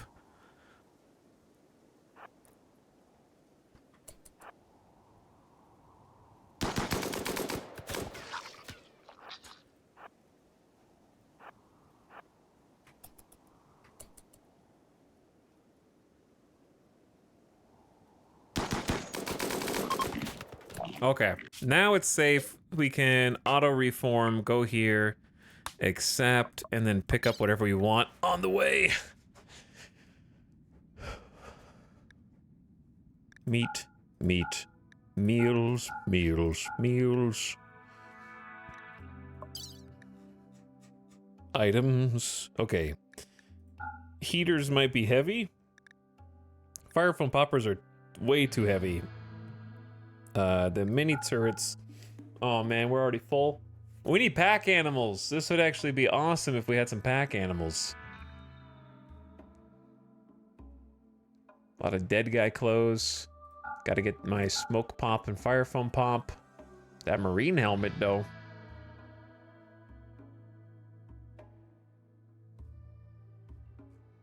The components. All right, I gotta drop some things. I can't carry...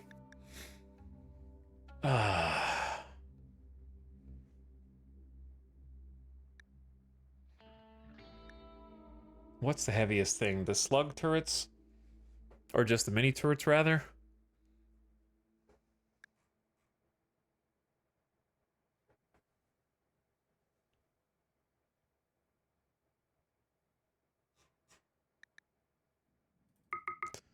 Because if I keep the turrets and toss the heaters, I don't really need a normal heavy SMG. What I do need is to pick up the components. The Psychite T. Yeah, there's so much steel and stuff here that we could have. The book just to put in the bookshelf. And then... that's pretty much all we can carry.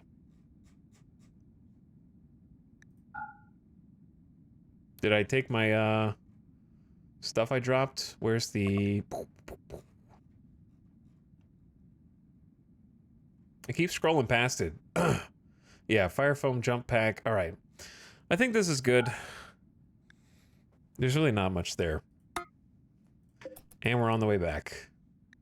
We got out of there before the Mooj went sideways. You guys can have a bite to eat. You can have a nap. They're all so sleepy. It's like 8 a.m. I guess they were going through the night. Either way, we got our way through. That would be way better with some pack animals. What has been your favorite moment in the colony so far? Oh, that's a tough one.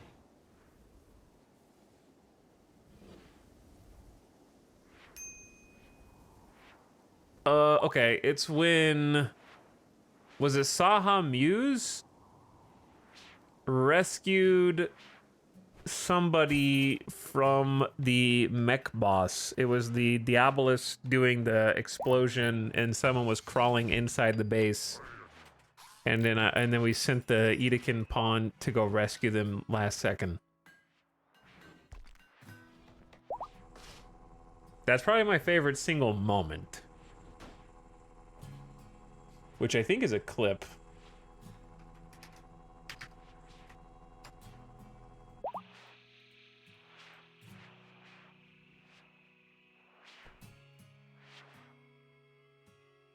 Which I can probably pull up for you. Hold on.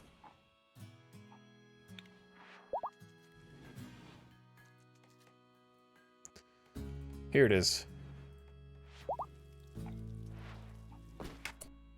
All right, I'm gonna pause and mute this.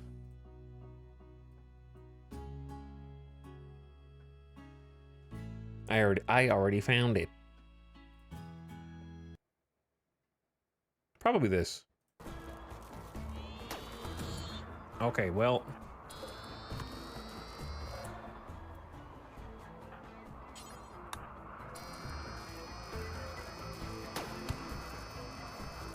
Go! Get out of there! Holy shit, that was cinematic as hell. Epic Cat, do not go outside. Door closed. Take him to the bed.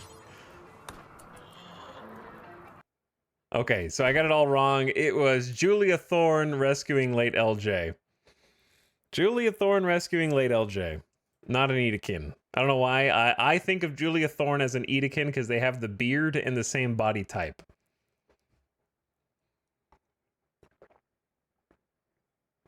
Back when we lived in the East Wing. Yes, back when we lived in the East Wing.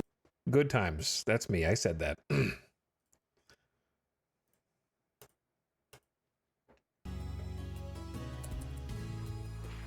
Hello, I am awake now. Welcome back to the stream. That was an epic moment. Ooh, is that a Mecha Sloth? Jinx has gotten food poisoning from incompetent cook. Oh, we've got a wave. I can't click on loser. Thank you. Wait, not Jinx. We need this Mega Sloth chat. We need it. Before the East Wing got haunted, yeah, we used to live here. I don't know what to do with this area, to be honest with you. We probably just need to come up with a plan. Could turn it into like a, I really just don't like it. Like, it's gotten breached too many times. The breach raiders give me a nightmare to deal with. I think I would rather just like convert this into a room and then, or like a little hallway here.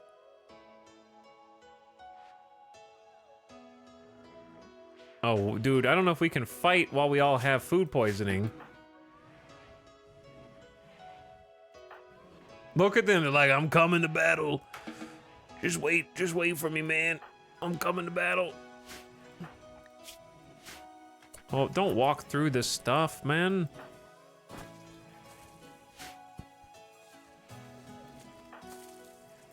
Puking your guts out, Drago. But yeah, I want to get rid of it because I don't like being this close to the edge of the map here. And it creates... It just needs to be purged. It needs to be purged. 6 people versus a Mega Sloth. Right? We're good, right? Open with loser.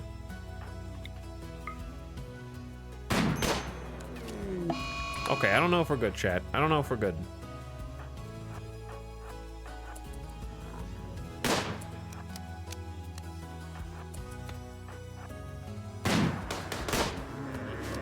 We're good.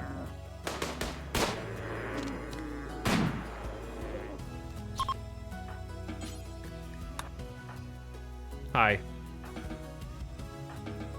Where did you come from?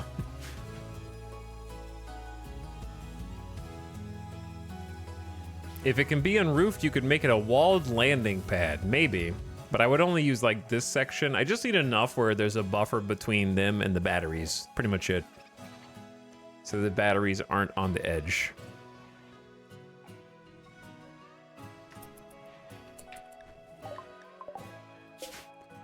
All right, dude, 2 caravans. Oh my God, I can't believe we did 2 successful freaking caravans. And we got to see new content. Wow. Okay, you're already Cult of Randomarchy. We are recruiting you. Whereas you are not Cult of Randomarchy. Okay, just making sure that we're doing it right. We're working on it. Having some prisoners, trying to get some new blood, get some new life in the colony. We can never replace those that we've lost, but we can learn to love again.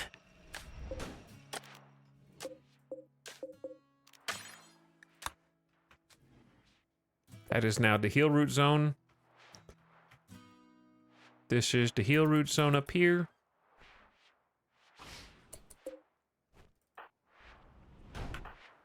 You guys with the food poisoning is rough. Okay, it's Dragobot and who else has food poisoning?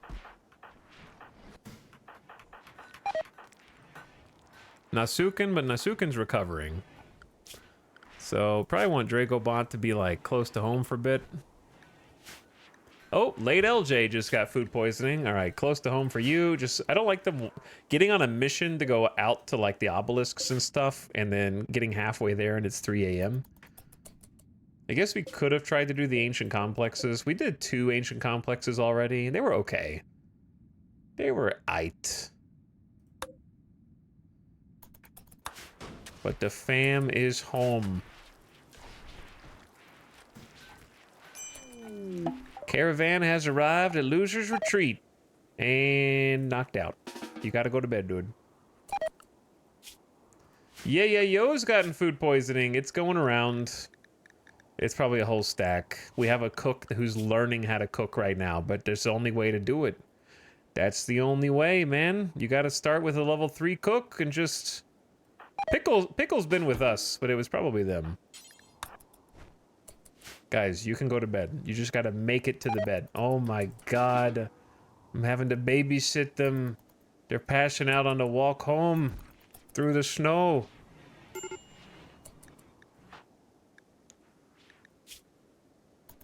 They're so eepy. Zero Rig has gotten food poisoning. This is not good.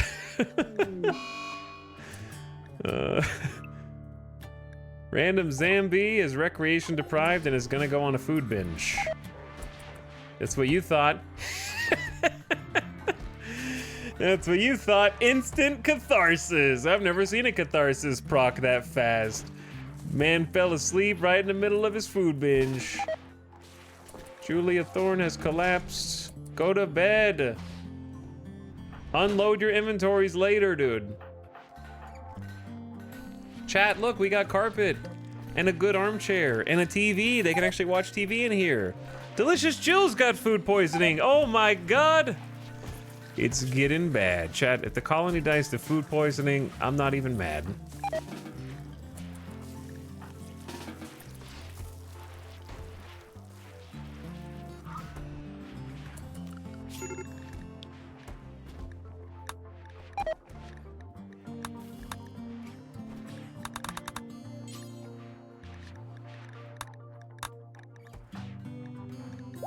Wait, what? Who needs rescue?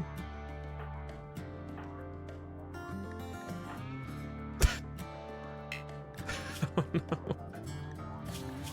Wimp with major food poisoning. Literally just puking their guts out in the battery room. You guys are killing me right now. Just go to bed.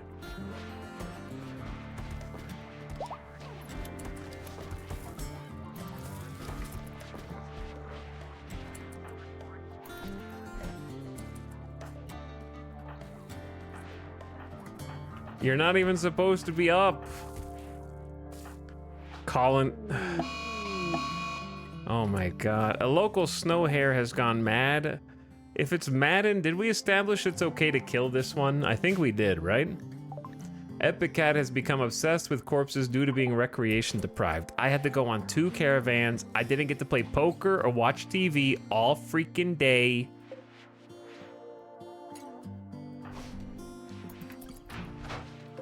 Here comes Operator Chan, just to rub it in Loser's face.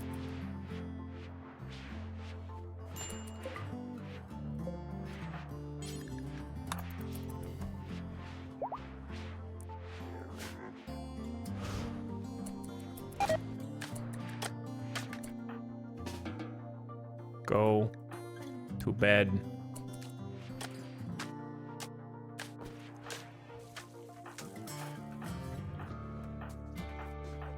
Recover from food poisoning. Go to bed. Dude. Everyone's been hit. Pickle, I think this is your fault. Well, incompetent cook. Basic familiarity with cooking ain't good enough. They gotta learn somehow, though. I gave them a sterile environment with an electric stove, plenty of light. Comfort, chairs, heat, all that. They just ain't, they're not good. Not good at it. Go to bed, you bastard. Just sleep. You're the one that's gonna break.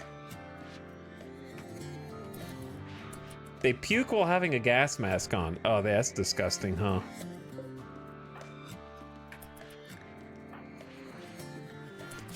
Quest expires. The 532 toxic waste. I mean, the Zeus hammer would be cool. It has 2 traits. This weapon's persona is highly disturbed and won't shut up. It wails mad notions to whoever it's bonded with, suppressing their mood. Yeah, not my favorite one. But it does have fast mover, which is cool, but yeah. Also, I don't have anywhere to put the stuff, and I'm not gonna deal with it. My waste dump is already... This is only 271. They want me to take twice that number. The Jeff hammer. They won't shut up. Delicious Jill. Go to freaking bed, dude.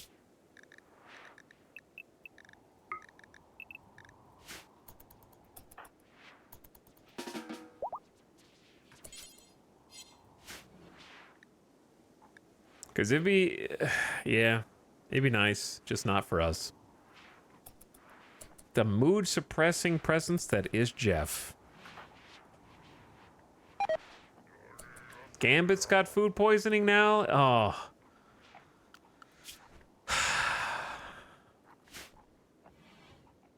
That's at least like 7 pawns all at the same time.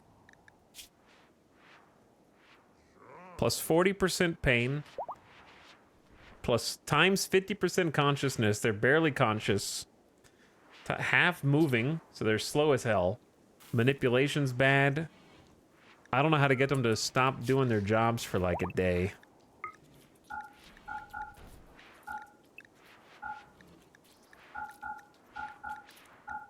Also, it makes them slower to eat, and they can puke while they eat. I'd say just put everyone on safe zone for like a day. That way they stay close to home. I don't have to babysit.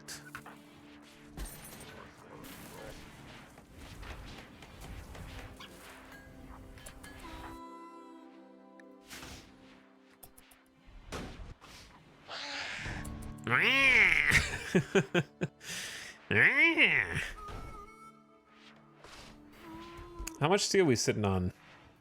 Not much, right? We probably just used a bunch. We only have 463?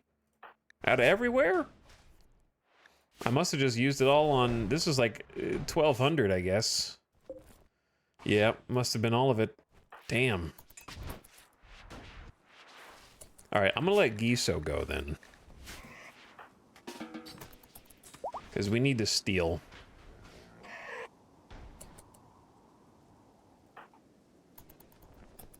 Snipe, are you okay? You're just...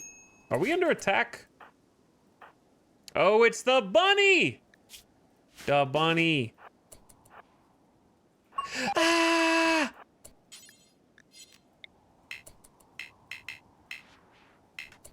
You can't because of your ideology. You can only punch.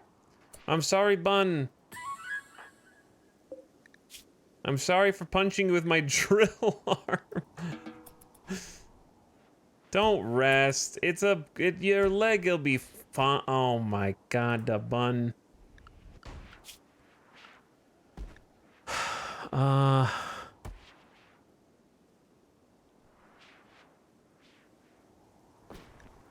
right, Concentration. What if I let you go outside?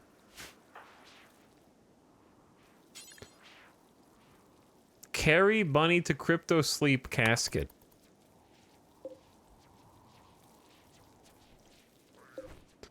All right, rescue the Bun. Giso's like, "Wah, I'm hurt now. I don't have to work today."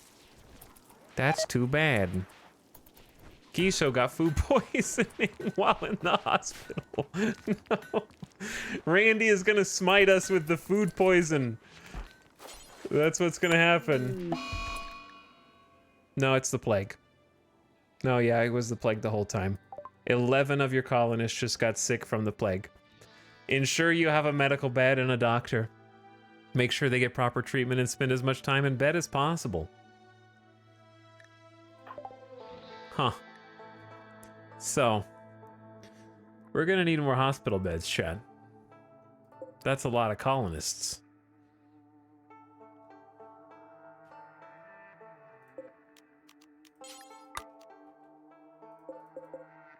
Luckily, I happen to have some.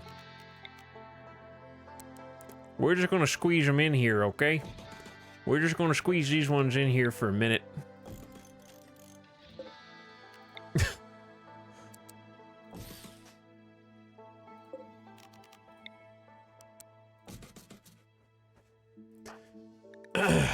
So, who didn't get the plague? First of all, that's a lot of people. Who doesn't have the plague or food poisoning? Okay, and Gutma doesn't have... So you bring a bed down. Nightbot, bring a bed down. Saha Muse, bring a bed down. And Nasuken. Move Bunny. Move Bun.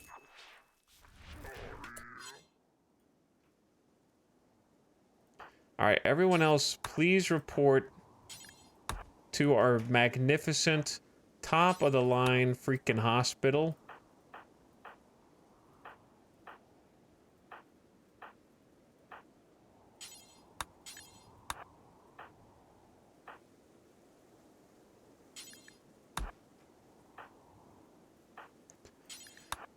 Well, this one's gonna be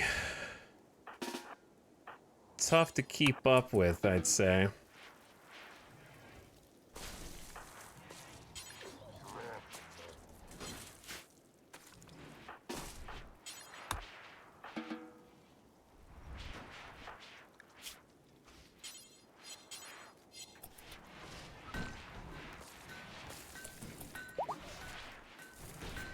plague with the gas masks on. Look, nobody said it was gonna make sense. Oh my god, not now, dude. Tending to the bunny? You think you're probably the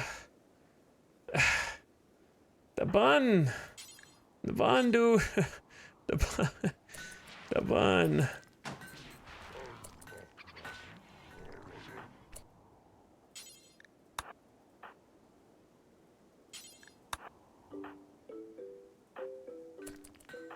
Okay, Julia Thorne at least doesn't have... Who's got the iron stomach, or like the bionic stomach? Yeah, yo. It says... a much lower chance of getting food poisoning. Survey says... food poisoning and plague. And you're wearing a gas mask. So much for that bionic stomach, huh?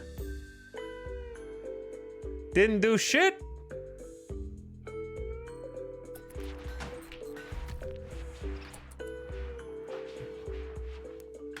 Okay, so here's what I think, chat. I think we hit the ground running.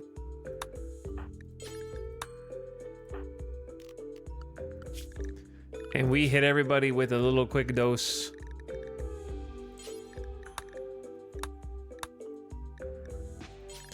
Of at least one good quality med.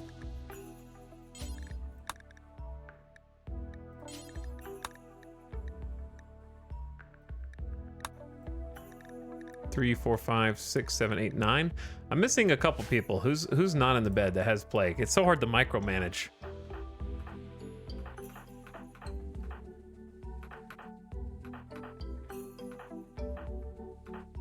Okay, 0 rig.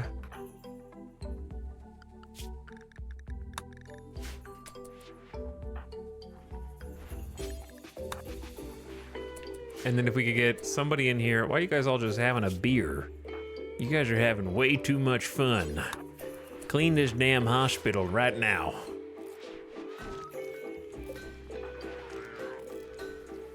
Who are we missing?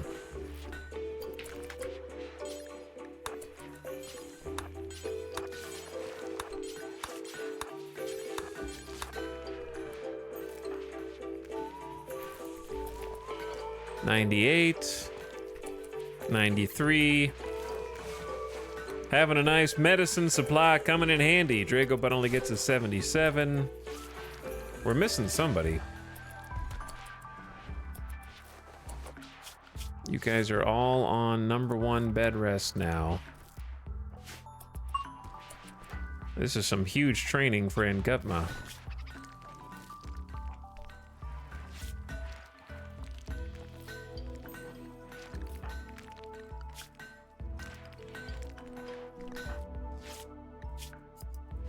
Saha Muse could get in on this.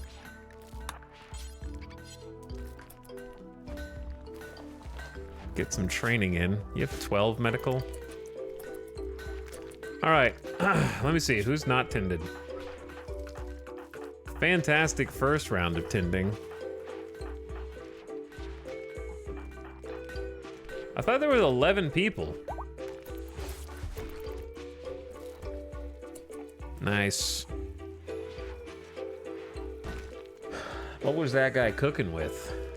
I don't know. I say, don't let him cook. Oh, it might be is it Julia? No, it's not Julia. Maybe a prisoner. Ah, it was a prisoner. All right, there. Kayloon is fixed with 70% as well. But yeah, welcome to our top of the line hospital. We got at least good quality hospital beds. All of them are like excellent except for one.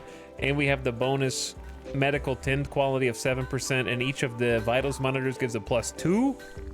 But then the beds themselves have a nice immunity gain speed factor and help us get the good tins. We don't have that much like regular medicine. I just wanted to get them started with good meds and then finish it up with heal root probably. Well, Colony is gonna be taking a little hiatus while the majority of us are just sitting here with the plague. Can you make good meds? You cannot make Glitter World, but you can make industrial medicine, which we've been making. That's why we had 30. You use Neutромine and Heal Root. It's mostly labor intensive, so I've got a, actually Epic Cat is doing it now. We have a steel drug lab here, where we make medicine 4 at a time. They take a little cloth, little Heal Root, little Neutромine, and they can make more medicine.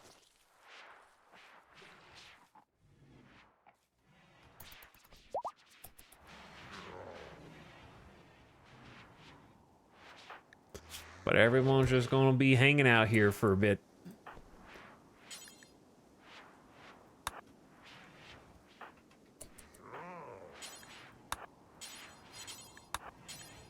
And then I'm gonna get... keep them fed as well is sort of key to making sure that they heal as fast as possible. Nightbot, you have a doctor.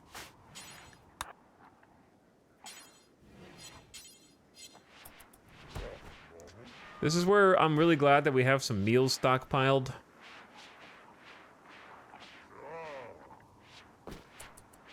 Bro, you were literally being spoon-fed right here, okay? Right there, and you get up to go eat. You're getting spoon-fed right now.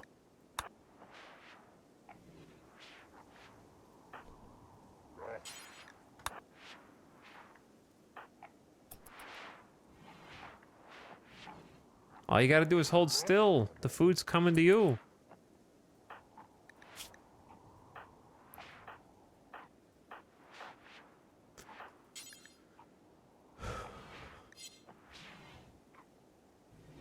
Nightbot, can you feed mostly lost, please?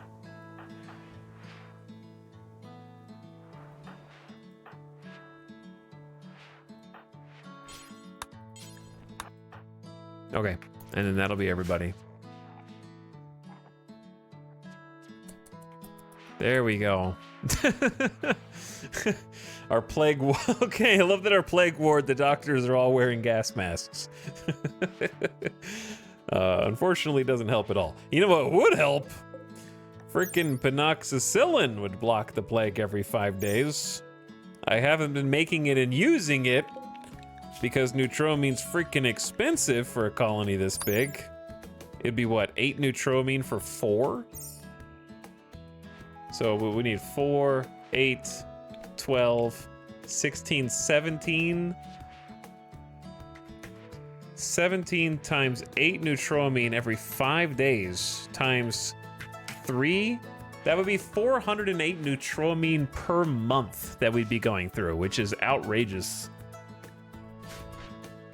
That is a luxury. I don't think it's like needs to be patched. I just mean it's outrageous in that there's ain't no way I can afford that. Could just give it to just the important colonists. Yeah, I mean, you could give it to just the doctors, I guess. I think that's reasonable. Like, maybe just getting Gutma started on it.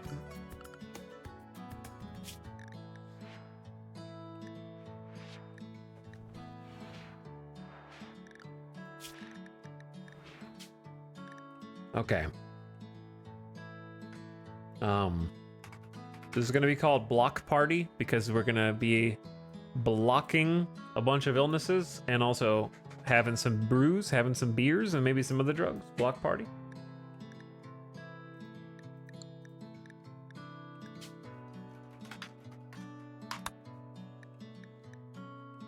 So these are checked only for addictions, so they can follow through their addiction if you want them to. Then we're gonna do scheduled beer every 2 days. If mood and rec are below 40 and 30 respectively. And then we want to do what, penoxycyllin once every 5 days roughly, just to stay on top of it, because you could do 6 if you wanted to cut it close. But yeah, just every 5 days is probably safest.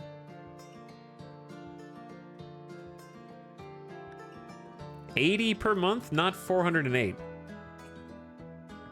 17 colonists times... Hold on, math is hard. 17 colonists times...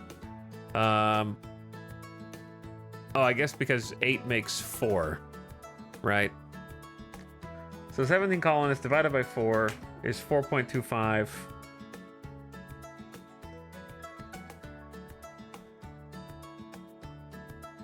All right, hold on. You just broke my, wrinkling my brain. I shouldn't be doing math after a 10-hour stream, chat.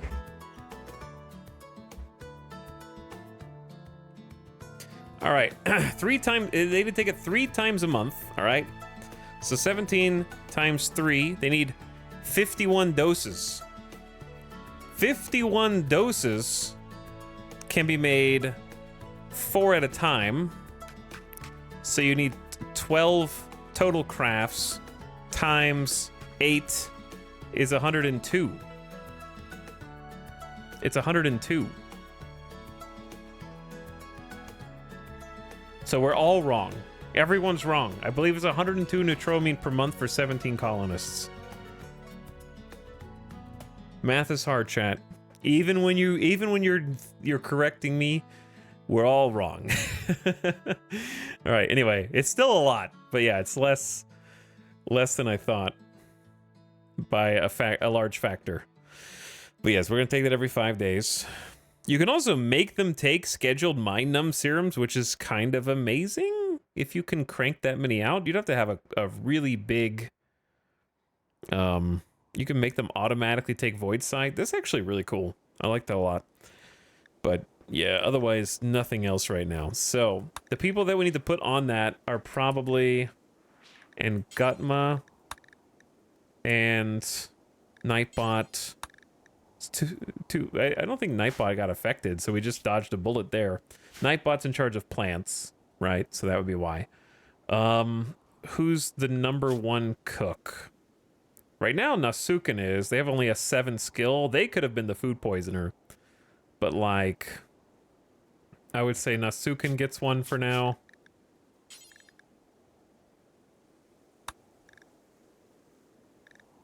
Who are the other most important colonists?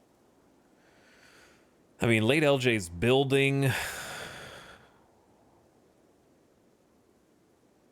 Mostly Lost is a doctor, and Johncentration is a doctor, and they're the 2 other best doctors, so maybe just like Johncentration and Mostly Lost.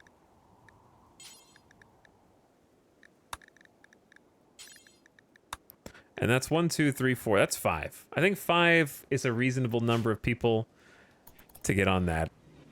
And we can start making a supply of penoxycillin that's like create 4 at a time until you have 20 doses. Pause when satisfied, unpause at 12.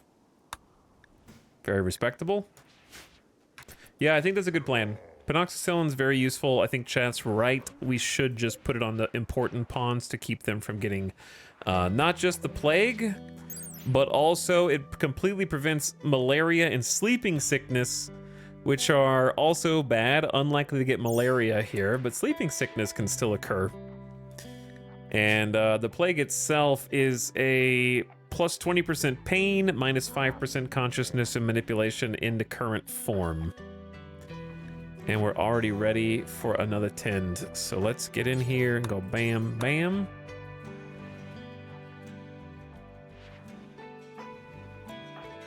And then, who else was I having get in here? Saha? Saha Muse has some decent doctoring.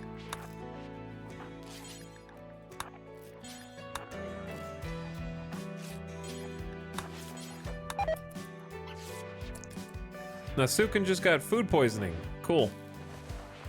Won't, unfortunately, penicillin won't block that. Penoxycillin.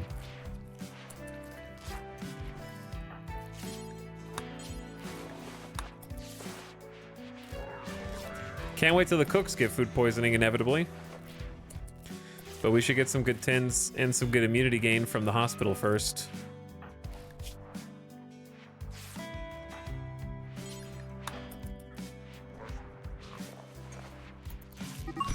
Bro! What? Zero Rig insulted Dragobot's honor, which drove Dragobot into a rage, and she began a fight. Why would you do that? They're rivals. Well, now they are. Duking it out in the hospital? I'm trying to tend you, bro. Oh my god. I guess you're gonna be in there longer now, dude.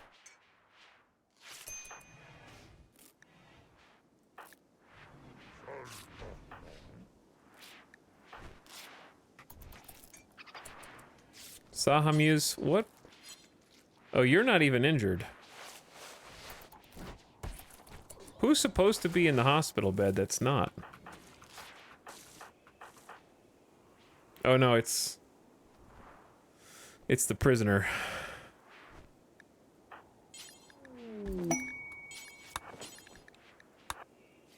And Gutma has an inspired surgery. Do we have any bionics?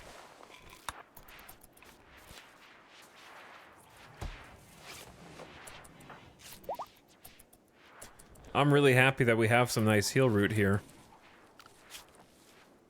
But yeah, we need to get Sahamuse up to a #1 doctor for a bit to help feed people.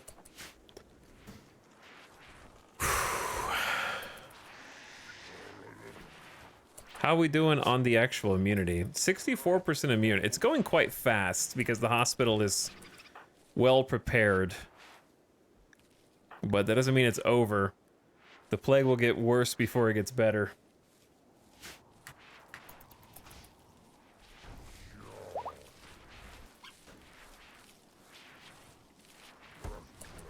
Okay, Dragobot can walk again, but yeah, and Gutmo has a double chance of successful surgery.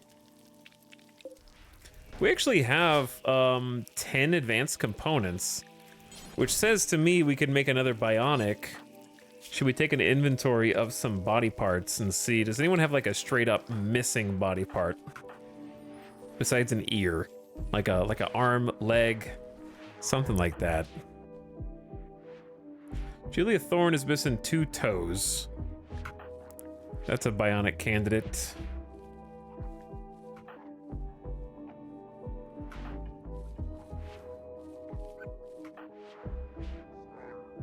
Two right fingers missing on one of our best melee pawns.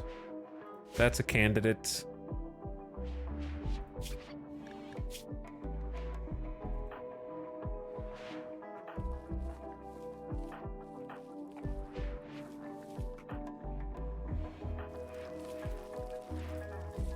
Double prosthetic leg.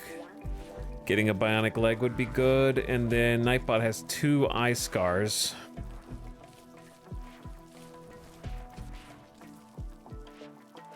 We will rebuild you, Nightbot. Epicat has 1 bionic leg. And they have the shattered jaw. Okay, here's the thing. How much do these cost? 4 advanced components. I'm gonna make a leg. I'm gonna make a jaw because I feel like we benefit from it with Epicat. That's probably why they were having such bad social before. And I'm gonna make an arm. Wait, and I'm gonna make an eye. in that order. Okay, let's do arm first. Eye second, leg third, jaw fourth. So basically, if I move the components down on this one, Christmas wish list, but kind of though. The way it should work is they'll start making they'll make the arm, then go back to making advanced components, then make an eye. So maybe we do like arm, eye, make components, leg, jaw, you know? And get started on that. I want to make more locust armor too, but it's hard to have everything right now. Because if you have a jump pack, you can replaces a lot of things. One more locust armor then. And then Gutma will have plenty to do once this starvation. Nasuken, what are you doing, you dingus? Eat. Thank you, Gambit. The children are trying to hold down the fort in her absence. Oh my god, Gamer Deathbot is making penoxycillin at 10 years old? Is this a super genius? Iron-willed and tough? I guess so, dude. That's so funny. All right, who got up? That's not supposed to. Not you. Go rest, bro.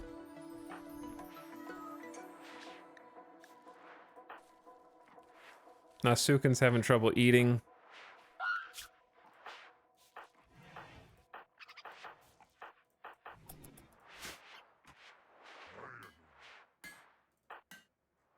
And Gumma, what are you working on? Disruptor Flare Pack, pretty cool.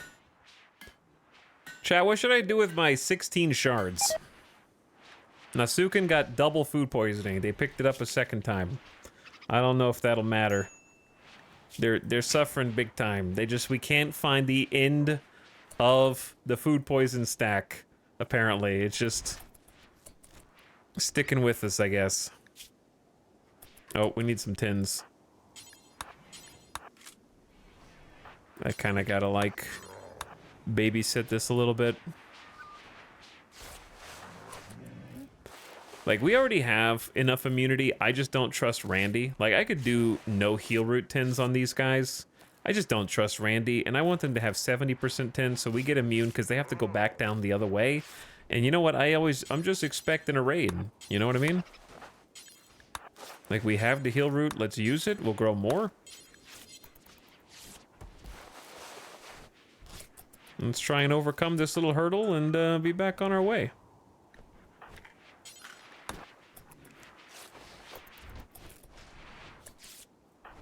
Mostly Lost is the first one out the door with immunity at 52%.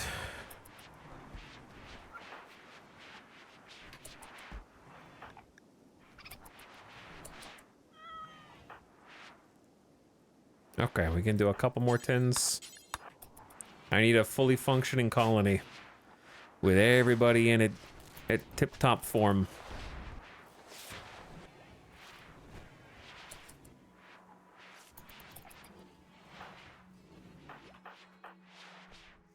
I see fungus.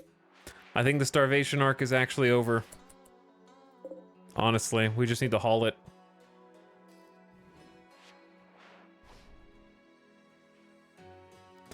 I see that there is not a fire foam popper in here. Or in here. Or in here.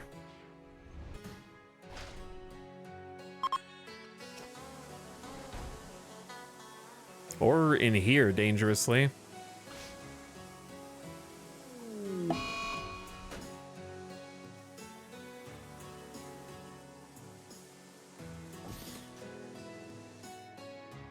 Oh man, there's not one in here. This is the most expensive room in the whole damn base.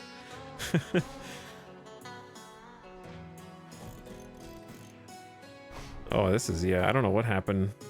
My fire foam popper building has been slacking, chat.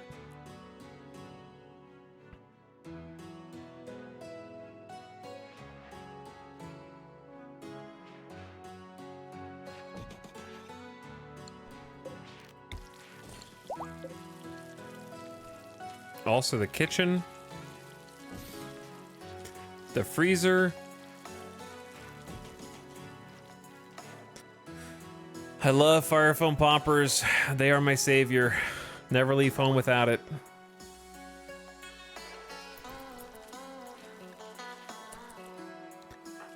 Okay, they're starting to be able to walk.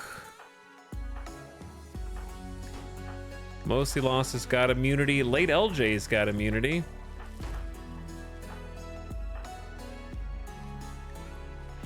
Yayo's got a ways to go, actually.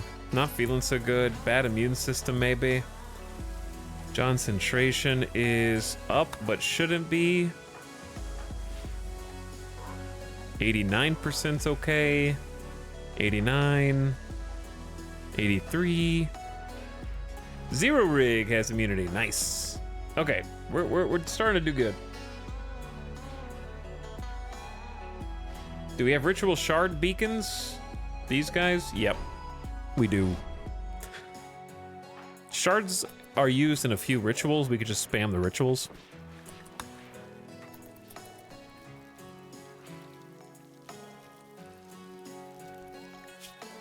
Losers got immunity next. Okay, people are starting to get back up and at 'em.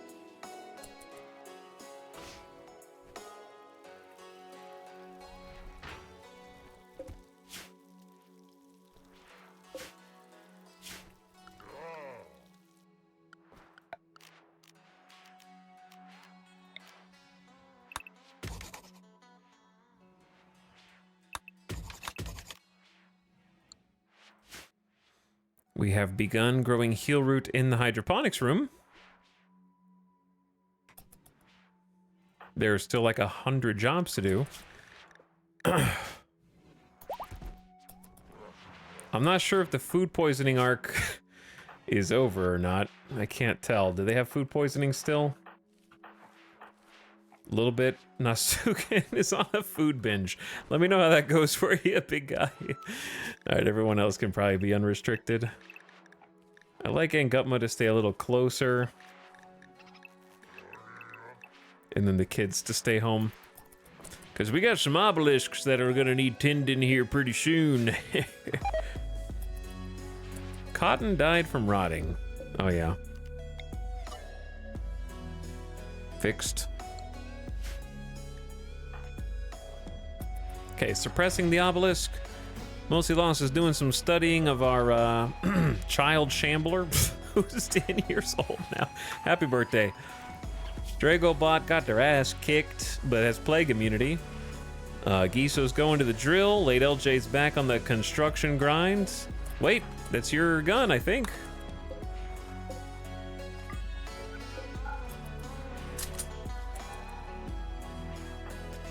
And Gutma's going to make a disruptor flare pack. You're not quite done there. Epic Cat's going to flip that switch. Nightbot is harvesting heal root, which we are going to switch over to hops now, I think.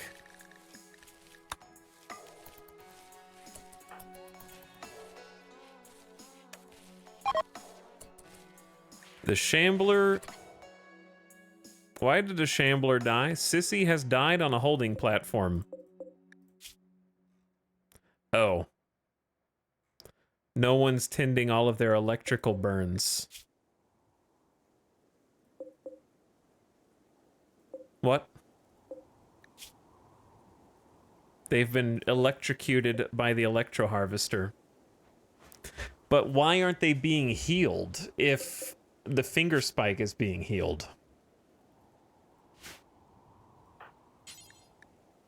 Maybe you can't heal shamblers. So if you hook shamblers up to electro harvesters, they will just inevitably die. Interesting. Interesting. I'm learning the science. On the upside, they're only worth 1 bioferrite a day. But now I'm not getting bioferrite. Why is the electro harvester so shit? First of all, how dare you, okay? You're losing 25 whole containment offset for like 300 watts of power. All right? That's like 1/6 of a solar generator over here, okay? Just to kill the dudes inside of it.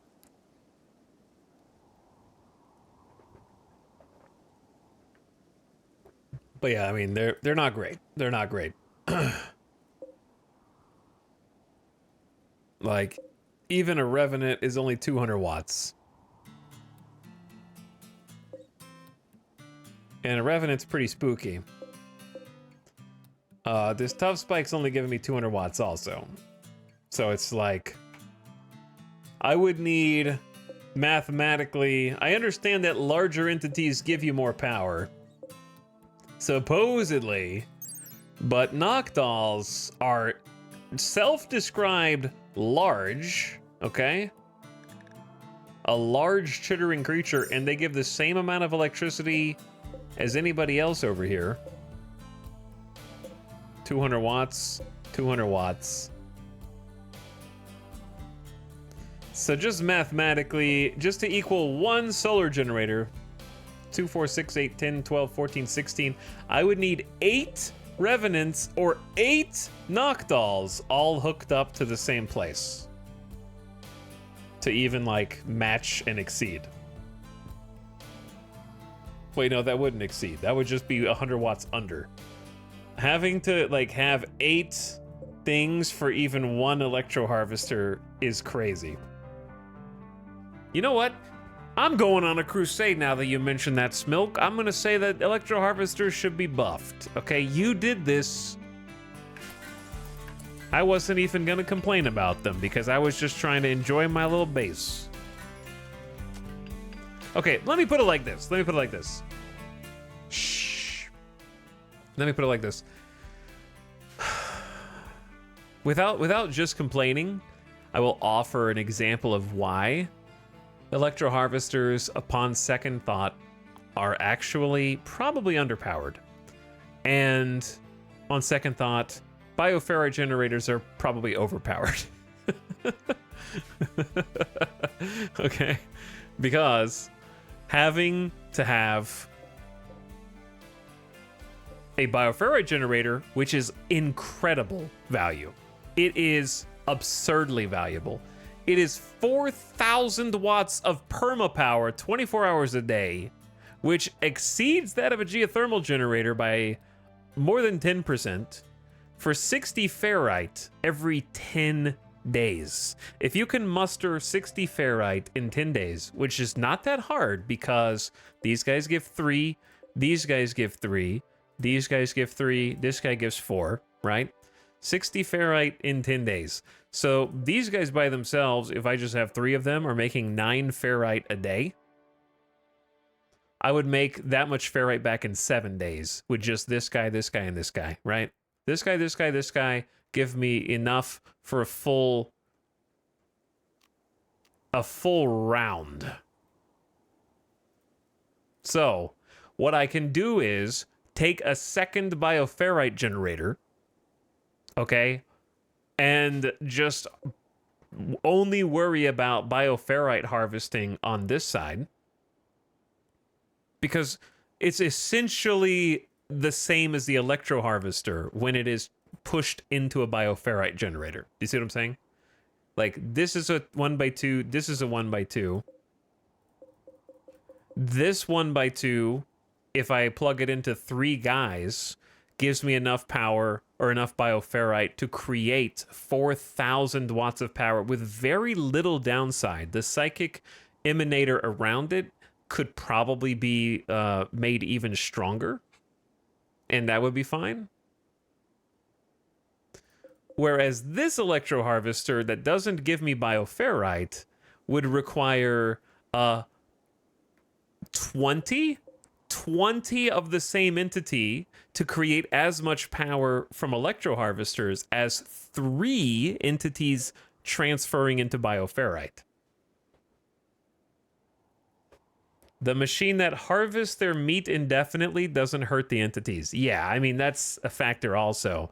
But I think that the greater issue is that, yes, you have to have a research for the generator, but it's not prohibitively expensive. It's a single shard, which is an insane value. That should be at least 2 shards, at least 8 components. Like, how is a geothermal cheaper than this? 100 bioferrite and 50 steel.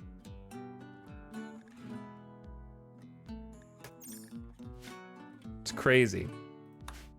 Like, I could power 4,000 with just 3 medium-sized entities that are tough spikes.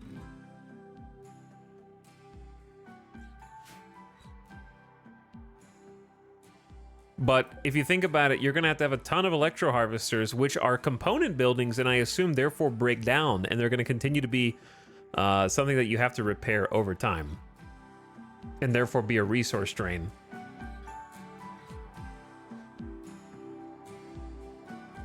But I think chat is, some of you are missing the point, which is pretty typical of chat. Yes, you can do both. But the point is, you'll never pick Electro Harvester until it's the last thing that you have to build. Because Bioferrite is head and shoulders better. So if you're just looking at it from a gameplay decision-making standpoint, you don't want to have one that's they both do the same thing ultimately. You don't want one that is literally 5 to 10 times better than the other one for the same purpose. 5 to 10 times, like 3 or 20 of the same entity.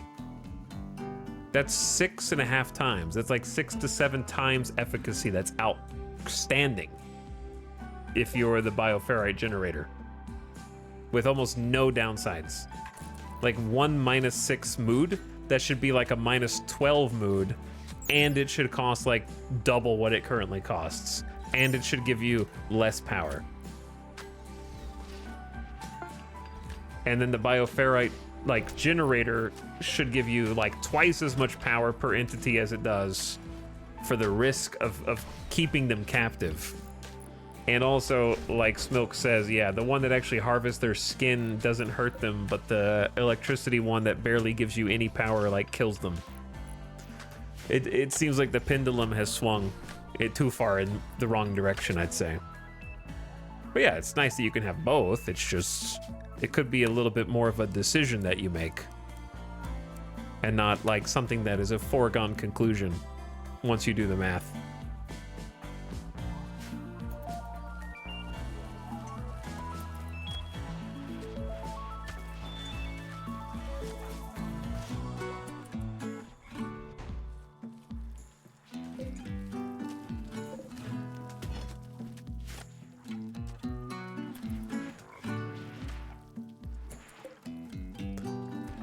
All right, I think the Plague Saga is over. Yeah, yo time. Yeah, yo is up. Just in time for the song.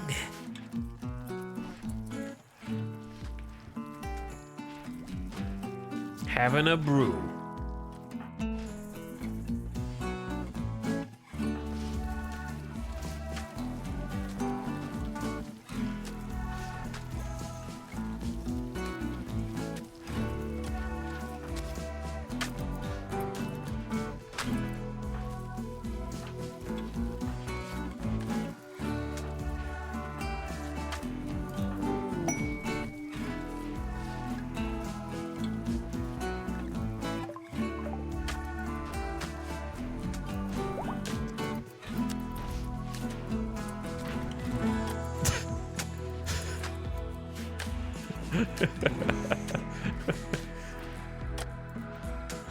What? Why are you carrying them? Oh, they have the plague, or they can't move or something?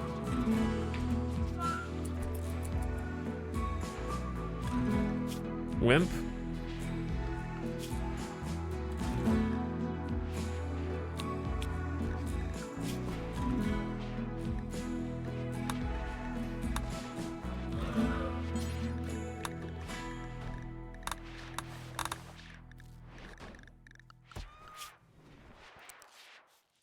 Kaloon is here. Bed rest time. So, bed rest into flip switches into full-time smith, crafter, tailor after everything else. Oh yeah, you were like the genius intellectual, but we've kind of got that covered. Dark study and research. Perfect. Perfect. Low food. Okay. Dragobot, back to cooking with you. Nasukin's not helping right now. Nasukin's not helping, and Pickle is gonna get everyone sick with food poisoning, but you gotta learn sometime, right?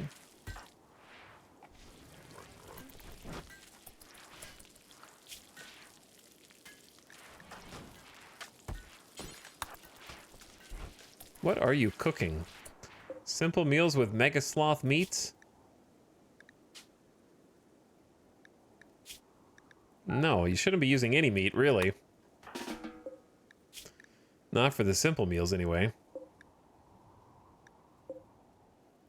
Wait, why are you cooking simple meals when we have fine meals here? That's a higher priority. What?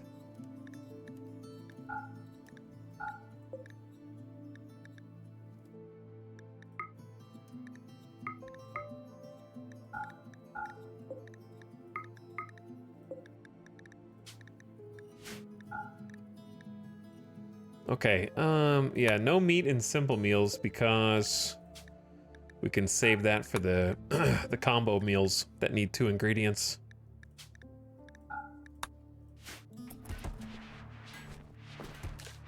He needs to train some more. That's what it is. Yeah, he needs to train more. Look how much faster Loser is cooking fine meals. Much better.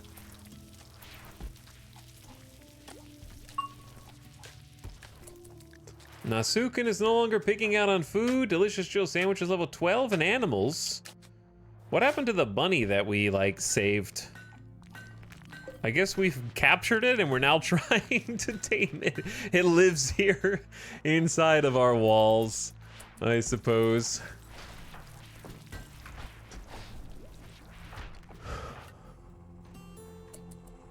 All right, we need to bring some of this in.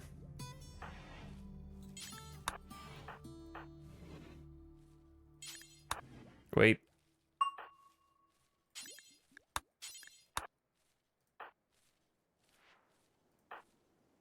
Have your fine meal. Come grab this stuff, please.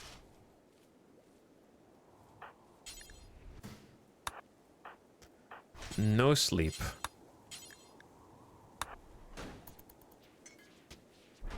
We need to steal inside the base, just in case. Oh, look at this, is coming along. Already getting, chat, how fast is hydroponics? I want to, like, why don't I remember this? I haven't used hydroponics in a while. I know it's like fertile soil, basically, but it's like double or something, right? It's like, because fertile's 140, right? Rich soil is...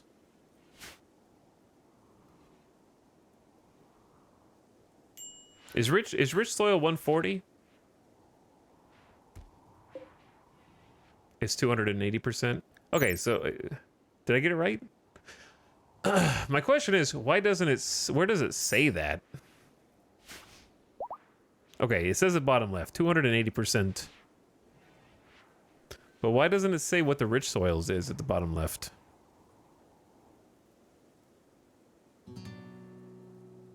Whereas it says regular soil is 100% on the bottom left. But not... Oh, there it is. Rich soil 140. Huh. It didn't say that a second ago, right? Did it? I don't know. 140, 280. Yes, it is 280. So we don't need to grow heal root here anymore. We got speed.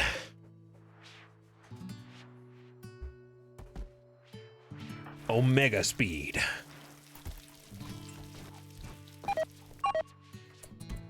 Concentration has gotten food poisoning. Here we go again, and that is where I'm gonna call it tonight. Never eating at Applebee's again. Never eating at Applebee's again. All right, maybe we get killed during the next food poisoning barrage.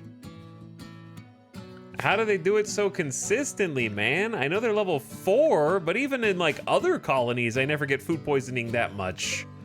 With a full kitchen. Like level 4, I understand it sucks, but it's not like... Not like this. Anyway, we got this front section carved out and somewhat reinforced, which is nice.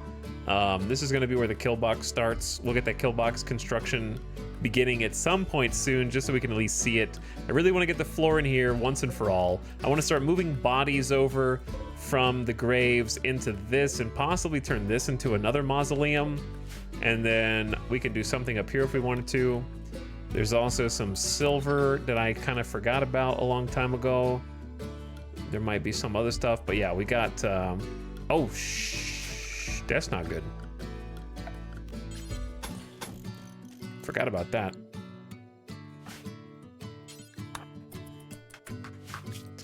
Go ahead and overwrite that just because. We built this little pathway, got some limestone spike traps up there just to be cheeky. And honestly, I think we did a lot today, truthfully. We need to finally move this thing up. We're trying to like move this up and get rid of this, add something down there. Did some caravanning today. Got some good crafting done. Got our first locust armor. Starting to get our second locust armor and some more bionics. Did some nice rituals. Caught a bunch of new Pokemon for the cells.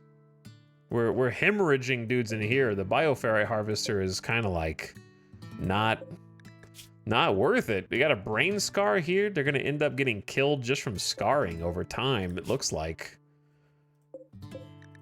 Other than the Revenant. So I guess Electro Harvester is just not good for these like low stakes entities. We're just losing Bioferrite per day. They actually killed like 2 or 3 Shamblers, and I didn't really know what was killing them, but now I do. So I'm probably just gonna like toggle off the Electro Harvester in here because 320 watts isn't worth it to me to lose the Bioferrite. Because, yeah, we had like a few of these filled, but we have to catch more. Good base. Yeah, base is going good. It's going good. I expect to have some more nasty... Oh, the hydroponics room's huge. We're getting some spaces paved that were not paved for a long time. Lots of smooth walls. Very, very little cave left in here. And the other fungus farm has been doing great. So lots and lots of good stuff happening. You know what this looks like? This looks like one of those deep sea fish with the mouth and the little light kind of on top of it. The little deep sea light fish thing. It's going meh, like the angler. Yeah, the anglerfish kind of has that vibe. But we're gonna this is gonna turn into something resembling a frontline kill box thing. We've already got some turrets, which is cool. We picked up a few security turrets. That saves us like 6 components, or 9 components actually. Because they're gonna go in little places like this.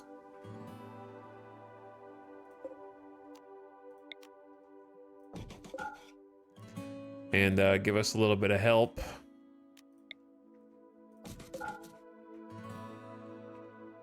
I think there's one more, right?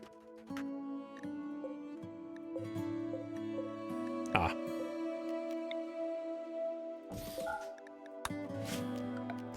And then we're gonna research some big boy turrets. Which are... where? Autocannons. Yeah, some autocannon turrets. Get some big boy turrets. And shove those in. Get some sandbags. And then go pew, pew, pew, pew, pew, pew, pew.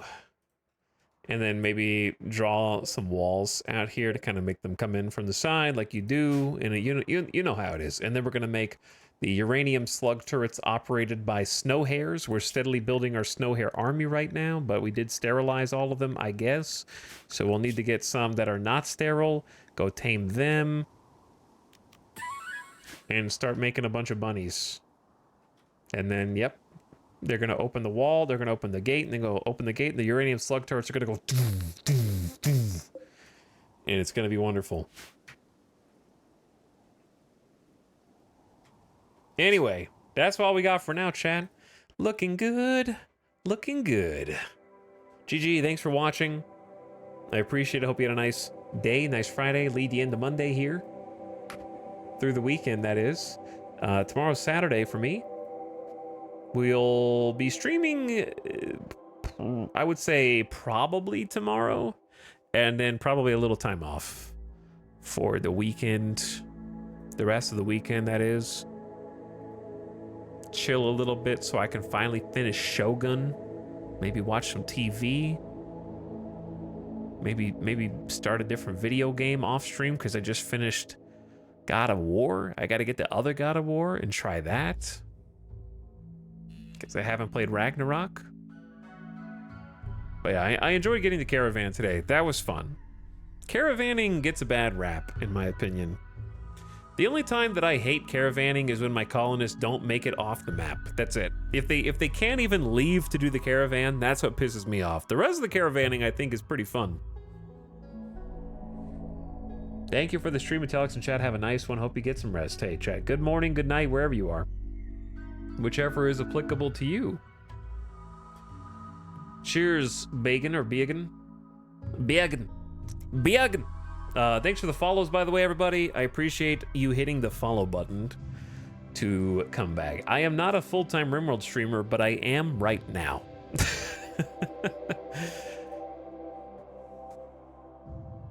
Chat, I'm a variety streamer, right? Right, guys? Yeah, I'm still a variety streamer, right? I think. But I'm glad you guys have been enjoying the RimWorld. It's been going good. It's been a fun campaign. That was part 20, day 20. It's been over 3 weeks since the DLC release. That's crazy. Honestly, I don't know where all the time went. All right, gamers, I'm gonna send you all off on an end of stream raid.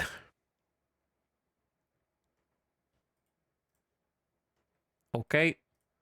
I will send you off on an end of stream raid.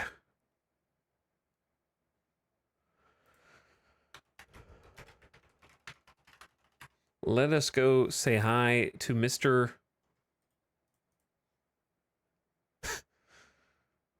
Simcopter Uno, who's playing some Stardew Valley. Go give him a nice raid. Check out Sim if you haven't been here for one of our previous raids. Awesome dude, great vibes, great community, and I'm sure he'll be very happy to see you. And I'll be happy to see you over there. Go give some love. I'll be over there with you. And I'm gonna go feed the dog while I'm doing that. Now get out. And probably come back tomorrow. Should be around the same time, probably around 1 p.m., maybe 2 p.m., depending on how things go. Pacific, like 2 p.m. Pacific. It's kind of close to where we were today. And we'll do it again. That's like 14 hours, 13, 14 hours from now. Okay. Good night.